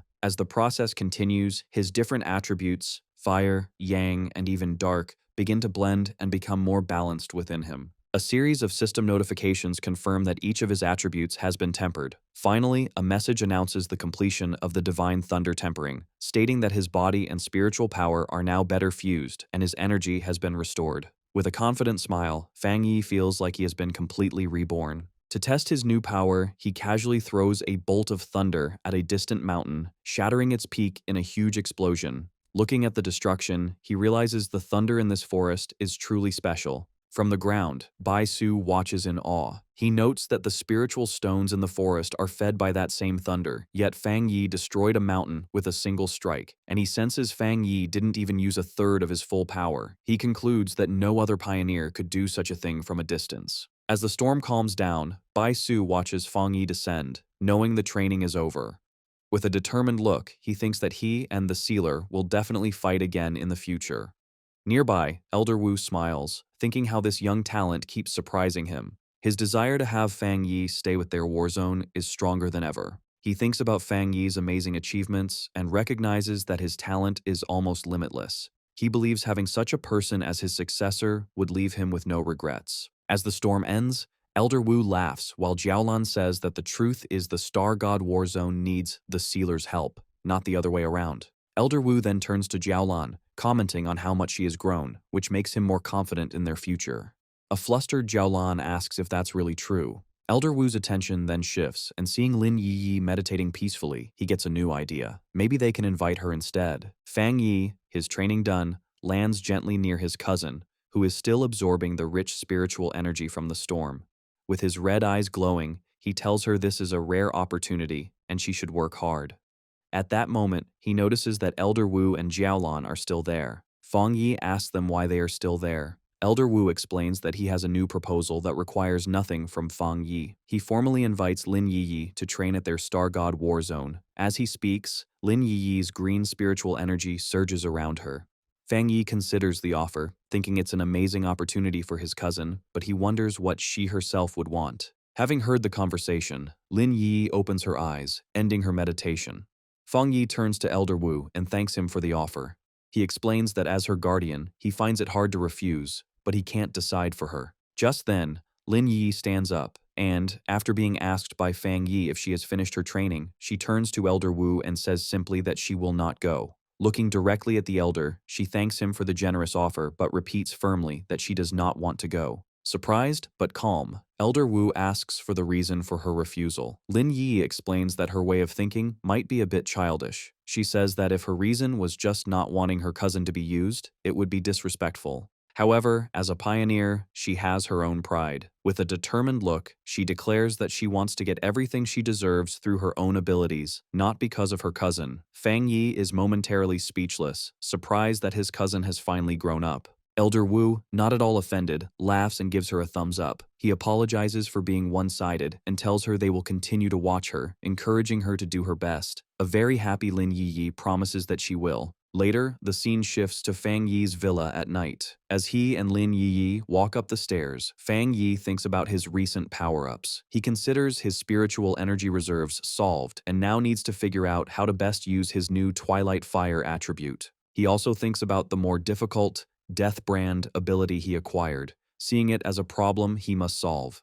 As they reach the upper floor, Lin Yi suddenly stops and points, asking her cousin why someone is squatting in front of their door. The person looks up, revealing herself to be Su Qingying. She looks tired as she stretches, telling them they are finally back. Surprised to see her, Fang Yi asks Su Qingying why she is there. Su Qingying explains that a major incident has happened on the border, and the captain of Yue City came to their spirit association in Tai City, urgently asking for help. Fang Yi asks where the captain is now. Su Qingying replies that the captain is seriously injured and being treated at their medical facility. She explains that the captain fought hard to escape from the disaster in Yue City just to deliver a message. With no other options, she specifically asked for help from the sealer. At the Tai Spirit Association Medical Center, Fang Yi and Su Qingying came to meet the injured captain.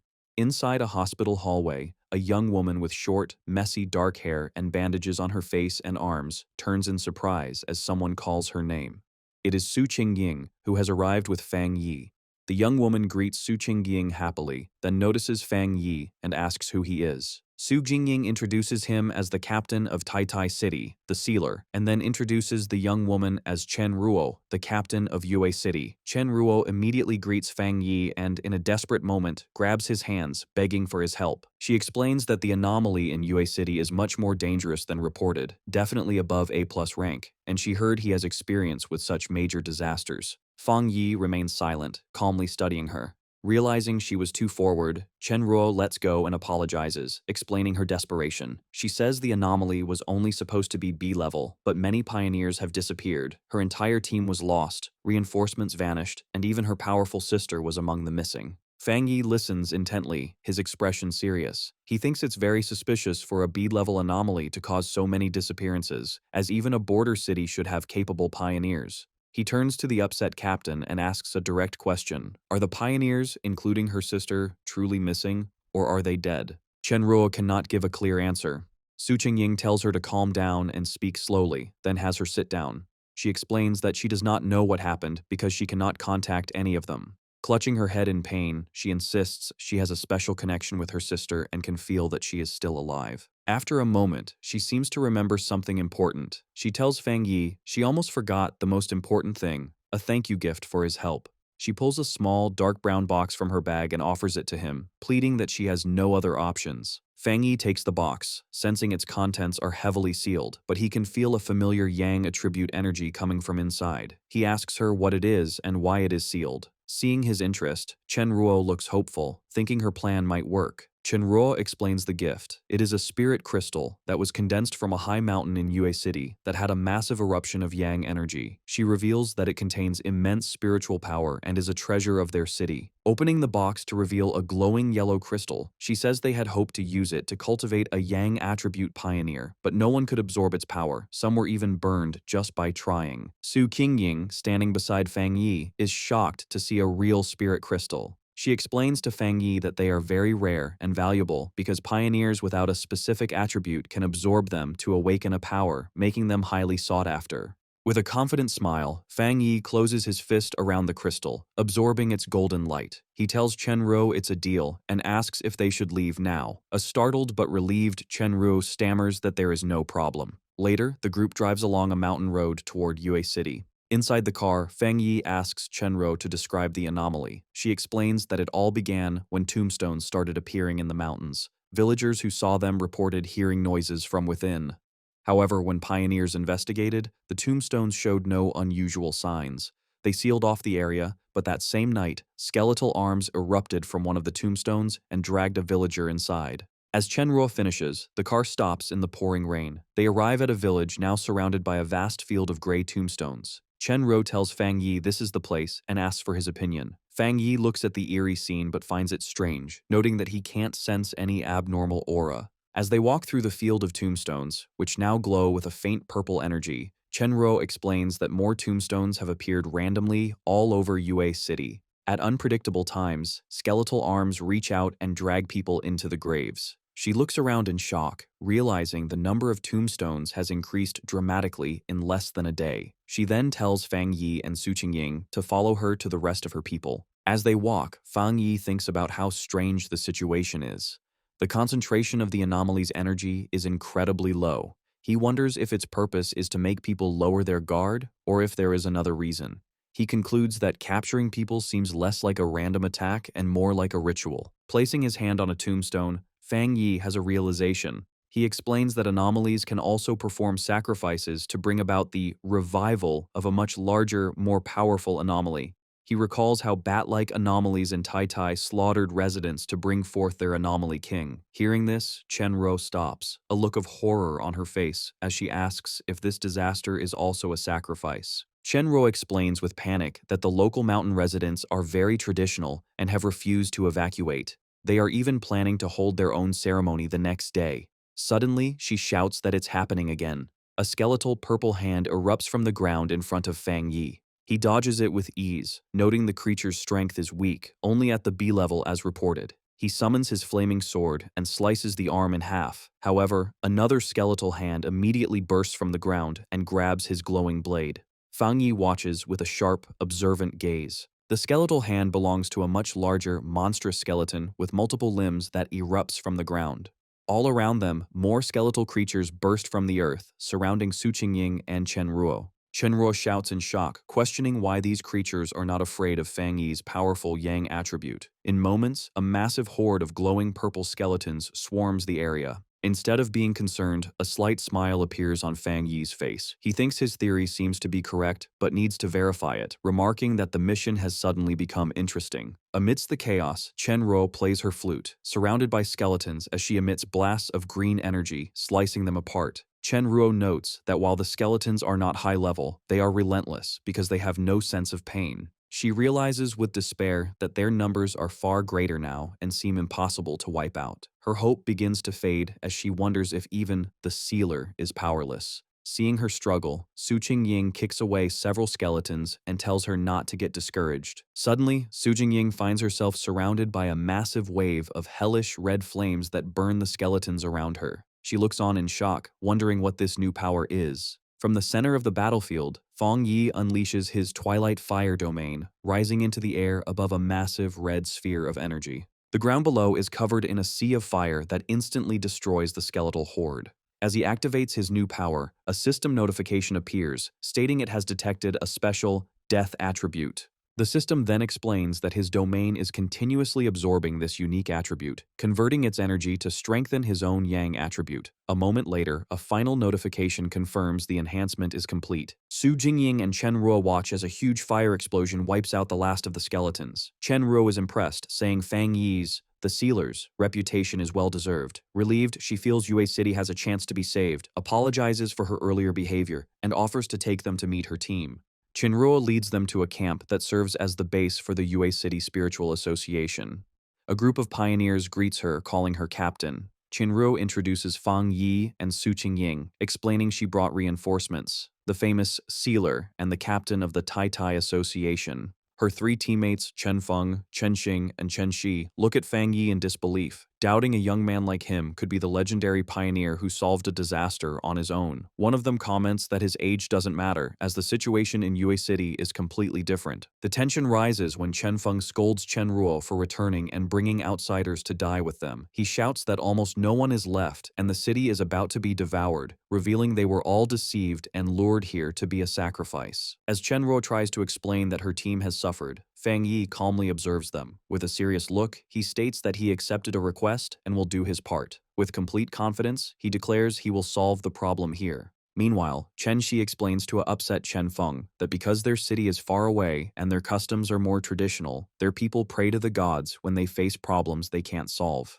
From a cliff top, Fang Yi looks down at a village surrounded by a strange purple mist coming from tombstones. He wonders if the people are planning a large ceremony to ask for blessings. Thinking about their old customs and rituals, Fang Yi suspects these traditions are connected to the strange anomaly. A sudden, strange wind rustles through the forest, startling Chen Feng and Chen Shi. In a clearing, they see a large crowd of villagers gathered for a ritual. Chen Ruo realizes the ceremony is about to begin and worries it would be a disaster if the tomb anomaly erupted now. However, Fang Yi finds it interesting. With a confident smirk, he asks who wants to watch the activity up close and starts walking toward the crowd. The group arrives at Yueyuan Square, where a huge bonfire burns. The villagers are desperate, crying out to their god to see their suffering.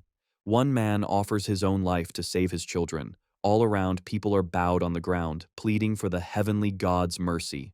Suddenly, the bonfire goes out, the stone platform shatters, and large cracks spread across the square. The real horror begins as skeletal hands claw their way out from behind the tombstones. Someone screams that the monsters from the tombs are coming out again. From a swirling purple mist, several skeletons with glowing red eyes rise and stare at the terrified villagers. Panic erupts. An old man trembles, trying to say it must be a test from their god, while the rest of the villagers run in all directions. A mother holds her crying child, her face filled with terror as the child asks if their god will still save them. The chaos gets worse as the skeletons charge, and the villagers scatter, screaming for help. In the middle of the panic, a skeleton tackles the mother, separating her from her child. The little girl watches in horror, crying for her mother. Just as the child is left alone, an even larger ghostly skeleton appears from the mist behind her. The creature reaches its bony hand out for the crying girl. Before the skeleton can touch her, it is instantly destroyed in a flash of golden light. Immediately after, a huge wave of holy fire sweeps through the square, burning the attacking skeletons and turning the area into a fiery inferno. The surviving villagers stop running, completely stunned. Instead of fear, their faces fill with awe as they recognize the flames, with some shouting that it is heavenly fire. Their despair turns to joy as they raise their arms to the sky. As the flames rage, Fang Yi lands on the shattered stone platform. Against the fire, he tells the stunned crowd that their prayers are no longer necessary. With a cold, serious face, he states a hard truth. There are no gods in this world, and they will not come to save them. The villagers are silent for a moment, kneeling as they take in his words. However, they completely misunderstand him. Crying with joy, they shout that a god has appeared and defeated the disaster. They continue to plead with this new god to save them from the other monsters. Watching them, Fang Yi can only sigh quietly at their misunderstanding. Standing in the flames, Fang Yi extends his hand, his eyes glowing. He activates his Twilight Fire domain. Instantly, a massive, swirling red sphere appears in the sky, acting like a vacuum that pulls in all the deathly energy and skeleton parts from the ground. He then turns to the amazed villagers and clarifies who he is. He tells them he is not a god, but a pioneer captain from Tai Tai City, known as the Sealer. The villagers and Chen Ruo's team stare at the terrifying red sphere, stunned by the strange and powerful sight. Chen Feng, still in shock, questions what Fang Yi is doing. Chen Ruo, frustrated, reminds her team she had warned them he was no ordinary pioneer. She explains that he is the one who single-handedly solved the disasters in both Tai Tai and Kang City, and that he is treated as an honored guest by the highest authorities. Having absorbed the immediate threat, Fang Yi flies into the air like a golden comet toward the main village, which is still covered in a dense, purple mist and filled with skeletons. A system notification appears, confirming his Twilight Fire domain has successfully absorbed a large amount of the death attribute, making his own Yang attribute much stronger.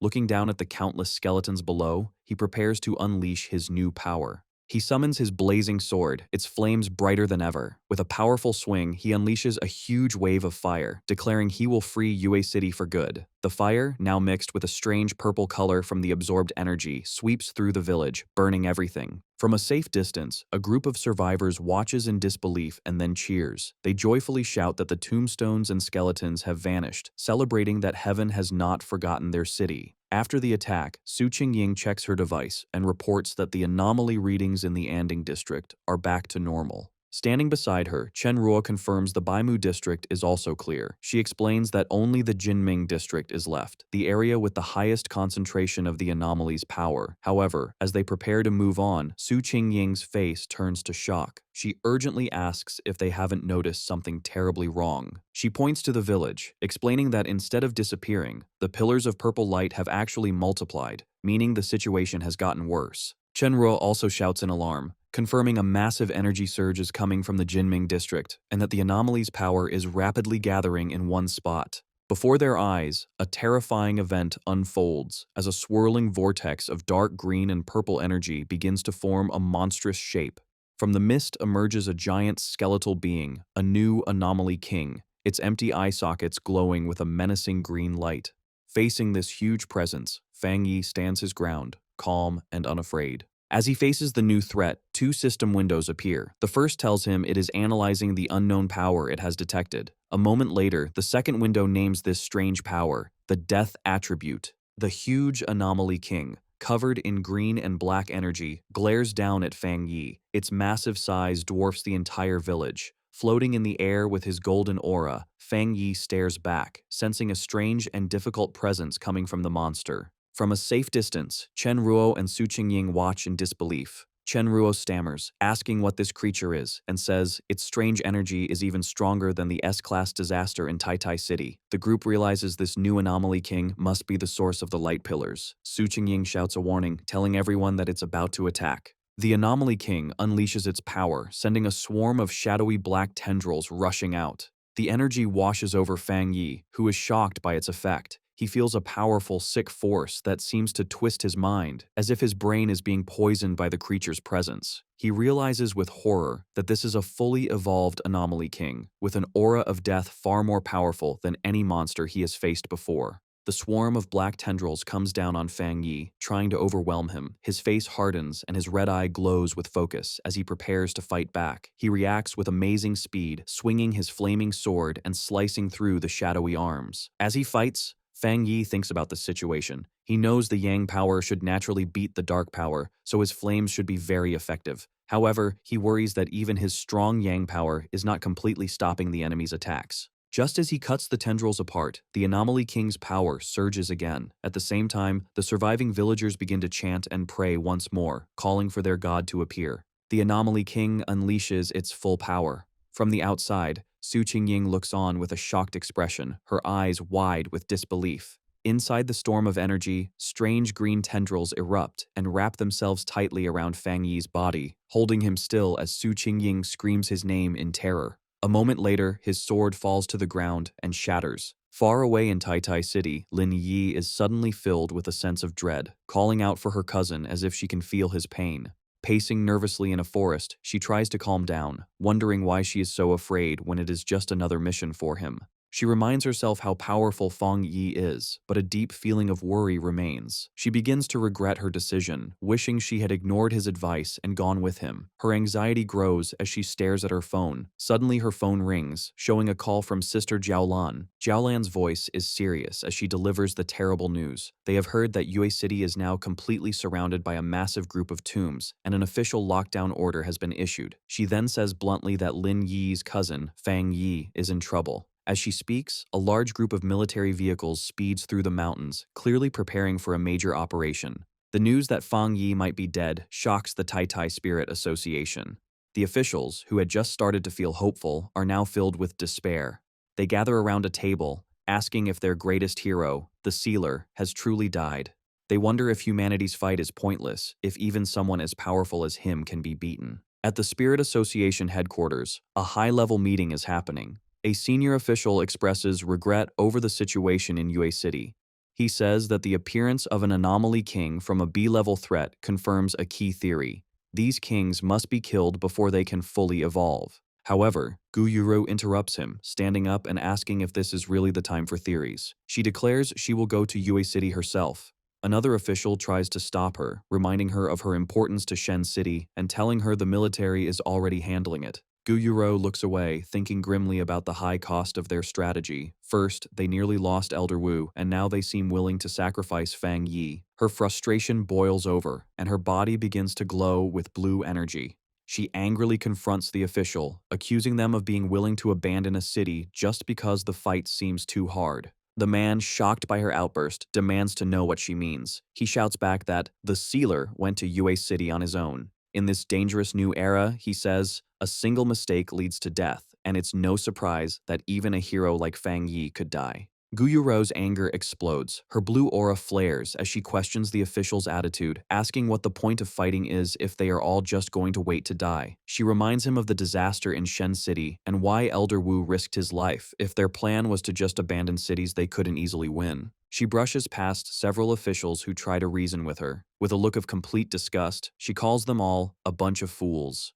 She thinks to herself that she has seen the Sealer's true power and refuses to believe he could be defeated so easily. On the outskirts of Yue City, a huge military convoy has set up a blockade. Inside a command vehicle, Elder Wu watches the situation on a monitor. He explains that this new anomaly king has a variation of the dark attribute, a power they are now calling the death attribute. Sitting with Jiaolan and Lin Yi, Elder Wu guesses that the Sealer's defeat is because he has run into some kind of inescapable rule set by the monster. Elder Wu and Jiaolan get out of their vehicle and are met by soldiers. A soldier reports that their military vehicles cannot break through. Jiaolan asks the soldier to explain. The soldier says that even with all their forces, their attempts to break through have been useless. He explains that Yue City is now covered by a huge number of tombstones. Whenever they send in soldiers, an equal number of tombstones rise up to attack them. He finishes with the grim news that all their frontline soldiers have already been dragged into the graves.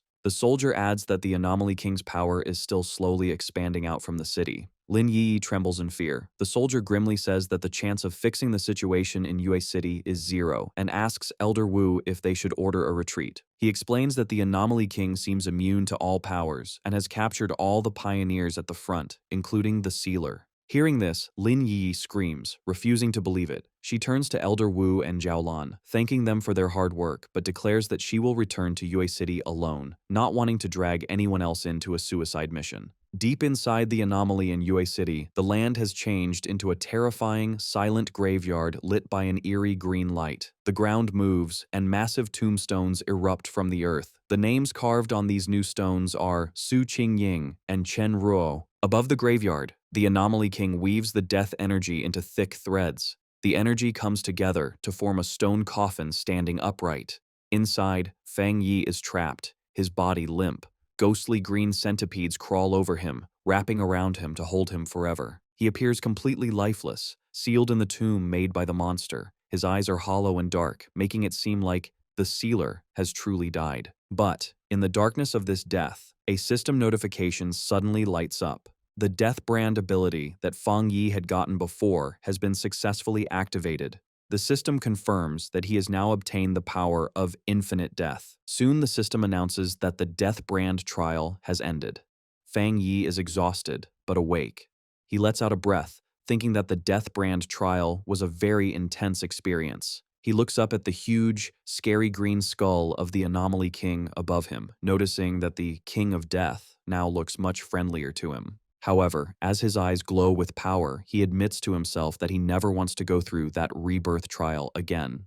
Just before being sealed in the coffin, he realized the Anomaly King had targeted him with an inevitable death ability that he couldn't dodge. Facing certain death, he took a desperate chance. He decided to manually implant the dangerous Death Brand skill, the one he got from the magma but was hesitant to learn earlier, into his own body. The system confirmed the implantation and began learning the abilities. A huge surge of red, painful energy erupted from Fang Yi's body as the skill became part of him. While the system prepared to activate it, the energy squeezed tightly. Fang Yi stood helplessly before the Anomaly King as the monster got ready to kill him. The system told Fang Yi that the king's inevitable death rule was starting. At that moment, Fang Yi truly died. His eyes rolled back and his body went limp. The system confirmed his death, saying step 1 of the ability was complete. However, because Fang Yi was killed by the monster while holding the brand, the system immediately detected the killer. It announced that the death brand had been driven into the body of the King of Death, completing step 2. As Fang Yi's lifeless body fell, wrapped in the monster's dark and deadly energy, the system initiated its final phase. It triggered the death trial while Fang Yi was already dead, explaining how he was able to return to life and why he appeared so exhausted. Standing in the coffin's green aura, Fang Yi has successfully gone through the process. The system explains that the death trial he just experienced was a triple trial designed to test the holder. Fang Yi had to survive 3 terrifying tests to get the Death Brand's 3 abilities. First, the fire attributes Mystery Yellow Spring, where he was constantly burned by hellish fire. Second, the poison attributes Death Collapse, where his body was cursed to break apart endlessly. And finally, the earth attributes Hell Evil Scene, where the gates of hell open to drag him into a burial of evil spirits. Fang Yi thinks to himself, remembering that the pain was so intense it was hard to tell what was real, feeling like an endless cycle of death. However, having passed this hard test with great effort, he has now mastered the skill. His eyes open, glowing with a sharp red light, as he decides that now is the time for the real battle. He looks up with a sharp expression, realizing that he is now resisting the Anomaly King's inevitable death rule.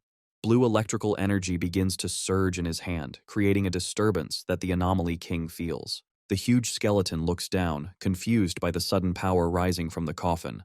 Suddenly, a massive blast of blue lightning breaks through the stone prison. Fang Yi shatters the stone slab and falls free, hitting the ground hard.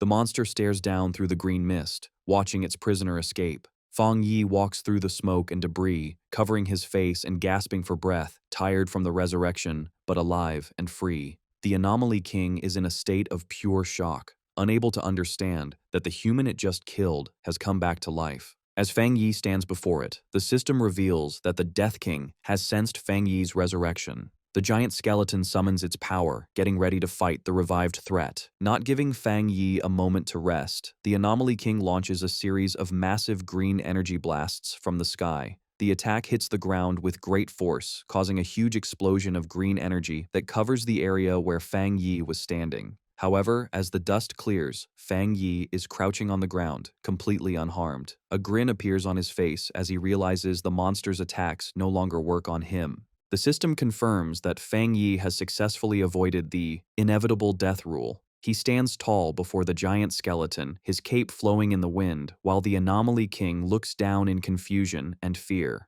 Fang Yi looks up with a terrifying expression. One eye glows red and blood drips from his lip, but he smiles with total confidence. The Anomaly King suddenly feels a sense of extreme danger, its empty eyes widening as it realizes the hunter has become the hunted. The scene shifts to the mountains outside the barrier in Yue City, now covered in glowing green tombstones that radiate a thick aura of death. Elder Wu, Lin Yiyi, and Jiaolan stand on a cliff overlooking the disaster zone. Sensing the overwhelming death energy below, Lin Yi calls out for her cousin. Jiaolan decides they can't just wait. Telling the others not to worry, she summons purple flames in her hands and gets ready to attack the tombstones to break the barrier and save Fang Yi. However, before she can attack, a massive blast of blue water cuts through the air, stopping her. A woman comes down from the sky, surrounded by swirling water energy. It is Gu Yuru who announces that she has also come to help. Jiaolan looks up in surprise, recognizing the newcomer as the Sea Mystic from headquarters. Gu Yuru shouts that she will fight with them. Combining her powers with Jiaolan, they unleash a huge dual attack of blue water and purple fire energy against the barrier of tombstones. The attack causes a chain of massive explosions that lights up the dark area. After the blast, two soldiers who had been buried in the rubble wake up, confused and weak, wondering what just happened. However, the anomaly reacts immediately. The ground shakes as massive green tombstones erupt violently from the earth, shooting up like spikes. Gu Yuru, Jiaolan, and Lin Yiyi find themselves standing back to back, completely surrounded by a circle of towering tombstones. Jiaolan notes with annoyance that the trap has activated again. She warns the other two to be careful, explaining that this anomaly can drag any living creature inside the tombstones. Suddenly, skeletal hands burst out from the ground and the stone surfaces. A swarm of skeletons jumps from the air, diving down to attack the three women. However, in the middle of their attack, the skeletons suddenly stop.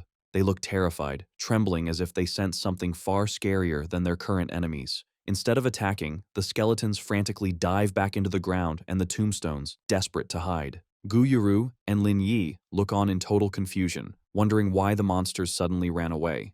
The group walks through the now empty battlefield, wondering why the Anomaly King would order a mass retreat and what it is planning. A heavy boot lands on the ground. It is Elder Wu, carrying two unconscious soldiers on his shoulders. He tells the group that this might be a good thing. He explains that the Anomaly King has pulled back its power, which means the people who were buried alive still have a chance to be revived. Elder Wu looks out over the field where many soldiers are lying unconscious, but safe. He concludes that this proves the sealer has not died. In fact, Fang Yi must be causing so much trouble inside that the Anomaly King had to pull all its power back to defend itself. The smoke clears, and Fang Yi's sharp red eyes look out calmly. He is completely unharmed in the center of the battlefield. The system updates the status to Death Count 2. It explains that because the King of Death used its power to kill Fang Yi, it has been pulled into a cycle of death. As a penalty, the monster's power has been weakened by 10%. Fang Yi thinks about the situation, noting that being targeted by the King of Death usually means certain death. He knows this inevitable death rule is what makes this monster so special and dangerous. However, a dark, confident smile appears on his face as he realizes he has turned the tables. He thinks to himself that this inevitable death rule will now apply to the monster. High above, the monster looks down in complete shock, unable to understand why the human is still alive. In a panic, it attacks again, firing a storm of green energy beams from its ribcage. The beams rain down on Fang Yi, who stands there without trying to dodge. The attack hits with full force, causing a huge explosion of green energy that completely covers him. The monster grins, thinking it has finally won, but the system appears again, raising the death count to 3. It announces that because the king killed Fang Yi again, its power has been weakened by another 30%, and it is starting to collapse. The monster's body begins to break apart. Pieces of its face crack and fall off.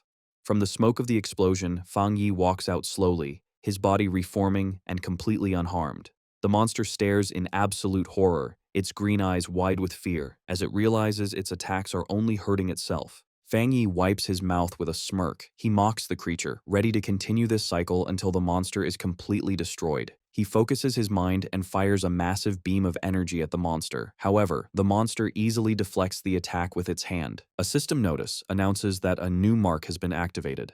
Suddenly, red hellish flames erupt on the monster's body, mixing with its green aura. The monster looks at its arm in confusion. Seizing the opportunity, Fang Yi leaps into the air and draws his sword, which is blazing with intense fire. As he attacks, the system confirms that the monster has received a hellfire-burning debuff, causing it constant damage. The monster glares down at him with glowing green eyes, angry at being pushed back. Fang Yi swings his blade with full force, using his heavenly fire slash. The monster blocks the strike with its huge hand, resulting in a violent clash. The impact is huge for the monster. The system updates to show the death count is now 4, and the monster's power has been weakened by a massive 45%. As the energy from the battle swirls, a new system window appears, starting the next stage, the death collapse mark. The effect is immediate and painful. Fang Yi's body begins to crack and break like glass, showing that the cycle of death is starting again. The monster, refusing to give up, grabs Fang Yi and squeezes him tight. It brings him close to its face, trying to scare the human who won't die. However, instead of fear, Fang Yi looks back with a calm, mocking smile. Despite the cuts on his face, he asks the monster to look at its own condition. The monster pauses, confused by his confidence. Suddenly, intense flames erupt around Fang Yi, but he just smirks, unharmed. The flames spread to the monster's hand, and it watches in shock as its own bones turn to ash. The system confirms that the death count has reached 5, and the monster is now weakened by 60%.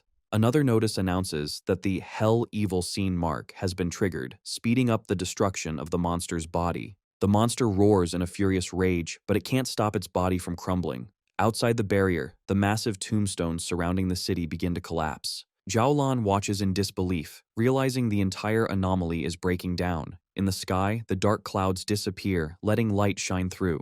Lin Yi looks up with a bright smile, relieved that her cousin is alive. Elder Wu powers up his armor and orders the team to enter the city to rescue survivors and evacuate the injured. With their mission clear, Elder Wu, Zhao, Gu Yuro, and Lin Yi fly into the city. In the ruins of the anomaly, a hand desperately reaches out from the ground. Su Qingying pulls herself out, gasping for air, looking exhausted and terrified. Kneeling, she tries to understand what happened. She remembers her life force being drained away and feeling trapped in a green, hellish void inside the massive skeleton. However, she realizes the nightmare suddenly ended, allowing her to return. She immediately spots a tombstone nearby and realizes she must save the others. She frantically digs at the grave marked with Chen Ruo's name, shouting for her. Su Jingying uncovers the dirt to find Chen Ruo unconscious but safe. She is relieved to see that Chen Ruo is actually there, unlike Chen Ruo's sister, whose body vanished in the past. Suddenly, Su Qingying looks up, sensing a massive change in the air. She watches in awe as the swirling green vortex in the sky begins to crack. The massive skull of the monster crashes to the ground.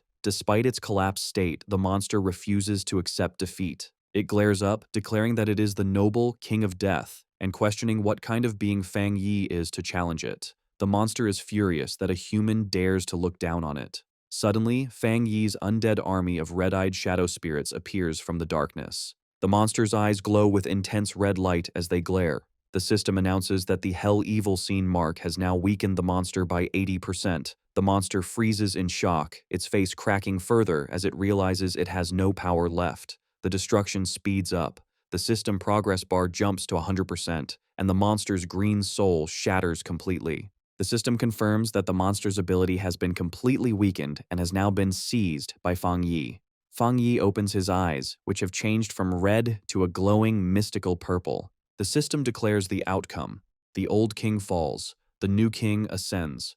Fang Yi stands victoriously on a high cliff, surrounded by a swirling aura of purple energy, the power of the death attribute he has just claimed. Behind him, the dark clouds part, and golden sunlight shines down on the new king. From the swirling purple energy in the sky, Fang Yi slowly comes down. His body is bathed in a divine light as the dark clouds begin to part, signaling the end of the disaster. On the ground, the survivors watch in complete disbelief. Su Jingying supports the injured Chen Ruo, while Gu Yuro adjusts her glasses, shaking with shock. She can't understand how the Sealer not only survived the Anomaly King's inevitable death rule, but also seemed to summon spirits from hell to swallow the monster. Elder Wu looks up with a mix of awe and a serious realization, thinking that Fang Yi's power might be even greater than they imagined. Fang Yi has done the impossible. He couldn't escape the death rule, so he broke it and seized the power to control life and death itself. Gu Yuro asks Elder Wu if humans are really capable of wielding such power. As she looks at Fang Yi, she sees the ghostly, skeletal face of the Death King over his own. She panics, wondering if the Anomaly King has awakened inside him. However, Jiaolin steps in with a confident smile, telling Gu Yuru to look closer at the battlefield. Across the empty land, a miracle is happening. The shadowy spirits Fang Yi summoned are not attacking. Instead, the people who were thought to be dead are sitting up, unharmed. The death power is being used to save them. Among the rubble, the villagers find Chen Xing, who looks beaten but is alive. As she wakes up, she is confused and groggily asks if she wasn't already dead, confirming she has been brought back. The villagers of Yue City look up at the floating figure of Fang Yi. Some in the crowd see the dark aura and call him a death god, while others argue that he is the sealer who saved them. Suddenly, the little girl who was saved earlier interrupts, shouting that the name the sealer sounds ugly. With a bright smile, she remembers the golden flames that protected her. To her, he is their god who defeated the evil. High in the night sky, Fang Yi decides it's time to end the conflict for good. He raises his hand and summons a massive jagged scythe made of dark purple energy. With a cold and serious look, one eye glowing red, he declares that everything must end now. He swings the huge energy weapon down, creating a massive slash of purple light. On the ground, the Yue City pioneers, including Chen Feng, look up in complete shock at the amazing display of power. Fang Yi's attack tears through the dark energy barrier that surrounded the city. The strike hits the swarm of red, ghostly spirits in the air, shredding and absorbing them with terrifying force. Amidst a chaotic storm of red and black energy, Fang Yi commands the spirits to return where they belong. He then shifts his energy, using his Yang attribute to perform a mass purification. He extends his hand, releasing a blinding wave of golden light to wash away the remaining death energy. The survivors watch in awe as the bright light breaks through the darkness, lighting up the night like a second sun. As the technique finishes, Fang Yi is relieved the battle is finally over. Nearby, Chen Ruo collapses into tears, hugging Chen Feng, overjoyed that they survived. Feng Yi knows that fighting the King of Death used a huge amount of his spiritual power, and he worries about what unknown side effects the death brand he absorbed might have. Feng Yi slowly comes down from the sky, landing softly among the ruins. Suddenly, Feng Yi is caught off guard as Lin Yi rushes in and tackles him with a fierce hug, screaming for her brother in relief, leaving Feng Yi confused. He gently comforts his cousin, patting her on the head. She exclaims that she was terrified he had died, but Feng Yi just smiles and assures her that everything turned out fine. Suddenly, Feng Yi's sharp eye notices something nearby. He turns to find Su Qingying standing there with a bright smile, thanking him. Feng Yi looks a bit confused. Su Qingying looks past him towards the survivors, where the Yue City captain, Chen Ruo, is sitting on the ground, crying with relief as she hugs her teammate. Feng Yi watches them with a warm smile, asking if Chen Ruo's sister is still alive. He thinks that amidst all this bad luck, saving her is a rare good thing. Meanwhile, the mood among the leaders is much heavier. Elder Wu receives the final damage report. The scene is grim, with rows of body bags and coffins lined up. The report says that nearly half of Yue City's population was lost, mostly ordinary people. It also says that out of 1,500 pioneers who came to help, 50 are dead, 30 are missing, and over 1,000 are injured. Elder Wu looks down with a serious expression, talking about the need for reconstruction and making sure the victims' families are compensated. Gu Yuro stands behind him, adding that Shen City will also help the ruined city. Jiaolan looks down, feeling guilty and frustrated.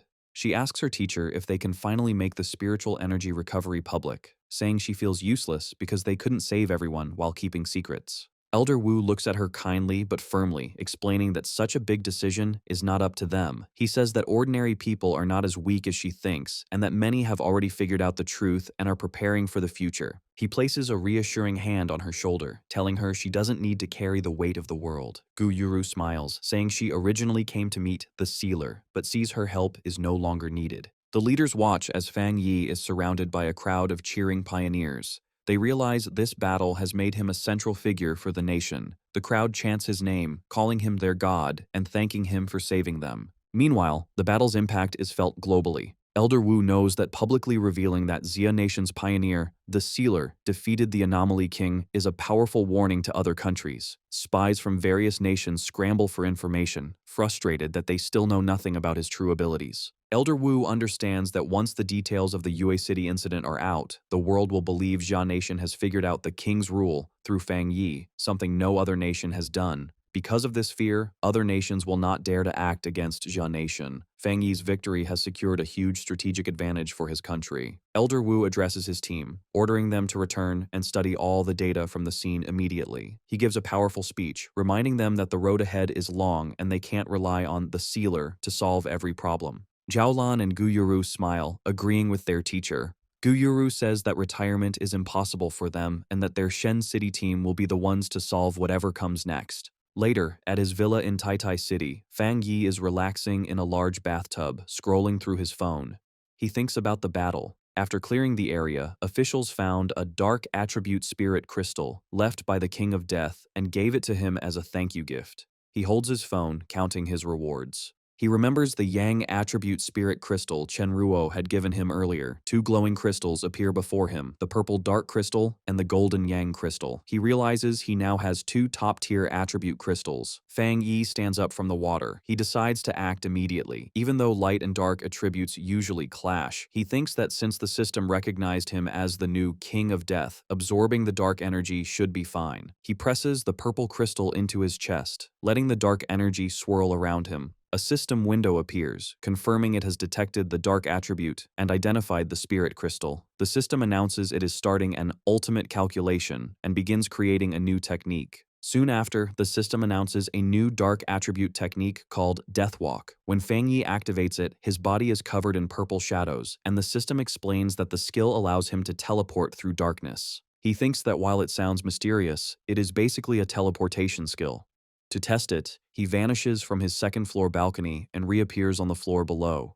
He is satisfied, noting that a skill combining evasion and movement is very valuable in a fight. Fang Yi then checks his internal state. He realizes that after surviving the Death Brand trial, his body has changed to let him absorb dark attribute energy directly. He summons his skeletal avatar and senses his control over dark spiritual power has greatly improved. After absorbing the energy from the Anomaly King's spirit crystal, he feels he is very close to breaking through to the legendary Jinggang realm. He then looks at a cabinet where a golden light glows. It is the Yang attribute spirit crystal, the reward Chen Ruo had promised him. Fang Yi remembers with a bit of humor that after the battle, city officials thought it was too casual for Chen Ruo to give him such a treasure privately. So, they held a big formal ceremony to present it to him, and he even heard they built a statue in his honor. Putting aside the memory, Fang Yi picks up the golden crystal, thinking that having two top-tier crystals is a rare piece of luck. He holds it up to his eye, looking at the pure Yang energy swirling inside. As he channels his power into it, a swirl of fiery red energy erupts around him. The system activates again, detecting the strong Yang energy.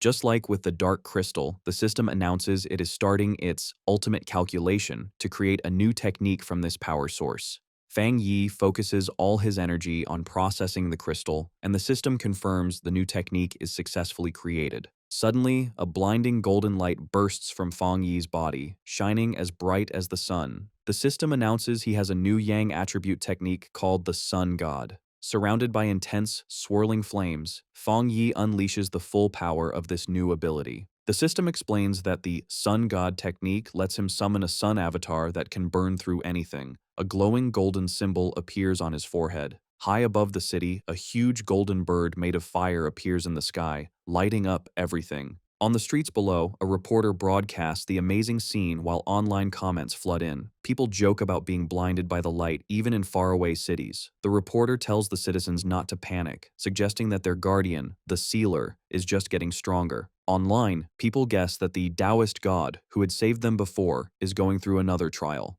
On a Pioneer forum, users confirm the event is in Taitai City and recognize the familiar Yang energy, guessing that the Sealer has a new ability. In a dense, glowing forest, a group of pioneers is taking a break, including Fang Yi's ex-girlfriend, Chu Qingli. A male pioneer in her group praises the Sealer for being so impressive and for embarrassing Country B. He complains about a great prophet from Country B, who had wrongly predicted that the Xia Nation wouldn't survive the first year of the spiritual energy recovery. Chu Qingli looks worried and asks if the prophecy could be true. The male pioneer angrily dismisses the idea. Despite his confidence, Chu Qingli looks down, thinking that a lot of dangerous things have been happening in the Xia nation recently. The mood turns hostile as the group turns on Chu Qingli. The male pioneer mocks her low cultivation level. Another man asks if she is a traitor and makes fun of her for still being at the one-star Ghost Axe realm. He points out that she used to be a rich, young miss, but in this new world, she is the one who is trash. Chu Qingli crosses her arms, trying to keep her pride. She shoots back that their strength is nothing special compared to the Sealer. She challenges them, saying they have no right to mock her until they are as strong as him. The male pioneer laughs, asking if she is actually planning to team up with the Sealer. The three men laugh at her, reminding her that the Sealer is famous for working alone. They harshly tell her she is kicked out of their team. As the men turn to leave, a desperate Chu Qingli reaches out, shouting that if she is leaving, they have to give her the share of the reward she earned. The leader looks back with a greedy smile. He coldly tells her she should be grateful they aren't asking her to pay them. He then unleashes a blast of wind energy, knocking her backward as he yells at her to get lost. Chu Qingli trembles with pain and anger, silently vowing that they will pay for this. Social media fills with panic as a great prophet from Country B predicts the Sea Nation will be destroyed within a year. In the Tai Tai Spirit Association office, the association superior discusses this with Fang Yi, explaining that these rumors are affecting the local pioneers. Su Jingying explains that Country B is using psychological warfare to shake their citizens' confidence. The superior adds that news of Fang Yi's power has spread, causing Country B to act aggressively.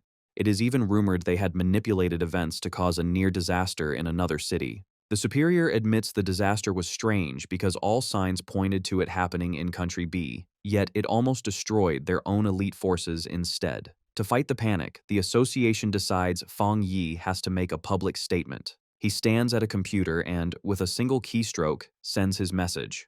On his verified profile, Sealer 5, he posts a short, powerful sentence. "The apocalypse won't catch up to my speed of breaking through." The internet explodes. A flood of comments appears, with survivors confirming they saw Fang Yi destroy the Death King. People begin to mock Country B's prophecy. Fang Yi believes the simplest way to shut them up is to state the undeniable fact of his strength. Across the nation, pioneers look at their screens in shock, realizing Fang Yi is breaking through again. They cheer for the god of Great Xia, knowing the hell the prophet predicted has come to their city, but Fang Yi is there to stop it. Meanwhile, at the headquarters of the enemy, the Country B information post, the atmosphere is chaotic. Staff members are frantically working, complaining about the Sealer and his terrifying power. They still haven't managed to get his personal data. The Country B Pioneer Network data expert explodes in anger, shouting at his team for failing to find this one person and threatening to fire them all. Back at the Tai Tai Spirit Association, things have calmed down. Fang Yi tells the superior his statement should keep things quiet. The superior laughs, thanking him. Suddenly, an assistant rushes in with a tablet, looking panicked. He reports that a new restricted area has formed in the western part of the Xia nation due to the collision of two powerful attributes. The military has already sealed it off. Fang Yi asks what kind of attributes are involved. The assistant explains it is a mix of Yang attribute and Dark attribute. Because these two opposing forces are clashing, the area is extremely dangerous but also holds great opportunities. The message adds that Sea Mystic, Gu Yuru, from headquarters, sent the notice specifically for him, inviting him to go the next morning. Fang Yi accepts immediately. He clenches his fist, thinking this is a perfect opportunity to test his two new abilities. Soon after, in the desolate landscape of the western Xia nation, a convoy of military vehicles drives toward a swirling vortex known as the Black Sun Pool. One of the armored vehicles stops, and Fang Yi and Jiao Lan step out. Fang Yi notes they had to bring so many people for monitoring because of the black wind and rain curtain, a natural barrier they have to break through.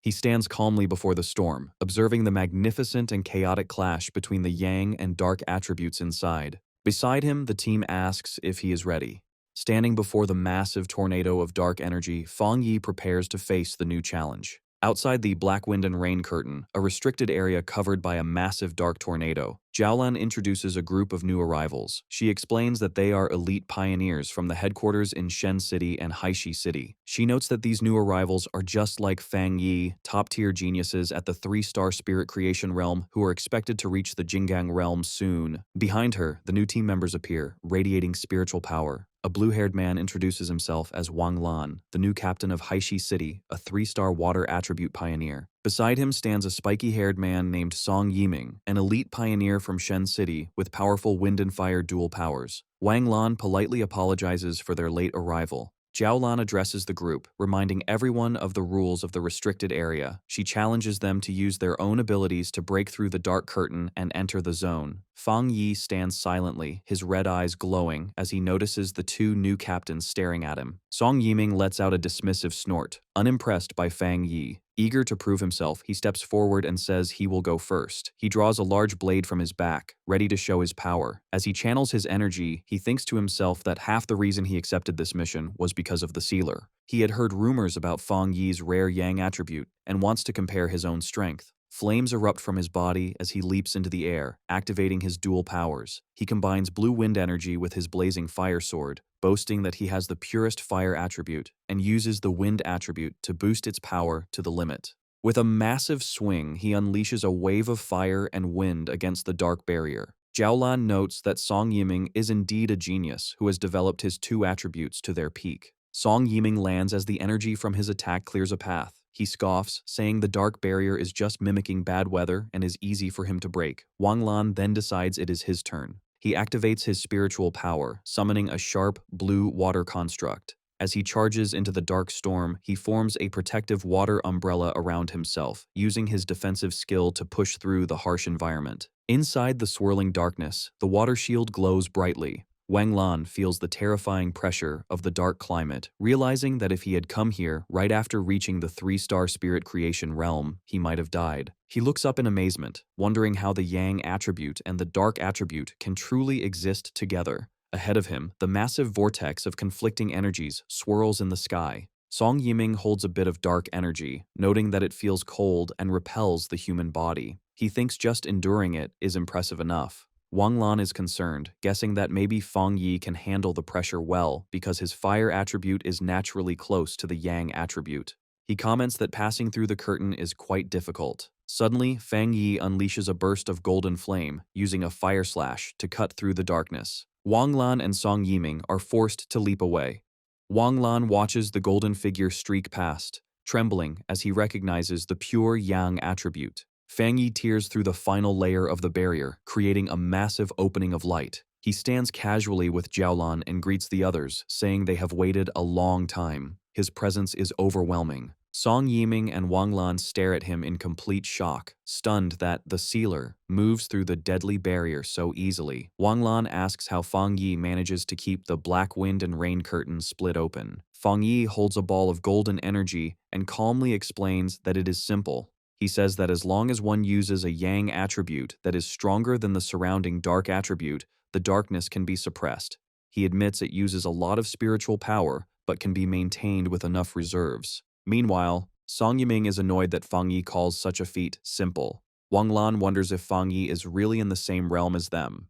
Zhaolan smiles and tells him he will get used to it, as every genius pioneer is shocked when they see Fang Yi's abilities. Fang Yi simply smiles, unbothered by their shock. Suddenly, the system alerts him that a source of pollution and an A-level dark anomaly have appeared. The ground begins to shake violently. Song Yiming looks eager. He says if it is just an A-level anomaly with a dark attribute, he wants to try fighting it. With Fang Yi in the lead, the group rushes toward the source of the disturbance. Ahead of them, 3 mysterious figures walk out from a cave. Fang Yi narrows his eyes and instantly recognizes that these people are from Country B. Zhaolan and Song Yiming are shocked to see others there. Zhaolan realizes these strangers have destroyed the anomaly. She shouts that there are no other authorized pioneers for today and concludes they must be stowaways. Zhaolan demands to know who they are.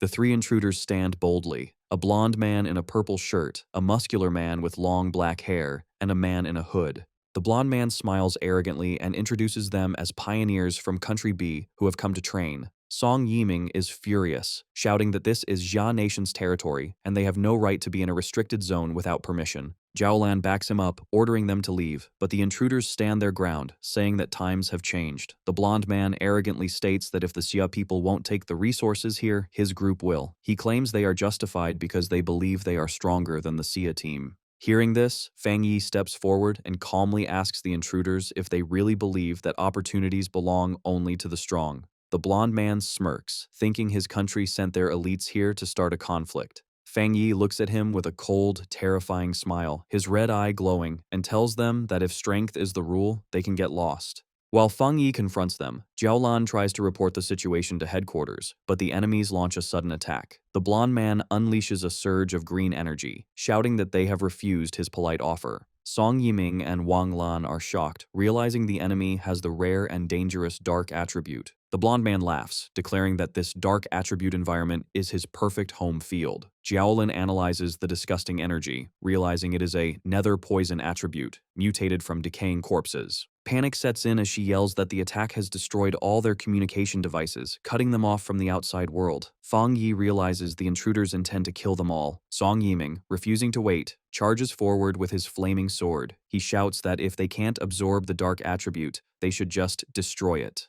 Wang Lan tries to stop him, but he ignores the warning. Song Yiming unleashes a massive fireball at the enemy. However, the attack doesn't work as he expects. The green nether poison energy absorbs the fire, causing the fireball to explode violently and send a shockwave back towards Song Yiming. He stands his ground, shocked that his attack has failed. The explosion triggers a massive counterattack. A wave of green energy rushes toward the Xia team. Jiaolan shouts a warning as the deadly mist approaches. The green energy completely surrounds them. Wang Lan reacts just in time, creating a large blue water barrier to shield the group. Inside the barrier, while his teammates are tense, Fang Yi remains completely calm, his red eye glowing as he observes the enemy's power without any fear. The battle intensifies as the blonde man from Country B attacks Wang Lan's water barrier. A huge, shadowy claw tears through the shield, and Fang Yi steps forward, telling the group to scatter. He unleashes a powerful slash of golden energy, cutting through the dark mist and pushing the enemy back. The blonde man is caught by surprise as his attack is stopped. He quickly recovers, floating in the air, mocking Fang Yi as a fire attribute pioneer from Xia Nation. He warns that his teammates are even more useless than him. Suddenly, dark green vines shoot out from the shadows, wrapping around Jiaolan, Wang Lan, and Song Yiming, trapping them in a corrosive mist. Jiaolan shouts a warning to Fang Yi, telling him this enemy has hidden his true strength and is at least at the second level of the Jinggang realm. Seeing the Ji team trapped, the blonde man laughs maniacally. Meanwhile, outside the restricted zone, the military watches helplessly as the massive black wind and rain curtain closes again, sealing the team inside. Jiaolan's subordinate anxiously watches a recording of the blonde man on a laptop, noting grimly that the rumors were true. Someone from Country B has mastered the dark attribute. He analyzes the video, concluding that while the enemy hasn't fully mastered the pure dark attribute, he has a deadly sub-attribute that causes wounds that cannot heal. The blonde man gloats that Fang Yi's partners are poisoned and will soon rot to death, their spiritual power becoming his food. He demands that Fang Yi return with him to the great Country B and become a part of him. Trapped, Jiaolan screams at Fang Yi to fight back. Suddenly, golden flames burst from Fang Yi's body, pushing back the darkness. He mocks the enemy, asking if he hasn't realized something important about their power matchup. Fang Yi activates his bonfire domain, creating a huge sphere of golden light that pushes back the nether poison. He asks the blonde man if he is surprised that the poison has no effect on him. The blonde man is completely confused. With a confident smile, Fang Yi unleashes a massive stream of fire, not at the leader, but at his two subordinates on the ground. Furious, the blonde man sees his defense broken and his men targeted. Fang Yi leaps into the air, taunting him, asking if he isn't going to save them. The blonde man calls Fang Yi arrogant and summons a large sphere of concentrated poison mist, shouting that as long as Fang Yi is human, he cannot escape its power. Ignoring the threat, Fang Yi charges straight into the attack, his flaming sword cutting through the sky. As he gets closer, the blonde man's expression changes to shock. He finally recognizes the nature of Fang Yi's power, realizing with horror that it is the Yang attribute, the one thing that can counter him. Fang Yi raises his flaming sword high, announcing his attack, Skyfire Slash. With a powerful swing, Fang Yi slices through the enemy's defense and body, cutting the blonde man in half. Filled with disbelief, the blonde man can't understand how a human could master a power so close to that of an anomaly king. His body falls apart, leaving him confused and defeated. Song Yiming and Wang Lan watch in absolute shock. The blonde man coughs up blood,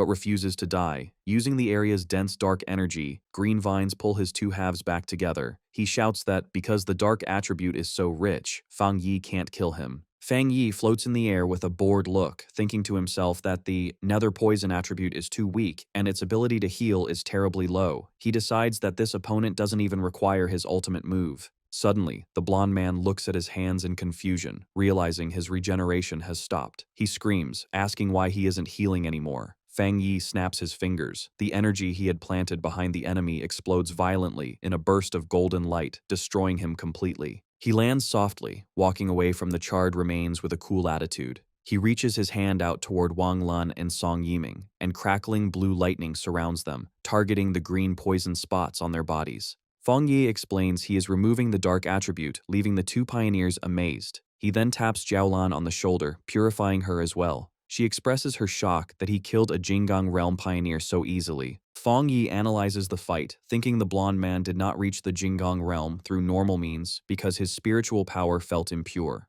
He also finds it suspicious that the enemies seemed unaware of his existence. Jiaolan admits she is also confused, but recalls an internal rumor that years ago, Elder Wu blocked a strange disaster that was supposed to hit Country B with his own body. They consider the theory that the rivalry between the two nations has always been strong, and Elder Wu likely became a target because of his heroism. The mood lightens as Song Yiming bursts into excitement, declaring that from now on he will hang a portrait of the sealer by his bed to motivate himself. Wang Lan asks his teammate with a straight face if he has been broken by the Yang attribute. Fang Yi turns away from the group, telling them that although he has removed the dark attribute, they are not in good enough condition to enter the core area of the restricted zone. He tells Jiaolan to take the others back or let them train in the outer area. As he speaks, he walks alone into the swirling wind and dust, leaving the team behind. With his eyes glowing gold, Fang Yi reveals his true intention: to see the true face of the core of this restricted area for himself. He stands alone before a massive, terrifying storm of blue lightning and dark energy. The sky cracks with power as he prepares to enter the dangerous core that no one else can reach. As Fang Yi walks into the storm of the restricted area, Jiaolan, Song Yiming, and Wang Lan watch. Stunned by his bravery, Song Yiming watches in disbelief. Wang Lan asks Jiaolan what their chances of success would have been alone. Jiaolan smiles bitterly, admitting she used to be the top candidate to succeed Elder Wu, but since the sealer arrived, she has accepted second place. Song Yiming and Wang Lan are shocked that their proud leader's personality has changed so much. Suddenly, the dark energy in the sky crackles violently. Song Yiming panics, shouting about what is happening. Sensing danger, Jiaolan screams at her teammates to dodge. A defensive barrier is raised, just as a massive wave of dark energy erupts in a gigantic explosion. Despite their defense, Jiaolan, Song Yiming, and Wang Lan are sent flying. The explosion leaves huge trails on the ground. Battered and lying on the scorched earth, the three pioneers realize this destructive power is the true face of the restricted area's core. They look up in awe at the terrifying landscape, resembling a giant fiery eye matching the satellite images they had seen. Jiaolan points out that Feng Yi is ahead of them, floating in the center of the storm. Fang Yi hovers, his body a conduit between golden fire wings and jagged spikes of dark purple energy. He looks at a sphere of dark power in his hand, confused as he senses a strange reaction. He realizes that these two opposite attributes, yang and dark, are slowly merging into a new type of spiritual power. The two energies swirl together in a chaotic vortex. The system alerts Fang Yi that it has detected a great change of heaven and earth involving the collision of yang and dark attributes. The reaction intensifies, and Fang Yi's body seems to split, half becoming a skeletal shadow and the other half burning with golden light. The system announces the birth of a brand new, unknown attribute, Turbid Yang. Fang Yi holds the stable, fused energy. The system immediately begins acquiring data to write a new technique based on this power. Fang Yi focuses, drawing the swirling vortex of purple and black energy into his head, absorbing the new attribute. His eyes suddenly glow with a blinding white light. The system confirms he has a new technique, the Spirit Turbid Eye technique, a power that controls infinite changes, dealing with illusions and reality. The dark energy in the crater suddenly vanishes, sucked dry by the vortex. Song Yiming is dumbfounded, wondering if the dark attribute merged with the yang attribute to create a monster. Jiaolan notices something strange about the atmosphere. She asks if the others feel it. They realize that while this new spiritual power looks terrifying, the natural repulsion and fear usually caused by the dark attribute have disappeared. Wang Lan suggests they cultivate using this pure energy. Jiaolan agrees, and the three pioneers sit in meditation within protective spheres, eager to absorb even a small amount of this high-level energy.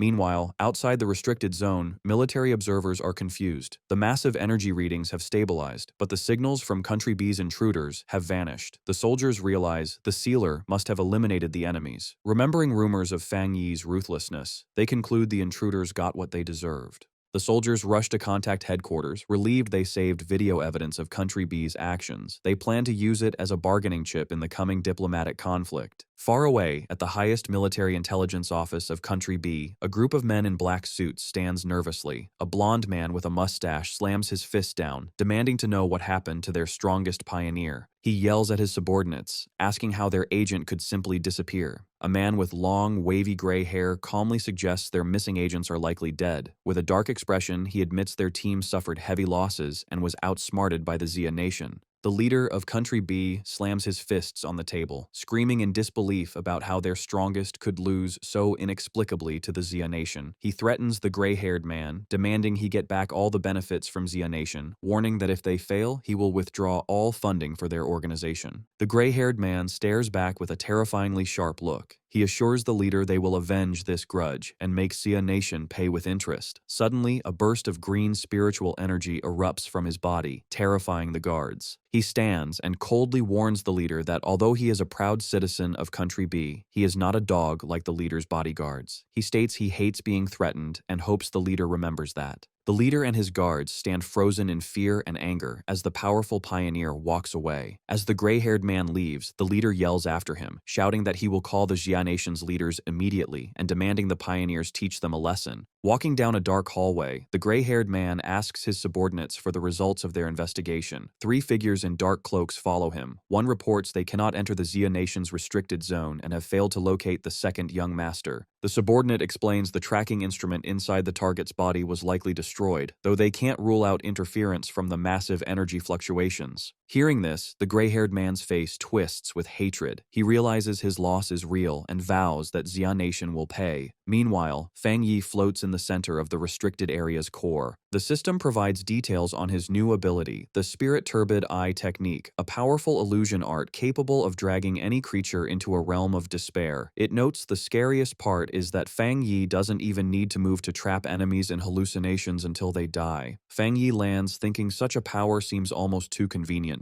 However, the moment his feet touch the ground, a sharp pain shoots through his body, causing him to freeze as his energy fluctuates wildly. He drops to one knee, coughing violently as his body struggles to contain the power. Wiping blood from his lip, Fang Yi remarks on how tyrannical the dark power is. Dark purple energy surges around him, and he realizes that even though he created a new attribute, the energy is still fighting back with a severe backlash. Despite the pain, a twisted, excited smile appears on Fang Yi's face. He finds the situation interesting, admitting it has been a long time since he faced such a difficult challenge. Inside a meeting room of the Country B Pioneer League, members discuss their recent failure. One finds it hard to believe their ultimate weapon was crushed by the Xia Nation. Another wonders if the failure was due to side effects. Suddenly, the gray-haired pioneer leader strides in with a terrifying presence. Without hesitating, the leader unleashes his power. Dark, ghostly shadows attack the members as he sarcastically comments that they seem to have unique insights. He orders a terrified subordinate to serve as bait for their next experiment. The subordinate begs for mercy, but the leader ignores his pleas, declaring that the previous leader was a straw bag. He vows to personally give the Xia Nation a display of power. Inside the Blue Star United Supreme Council Hall, the atmosphere is tense. A representative angrily declares that the Xia Nation has gone too far. The envoy from the E-Federation formally condemns the Xia Nation for killing important pioneers from another country, arguing that in the face of global disaster, countries should not be killing each other's forces. Suddenly, loud laughter echoes as someone shouts, "Killed well," shocking the representatives. Elder Wu, the Xia Nation's commander, walks in wearing full combat armor. He looks at the representatives with a mocking expression and orders his men to change their drinks to chrysanthemum tea, suggesting they need to lower their internal fire and calm down. The gray-haired pioneer leader is surprised to see Elder Wu but quickly dismisses the pleasantries, demanding an explanation for his country's powerful pioneer falling within Xia's borders. He looks at Elder Wu with suspicion, wondering how he recovered. Elder Wu flares his golden aura and scoffs, asking if the leader thinks he is worthy of demanding an explanation. He accuses the Country B pioneers of striking first, playing the victim while being the aggressors.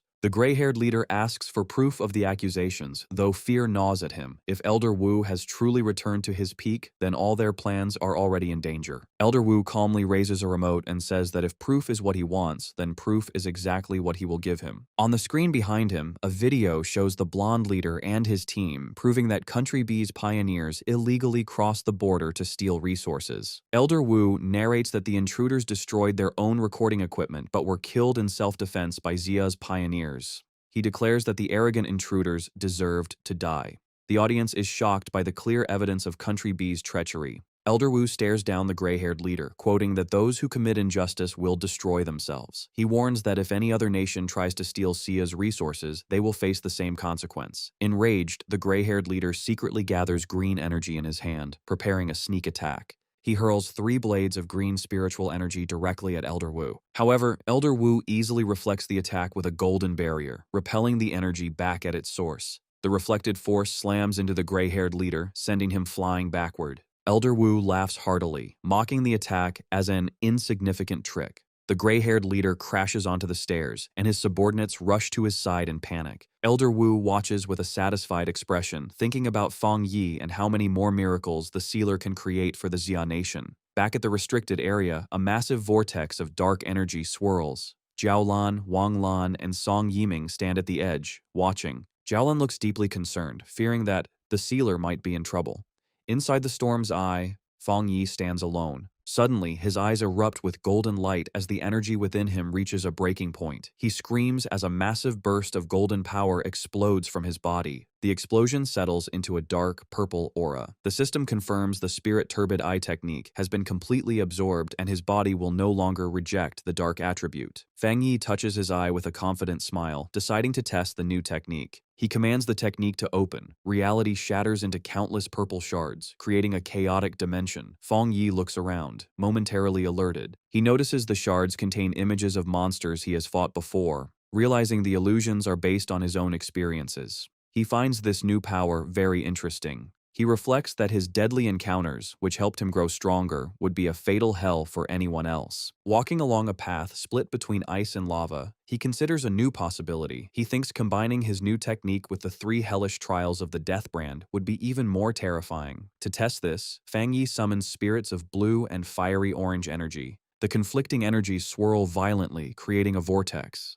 Suddenly, the system reports a massive spiritual power overflow, announcing he is about to break through to the legendary Jinggang realm. Feng Yi stomps his foot, shattering the ground. A confident smile spreads across his face as he welcomes the sudden advancement. A massive bolt of blue lightning strikes. From the blinding light, a gigantic golden armored avatar manifests. Feng Yi leaps into the air and charges straight at it. His attack collides with the avatar in a blinding explosion, shaking the entire dimension. Outside, Jiaolan and Song Yiming feel the energy fluctuation. Jiaolan's eyes widen as she exclaims that Feng Yi is about to break through to the Jinggang realm. The clash erupts in a massive explosion of golden light and blue lightning. After the blast, Feng Yi floats in the air, surrounded by crackling energy. He looks calm but slightly confused, questioning if that was all the trial had. A predatory smile spreads across his face as his red eye glows. He decides it's his turn to fight back. The golden avatar strikes down, but Feng Yi stands his ground, raising a barrier and unleashing his limitless dark world. With a determined shout, he unleashes his divine thunder tempering technique. He channels this immense power and launches a counterattack, sending a massive blast of blue lightning at the golden avatar. The lightning strikes, causing a huge explosion that rips through the dimension. The system confirms the breakthrough is in progress as Feng Yi absorbs a torrent of golden and purple lightning. He has successfully reached the first level of the Jinggang realm. Feng Yi descends from the sky in a golden aura, pleasantly surprised he has broken through to the Jinggang realm here. He gathers massive power in his hand, his eyes glowing red, and with a simple swing, unleashes a devastating force that shatters the surrounding rocks. The impact is so strong Jiaolan and Song Yiming struggle to stand, the sheer force of his spiritual power overwhelming them. The storm from his breakthrough blows debris everywhere, tossing an armored vehicle into the water like a toy. An observer monitoring the situation is shocked as the energy data instantly exceeds the maximum limit, suspecting a major breakthrough. Watching the golden glow on the horizon, the team realizes the sealer has successfully advanced to the Jinggang realm. Jiaolan stands at the edge of a massive crater, noting that the restricted area's spiritual energy has been drained dry. Fang Yi absorbed almost everything, leaving only a tiny fraction. Wang Lan, surprised, comments that Fang Yi is like a bottomless pit, but admits it is better for the sealer to have the energy than for enemies from Country B to steal it. The three pioneers land near the center of the phenomenon to meet him. Suddenly, Song Yiming is completely shocked by the presence he feels. From the blinding light, Fang Yi walks toward them, emitting an aura so heavy it feels like a mountain is crashing down on them. Despite the pressure, Wang Lan cheerfully takes a photo with his phone, deciding to use it as a wallpaper to bless his own breakthrough. Song Yiming sweats nervously, wondering how powerful Fang Yi has become. Our guy emerges from the golden light looking calm. He greets the group casually, as if he didn't just cause a massive energy storm. Jiaolan looks at him with deep admiration, thinking if he was once a sharp sword, he has now become a divine sword shining with immense power. The group marvels at the situation, reflecting on how difficult it is for a pioneer to cross the half-step gap to the Jinggang realm, yet Fang Yi grew so powerful in such a short time. Jiaolan smiles, thinking Fang Yi has given her a huge surprise and is a true blessing for the Xia nation. Looking at his back, she envisions a future where he shines brightly, believing he will soon stand shoulder to shoulder with her teacher, Elder Wu, or perhaps even surpass him. Meanwhile, news of the event explodes online. Reports confirm the sealer has broken through again in the Xia nation's western region. Comments flood in as people realize the S-level restricted area was sucked dry by him. Citizens celebrate their country gaining another Jinggang realm expert and praise their hero. In a dark room, however, a hand touches a screen displaying the crater as someone mutters with hatred, cursing the sealer. The gray-haired pioneer leader warns other shadowed figures that if Fang Yi continues to grow, the Xia nation will unite and ruin their plans. He declares it is time for them to make a move. He recalls angrily that the sealer ruined their work in Tai Tai City, allowing it to escape destruction, and vows that this time, none of them will escape.